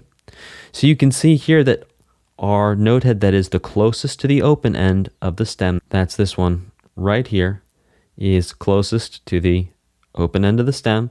We see it is on one ledger line. That means we're just going to think about that note that is closest to the open end of the stem, and we're going to make a stem that is, again, 4 staff lines long. Same thing with stem up. So you can see that even though the note head that is furthest away from the open end of the stem is, well, it's already on a second ledger line. It's showing us an A note, which is pretty far away from the staff. Because this note right here, this note head right here, is below one ledger line, or above one ledger line if you're thinking on it, because this note head right here has not passed one ledger line below the staff, we're still going to respect the 1, 2, 3, 4. You see that? 1, 2, 3, 4 staff lines long rule for the stem. And then we just extend the stem a little bit more to reach the second note, and then with the ledger lines. Now, just like writing notes with ledger lines, again, if the note closest to the note head goes past one ledger line, either above or below the staff, that's when we extend the stem to reach all the way to line 3. So we can see here that sure enough, our note head that is closest to the open end of the stem is above the first ledger line above the staff, and so we're going to extend the stem all the way to line 3. Now these are both definitely above the first ledger line of the staff, and so we're extending the stem to line 3. Same thing here and here. For the notes that are stem up, you can see that the note head that is closest to the open end of the stem, the note head that is closest to the open end of the stem is past one ledger line. That means we're connecting the stem to line 3 of the staff. What happens when we have 2 note heads on the staff that, well, they're not evenly distributed, they're not evenly together? Like, well, you can see that in all examples 1 and 2, all these note heads are all close together. They're all seconds or thirds here. These are all seconds or thirds. What happens when we get to fourths and fifths and sixths and sevenths and even perfect octaves? Well, to know whether you need to write stem up or down, you're going to look at the note head that is the furthest away from line 3. So here's line 3. And we can see that sure enough, this note head right here, well, it's further away from line 3. So that's going to tell us stem down, even though normally if we just have an A note or a note head in line 2, we would have stem up because that's below the staff. But because we have 2 notes here, we're going to just look at whichever note head is the furthest away from line 3, and that's the one that is going to decide whether it's stem up or stem down. So here you can see that indeed we have a close call here, but this note head, it's one staff line further away from line 3, and because of that, we're going stem down, even though if you were to write a note head in space 1, always you would have a stem up. Because as we know, every note below line 3 of the staff should have stem up. However, this is the exception for that when we have 2 note heads. Now, if the note head furthest away from line 3 is below the staff, we are automatically going to go stem down. So let's look at this major second here. This is pretty interesting. We have an A note and a B note. Now, as we know, if we have a note head on line 3, we should have a stem down staff. However, because there's 2 notes here, and the note that is furthest away from line 3 is this guy right here, that's actually going to dictate, because the note that is furthest away from line 3 is below the staff. One more rule for you, and that is if the note heads are an equal distance away from line 3 of the staff, you're just going to automatically do stem down. So you can see here we have a unison B, a harmonic unison B right here. And because, both of these notes are on line 3, they are an equal distance away from line 3 total, so it's going to be stem down. Same thing here, we have a note in space and space, an equal distance away from line 3, so we're going to do stem down. Same thing for the next 2 examples as well. Those are all your stem rules, and I will see you in the next lesson. In this lesson, you are going to learn how to write harmonic simple intervals using the note head and the stem rules you learned in the last 2 lessons. So number 1, you're going to write a treble clef, a double bar line, and a starting note head. Step number 2, you're going to count up the number of half or whole steps needed to create your desired interval. Step 3, you're going to add the second note head directly above the first note head. And then step 4, you add the stem following the stem rules. I will see you in the next lesson. Congratulations on making it to Harmony 1, where we're going to be talking about triads. Now, before we get into triads, let's define harmony and listen to some examples and watch some video. So harmony is when 2 or more pitches or notes sound at the same time. Melody is horizontal. We can think about melody. We have 1 note at a time. It happens first note, second note, third note, fourth note. Whereas harmony happens vertically because we stack notes on each other, just like a harmonic simple interval where we had those note heads right on top of each other. So even though the note heads, if we look at 2 harmonic intervals in a row, for example, we can see that sure enough, they're happening from left to right, just like you would read regular notes. There's also something happening up and down. So when we think about harmony, it's not just happening from left to right, it's also happening up and down because we're stacking notes on top of each other. So let's take a moment and listen to example 76 together. We're going to listen one time and then I'll break it down on the second time through.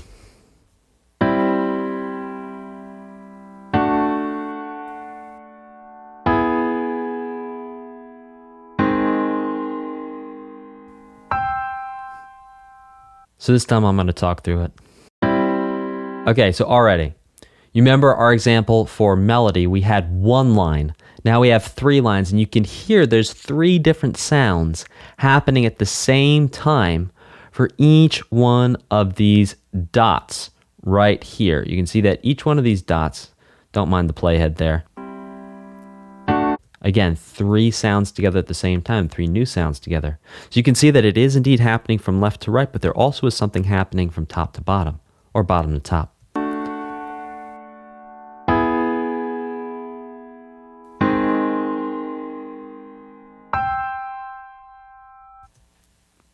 So that is harmony. Multiple notes happening together at the same time, from left to right, through time, just like regular single notes happen. But that there's this extra thing, we're stacking all these notes on top of each other to create very different sounds and one note at a time. I will see you in the next lesson. In this lesson, you are going to understand what a chord is. You're also going to understand the two sides of the argument as to whether an interval is a type of a chord. Here we go. So a chord is a harmony. Harmony makes chords. Chords are a way of giving names to and describing the quality of different harmonies. So we can have this harmony here, and we're going to call that a specific chord. This harmony, which is different, we're going to have a different chord name and different chord quality for that. Just like we called scales a major scale and the quality was major, or a natural minor scale and the quality was minor. We're going to have major chords, we're going to have minor chords. All those different quality words you've learned from your scales and your intervals, we're going to use those for chords as well. The next question is it a chord or is it an interval? Because when you were writing harmonic intervals and looking at harmonic intervals, there were two notes at the same time, and the very fact that it's called a harmonic interval means that, well, harmony is happening. And if we know that harmony makes chords, then doesn't it make sense that an interval, because it's a harmony, would be a chord? Well, there's two different ways of looking at this. The first way of looking at it is that any two notes sounded at the same time are an interval, but they are not a chord. That's the first school of thought. The second way of thinking about it is any two notes sounded at the same time can be classified as an interval and as a dyad, D-Y-A-D, which is a type of two-note chord. You could also think of two notes at a time as a chord fragment, and we will get into chord fragments not in Theory 1, but later on. So the idea is that a chord is a harmony that conveys feeling, emotion, and meaning. And that's the quality. The quality of the chord is conveying something. Remember, just like with the intervals, the quality meant something. Perfect meant that it was more stable, right? Augmented meant, ooh, there was something wild going on there. It wasn't quite stable. Diminished, lots of friction there. So the idea is that you want to be able to communicate ideas and functions of chords with their names. And the argument is that if you only have two notes, that sound is not complex enough to imply the feeling and the emotion and the meaning. So what do you think of this? Which school of thought do you like? Personally, I like school of thought number 2. I like to think of two-note chords as dyads. That's also because as a guitar player, which is my primary harmonic instrument, so my primary melodic instrument would be my voice, that sings one note at a time, but to play two notes at a time to create harmonies, my main instrument would be the guitar. There's a lot of times, especially in jazz, when you just play dyads all day and you think of them as chords. So do you think that intervals convey emotion and meaning?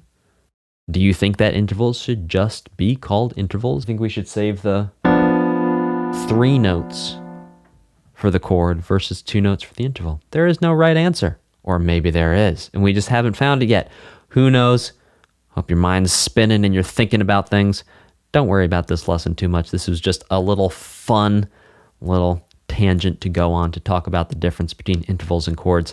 I will see you in the next lesson. In this lesson, you are going to learn about triads and chord tones. So triads are 3-note chords that are created with particular intervals. Not all 3-note chords are triads. So all triads are 3-note chords, but there's other 3-note chords out there that are not triads. So let's talk about chord tones, and you're going to understand more what constitutes a triad as we go through this lesson and the next couple of lessons. So chord tones are the notes that are in a chord. Chord tones have names just like scale degrees, but chord tones are not scale degrees because they're part of a chord, not a scale. In a scale, one note happens at a time. In a chord, a bunch of notes happen at the same time, so we're going to give them different names so we can keep track whether we're talking about a scale or a chord. Now, even though chord tones are not scale degrees, because you already understand scale degrees, we're going to think about chord tones relating to scale degrees that you already know to help them make sense for you. So we have 3 chord tones and triads because we have, well, 3 notes. The name of the first note is called the root. All other notes in the chord are going to be related to the root, just like in scales, all scale degrees are related to the tonic. So the root is kind of like the tonic. The next note in a triad is going to be the third. The third is related to a scale degree 3 from a major scale or scale degree flat 3 from a natural minor scale. Remember that the flat 3 does not mean the note is flat. It means it's lowered down by 1/2 step when compared to the major scale. Another way of thinking about that is that the third, when it is flat 3, is going to be 3/2 steps away from the root, a minor third, as opposed to 4/2 steps away from the root, the interval of a major third. You see how the intervals are now playing into understanding chords. One more note on the third before we move forward is the third in minor chords.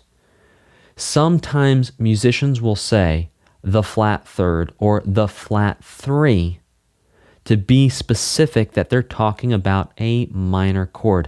Now, these terms are not perfect because we could also say the flat 3 for the scale of a natural minor scale. So these terms are not perfect for describing a chord, but they get the job done most of the time. And for a lot of musicians who don't understand a lot of music theory or have not been able to get music theory education, this is the way that they express and understand there being a minor third in a chord.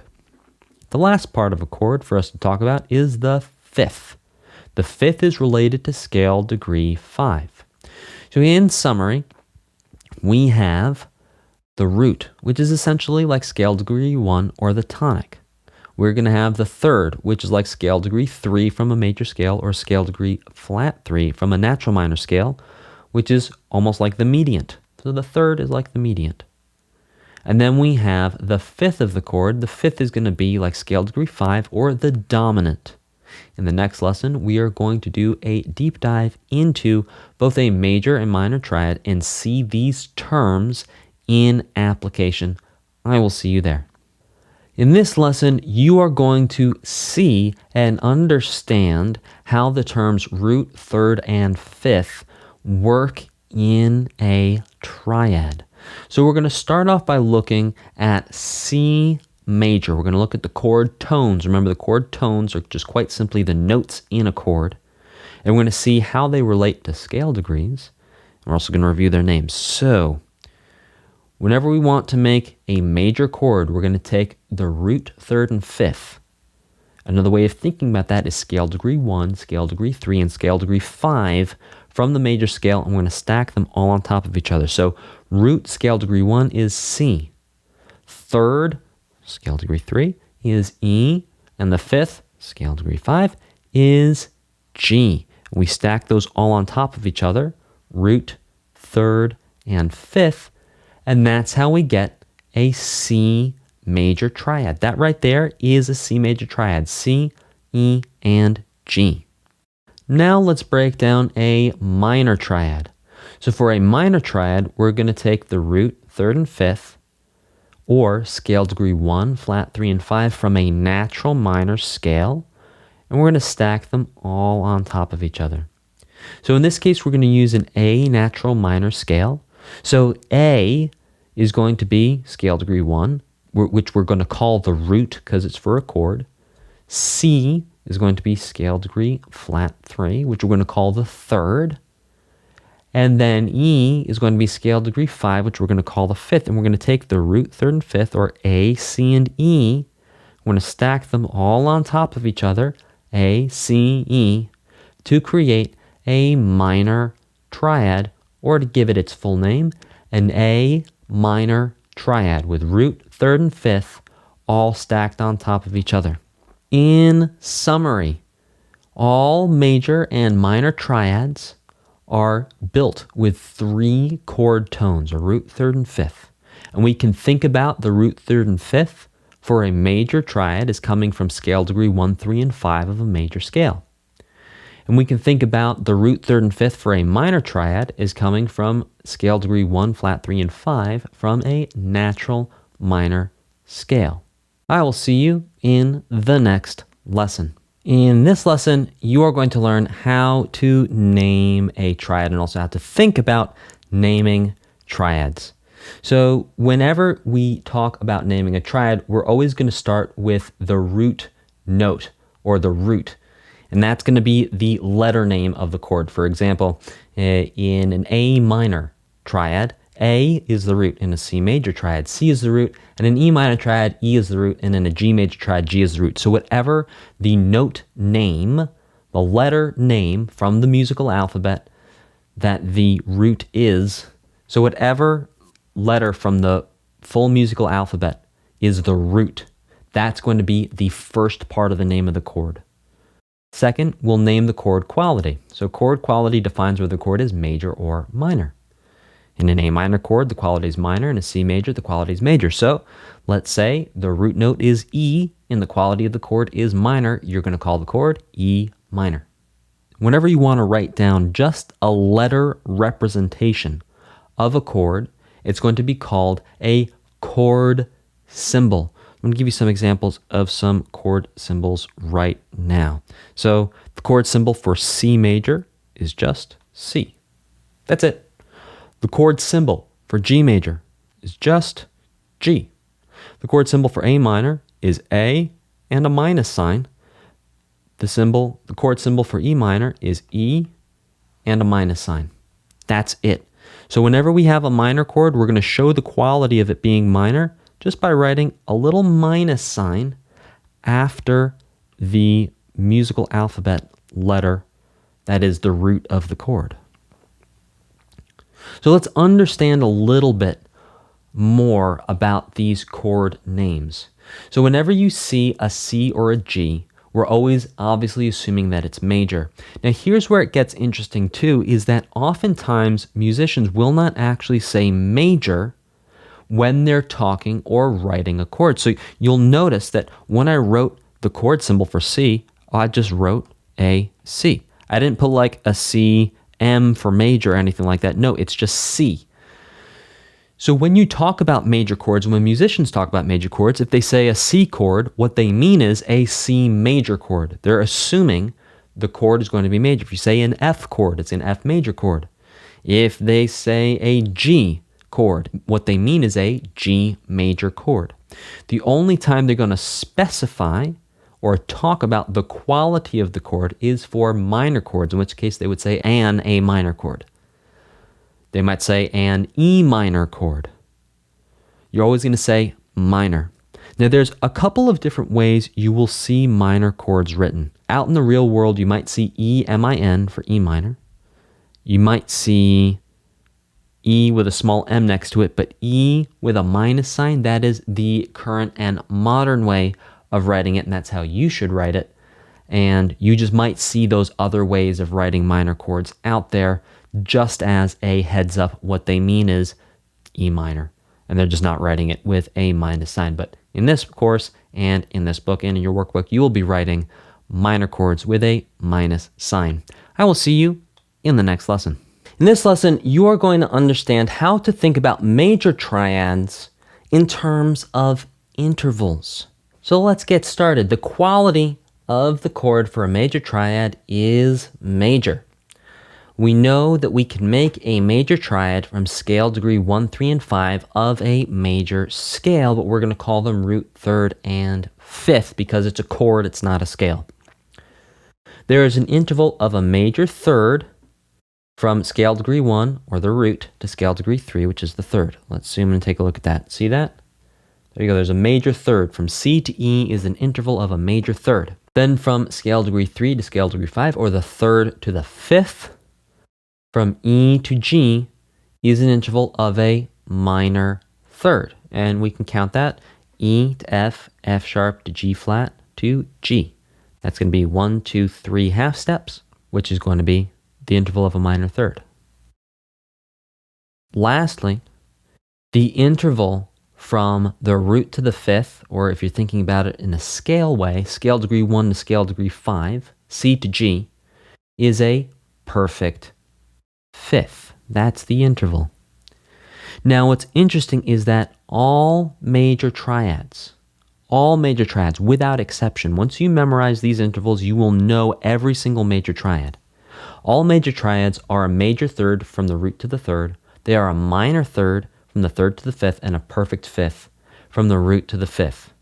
This is how all major triads work. So what we're going to do now is we're going to break down a G major triad. So we're going to have a G, a B, and a D. So from G to B, G to G sharp or A flat, G sharp or A flat to A to A sharp or B flat, A sharp or B flat to B. That's 4 half steps. So this right here is a major third. Now let's break down B to D. From B to C, that's 1 half step. From C to C sharp or D flat, that's 2. From D sharp or D flat to D, that's 3. That, sure enough, is going to be a minor third. Now let's double check our G to our D. From G to G sharp or A flat, that's 1 half step. To A, that's 2. To A sharp or B flat, that's 3. To B, that's 4. To C, that's 5. To C sharp or D flat, that's 6. From C sharp or D flat to D, that is 7. That's a perfect fifth right there. Perfect fifth. So we can see that these intervals exist and work for all major triads. It does not matter what note you start on, as long as you do a major third from the root to the third, a minor third from the third to the fifth, and a perfect fifth from the root to the fifth, you will always have a major triad. I will see you in the next lesson. In this lesson, you are going to understand how to break down a minor triad using intervals and a system that works for all minor triads. Doesn't matter what note from the full musical alphabet they start on. So the quality of the chord is minor. We're going to construct the chord or make the chord from 1, flat 3, and 5 of a natural minor scale. There's an interval of a minor third from root to third. We can also think of that as scale degree 1 to scale degree flat 3 if you want to think about it as a scale. And there's an interval of a major third from the third to the fifth, or scale degree 3 to scale degree 5 if you're thinking about it like a natural minor scale. And then we have an interval of a perfect fifth from the root to the fifth, or from scale degree 1 to scale degree 5 if you're thinking about it in terms of scales. So let's go in and prove this out, and then we'll also break down and understand an E minor triad. So from A to C, we have A to A sharp, a B flat, that's 1 half step. To B, that's 2. To C, that's 3. 3 half steps is an interval of a minor third. So that's great. We've got the minor third there.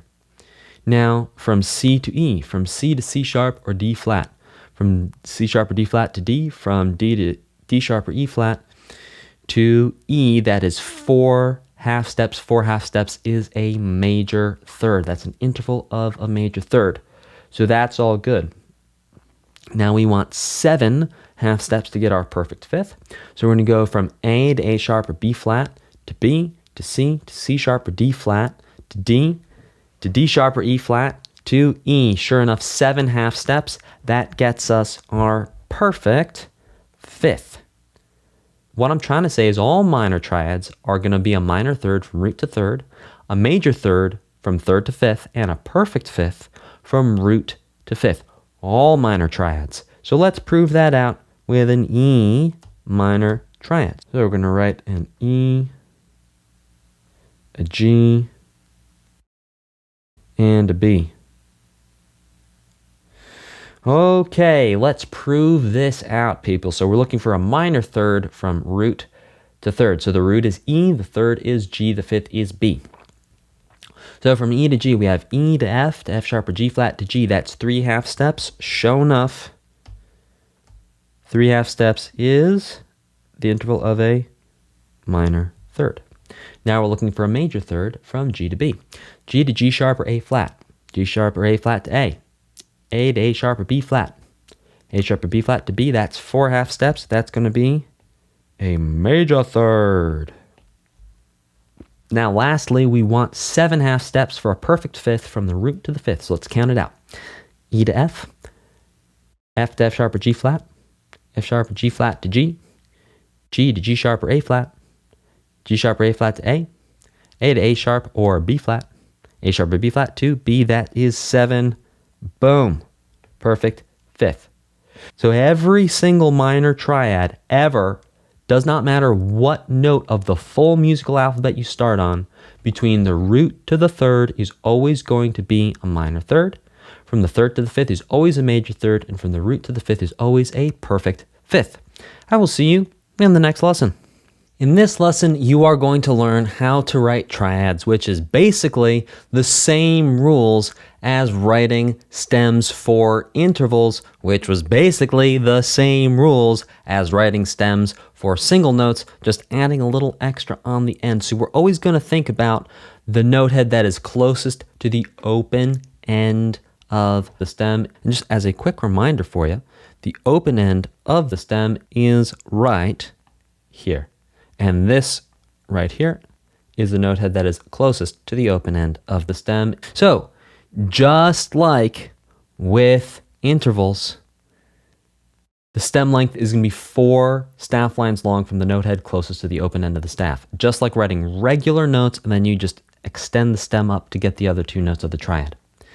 If the note head closest to the open end of the stem is 1 ledger line above or below the staff, the stem length remains 4 staff lines long. Same exact as intervals. If the note head closest to the open end of the stem is past 1 ledger line above or below the staff, the stem reaches to line 3 of the staff. Same as intervals, same as single notes. You just extend the stem a little bit to catch the extra notes. Now here's where you need a new piece of information, and that is the outer note head. So the outer note heads of the triad are, well, the notes that are on the outside. So we can think of it as a sandwich.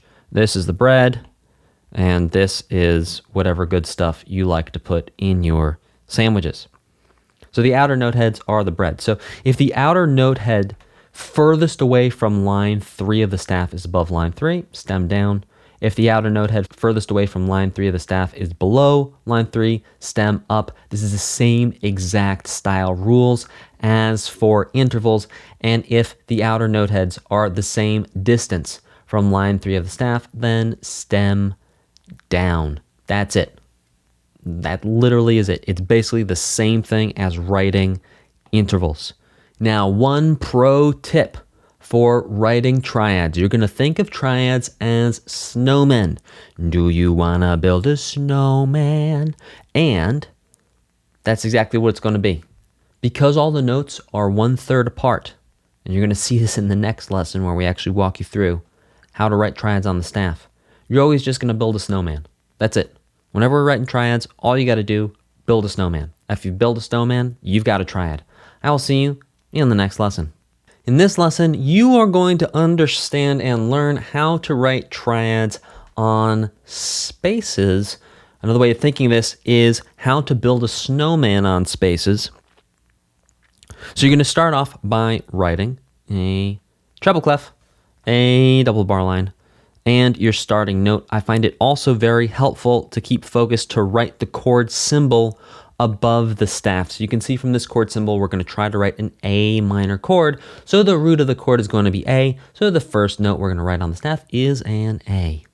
Step number 2 is you're going to write the third in the next space above. So whenever your root is in a space on the staff, the third is going to be in the next space above. Remember, we're building a snowman. And then you write the fifth. The fifth is going to be in the space above the third. Remember, we're building a snowman. So if your root is in a space, your third and your fifth will also be in a staff space, or if it's a ledger line, in a ledger line space. Step 4 is you're going to add any accidentals you need to get the correct interval. Remember, we want, for a minor triad here, we want an interval of a minor third from root to third and a major third from third to fifth. So let's double check our math here. From root to third, we have A to C. We have A sharp or B flat, that's 1. To B to C, that is 3 half steps. That's fantastic. That's exactly what we want to see. We want to see that minor third. Let's check C to E. C to C sharp or D flat is 1. To D is 2. To D sharp or E flat is 3. To E is 4. That's 4 half steps. That's a major third. Very good. We're ready to rock and roll. Step number 5 is add any stems that you need. And you can see here we're following the stem rule of making sure that there are 4 staff lines long coming down just from the note head next to the open end of the stem, and then we just continue adding the stem up to reach the other outer note head, or to reach the note that is the furthest away from the open end of the stem. So in the book example, you just saw an A minor triad starting on a space. I want to show you an E minor triad also starting on a space, but this time on ledger lines well below the staff. So we're going to write out our ledger lines. We need 3 of them. 1, 2, 3. And then we write our E note. And then remember, we just build a snowman in the spaces, space, space, space. That's all we need. And then we can double check the intervals there. So E, F sharp or G flat, G, that's 3 half steps. That's a minor third. From G to B, G to G sharp or A flat, to A sharp or B flat, to B, that's 4 half steps. That's a major third. Very good. This right here is an E minor triad. I will see you in the next lesson. In this lesson, you are going to learn how to write a triad on lines of the staff as opposed to spaces. So step number 1 is you will write your chord symbol, your treble clef, your double bar line, and your root note of the chord. Second, you're going to stack the third on top of the root, and since you started the root on a line, the third's going to go on a line. Then you're going to write your fifth, and because your root's on a line, your third's on a line, your fifth is also going to be on a line. Add in any accidentals needed. Let's double check here. So this is a C major triad, so we need a major third from root to third and a minor third from third to fifth. So we're going to go from C to E. So C, C sharp or D flat, D, D sharp or E flat, E. That's 4 half steps. That's good. That's a major third. And then from E to G, E, F sharp or G flat, G. That's 3 half steps. Very good. That's exactly what we need for our C major triad. And then we're going to add a stem. And again, the stem rule is that the note head closest to the open end of the stem, we're going to have 4 staff lines long. Sure enough. That's exactly right. And then we're adding extra stem on for the rest of the triad, or if you're writing quarter notes or half notes for your triad. Let's hop into some staff paper and I'll show you another triad written with some ledger lines. So step number 1, write the treble clef. We're going to write the double bar line. I'm going to show you a triad with some ledger lines. We're going to do an A minor triad. So we're going to start off by writing an A minor chord symbol above the staff to make sure we know what we're doing. Then we're going to go down and set ourselves up down to an A3 below the staff. So we need 2 ledger lines. Okay, and we start off by writing our A note on line 1, and then we're just going to build a snowman on the lines, because if the root's on a line, that means the third and the fifth is also on a line. There we go. Root, third, fifth. Now let's count our intervals to make sure we don't need to add any accidentals. So A sharp or B flat, B, C, that's good. We need a minor third because it's a minor triad, so we need a minor third between root and third and a major third between third and fifth. Now if we count from third to fifth, we go C, C sharp or D flat, D, D sharp or E flat, E. That is 4 half steps. That's a major third.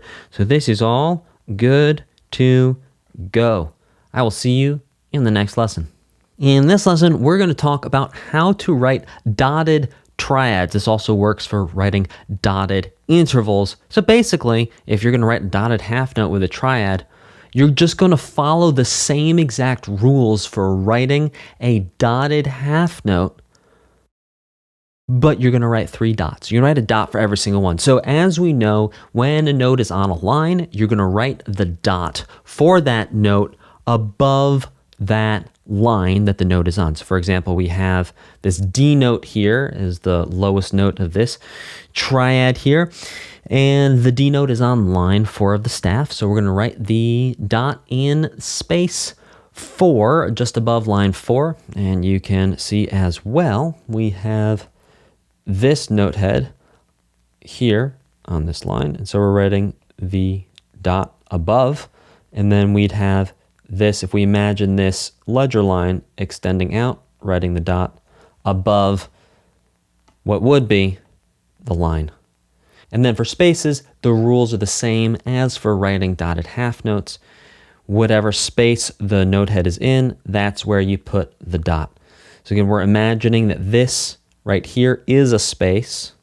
Imagining this here is a space, so that's why we put the dot here. We're also imagining this is a space, and that's why we put the dot there. So let's talk about how to write ties between triads. So 2 ties out of the 3 are always going to curve in the opposite direction of the stem. I'll say that again. 2 of the ties for the triad will always curve in the opposite direction of the stem. So stem up, the ties curve down, stem down, the ties curve up. So the way this works is for stem down notes, the top 2 ties will curve over, and for stem up notes, the bottom 2 ties curve under. So we can see here we have a stem down note, and sure enough, the top 2 ties are arching or curving over. Here we have a stem up note, and the bottom 2 ties are curving under, and it does not matter where the note heads are on the staff or ledger lines.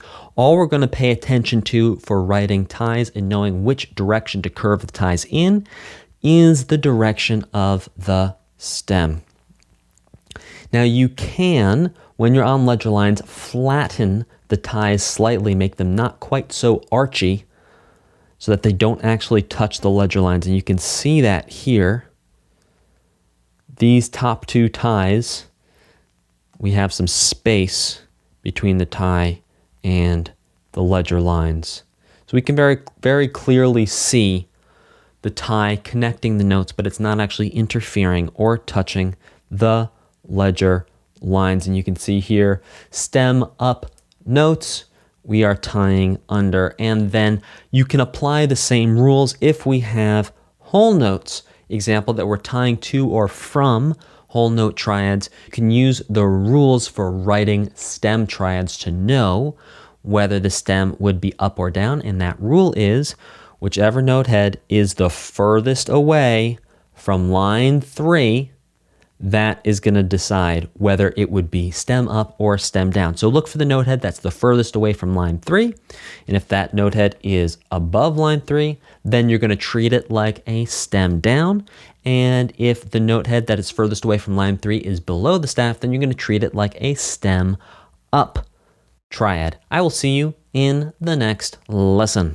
In this lesson, you're going to understand what it means when we take triads and we harmonize a major scale to the 5th. You're also going to see how we can get a lot of cool new triads from harmonizing a major scale. So the way we're going to think about this is we have a major scale and we're going to build a triad on top of each scale degree using only notes from that scale.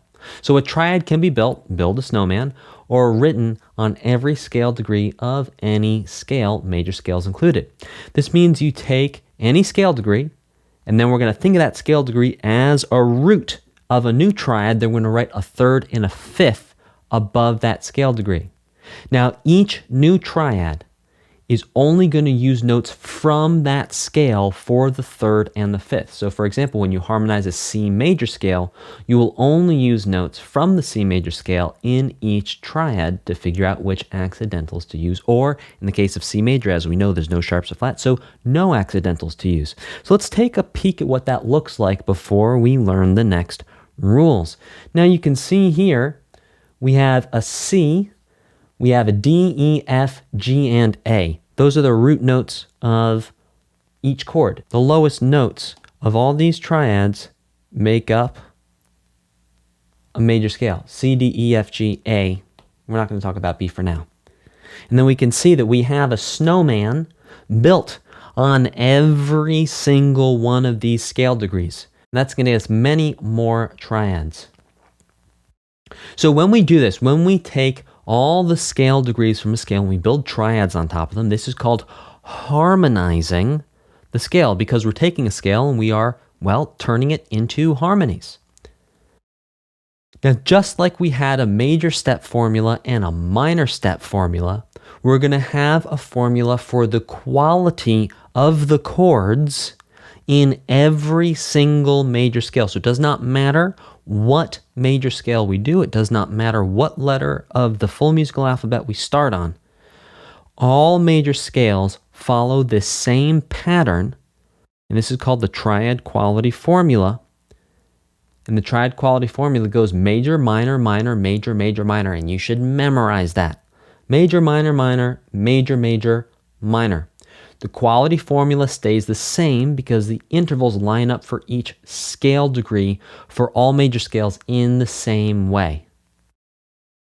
For example, the triad on scale degree 3 is always minor, and the triad built on scale degree 5 is always major. It does not matter what scale we are using. In the next lesson, we are going to unpack these rules and do a deep dive into the C major harmonized scale. I will see you in the next lesson. In this lesson, we're doing a deep dive into unpacking the C major scale harmonized to the fifth, which means that the fifth is going to be the highest note of each chord. So let's start by looking at our scale. So we have scale degree 1, 2, 3, 4, 5, and 6 from a C major scale. Sure enough, C, D, E, F, G, and A. Those are the roots of all the chords. Now we do have our triad quality formula showing up alive and well of major, minor, minor, major, major, minor, and we can even prove that out. So C to E to G, and notice we're only using notes from the C major scale for all of these chords. So we're only ever going to use a C, D, E, F, G, A, and B. That's the only type of notes we're going to use. So on scale degree 1, we start on C, C to C sharp, D flat, to D sharp, E flat, to E, C to E, that's a major third, very good. E to F, F to F sharp or G flat, F sharp or G flat to G, that's 3 half steps, that's a minor third. So sure enough, we do have a major triad on 1. Now supposedly we have a minor triad on scale degree 2. So for a minor triad, we should have a minor third between the root and the third and a major third between the third and the fifth. So from D to F, we have D to D sharp or E flat to E to F. That's 3 half steps. Sure enough, that is a minor third. Now from F to A, F to F sharp or G flat to G sharp, A flat to A, that is 4 half steps. That is a major third, which means we are all good to go for the D minor, or the second is minor.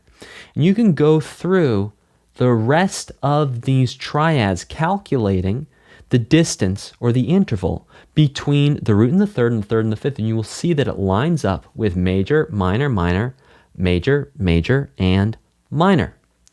So let's talk about the new triads that we have because we're harmonizing this scale to the fifth. So a new triad we have is D minor. We've not seen that one before. We also haven't seen an F major before, which is exciting, but we have seen a C major, an E minor, a G major, and an A minor previously. So we have 2 new triads. So let's look at all of our triads by themselves, and sure enough, we can see that all major triads follow the same formula of a major third between root and third, and a minor third between third and fifth, and a perfect fifth between root and fifth. And all the minor triads follow the same interval formula of a minor third between root and third, a major third between third and fifth, and a perfect fifth between root and fifth. And we can see our major chords here. C major, sure enough, major, minor, perfect. An F major chord, from F to A to C, we have a major third, then a minor third. And a G major, G to B to D, major third, then minor third. Now for our 3 minor triads, we have a D minor, D to F to A. We have a minor third, then a major third. E minor, E to G to B, minor third, then a major third. And A minor a minor third to a major third. I will see you in the next lesson where we are going to unpack a G major scale, also harmonized to the fifth. I'll see you there. In this lesson, you are going to understand how to harmonize a G major scale to the fifth and why we have two new chords that did not exist previously in the C major scale harmonized to the fifth. Whenever we harmonize scales to the fifth, we're always going to use the notes from that scale. Now, it just so happens that scale degree 7 in G major is an F sharp, and that's the one note that's different between a G major scale and a C major scale. If we think about all the notes, we just take the notes and put them into note buckets. We have C, D, E, G, A, and B, and those are our notes that are in common between a C major and a G major scale. The one note that changes is F, so we have an F sharp. And because we have an F sharp, that is going to change the chords that we can find in a harmonized G major scale, because that F sharp is going to raise all the Fs up one half step, which is going to totally change the quality of those chords. So let's take a look at the chords that we have when we harmonize a G major scale. We have a G, we have an A minor, we have a B minor. That is brand new. We've not seen a B minor before, and the reason we have a B minor is because we have this F sharp here. So that's a brand new chord.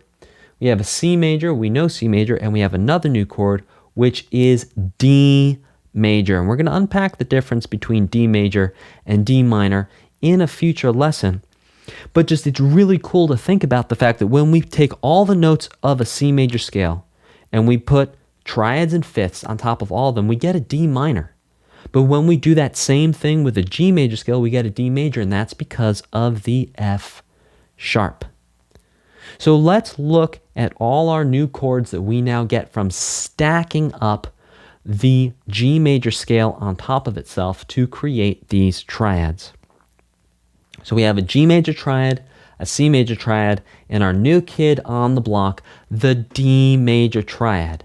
And the reason why this is D major and not D minor is because the F sharp brings the F up one half step.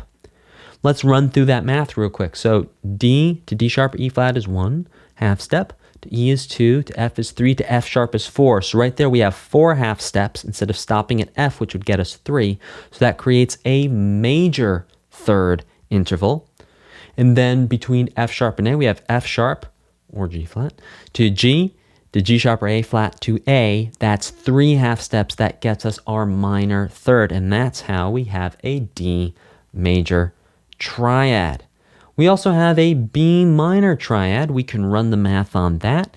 So we have B to C is 1 half step, to C sharp or D flat to D, that's 3 half steps. So B to D, root to third, that is a minor third. Now from D to F sharp, now you might remember we just did D to F sharp in the previous chord, and it's going to be the same thing here. D to D sharp or E flat to E to F sharp, and that is 4 half steps, which gets us our major third. And as we know, every minor triad needs to have a minor third from root to third and the interval of a major third from third to fifth. I will see you in the next lesson. In this lesson, your mind will be blown by thinking about some cosmic connections, some cosmic chord connections between different harmonized scales. Buckle in and let's do this. So, there are 4 chords that we can find both in a harmonized C major scale and in a harmonized G major scale. Check this out. So we know we can find a C major triad when we harmonize scale degree 1 in the key of C. And sure enough, when we look at scale degree 1 of C major, we have a C major triad. Now, interestingly, we can also find a C major triad on scale degree 4 of the harmonized G major scale. Let's do the next one. We can find an E minor triad starting on the median or scale degree 3 of C. We can also find an E minor triad starting on the submedian or scale degree 6 of G. Let's prove that out. Scale degree 6 of G, yep, sure enough. E minor, that E starting on E5. And in the key of C major, on the mediant or scale degree 3, an E minor starting on E4. Let's do the next one. There is a G major triad that we can find on scale degree 1 of a G major scale harmonized, and also on scale degree 5 of a harmonized C major scale. Let's check it out. Scale degree 5 of a harmonized C major scale, sure enough, there is that G major triad. And on scale degree 1 of a G major scale, there is also a G major triad. I am getting to a point with this, by the way, if you're wondering, where is he going with this? The next and last chord for us to find a cosmic chord connection with is the A minor. A minor we can find starting on the supertonic or scale degree 2 of G, and we can also find it on the submedian or scale degree 6 of C. So let's check that out. Sure enough, scale degree 2, supertonic, we have an A minor in the key of G, and scale degree 6 in C major, we have an A minor. Now, these four chords, what's the connection and why is it important? It's important because there's only one note that changes from the C major scale to the G major scale, and that is the F sharp. And because they have 6 notes in common, you're going to have common chords that show up in both. So it's to illustrate and help you really understand that connection between those similar notes, that because whenever we harmonize a major scale, we're just taking those same scale notes, those 7 scale notes, we're just stacking them on top of each other to make root thirds and fifths, to make triads, that we're going to have common chords that show up. Now, the one chord that is a big difference between a harmonized C major and a harmonized G major scale is the D chord. And the D chord difference all comes down to the third because of the F sharp in the G major scale and the F natural in the C major scale. This has been a lesson on cosmic chord connections, and I will see you in the next lesson. In this lesson, you are going to learn how to write, and actually more importantly, think about how to write different triads, both from a harmonized C major scale and from a harmonized G major scale. So the step number 1 to write any triad is we need a root third and fifth, a snowman, and we need to write in ledger lines if we need. Now, step number 2, you can do step number 2 in 2 ways. The first way is you think about the intervals. Like we've been talking about, a major triad is going to have the interval of a major third between the root and the third, and the interval of a minor third between the third and the fifth. A minor triad is going to have an interval of a minor third between the root and the third, and the interval of a major third between the third and the fifth.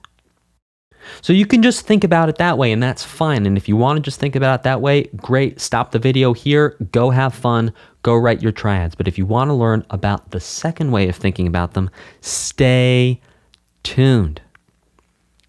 So this is writing without a key signature. This is writing with accidentals. So here's an example. We have a B minor triad that you want to write. So you can think of the B minor as starting on the mediant of G or scale degree 3 of G. You know the quality is minor because of the quality formula. Major, minor, minor, major, major, minor. And you also know that the F is sharp because you're harmonizing the G major scale, and there's an F sharp in the G major scale. Or, going back to our first way of thinking, you can just think in terms of intervals. There's a minor third from root to the third, a major third from third to fifth, and a perfect fifth from root to fifth. You count the half steps and check your work, add in an accidental if you need it. Example number 2. Imagine you want to write a C major triad. You can think of a C major triad as starting on either the tonic or scale degree 1 of C or on the subdominant or scale degree 4 of G. You know the quality is major because of the quality formula of C and G major harmonized scales. So C major harmonized is major, minor, minor, major, major, minor. And G major harmonized is major, minor, minor, major, major, minor. Now the reason we know it's major is because major, C, we're thinking about the key. If we're thinking about the scale of C, major is our first chord quality. And if we're going to 4 for G major, we can go major, minor, minor, major. So we know scale degree 4 for G or scale degree 1 for C is going to be major. So we know C is going to be major. So then you can go ahead and write the triad without adding any accidentals because you know there's no F notes in this triad and you know the only note you're going to need to write an accidental on is F.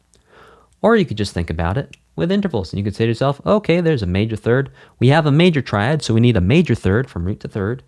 We need a minor third from third to fifth, and we need a perfect fifth from root to fifth. Count the half steps, check your work.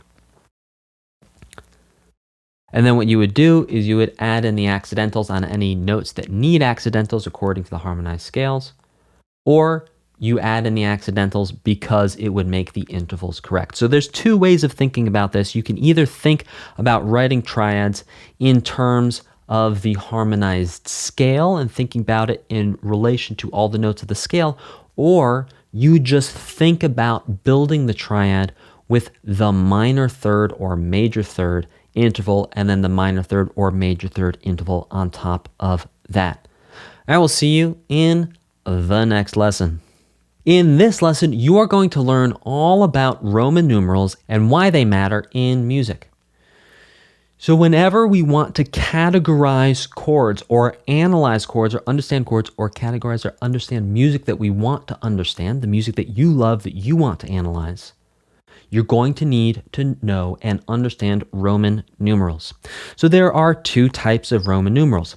There are uppercase Roman numerals and there are lowercase Roman numerals. So these ones right here, these highlighted in blue are uppercase Roman numerals.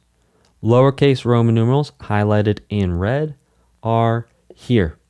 Now, we can see also that each type of Roman numeral is associated with a regular number. So the number 1 looks like this. The number 2 looks like this. Number 3, like this. Number 4, like this. 5, like this. 6, like this. 7, like this. Basic way that Roman numerals work is that when you have a V equals 5 capital or lowercase, and a 1 equals 1. And so we have 2 1s together, that equals 2. We have 3 1s together, doesn't matter if it's uppercase or lowercase, that's 3.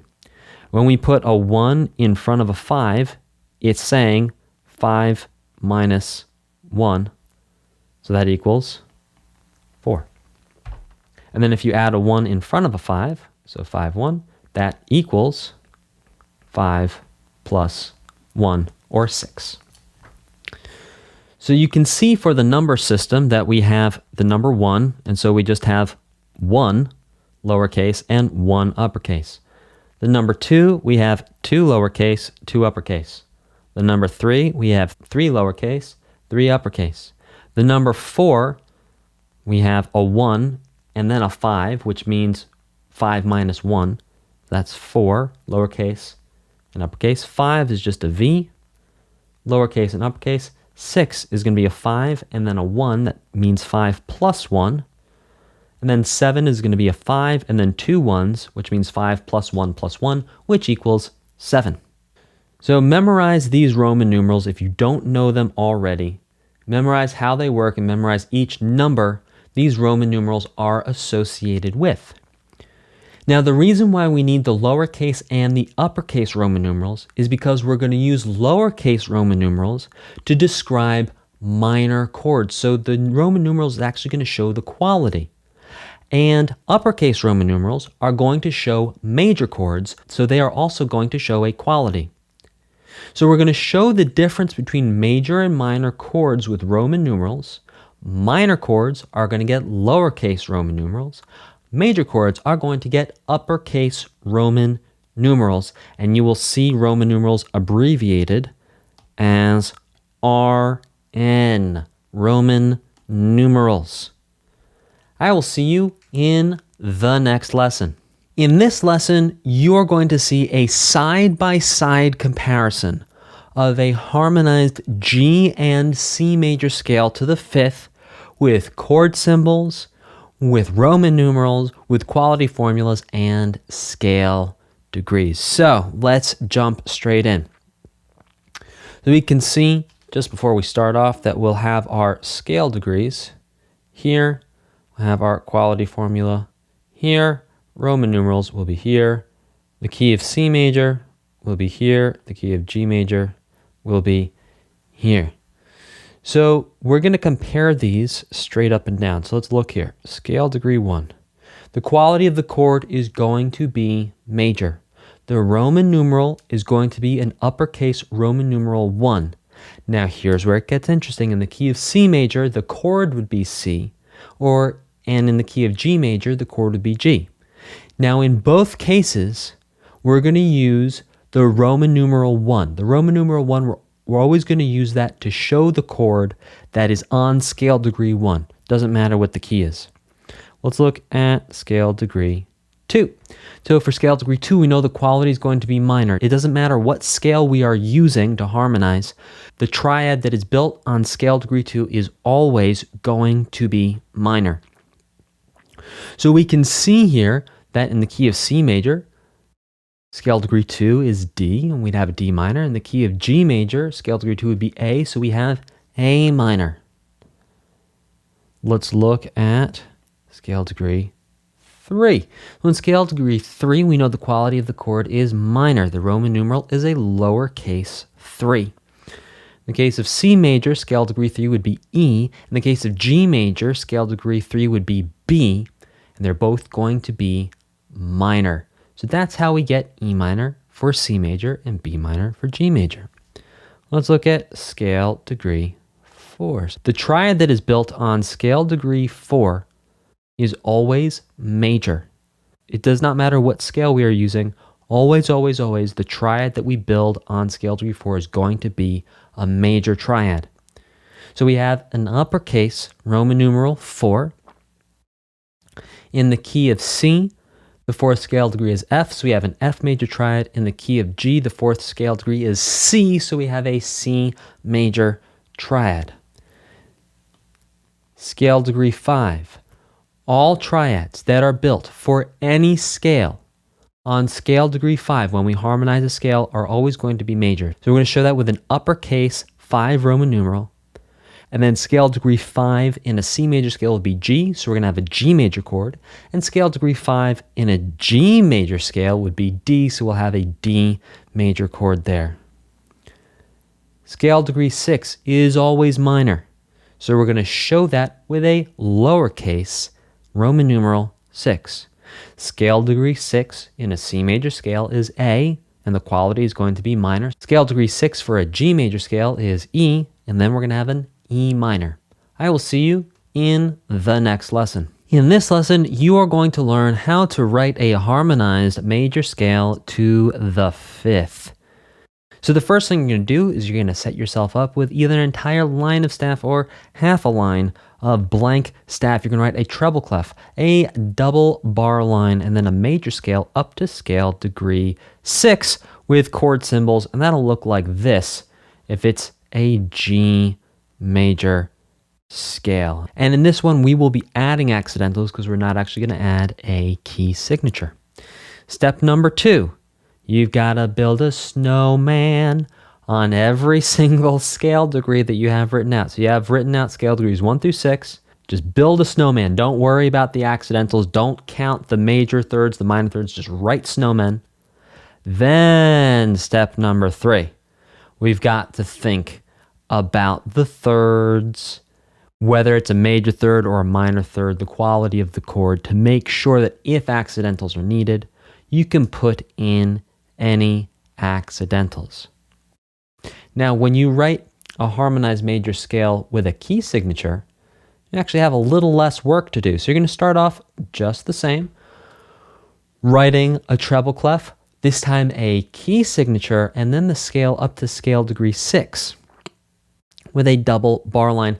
Add the chord symbols in on top. Then you've got to build a snowman on every single scale degree.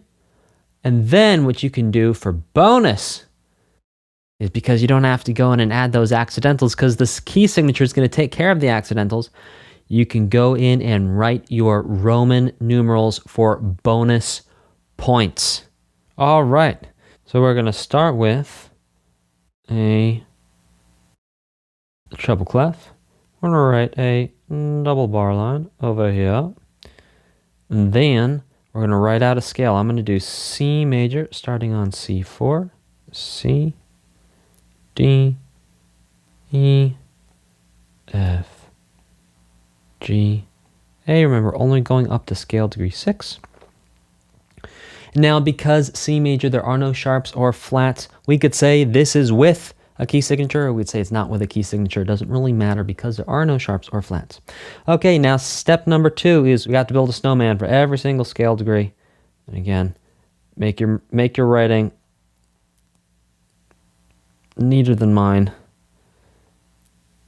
Oh boy. Yeah, let's keep it going. Like I said, when I was in music school, every single one of my teachers always was like, Dan, could you please write a little bit more neatly? And I try, but my brain just don't do it that way. So anyway, now we have our snowmen.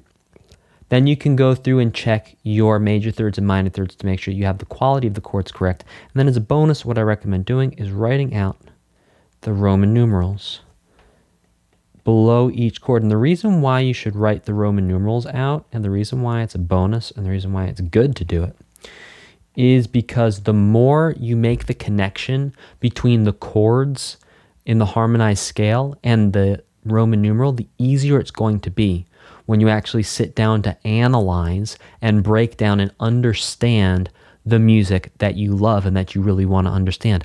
I will see you in the next lesson. In this lesson, we are going to talk triads, specifically the reason why we want Roman numerals in order to be able to refer to triads, and then also some cool, nifty little ways that these Roman numerals have showed up in pop culture in the past. So when musicians describe a triad or how triads relate to each other, a lot of times they talk about the Roman numerals in the following ways. The 4 of C. The 4 of C. What does that mean? So the 4 of C means F, but let's break down why we're calling it the 4 of C. So we're going to say C is scale degree 1. We're going to go 2 is D, 3 is E, F is 4. So the 4 of C is F. Plus, if you know your triad quality formula, you'll know that 4 is always going to be a major triad. So the 4 of C is going to be an F chord and it's going to be a major chord. Or the 5 of the tonic, or the 5 of 1. So 1 is C, the tonic is C, the 5 would be G. And if you know your triad quality formula, major, minor, minor, major, major, you know that the chord built off of scale degree 5 is going to be a major triad. The 2 of the root. Now, if that's not confusing, I don't know what is. So a lot of times musicians will conflate. Conflate means when you take two things that are different and you confuse them as being one. So a lot of times musicians will conflate root and tonic. Tonic's when we're talking about a scale. Root is when we're talking about a chord, but a lot of times they use those interchangeably. So when they say the 2 of the root, what they actually mean is the 2 of the tonic, or the 2 of the 1, which in the scale of C major would be a D minor triad, because we're talking about 2, C, D, and we know from our triad quality formula, major, minor, minor, major, major, minor, that the chord built off of scale degree 2 is going to be a minor triad. So all these different ways of describing a chord will get everyone to understand which chord is being talked about. Now, one of the advantages of understanding Roman numerals is that not all chords need to be spoken. So if you know the tonic of the scale is, for example, G, so G is 1, you instantly know that 2 is A minor, 3 is B minor, and so on. 4 would be C major, 5 would be a D major triad, and 6 would be an E minor triad. Now you can see this in action if you go onto YouTube and you watch old videos of the TV show The Late Show with David Letterman, where the band leader Paul Schaefer would hold up fingers to show the Roman numeral of the chord he wanted people to play. So all he would have to do is he'd have to turn around and yell at the band, G. Now the band knows G is 1. So then he puts up a 2. What chord does the band play? A minor. He puts up 3 fingers. What chord does the band play? B minor. He puts up 5 fingers. The band plays a D major.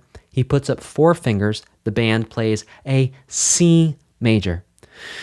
So in addition to being able to understand and analyze the music that you want to understand and analyze, the music that you love, knowing these Roman numerals is super useful just in general for talking about music. Because as soon as you know what the 1 is, as soon as you know what the tonic is, another way of thinking about this is as soon as you know what key you're in the key of G major, G is 1, then we all know 4 is going to be C major, 5 is going to be D major, 2 is going to be A minor. So if I say play 2-5-1 in the key of G, or write 2-5-1 in the key of G, it's going to be A minor for 2, D is going to be 5, 1 is going to be G. There you go. I will see you in the next lesson. In this lesson, you're going to start to understand what happens when we harmonize a natural minor scale instead of a major scale. So just like a major scale, a triad can be built on every scale degree. You can build a snowman on every scale degree, or written on every scale degree of a natural minor scale. That means you take any scale degree, you call that scale degree the root, and then you get a third and a fifth using only notes from that scale. For example, when you harmonize an A natural minor scale, you will only use notes from the A natural minor scale. And when you harmonize notes from the E natural minor scale, you will only use notes from the E natural minor scale. And this is, as you know from the major scales, called harmonizing the scale. Now, just like the step formula changed from major scales to natural minor scales, the triad quality formula also changes from a major triad quality formula to a natural minor scale triad quality formula. Natural minor scale triad quality formula goes like this: minor, skip, major, minor, major, major. One more time. It goes like this: minor, skip, major, minor, minor, major, major. We're going to look at what happens on Scale Degree 2 and the Best Music Theory Book for Beginners 2, or Course 2. Don't worry about that for now. You actually won't need it to understand a lot of the music that you want to understand, and that's why we're pushing it to Course number 2. Now, the quality formula, just like with the major scales, stays the same for all natural minor scales. It does not matter what the tonic is of the scale we're looking at. We could have an E natural minor, we could have an A natural minor scale.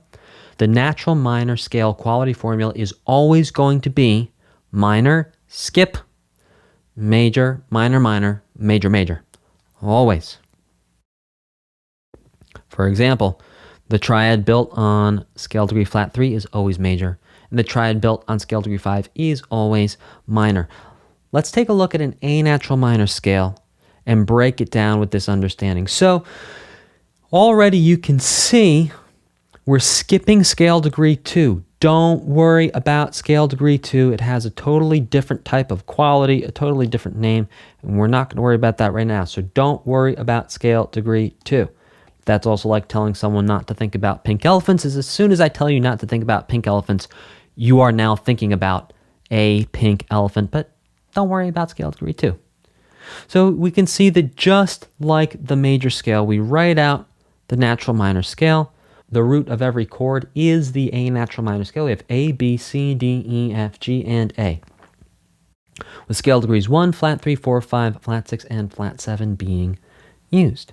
And then just like with the major scale, we're going to build a triad. We're going to build a snowman on every single note in the scale, except for scale degree 2. So you can see that we have our natural minor scale quality formula here of minor, skip, major, minor, minor, major, major, and that the chords that come off of that are A minor, C major on scale degree 3, D minor scale degree 4, E minor scale degree 5, F major scale degree 6, and G major on scale degree 7.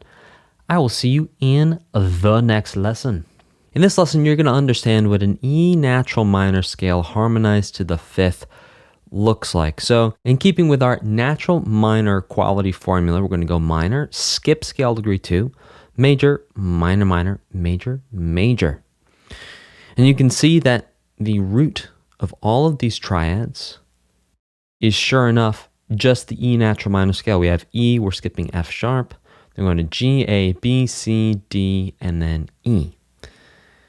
And then just like with the G major scale, we have an F sharp in the E natural minor scale. So all the Fs are going to be sharps. Even though we're not building a triad on scale degree 2, that F sharp, all the other Fs that appear in the triads will also be sharp.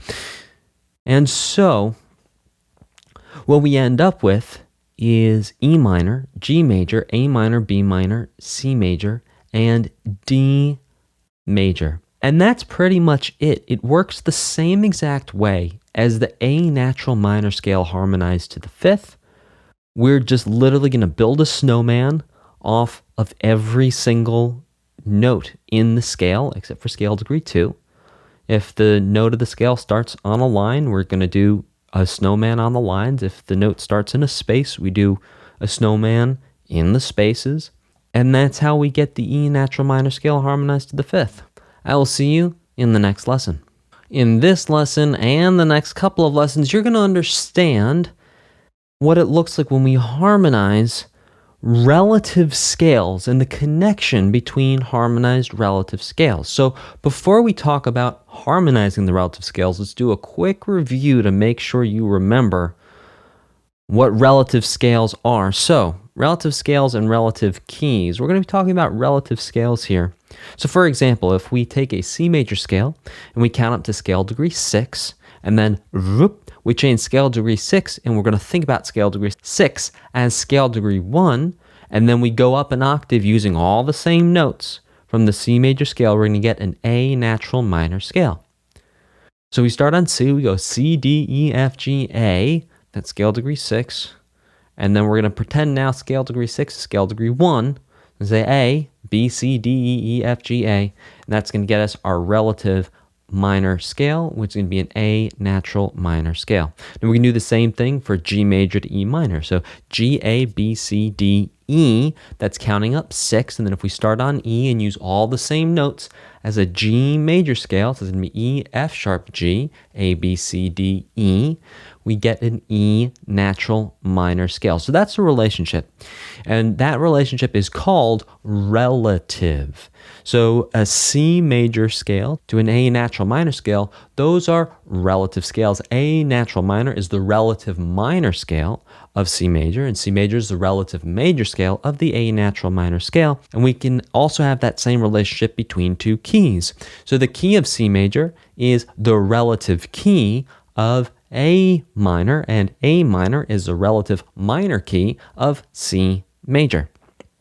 The same thing with G major to E minor. So we can take a G major key, and the relative minor key is going to be E minor, and the relative major key of E minor is G major. So, and then as part of the review, here's another way of visualizing the relationship between the relative major and the relative minor keys. So we have C, D, E, F, G, A, B. That's going to be scale degree 1 through 7 in a C major scale. We're going to break scale degree 6 and scale degree 7 off the back, and we're going to throw it in on the front. And that's going to get us a note order of A, B, C, D, E, F, G. Then all we have to do is reframe or rethink how we're approaching the scale degrees. Instead of calling scale degree 6, 6, we're going to call it 1, and then we have our natural minor scale. And this method works the same way for G major to E natural minor. In the next lesson, you're going to learn the connection between the chords and the harmonized scales when they are relative. I will see you in the next lesson. In this lesson, you're going to understand how relative harmonized scales actually share the same chords in addition to sharing the same notes and also key signatures when we look at them for keys. So let's take a look at the similarities or the common chords between C major and A natural minor. Well, if we look at our common chords here, we have C, D minor, E minor, F, G, and A minor.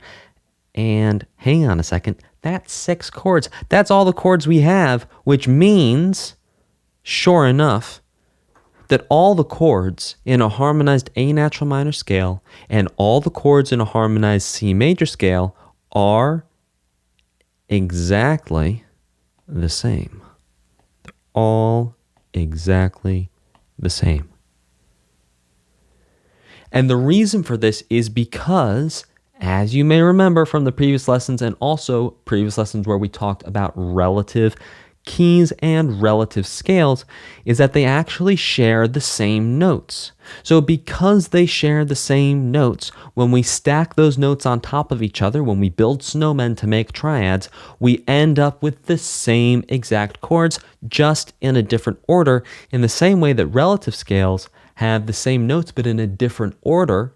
We see the same thing here. They're going to have the same chords when we harmonize them to the fifth, just in a different order. Let's take a look at a harmonized G and E natural minor scale now.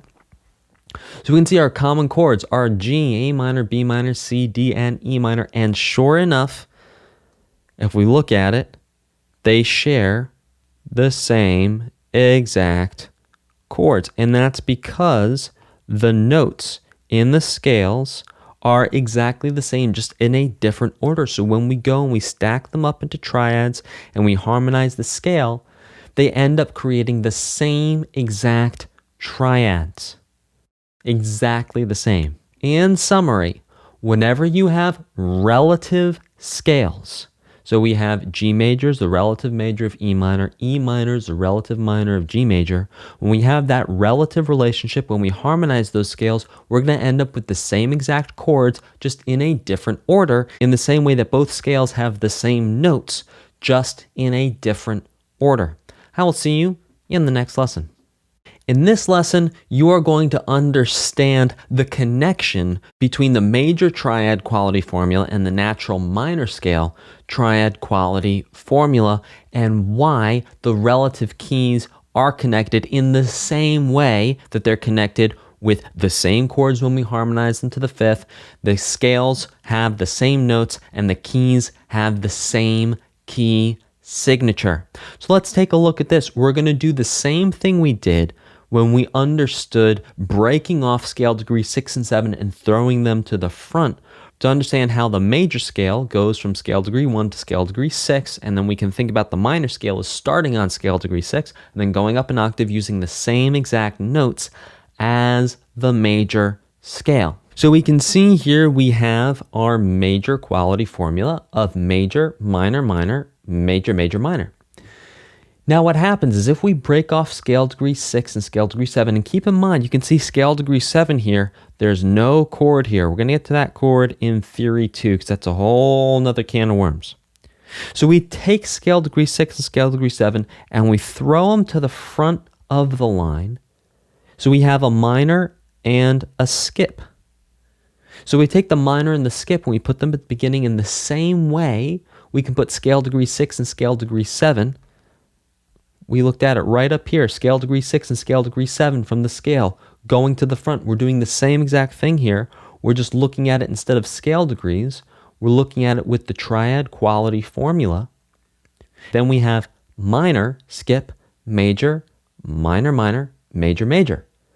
And then we end up with that formula of minor, skip, major, minor, minor, major, major. So another way of thinking about this is right here, we have the major triad quality formula going major, minor, minor, major, major, and then it ends here with minor. And all we're doing is we're taking that last minor in the skip and we're putting it in front of that major triad formula going minor, skip, now it's the major, major, minor, minor, major, major. I will see you in the next lesson.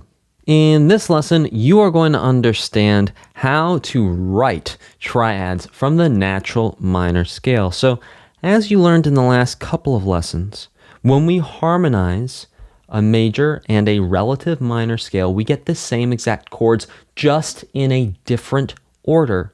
In the same way that when we have those scales, when they're not harmonized, they have the same exact notes. They share the same notes, just in a different order.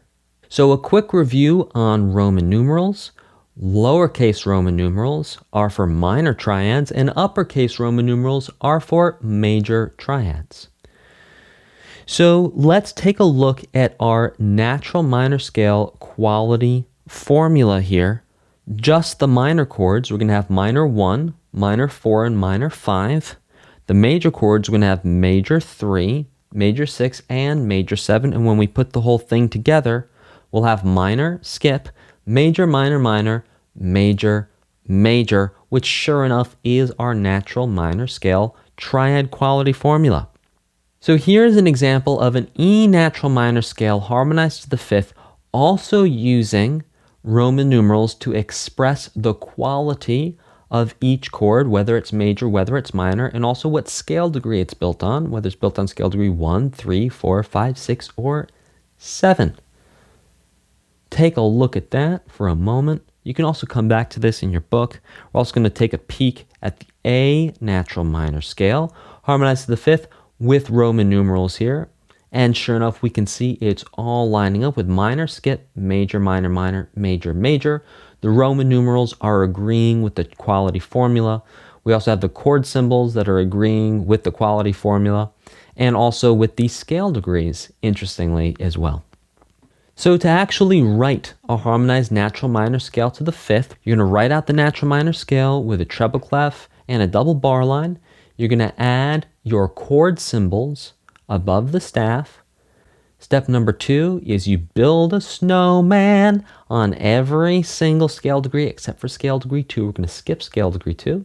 And then you add in your accidentals. Now, to harmonize a natural minor scale to the fifth with the key signature, all you need to do is write your treble clef, your key signature, your double bar line, write your natural minor scale, add your chord symbols, and then just build snowmen. And because the key signature is going to make all the F's sharp, for example, in the case of E minor, in the case of A minor, you don't actually need to put anything in the key signature, remember, because there's no sharp or flat notes in the key of C major or A minor, and those are the relative keys. Then you're done. As a bonus, add in the Roman numerals underneath, because making a really solid connection between the chords, the scale, the key, and the Roman numerals is going to be really important in the next chapter, which we are about to head into, called Analysis 1, Degrees and Numerals. I will see you in the next lesson for the last chapter and the last module in this course. I'll see you there. In this video, you will get lessons from this #1 bestseller book. I'm offering this lesson to you for free as part of my company's mission to help you reach your music dreams and have fun along the way. You will find the playlist with all videos from this course in the video description and comments.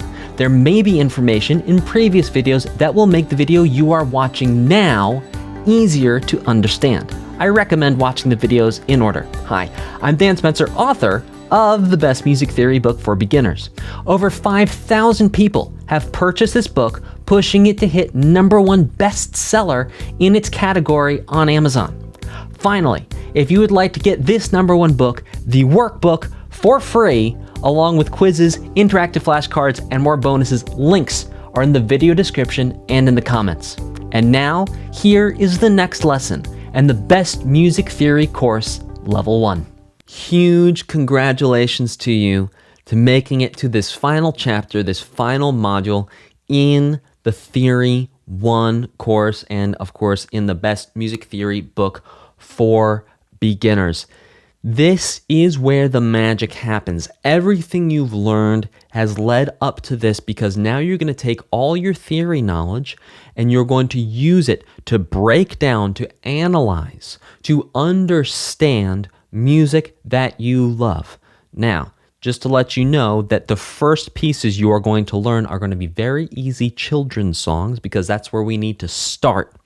But once you have those under your belt, you are set to go to analyze any level 1 lead sheet that you want to, and you'll also be able to take that knowledge and bring it outside of Best Music Coach into other music that you want to understand and the music that you love.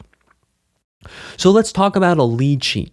What is a lead sheet? So lead sheets show melody in notation using notes, with note heads and stems and rests and dots, all that good stuff, ties, repeat signs.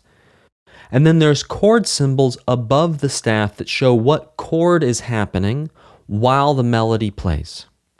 So there's 3 parts of a lead sheet. There's chords, melody, and then there's also lyrics, which are the words to songs. Not all songs have words, so not all lead sheets have lyrics, but you will see many lead sheets with lyrics for the words to different songs. So let's start by talking about the chord. So the chord symbol is always going to be written above the staff.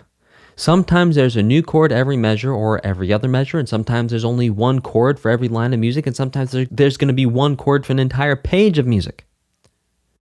If we look at the example on this page here, you can see that in the second measure, there is no chord symbol. So we have a chord symbol here in the first measure. That's our G, but you can see in the second measure, where's the chord symbol? There is no chord symbol, but that's okay. Because the way chords work in lead sheets is whenever we have a chord written above a measure, that chord is going to last until we get to the next chord. So even though there's no chord symbol written here, we know there was a chord symbol over here, and that chord symbol is going to apply to every single measure that comes after it until we get another chord symbol. So the reason there is no chord symbol in measure 2 is because the G chord over measure 1, right here, will apply to every measure that comes after it until a different chord symbol is written. So chord symbols also apply to measures that have rests in them, and this is because the measures with rests are showing a rest in the melody or in the notation, but not a rest in the chord. So you can see that this measure right here, there's a whole rest and there's a C chord over it. And even over here, there's a half rest and a quarter rest, still with a C chord over it. All of that is okay. Those are 2 separate things. The rest is for the melody or the single notes, but the chord continues on even though there is a rest in the melody. So let's take a look at the second part of lead sheets, and that is the melody. So the melody is the notes on the staff. And you can also see that we have a measure here with no notes in it, but there is a chord symbol over it, and that's because the D chord would still apply to this measure here, even though there are no notes. We can see the melody goes along like this.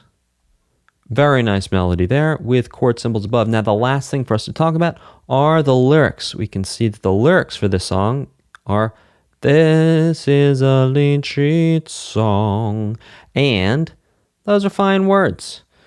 Perhaps the songs you know have more exciting words than that, but that's okay. This is just an example for you to understand that whenever you're looking at a lead sheet, we have chords above, we have melody in the middle, and we have lyrics below, and not all lead sheets will have lyrics, so it's okay if you don't see lyrics. Some songs just don't have words to them, and they are instrumental, which means just instruments are playing, no voice or words are used. I will see you in the next lesson.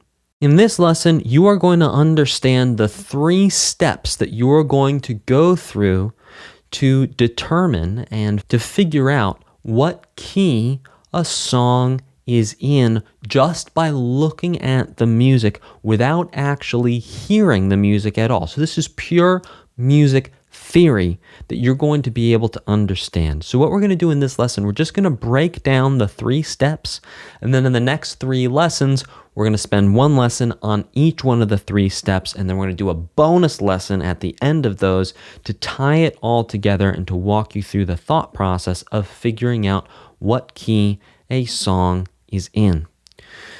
So as you may remember, every major and natural minor scale is related to a key, and a key is a summary of all the notes of the scale. You remember those buckets that we put all those notes into? So when you write or perform music with a key signature, you're going to be in that key. Now here's a little advantage, and it's going to make your life a little bit easier. It's still going to be challenging, but it's going to make it a little bit easier for you. All level 1 lead sheet songs only have 2 possible key signatures. You're only ever going to see the key for E minor or G major or C major and A minor. So there's 2 possible key signatures, 2 relative keys for each key signature, and that is, as we just talked about, C major or A minor, those are the relative keys or the relative scales, and G major and E minor, the relative keys and also the relative scales. So let's talk about the formula you are going to use to figure out the key of most songs. Now keep in mind that this formula works for all keys. We're just going to start with these 4 to begin with because as you'll see, it can be a little challenging just with these 4, but what I'm teaching you here works for all keys. So step number 1 is you're going to look at the key signature and you're going to figure out what possible keys the key signature could be. Step number 2 is you are going to look at the chords, and there's going to be all sorts of tips and tricks you're going to learn in a couple of lessons for actually looking at different groups of chords and which chords are used where to understand what key the song might be in. The last thing you'll learn are common notes, which are going to show you whether a song is in a certain key or maybe a different key, whether it's in the relative major or the relative minor. And when we put all those 3 pieces of information together, our possible key signatures, we're going to look at the chords, then we're going to look at the common notes. We're going to put all 3 of those pieces of information together, and when we look at a song from those 3 angles, then we're going to have a very high degree of confidence in saying the key of the song when we look at it from all 3 angles. I will see you in the next lesson where we're going to talk about the first angle, the possible key signatures. I'll see you there. The first step for you to figure out what key a song is in is to look at the key signature and then think about the 2 possible keys that are connected to that key signature. Because remember, there's relative major and relative minor keys that share the same key signature, but we're not going to be sure which is which until we look at the chords and the notes. So this is the first step. Whenever you sit down to try and analyze a piece of music, you want to look at the key signature and say to yourself, what are the 2 possible keys this song could be in? So each key signature works with both a major and natural minor scale. Remember the buckets where we could put all those notes in the buckets and then it would show us the key signature. Now, the symbol for each key signature is actually going to be the same as the chord symbol for a triad. So major keys, our chord symbols are going to be C and G. For major keys, the symbols will be C and G. Notice we don't need to write anything on that. Just like with major triads, if we don't write anything besides a capital letter, we're assuming the quality of the chord is major. Same thing here. If we just see a C or a G, we're assuming the key is major. And then minor keys would be A minus sign and E minus sign. If we have that minus sign after a letter, we are for sure going to be in a minor key. If we have no accidentals in our key signature, you can see here there are no accidentals, none. The possible keys are either C major or A minor. That's that relative connection, because if we look, there's no sharps or flats. So we have, sure enough, C, D, E, F, G, A, B, and then 2 ledger lines up, C. C, D, E, F, G, A, B, C. There's no sharps or flats. This key signature is just telling us no sharps or flats. The possible keys, whenever you see this key signature, the first thing you're going to say to yourself is, okay, the key is either C major or A minor. If you see 1 sharp in the key signature, you're going to say to yourself, okay, the key is either G major or E minor. It's one or the other. It's never going to be C major or A minor when you have 1 sharp, because there are no sharps or flats in the C major scale or the A natural minor scale. In summary, this is a critical first step. The first step you are always going to do is you look at the piece and you say to yourself, what are the 2 keys that this piece could be in? And 1 key is going to be major and the other is going to be the relative minor of that major key. I will see you in the next lesson. When we're trying to identify the key of a piece and we've looked at the key signature and figured out, okay, we have our 1 major key, it might be, we have our relative minor of that major key that it might be, for example, C major and A minor. A second example would be G major and E minor. The second thing to do is to look at the chords of the piece of music. Now, the chords are not always going to tell you whether a piece of music is in the major or the relative minor key, but there are some useful tips you can take from looking at the chords that will help you make the decision whether the key is actually major or minor. So chords can be less useful than melody, which we'll get to in the next lesson to confirm the key of a song, but with a little information, there are a few shortcuts that can help confirm whether a song is a major or minor key. So you're going to use common chord progressions to quickly identify if the chords show a major key. Basically, what we're trying to do with these common chord progressions is just get a very quick read and say, okay, can we quickly, right now, just say this is major? And if there aren't any common chords, then we're just going to look at all the chords and from there try and factor in the chords into our decision. So a chord progression is 2 or more chords played in a row. Many songs are built out of 1 or more chord progressions, and the chords repeat throughout the song. So here's one common chord progression. That's the 1, 6, 4, 5. So 1 meaning C, 6 would be A minor, 4 would be F, 5 would be G, and we're thinking about that in terms of the harmonized major scale. So when we harmonize the C major scale, sure enough, on scale degree 1, we get a C major, and because it's a chord, not a scale degree, we're going to show that with a Roman numeral. So we're going to show the quality of the chord with the uppercase Roman numeral, and then which scale degree it relates to with the number of the Roman numeral. A minor is minor, scale degree 6. F major is major, so scale degree 4. And G is major, so capital, and scale degree 5. Now we can also think about a 1, 6, 4, 5 in the key of G major. So in the key of G major, 1 would be G, 6 would be G, A, B, C, D, E minor, 4 would be G, A, B, C major, and 5 would be G, A, B, C, D major. And you can listen to these 3 songs to get a good idea of what a 1, 6, 4, 5, I Will Always Love You, written by Dolly Parton, Perfect by Ed Sheeran, and Baby by Justin Bieber. If you ever see a 1, 6, 4, 5 chord progression, it doesn't have to happen every single measure. It could happen every 2 measures. Like you could have a C for 2 measures, an A minor for 2 measures, an F for 2 measures, a G for 2 measures. What you're looking for is that pattern of 1, 6, 4, 5. And if you see that 1, 6, 4, 5, there's a strong possibility that the key of the song you're looking at is major. Here's another common chord progression, 1, 5, 6, 4, a little bit more of a modern sounding one. Now the 1, 5, 6, 4, it works in the same way. All we're talking about are triads taken from the harmonized major scale in different order.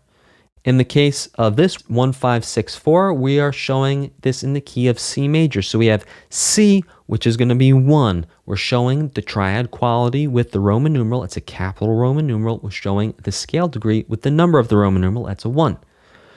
G, that's going to be scale degree 5, major. So it's a capital 5. A minor, 6, lowercase because it's a minor quality chord. 6 because scale degree 6 in the C major scale. And then F, well, that's major, so it's uppercase, scale degree 4 in the C major scale. Now let's think about this same chord progression if it was in the key of G major. G would be 1.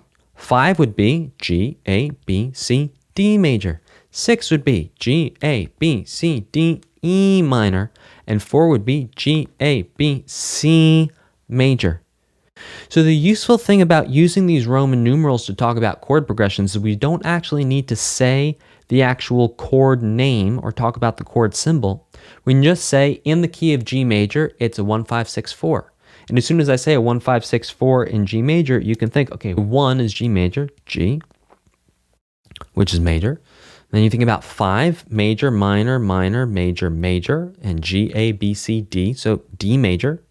And then you can think about 6 as major, minor, minor, major, major, minor. Whatever scale degree 6 is going to be, the quality is going to be minor. We go G, A, B, C, D, E, so E minor. And then 4, major, minor, minor, major, G, A, B, C, C major. 3 examples of this chord progression actually in real songs. The song Girls Like You by Maroon 5, Hey Soul Sister by Train, and So Lonely by The Police. Here's common chord progression 3. Now there are more common chord progressions than just these 3, but these are 3 good ones to remember. Now this common chord progression is very interesting because it does not start on 1, it starts on 6. So you would actually think, perhaps, that instead of it being 6, 4, 1, 5, it might be a 1, 6, 3, 7. Think about it that way. Okay, so look, is this common chord progression a 6, 4, 1, 5, or is it a 1, 6, 3, 7? Does that make sense? Because, think about it this way, if we're in the key of C major, then sure, A minor scale degree 6, F is scale degree 4, G is scale degree 5, C is scale degree 1. But if we're in the key of A minor, we could think about A minor as being 1, F is being 6, C is being 3, and G is being 7. And those are triads taken from the A natural minor scale, harmonized to the 5th. So what is interesting is that when you see this chord progression, you're going to treat it as major, not as minor, even though it might make sense to do so. This common chord progression, just like the other common chord progressions, works the same way. If we were to do this in the key of G major, we would have E minor would be 6, C would be 4, G would be 1, D would be 5. And we can tell that from the Roman numerals. 3 examples of this common chord progression are A New Day Has Come by Celine Dion, Apologize by Timbaland, and Faded by Alan Walker. So I know this was kind of a long lesson, but hang with me here. We're going to do a summary of how to identify the key of a lead sheet when you use chords. So number 1, you're going to identify the major and minor key associated with the key signature of the music. Number 2, you're going to make sure that all the chords belong in the key of the key signature. All the chords in the song should come from the harmonized scale of the key. So, for example, if you think you're in the key of C major and you see a D major chord instead of a D minor chord, that means there's an F sharp on that D major. You've probably taken a wrong step somewhere. Go back and look at your key signature. Now, that being said, realistically, in music out in the real world, you do get chords that are not from the same key in songs all the time. But to start off with, we're just going to hang out with songs where all the chords are in the key. Major keys usually start on 1, 4, or 5. Minor progressions for minor keys usually start on scale degree 1, with the exception of this 6, 4, 1, 5. That's not 1, 6, 3, 7. If the first and last chords of a song are major 1 or minor 1 of a key, it is likely that the song is in that key. So for example, if a song starts and ends on a G chord, it is likely in the key of G. If a song starts and ends on an E minor chord, it's likely in the key of E minor. If it starts and ends on a C major, it is likely in the key of C major. And if a song starts and ends with a chord of A minor, it is likely in the key of A minor. I will see you in the next lesson. In this lesson, you are going to understand what common notes are and how to use them for figuring out the key of a lead sheet or a song. So there's a few common notes that can point to if a song is probably in the major or the relative minor key. You're going to pay special attention to the notes that land on the strongest and strong beats. Go back and review Module 2 or Chapter 2 if you need to now, of each measure, since the strongest and strong beats are more important in our musical culture. So common notes in the first measures, not measure, but measures. You're going to look at the first 3, 4, 5 measures. You're going to look for scale degrees 1, 3, and 5 from the major scale in general, but especially landing on strongest and strong beats. And you look for scale degrees 1, flat, 3, and 5 from the natural minor scale, landing on strongest and strong beats. And the last couple of measures, not measure, but measures more than one, you're going to look at the last couple measures. You're going to look for scale degree 1, 3, 5, 6, and 7 from the major scale, landing in general, but also especially on strongest and strong beats. And you're going to also look for scale degrees 1, flat, 3, and 5 from the natural minor scale, in general, but especially landing on strongest and strong beats. So to identify the key of a lead sheet using a melody, number 1, you're going to identify the major and minor key that are connected with the key signature of the music. So is it C major and A minor, or is it G major and E minor? Number 2, you're going to analyze the notes of the melody for the first few measures and in the last few measures of the song as if the key is major, and then also as if the key is minor. There's going to be 2 different ways you're going to look at the melody. You're going to play a game where you're going to pretend it's major, you're going to pretend it's minor, and then you're going to see which is the most likely case. Which is the most likely? Is it major or is it minor? Make sure you pay special attention to the notes that land on the strongest and strong beats. 3, if the notes in the first and last measures, not measure, but measures, and especially on the strongest and strong beats, include scale degree 1 of a scale, the song is usually in the key of that scale. So you're looking for more of either major or minor common notes in the first few and the last few measures. So let's go and play this game where we imagine it as a major key, and then we imagine it as a minor key. We imagine the melody to be major, then we imagine the melody to be minor. So you can see up top, this is going to be a minor melody, but let's go through it anyway so you can understand. So first thing to do is to look at the key signature. Now the key signature has 1 sharp, which means it's either going to be G major or E minor. We're not sure which right now. Don't look where it says minor melody. Don't look there. Look, we're going to imagine, okay, we know there's 2 possible keys. It's either G major or E minor.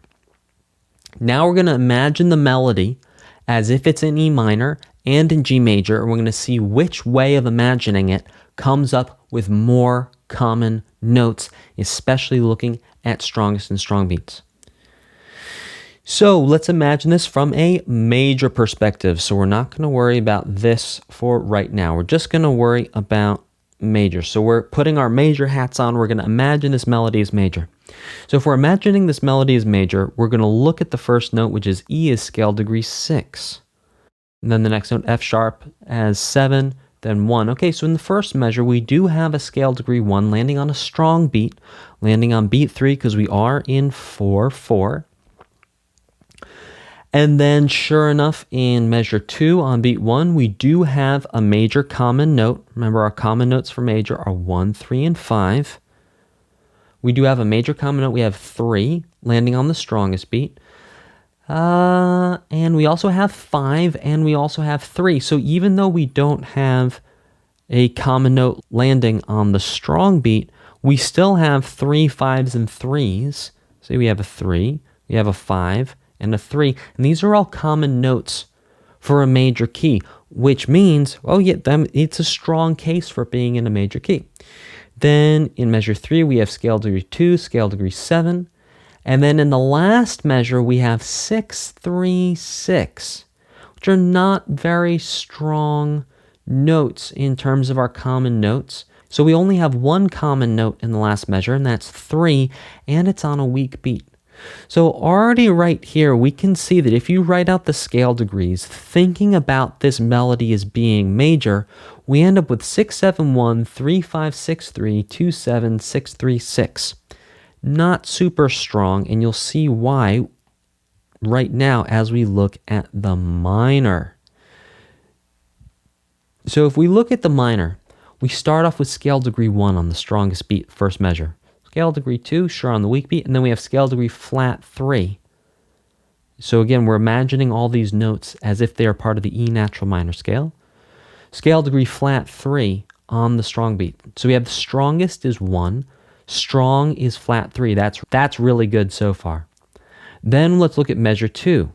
We have scale degree 5. That's one of our common notes. We have scale degree 1 and scale degree 5. These are all common notes for a minor key. And on top of that, scale degree 5 is on the strongest beat, and scale degree 1 is on a strong beat. Whereas when we thought about it from the minor perspective, we had, yes, scale degree 3 on the strongest beat, scale degree 6 on the strong beat. It's not as strong. Measure 3, nothing doing for the minor. We have scale degree 4, scale degree 2. Here's where it really drives home is measure 4, we have 1, 5, 1. If we think about it for minor, we have E, B, E. We have tonic, dominant, tonic.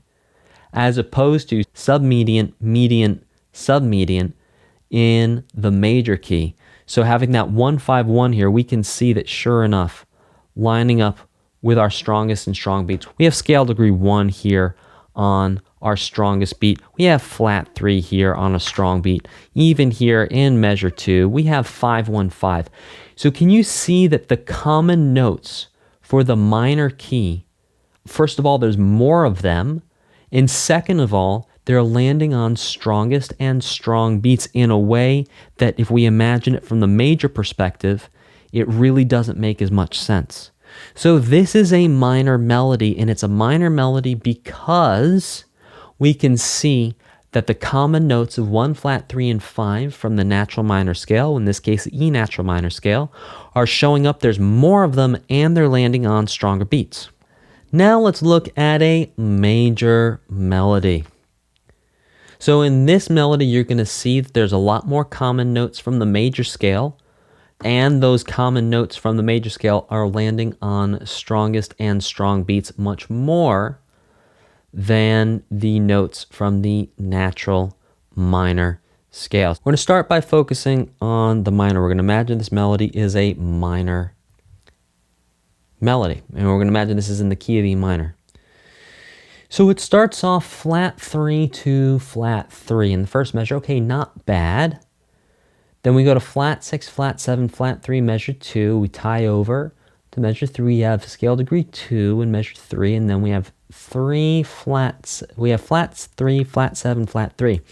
Okay, the first warning bell here, guys, for a level 1 lead sheet for a simple song is there's no scale degree 1. You really, really want to see a scale degree 1 somewhere in the first 4 measures. Again, this is not always going to be the case, but if you don't see a scale degree 1 anywhere, that's really, really odd. It's very odd for simple, basic songs. Simple, basic songs, you're always going to have a scale degree 1. So right there, that's the first warning bell. There's no scale degree 1 when we imagine this melody to be minor. And on top of that, there's no scale degree 5. The only common note we have is scale degree 3. And yeah, it does show up on the strongest and strong beats in measure 1 and in measure 4. But you're going to see that when we think about this from a major perspective, it makes a lot more sense. So from a major perspective, so we're now going to imagine this melody as if it's a major melody. So with the scale of G major. So G would be scale degree 1, F sharp scale degree 7, G scale degree 1. So 1, 7, 1, that is stronger than flat 3 to flat 3. Then we go 4, scale degree 5 to scale degree 1. That's much stronger than flat 6, flat 7, flat 3. As you can see for major melodies in our last couple measures, sometimes we can have scale degree 6 and scale degree 7. And sure enough, we can see scale degree 7 right here. And then in our last measure, we have 1, 5, 1. 1, 5, 1 is so much stronger than flat 3, flat 7, flat 3 in terms of determining the key. When we think about this melody, from a natural minor scale perspective And then from a major scale perspective, the major scale perspective is so much stronger. If we think about this as a major scale, it is so much stronger. There's more common notes, and those common notes are landing on stronger and strong beats. I will see you in the next lesson where we're going to talk about combining chords and melody to get an even clearer picture if the song or piece of music you're trying to understand is in a major or minor key. I'll see you there. In the last lesson, I made it very clear that simple and easy songs are usually going to have scale degree 1 in the first measures or the last measures, but here's the thing, you're not always going to be dealing with simple, easy songs. So the fact of the matter is, a lot of the times you're actually not going to find scale degree 1 of the scale that's associated with either the major or the minor key of the piece of music that you are trying to figure out and understand. So in these cases, you will need to look at the chords and the other common notes in the melody together to try and figure out if the melody is showing the major or the minor of the two possible keys in the key signature. So let's unpack this example and take a closer look. So first, let's look at our key signature. In our key signature, we can see there's no sharps or flats, so it's either C major or A minor. Now, the second thing to look at is the time signature, because now we know where our strong beats and our weak beats are going to be. So if we look at the first measure, we have two major common notes, which are 3 and 5. If we thought about this melody from a major perspective, if we thought about this melody as if it was in C major, and for the minor, we start on scale degree 5, and then we have 7. And we can see that in the second measure, sure enough, from a melody perspective, the major common notes we have are scale degree 3, and the minor common notes we have are scale degree 5. So far by measure 2, honestly, if I just saw the melody, I'd be leaning towards major. Now let's look at our next two measures. Oh, we have a lot of scale degree 1s. If this was a major, we'd have a lot of scale degree 1s here. So in these next two measures, we even have, again, imagine we're in the key of C major. We're imagining back and forth between the major and minor. Right here and right here, we have these scale degree 1s. And here again, scale degree 1. So you might think, if you look at these first four measures, you don't look at the chords and you just look at the melody, you might very quickly and rightly correctly think that we're in the key of C major.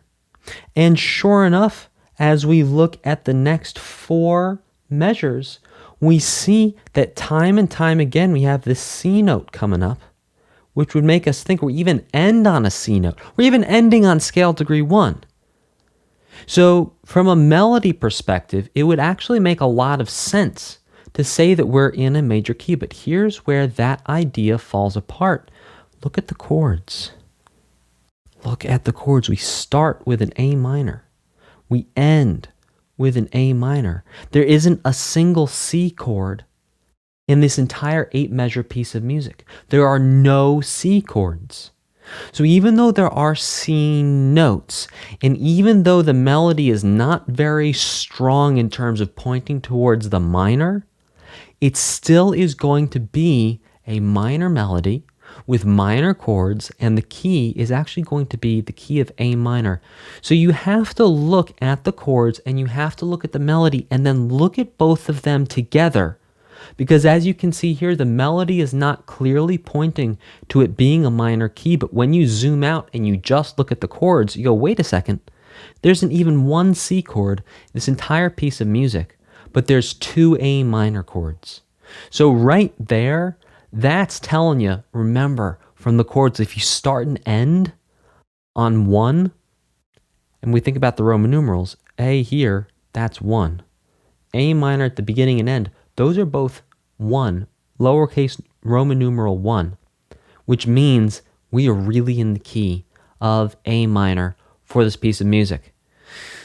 So in summary, the example above is more likely a major melody just by looking at the scale degrees. However, when you look at the chords, you'll notice there are no C chords. So even though the melody is showing minor common notes on weak beats, we can tell the key is minor because of the chords.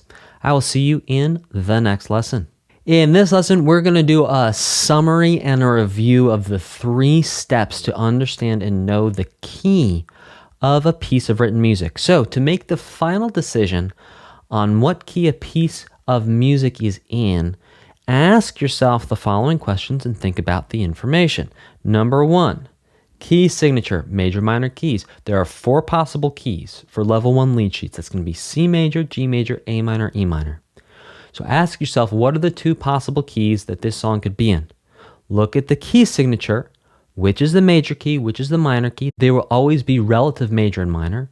Which keys could you use? Is it going to be C major and A minor or G major and E minor? Then you're going to look at the chords and the chord progressions. Do the chords show a common chord progression? If they do, great. You have already a really solid idea that it's going to be major. If the chords do not show a common chord progression, ask yourself, do all the chords come from the harmonized scale that is the same name as the key?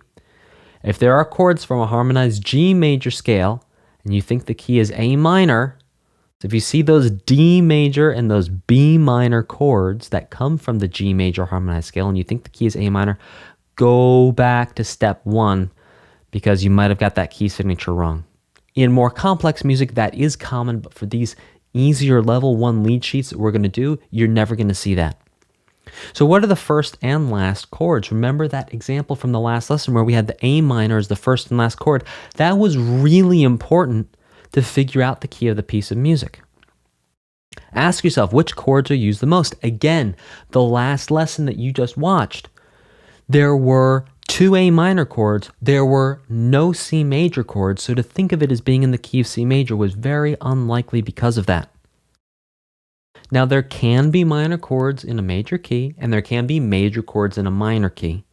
So if there are no minor chords in the song, the key is probably major. And if there are very, very few major chords in the song, the key is probably minor, but again, you need to go through and look on a case-by-case basis, 1 song at a time, to double-check yourself. So then ask yourself, are the chords showing a major or a minor key?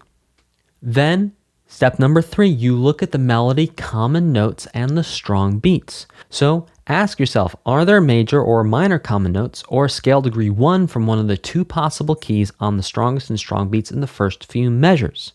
Now remember, this is not a make or break. This is not a 100% foolproof thing, but look for it first. Think of the scale degrees in terms of the major key. Which scale degrees fall in the strongest and strong beats of the first few and last few measures? Then think of the scale degrees in terms of the minor key. Which scale or scale degrees fall on the strongest and strong beats of the first few and last few measures? Then ask yourself, are the melody and common notes showing a major key or a minor key? Lastly, take it all and put it all together. So if the chord progression is major and the common notes look to be major, most likely it's a major key. If the chord progression you can't tell if it's major or minor and the common notes are major, it's probably a major key. If the chord progression is minor, the common notes are minor, it's definitely a minor key. And if you can't tell from the chord progression, but the common notes are minor, it's most likely a minor key. I will see you in the next lesson. In this lesson, you are going to understand how to write and analyze and show the key of a piece of music. So after you've gone through your 3 steps and you've figured out what key the piece of music is in, then you're going to write a little symbol below the staff to show the key of the piece of music. So what you're going to do is step number 1, you're going to write the letter name of the key below the clef in the first measure of the music. Then you write the quality of the key. Nothing for major, a minus sign for minor, and then you write a colon. That's it. So, for example, in this example of the first couple measures of the incredibly popular song, A Baby Shark, the key is going to be G. So we start off by writing a G. Then we add the quality. In this case, no need to add anything because the quality is major. And then we add just a little colon, 2 dots. right next to it. Now here's an example of Scarborough Fair, which is a classic English song. And you can see that I've gone ahead and added A minor with a little colon there. And that's how we show the key of a piece of music. So if the key of a piece of music was C major, for example, then below the clef, you just write a C and a colon.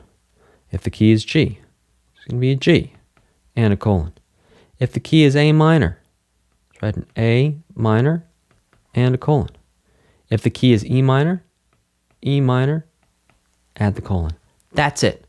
That is how you are going to express and show the key of a piece of music. I will see you in the next lesson. In this lesson, you are going to understand how to perform a scale degree analysis of a piece of music. So a scale degree analysis is where you go through and you look at the melody and you understand which scale degrees are being used from the scale that's related to the key that the piece of the music is in. So what you're going to do is you're going to write SD for scale degree, and then just like from the last lesson, you're going to show what key the piece of music is in, either C major, G major, A minor, or E minor. And that's going to look like this: scale degree, G major. Step number 2 is you're going to write scale degrees below the staff under each note that is an attack in the piece of music. So what I mean by that is you're not going to write a scale degree for the second note of a tie. You just write it for the first note of a tie. We can see that example right here that we have on one of the doot-doo-doos. This note on beat 4 is tied over to beat 1, but we're only writing the scale degree for the first note. Rule number 3, if there is a note that is 1/2 step lower than where it should be in the major scale, the scale degree gets a flat accidental. And rule number 4, if there is a note that is 1/2 step higher than it would be in the major scale, the scale degree gets a sharp accidental. For example, a sharp 4. Add a flat accidental to scale degree flat 3, flat 6, and flat 7 if you're writing a scale degree analysis in a minor key.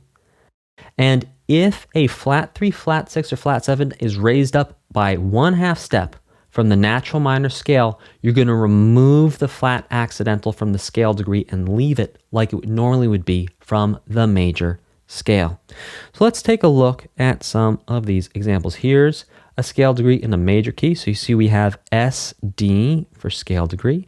Then we have the little way we have of writing the key. That's the key of G major. And then we have the scale degree for each note. So D would be scale degree 5. So sure enough, here's scale degree 5 right under the D. The E, scale degree 6. Sure enough, there's scale degree 6 written underneath. And then there's a lot of G's, so those are all scale degree 1 for the doot, doot, doo, doot, doo, doo. Let's take a look at a minor scale degree analysis. So here we see, again, scale degree. Sure enough, it's right there. And then A minor for the key, because you can see up here, well, our key signature, there's no sharps or flats. And the first and last chord is an A, and also it's starting on an A. So this piece of music is definitely in A minor.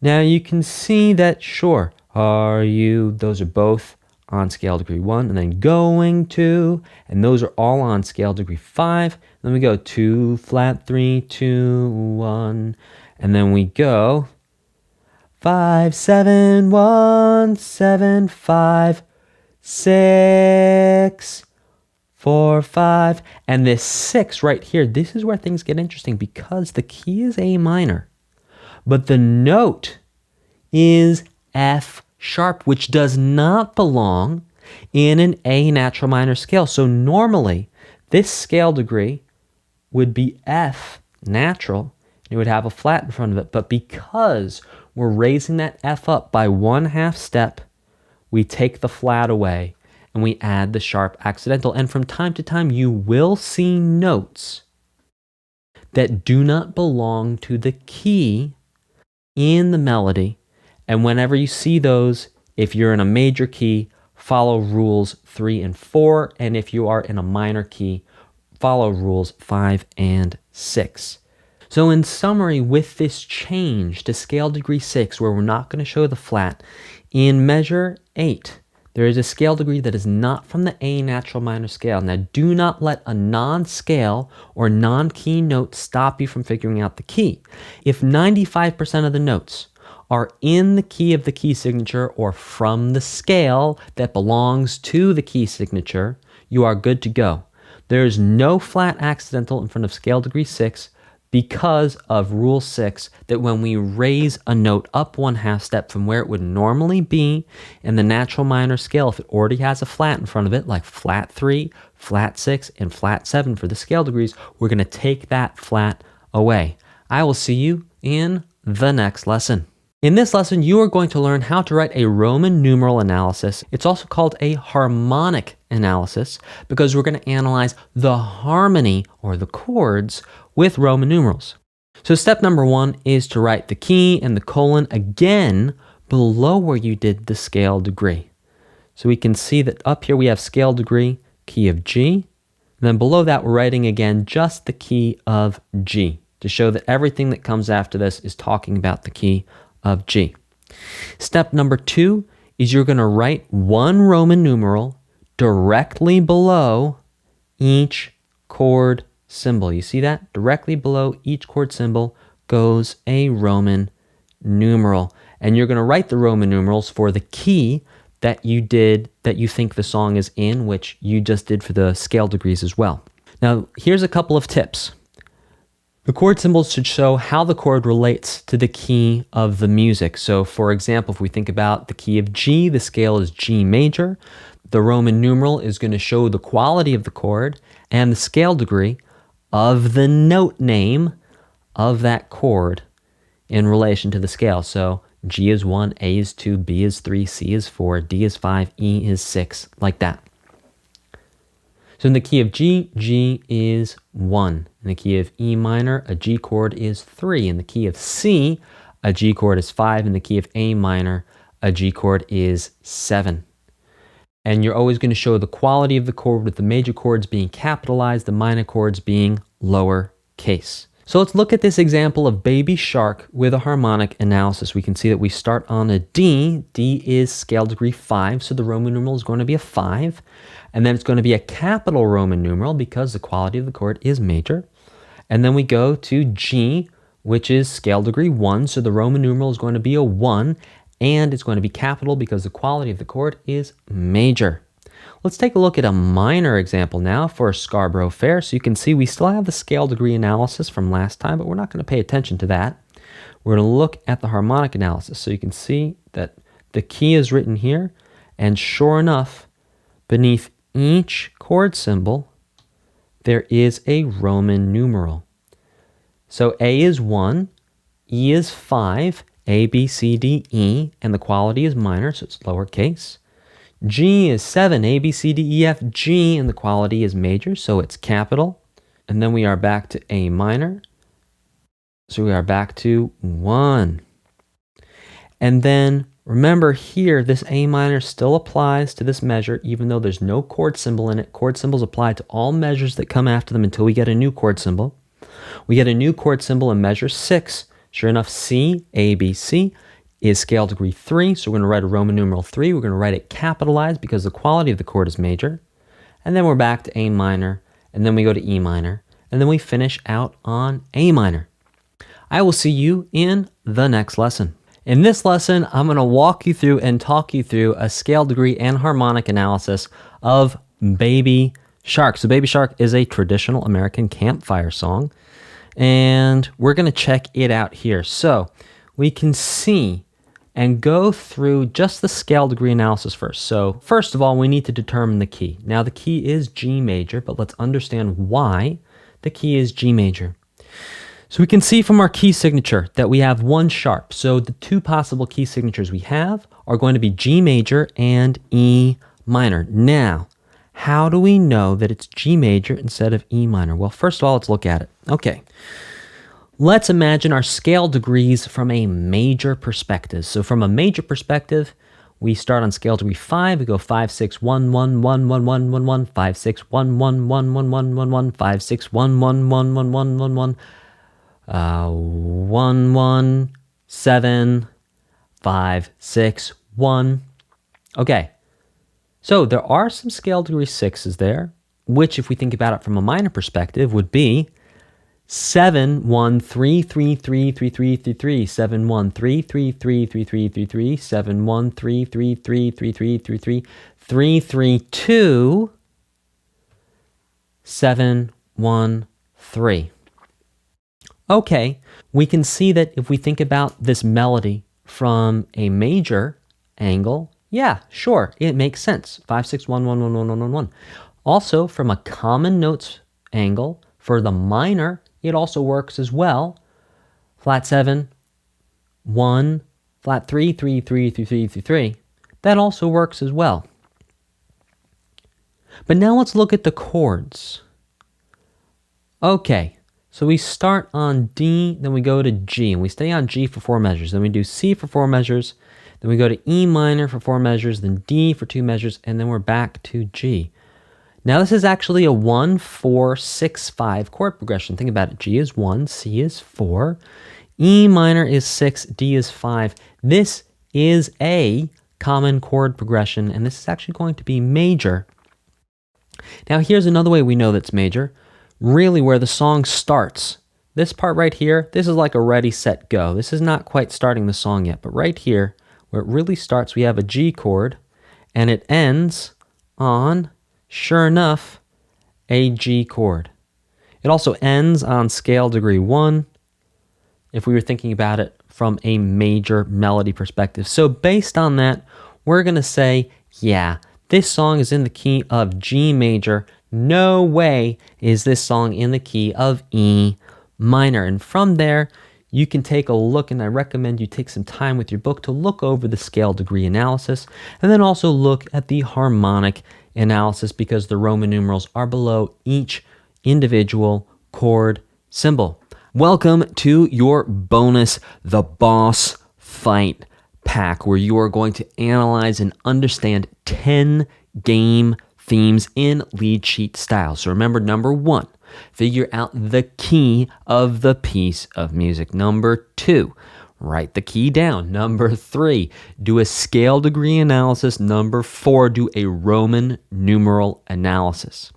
After you complete each theme, hop in and watch the video of me breaking down and talking about the theme. Don't watch the video first, because I'm going to be talking about what key it's in. I'm going to be talking about the chords.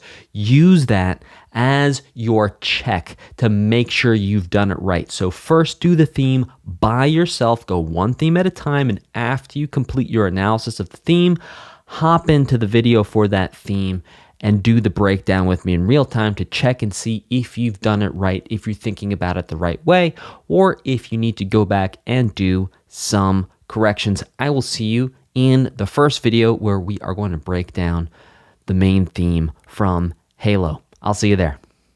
Welcome to your first boss fight, the Halo theme. Now here's the thing, if you've not already gone through this, doing your own analysis, do not watch this video. Stop! Go do it one time, then come back and follow along. Okay, so the first thing for us to do, as always, is to find the key of the song. So let's look at our key signature. We have 1 sharp. Okay, so that means we're either going to be in the key of G major or E minor. Next thing for us to do is to look at the chords. Okay, we have an E minor. Sure enough, over measure 1. And then we have, well, no more chords for the rest of this music here. So this E minor is going to apply to all the measures, which means the only chord is E minor, which means there's no way this is in the key of G major, because there isn't even a single G major chord. On top of that, if we think about it from an E minor perspective, we start and end on an E note. We're starting and ending on what would be scale degree 1. Very unlikely you're going to start and end a song on scale degree 6 if this was in G major. And then on top of that, looking at our first 2 measures, we have E, G, A, F. Okay, well, second measure doesn't give us much, but in our first measure we would have 1 and 3, which are common notes from minor, and then of course we end in the last measure with scale degree 1. So yeah, we are unequivocally, most certainly, in the key of E minor. So let's do a scale degree analysis. So the first thing for us to do is to go under the first line of staff and to write scale degree E minor. Then put our little colon. Okay, so we start with 1, 2, 3, 2, keep it going, 4, 3, 2, 1. Then we have a rest. And then we're going to go 5. Now here's where we go. We go to 6. Now this is not a flat 6. No, it is not flat 6 because you can see that there's a sharp right here.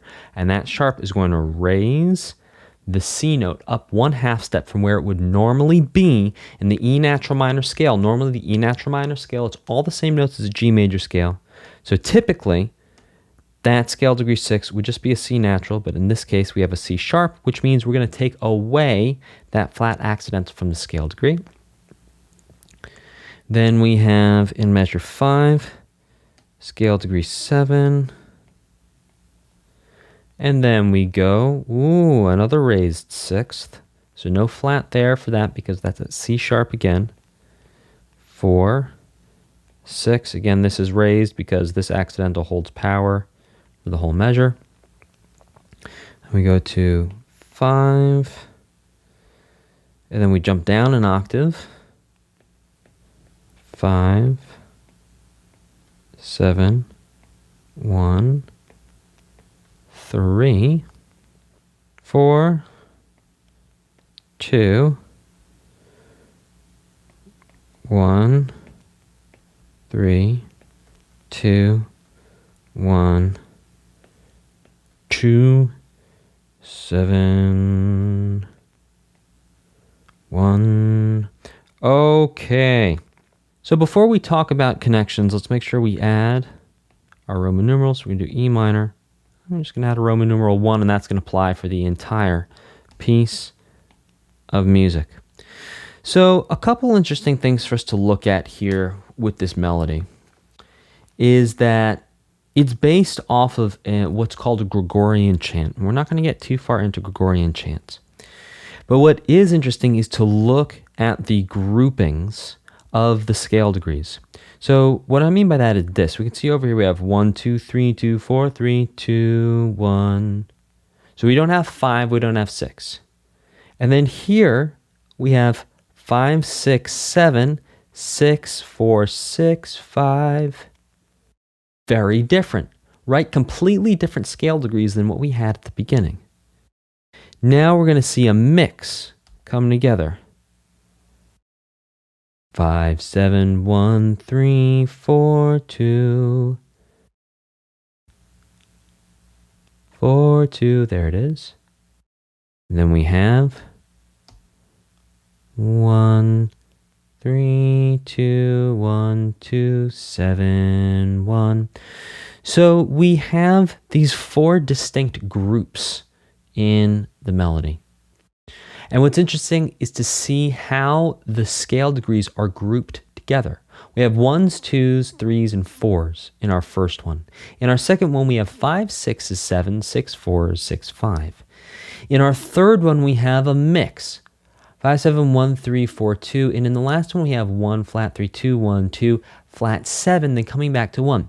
Now, what's also interesting to notice here, we're going to see this through a lot of these boss fight songs, is that the melody changes, and because the melody changes how low it is or how high it is, that actually creates something interesting happening in the song. So we can see here that the melody is pretty low, and then here the melody goes higher, and then the melody's back down low, and then pretty much stays low. So if we were to imagine this melody, we could say, all right, it starts low, it goes high, it comes back down, and then it sort of starts where it ends. So that's sort of the shape of the melody. And that's an interesting thing to think about. That's also an interesting way to look at the melody. That we have low, high, nipping down a little bit, and then sort of back to where we started, because indeed we start and end on an E4. I will see you in the next boss fight. In this boss fight, we're going to be breaking down Kakariko Village, the theme from A Link to the Past. Now, you can also hear this same theme in slightly different versions in other Zelda games. But we're going to take this one straight from A Link to the Past. So let's start by looking at our key signature. All right, key signature, no sharps, no flats. That means we're either in the key of C major or A minor. Now let's take a look at our chords. Okay, we have C, A minor, D minor, G, C, A minor, D minor, G, C, A minor, D minor, G. That's a lot. Ooh, F, G, C, A minor, D minor, G, C. Going all the way, all the way, all the way, all the way. Yes, one's a long one. Looking at all the chords, looking at all the chords. Page 4, looking at the chords. Okay, we end on a C. All right, so we start and end on a C chord. There are some A minors around, but based on the prevalence of C chords that we're seeing, plus something else that's cluing me in here, is that there is a chord progression here happening. There's a series of chords that's repeated over and over again, and that is, if we think about it from the key of C major, 1, 6, 2, 5. So C being 1, A minor being 6, D minor being 2, G being 5. And to think about that from an A minor perspective, you would have 3, 1, 4, 7, which, okay, sure, that is a chord progression that one could use. However, 1, 6, 2, 5 is actually a common chord progression. I know that's not in the book, but it is not a modern common chord progression, but back in like the 40s and the 50s when they were taking music theater pieces and turning them into jazz, this was a common chord progression that you would see all the time. So it's an old-fashioned common chord progression, but a common chord progression nonetheless.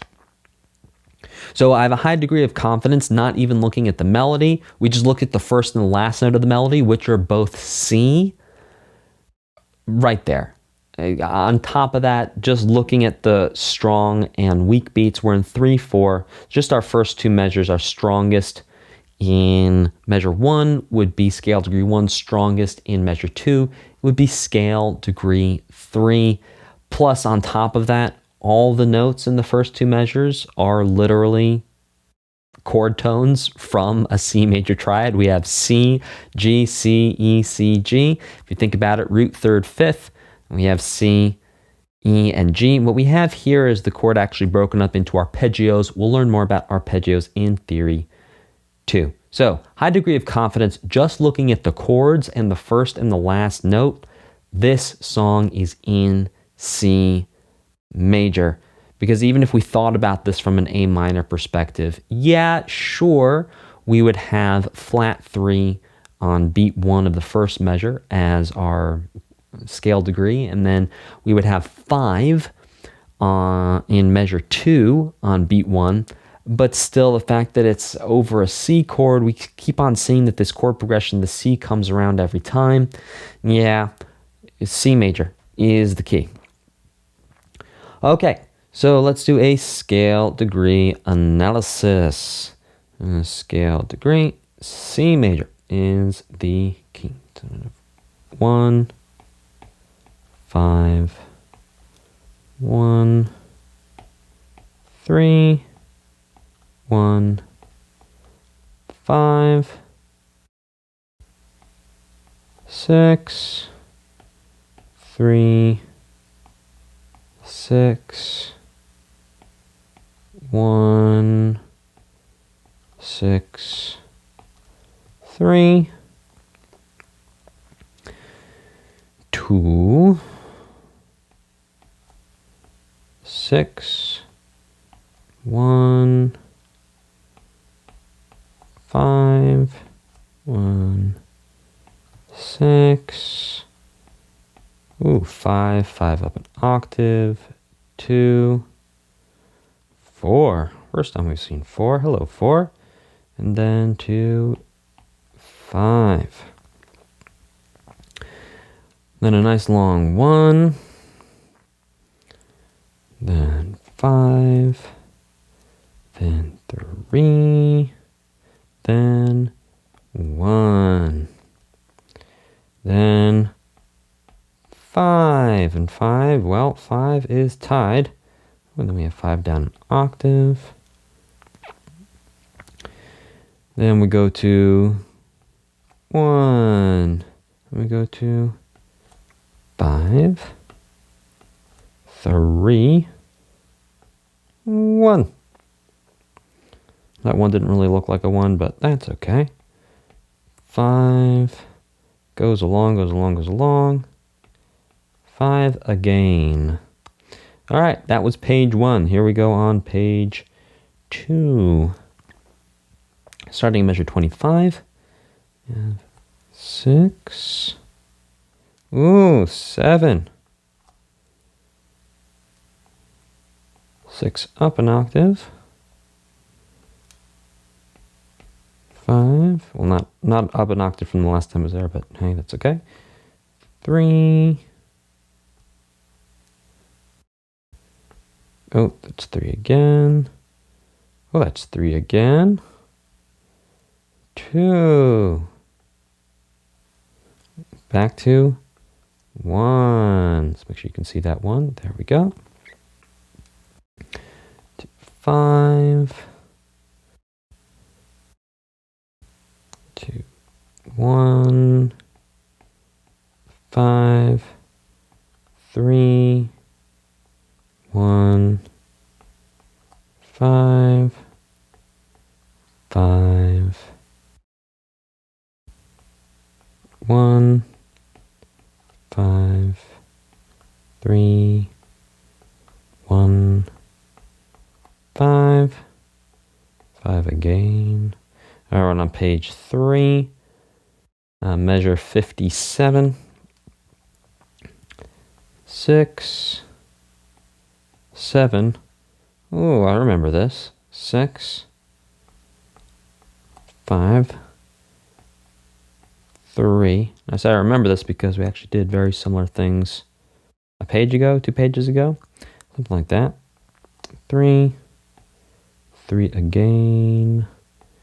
2. 1. Ooh, 1 again. Oh, 1 again. Actually, you could see that measure 73. So 1 again. Then 7. Then 2. 1. 5. 4. Nice to see you, 4. 3. 4 again. 5. 3. 1. Page 4, final page. Measure 89. 1. 7. 2. 1. 5. 5. Measure 97. 4. 3. 2. 1. And now we're back to the beginning. 1. 5. 1. 3. 1. 5. 6. 3. 6. 1. 6. 3. 2. 6. 1. 5. 1. 6. Last line, starting in measure 109. 5. 5 up the octave. 2. 4. 2. That's 5 there. Getting complacent there. 5. 1. There we go. All right, that's a scale degree analysis. Now, pay attention to these scale degrees. The reason why you're doing the scale degree analysis, number one, is you can break down and understand the melody. But number two, if you ever plan on composing and writing your own melodies someday, understanding which scale degrees are used where in relation to which chords is going to be a very, very useful thing to know and understand and have in your mental memory bank. All right, let's do our Roman numerals. All right, the key. We have a 1. Then we have a 6, 2, 5, 1. Now, as we said, we have this chord progression here, so it's going to repeat several times.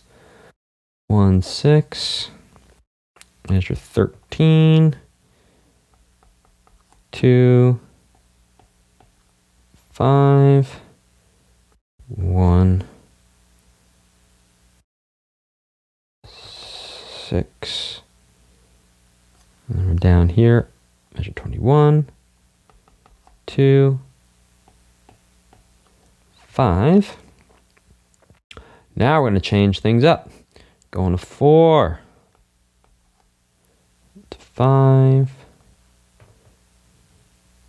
C is 1.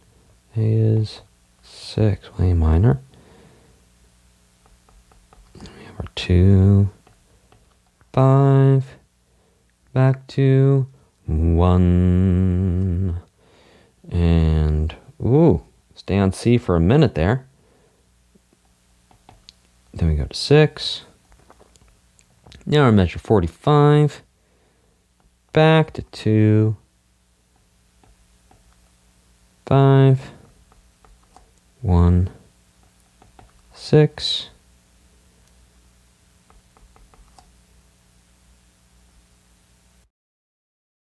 2. 5. Yeah, I think I was saying 2, 2, 5. It's not, it should be 2, 5, 1. But anyway. Okay, this next one is an F. 4. 5. C is 1. A is 6. D minor is 2. G, 5. C, back to 1. We have 1 for that whole measure. And then we get to measure 73. We are back to 4 for the whole measure. Measure 77. I have 1. And then 2, 5. And then we're back to 1. Okay, page 4. You have an F. It's going to be 4. C, 1. D minor is 2. G is 5. C is 1. A minor, 6. D minor is 2. G is 5. C is 1. So let's break this down just a little bit and talk about some of these chord and note relationships, just to point out a couple of things. So I think it's interesting to notice that, sure enough, in the first 8 measures, basically what we have are chord tones taken from the chord, played out in order, and that creates something that is very, very harmonious, that is very, very stable, and is, well, yeah, consonant, very consonant. There's basically no dissonance in this entire song in terms of the larger scale traditional dissonance. Like if you look at the intervals between notes, obviously we don't have any harmonic intervals here, but still a lot of consonants. So we can see in the first 8 measures, sure enough, We have a C chord in measure 1 with 1-5-1, then 3-1-5. So that's just pulling chord tones out of the chord and using that in the melody. Then in measures 3 and 4, we have 6-3-6-1-6-3. But here's the thing, if we kind of change our perspective, when we think about those notes in relation to the chord, that A would actually be 1 in relation to the A minor. The E would be 5, A would be 1, C would be 3, A would be 1, E would be 5. So we can see that even there, even though we're thinking about those notes as if they were part of the C major scale, which they are, you could also think about them relating to the chord, in which case it would be just chord tones from the A minor chord. In the measures 5 and 6, under the D minor, we have a 2-6-1-5-1-6, which interestingly is a lot of the chord tones from a D minor. So if we think about this in terms of D minor chord tones, we have 1, which would be the D, 5 would be the A, 7 would be the 1, but we're not going to worry about 7s till theory 2. And then on the weakest beat of measure 6, on beat 3, we have 5 again. And then breaking down measures 7 and 8, we have a G major chord, and the melody is going 5-5-2-4-5. But if we think about that from a G perspective, a G chord tone perspective, the notes that are in the G chord, we would say 1-1-5-7-1. So a lot of chord tones, and very interesting to see those chord tones come out of the chords and be used for this arpeggio. Arpeggio is the word when you take tones and you play them all in a row in ascending or descending order. There's a little bonus for you. And then you can go through and do the same sort of thinking along with the rest of the melody and really break it down and think about it from a perspective of, okay, what are the chords? What are the notes from the scale being used? Look at the chord progressions. Start to make those connections and start to burn that stuff into your brain. And I'll see you in the next boss fight. In this boss fight, we're going to be taking on the Green Hill Zone 1 from Sonic the Hedgehog. So first thing for us to do is to look at our key signature. No sharps, no flats. That means it's either going to be C major or A minor. Now let's take a peek at the chords. Well, we have a C for the first 4, 8, 12, 16 measures before we get to an F in measure 17. Okay, so that's a lot of C at the beginning, and we can see at the end, sure enough, we're ending on a C chord. On top of that, let's see, I don't even think there's a single A minor. There is not a single A minor chord in this entire piece of music. So sure, there's E minor chords, but we know this can't possibly be the key for E minor because there's no sharps, no flats. It has to be either C major or E minor, and there's no A minor chords in this whole thing, and we start and end on a C major chord. So just based off the key signature in the chords, we can say with a very high degree of confidence that this is going to be in the key of C major. And sure, if we look at the notes in the first 8 measures, there really isn't a lot in the way of common notes, but remember, a lot of times when we have modern music, you're going to have to do a balancing act between looking at the common notes, looking at the key signature, and looking at the chords. And here, we're not really going to pay attention to the notes in the first 8 measures to tell us what the key is because, well, they're just not simply hitting those common notes. Let's look at the last couple measures. Yeah, and even here in the last couple measures, yeah, a couple common notes, but really not much in the way of driving that home. You can see in measure 45, 6, 7, 8, well, starting in measure 45, measure 47, we can see that, sure, we have a G on the weakest beat that ties into the strongest beat in measure 48, and then we have a couple scale degree 1s, but still you can see that the scale degrees are really not contributing to tell us the key that this is in, but from the key signature and the chords, we have a high degree of confidence that it is in the key of C, and sure enough, it is in the key of C major. So let's start off by doing a scale degree analysis. So we're going to do scale degree, and then we're going to write C. There you go. All right, so first up we have 7. Then we have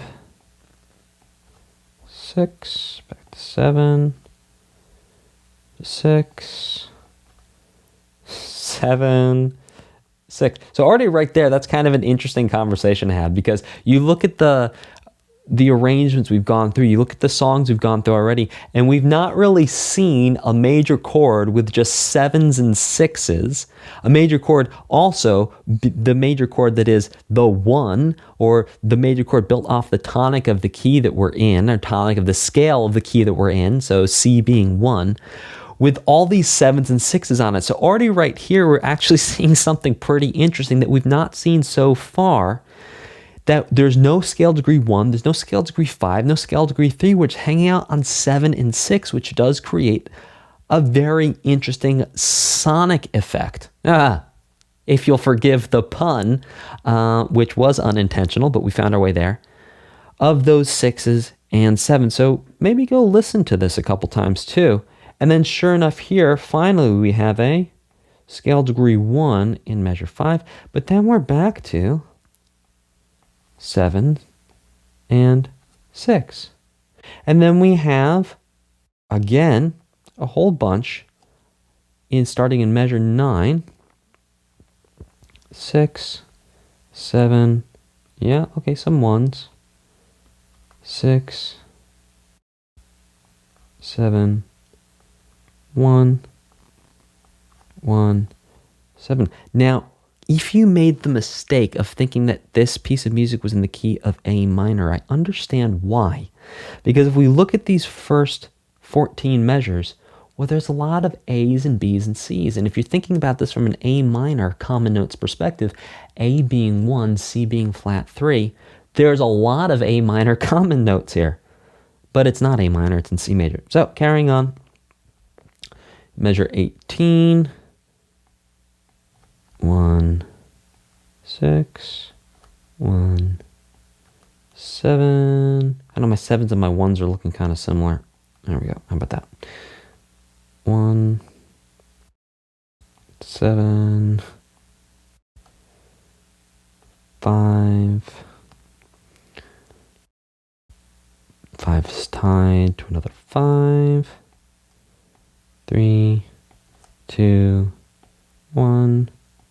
7, 1, let's do that with our 7s, just to be clear, 7, 5 tied to the next page, look out, page 2,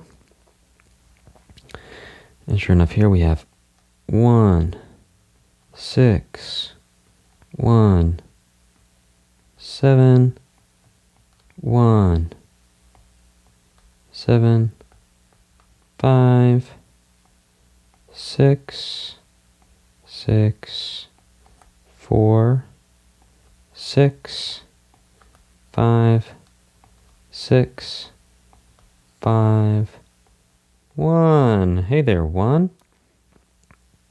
All right, measure 33. We're tied in from the last one, so no need to write anything there. Actually, you can see that. And 1, 6, 1, 7, 1, 7, 5, tied, 5, 3, 2, 1, 7, 1, 7, 5, tied, 1, 6, 1, 7, 1, 7, 5. All right, bring us on home. 6, 6, 4, 6, 5, 6, 5, 1, 1, 3. Oops, I almost wrote that as a 2. And that's why, it's because the next one was a 2. All right, let's go back and do the Roman numerals. So first we write our key. Then we're going to write our first Roman numeral, Roman numeral 1 for C. And then there are no chords until we get to measure 17, which is an F. Then we're going to write our 4. And then in measure 19, we have an E minor, which is going to be our 3. There you go. Then we're back to F, which is 4. And then E minor, which is 3. F is 4. E minor, which is 3. Also interesting to notice here that going between the F and the E minor, this sort of 4-3 thing, there's a lot of interesting uses of chords and melodies in this piece of music just from a theory perspective, just to think about that in those first measures using 6 and 7 so much over the 1 chord. And then here just going back and forth between 4 and 3 so much. It also just creates interesting things because this is not stuff you see every day. The next one is D minor, which is going to be 2. Then we have C, which is 1. F, which is 4. Let me guess. Sure enough, E minor, which is 3. Then we do the 4 to 3 again. 4, 3. Ooh, 4 again. To 3. Again, you can make your writing much neater than mine. D is 2. C is 1. And then we end with a good old 5, 1. So final comments on this one is that really interesting uses of the chord, well, not necessarily progression, but sure, the chord progression of 4-3, 4-3, going between that F and that E minor. That's something interesting, not something you see every day. Also, the melody, using those notes 6 and 7 from the major scale over that 1 chord, very interesting as well. I will see you in the next boss fight.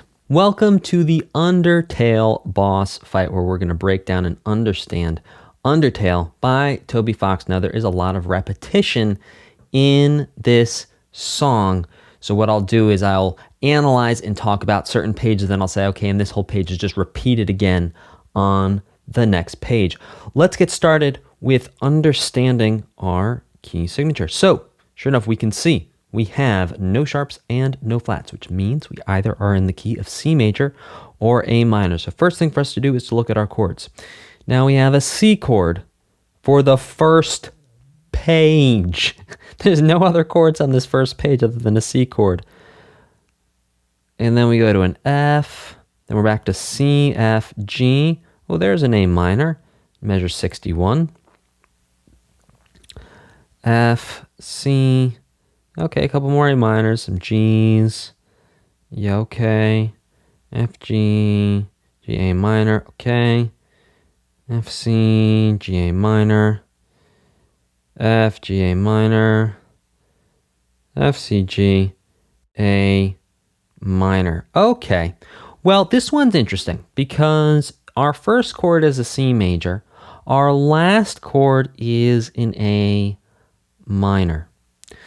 So I think what is perhaps interesting to unpack here is, well, what do we do in this case? Because we know if it starts and ends on a major chord, well, then obviously it's going to be major. If it starts and ends on a minor chord, well, it's going to be minor. So what we're going to do is we're going to go back to the beginning, and we're going to take a look at the notes in our first couple of measures. Also, when you have one chord for like an entire page plus, that really is also worth something. Like, it's just hanging out on a C for a really, really, really long time. That in and of itself is worth something. So even when you're looking at a song, you see that, sure, there's a C that it starts on, there's an A minor it finishes on. That C major hanging out for like 2 pages worth of time, that is worth more than the 4 measures of A minor at the end. Sometimes. Sometimes also having a song end on a minor can be worth more, but in this case, I'm telling you, having that C major at the beginning, that's worth more, which I guess I essentially just gave it away what key this is in, but we're going to do it anyway. Okay. So let's look at our first 2 measures. Let's think about this from a major perspective. Okay, so if we were major, this would be 5, 2, 1, 5. Now, if this was an A minor, we would have 7, 4, 3, 7. All right, so based off those notes, we either have 5, 2, 1, 5 or flat 7, 4, flat 3, flat 7. Which do you think is more likely? Well, I'm going to tell you, it's major. Think about it. We only have 1 common note for minor. We have 3 common notes from major. Plus, we have that C major hanging out, taking up like the entire first page. Plus, we don't even get to an A minor chord until measure 63 or 65, whatever it was. So the scale degrees here are actually relatively straightforward. So I'm just going to let you do the scale degrees because there's no surprises throughout this entire piece of music with the scale degrees. So what I want to point out here is actually to talk more about the chords. So what we're going to do first is we're going to go through and do a Roman numeral analysis with the chords, and then I'm going to break down and point some things out about the chords in relationship to the melody. All right, so let's start by putting our key and our Roman numerals. Okay, so we have 1, we have 1 for days. Okay, then we get to 4. Then we're back to 1, 49, 4, 57. We have G. It's going to be our 5. A minor is going to be 6. Now we have 4. 73, we have 1. 81, we have 4. 89, we have 5. 93, we have 6. And 97, 4. 105, we have 1. 113, back to 4. 121, we have 5. Then we have 6. Then we're back to 4. 1. 145, F is 4. 153, G is 5. 157, A minor is 6. 161, F is 4. 169 is 1. 177 is 4. 185 is 5. 189 is 6. 193. Ooh, this is a long song. 193 is 4. I think almost the entire song is in here. One thing to watch out for here in measure 204, look out for that B flat. Considering we're in the key of C, that's going to be a flat 7.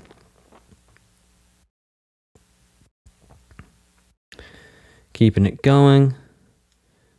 201, 5. 205 is going to be C. 209 is going to be Clef, which is 4. 217 G. A minor, which is 6. Oops, almost wrote that as 1. F as 4. G is 5. Then we're at C, A minor, F, C, G, and A minor to finish. Okay. Now, let's talk a little bit about the chords and the way the chords are used throughout the song, because this is actually really fascinating and one of the reasons why I wanted to have you do this boss fight in the first place. So this entire song, if you're not familiar with it, pause this video, go listen to it, and then come back. Okay, we're back. We all know what Undertale sounds like. What gets really interesting about this song is the way the chords speed up and get more complex over time. I'll show you what I mean. We start off with the entire first page as Roman numeral 1, as C major. Okay, that's a lot. Okay, 33, we go to F, which is 4. So we have 32 measures where nothing changes about the chords. Now what we're going to see is the chords are going to change every 8 measures. They're going to start to speed up. So we have 8 measures of F. Now we have 8 measures of C. Now we have 8 measures of F. Now we have, getting even faster, 4 measures of G, 4 measures of A minor. So we're starting to speed up. It's starting to become more complex. We go to 65, 8 measures of F, 8 measures of C, 8 measures of F, 4 measures of G, 4 measures of A minor. So we're starting to see a chord progression. And the chord progression we're starting to see is 4, 1, 4, 5, 6. That's the chord progression we're starting to see, and I'll show you why. On the last page, we had the same thing. It was F for 8 measures, that's 4. Then we have C for 8 measures, that's 1, so that's 4, 1. We have F for 8 measures, that's back to 4. Then we go to 5, which is G, and then to 6, which is A minor. So we have 4, 1, 4, 5, 6 as a chord progression, and that is a really cool chord progression. And if you listen to the music, you can hear that chord progression, because it does not start or end on 1, it keeps pushing the music forward. It feels like it doesn't want to end. It feels like it's never finished. It feels like it's never done, almost like the game of Undertale is never done. You can keep on playing it over and over and over again. So that chord progression in and of itself, because there's no resolution. We talked about the consonants and dissonance and how dissonance wants to resolve to consonants in terms of intervals. Well, it's the same thing with chords. Dissonant chords, or just any chord, wants to resolve. And I say wants to resolve. Well, it's an easy way of phrasing a very complicated idea. And that's because in Western music culture, in this European descendant music theory culture, chords want to, or our ears want to hear a resolution to 1. We want to hear chords going back to 1. And when the chords don't start or end on 1, where one's stuck in the middle, like it is here in this chord progression between the two 4s, it feels like it never lands, it never stops, it never pauses, it never truly comes home. It's always repeating and it's always launching itself back into something new. Sure enough, we can see in 97, we continue this chord progression of F, C, F, G, A minor. And because this chord progression is here, it just pushes us forward. We never have that resolution starting or ending this chord progression on the 1. We're starting on 4, ending on 6. In 129, the chord progression continues, but here's the thing. There's a new melody here. So we have the same exact chords as we've had for the last 2 or 3 pages. But now what changes is the melody. So I have the same chord progression on 129, this 4, 1, 4, 5, 6. We continue looking at measure 61, this 4, 1, 4, 5, 6. And then we're going to come back through one more time and talk about the melody in relationship to these chords. And then we have this chord progression continuing throughout the rest of the song, this 4, 1, 4, 5, 6. Now, where we can see things change is really right towards the end, where the chords start to speed up even more. The fastest we've seen these chords go so far is 4 measures at a time. Now we're going to see them 2 measures at a time. See this? 2 measures of A minor, 2 measures of G major. Sure, 4 measures here of F, but previously we've been seeing F for 8 measures. So that's speeding it up. G for 4 measures, C for 4 measures, A minor for 4 measures. So we can see here at the end, the chords are almost doubling in speed, because before we've had groups of 4 and 8. Now we're having groups of 2 and 4. And so part of what keeps this song interesting, because it is so repetitive, is the fact that the chords speed up gradually over the course of the song. They start out with an entire page of C, and then it speeds up to groups of 8 and groups of 4, and then by the end we're at groups of 2 and groups of 4.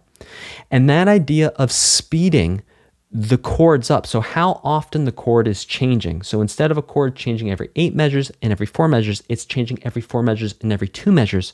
You'll see that a lot in pop music and other modern music genres to create interest and to create momentum and to give different feelings in different parts of songs. Now let's go take a look at the melody and how that relates to the chords, because it is interesting the way that the melody changes with the chords. So basically, at the beginning, we have this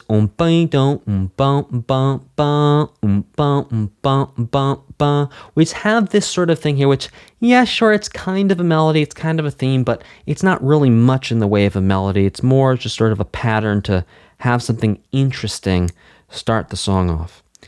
And we introduce this chord progression, this 4, 1, 4, 5, 6 chord progression, while the melody is going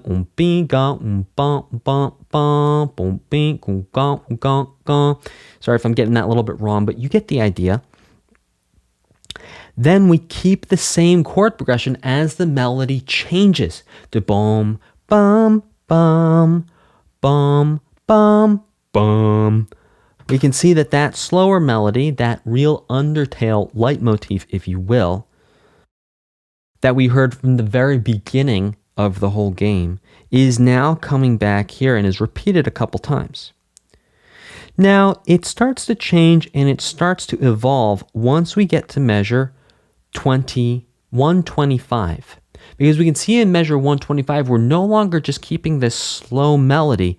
We're adding this extra little bum, bum, bum, bum, bum, bum, bum thing in here that we've not had previously, which, along with the chords speeding up, speeds the melody up. So we had this very slow melody. Now we're starting to speed it up with this line. Then we're back to the slow melody a couple more times through. Here's where it gets interesting. Sure enough, we go through it a couple more times. We have this more speedy section here. And now we have another theme or another leitmotif come in from the game. The bomb. That theme right there, we can see, sure enough, bringing in that flat saying, right there, that's where that's happening there. And then, yeah, we come back to our original undertale leitmotif, but to see that both the chords and the melody start off, well, slower, and then each in their own way speed up. That really creates dynamics and interest between the chords and the melody and also over the course of the song. And what's so valuable about doing this type of analysis is we wouldn't be able to see these connections as clearly. We wouldn't be able to draw the lines of connection as clearly if we didn't go through the scale degrees for the melody, if we didn't go through understanding the chord progression and how the chord progression doesn't leave us anywhere to really rest. It always pushes us forward. I will see you in the next boss fight. In this boss fight, we're going to tackle Heartache from the game Undertale by Toby Fox. Now, we're going to see actually some similarities to the song Undertale from Undertale that we did in the last boss fight, in the sense that the chord progression is not going to sit in one place. It wants to keep pushing us forward and all sorts of cool things that I'm not going to give away yet. So let's go jump in and check things out. All right, first thing for us to do is to look at our key signature. So we have 1 sharp in the key signature, which means we are either going to be in the key of G major or the key of E minor. Now we need to figure out which one that's going to be. Let's start by taking a look at the chords.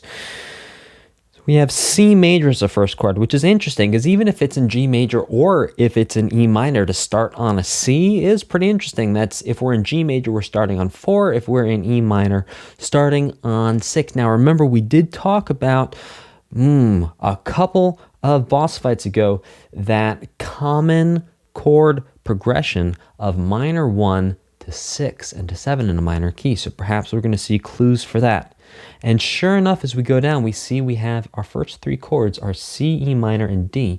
So if E minor is indeed 1, then C is 6, D is 7. Okay, more C's, more E minors, more D's.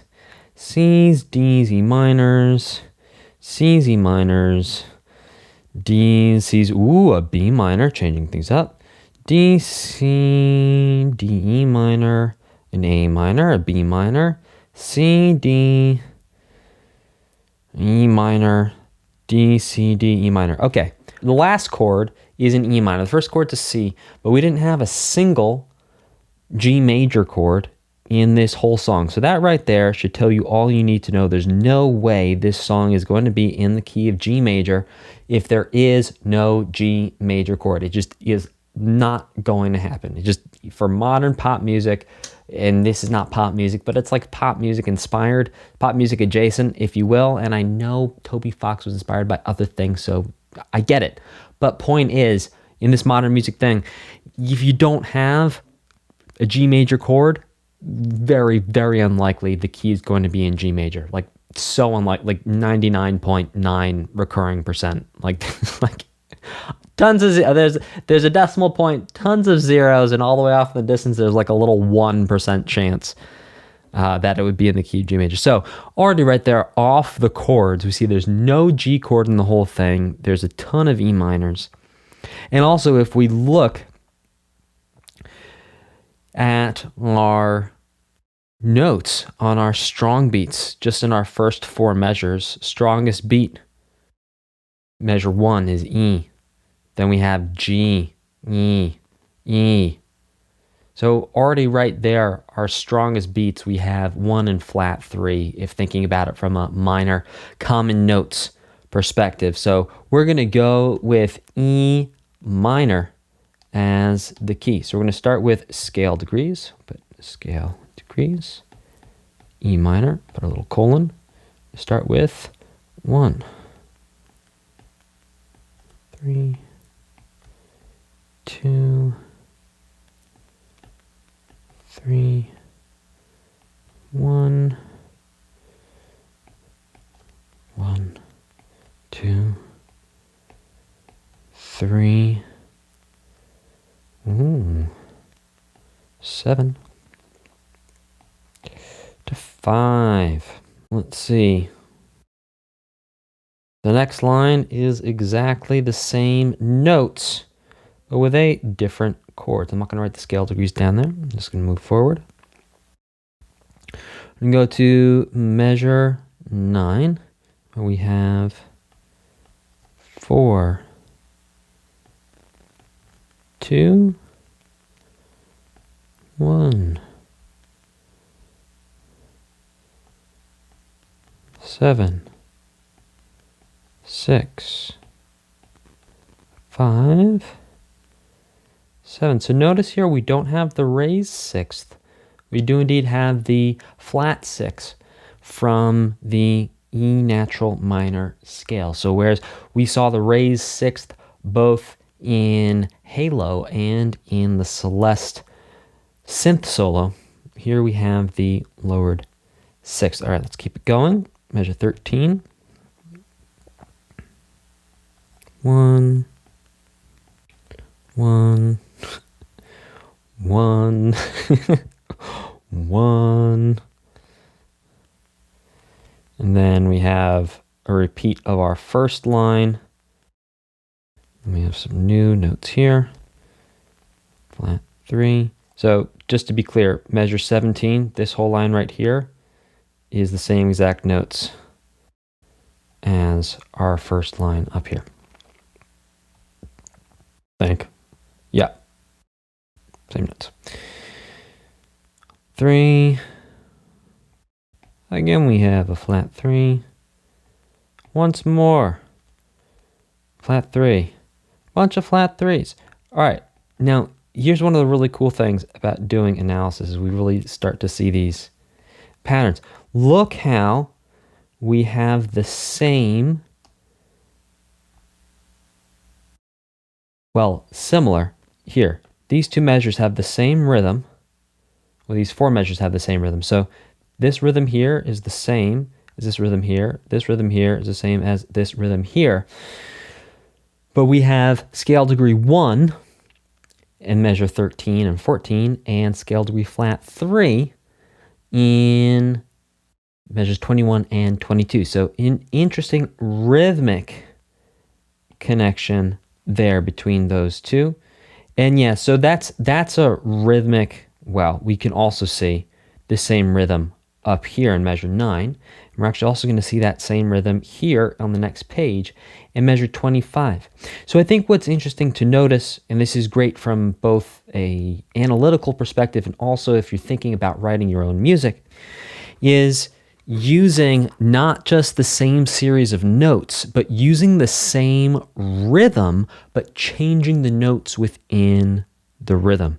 So let's get back to our scale degrees here. So that's scale degree 2, because we are indeed in E minor.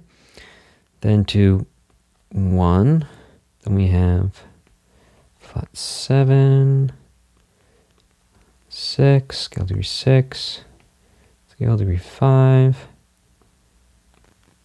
scale degree 7, scale degree 1 in measure 29, 5, flat 7, 1, 3, 4, 3, 2, 1.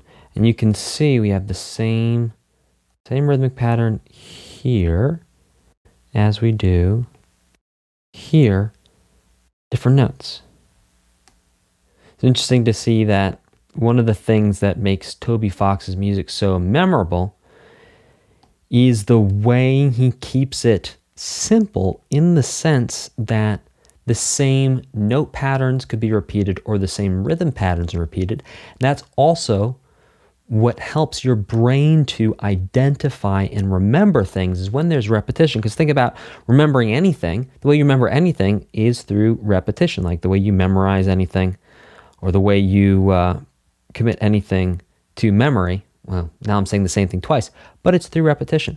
All right, so let's look at we have 1, flat 3, 2, flat 3, 1, 1, 2, flat 3, 7, 5. We're going to have that melody repeated a whole bunch of times down here. See?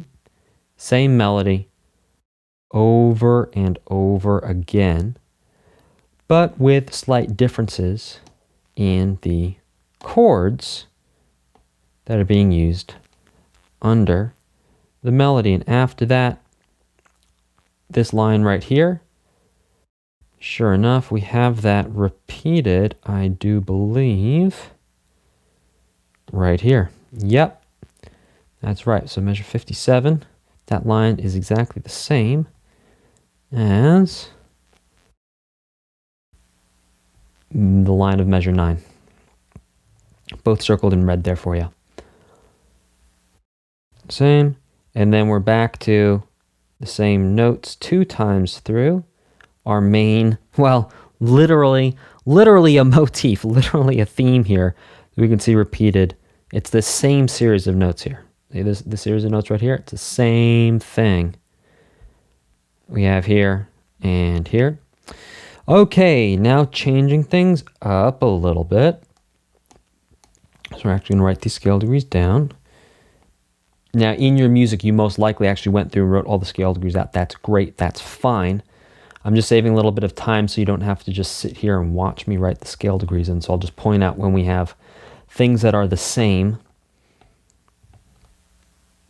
And then also, you end up making more of a connection, because then instead of me just sitting here writing scale degrees, we actually talk about the way the things are similar and how they show up over and over again in different ways.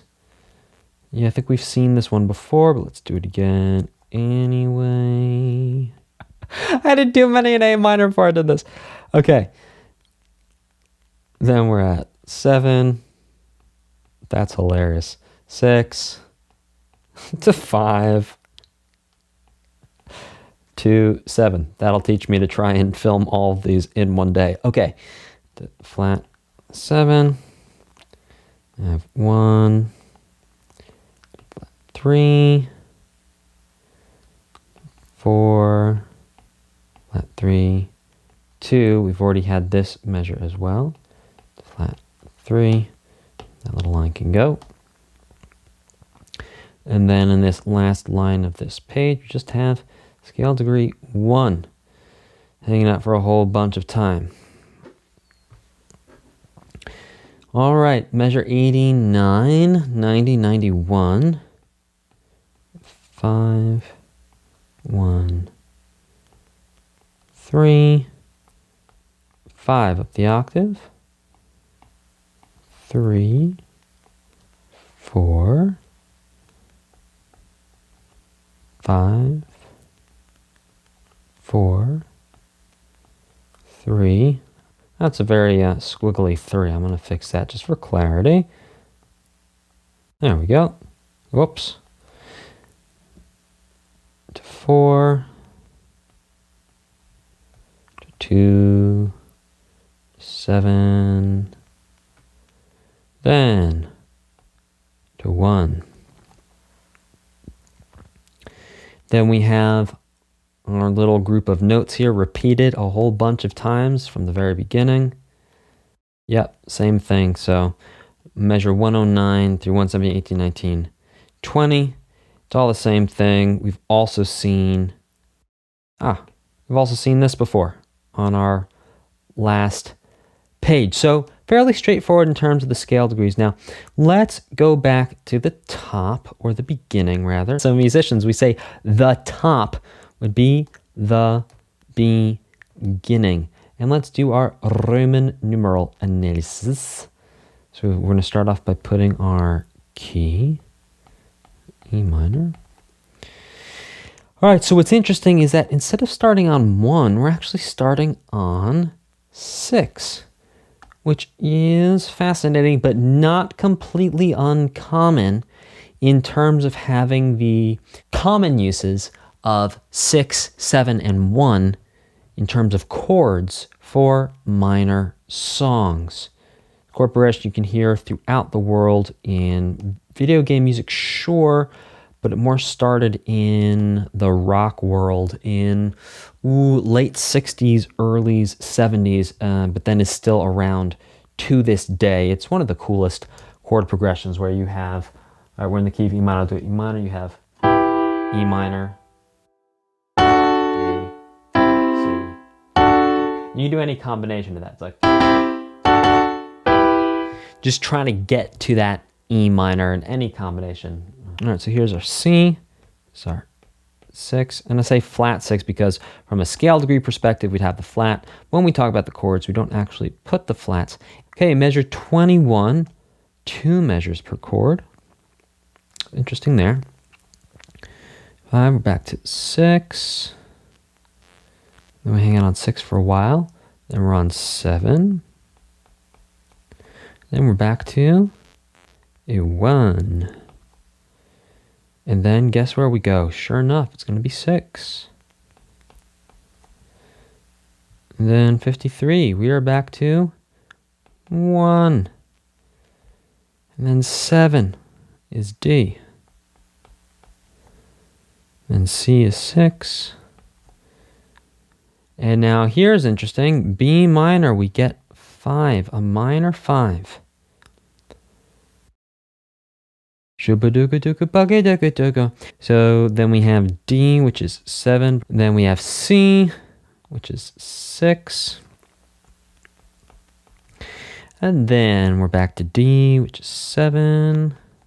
Then E minor down at the bottom, which is 1. All right, page 4. Now this is exciting. This is the first time we've gone to minor 4. Interesting that we have a minor 4 on page 4. There's no connection there because it just happens to be page 4 in the way that I wrote it out. Here's B minor.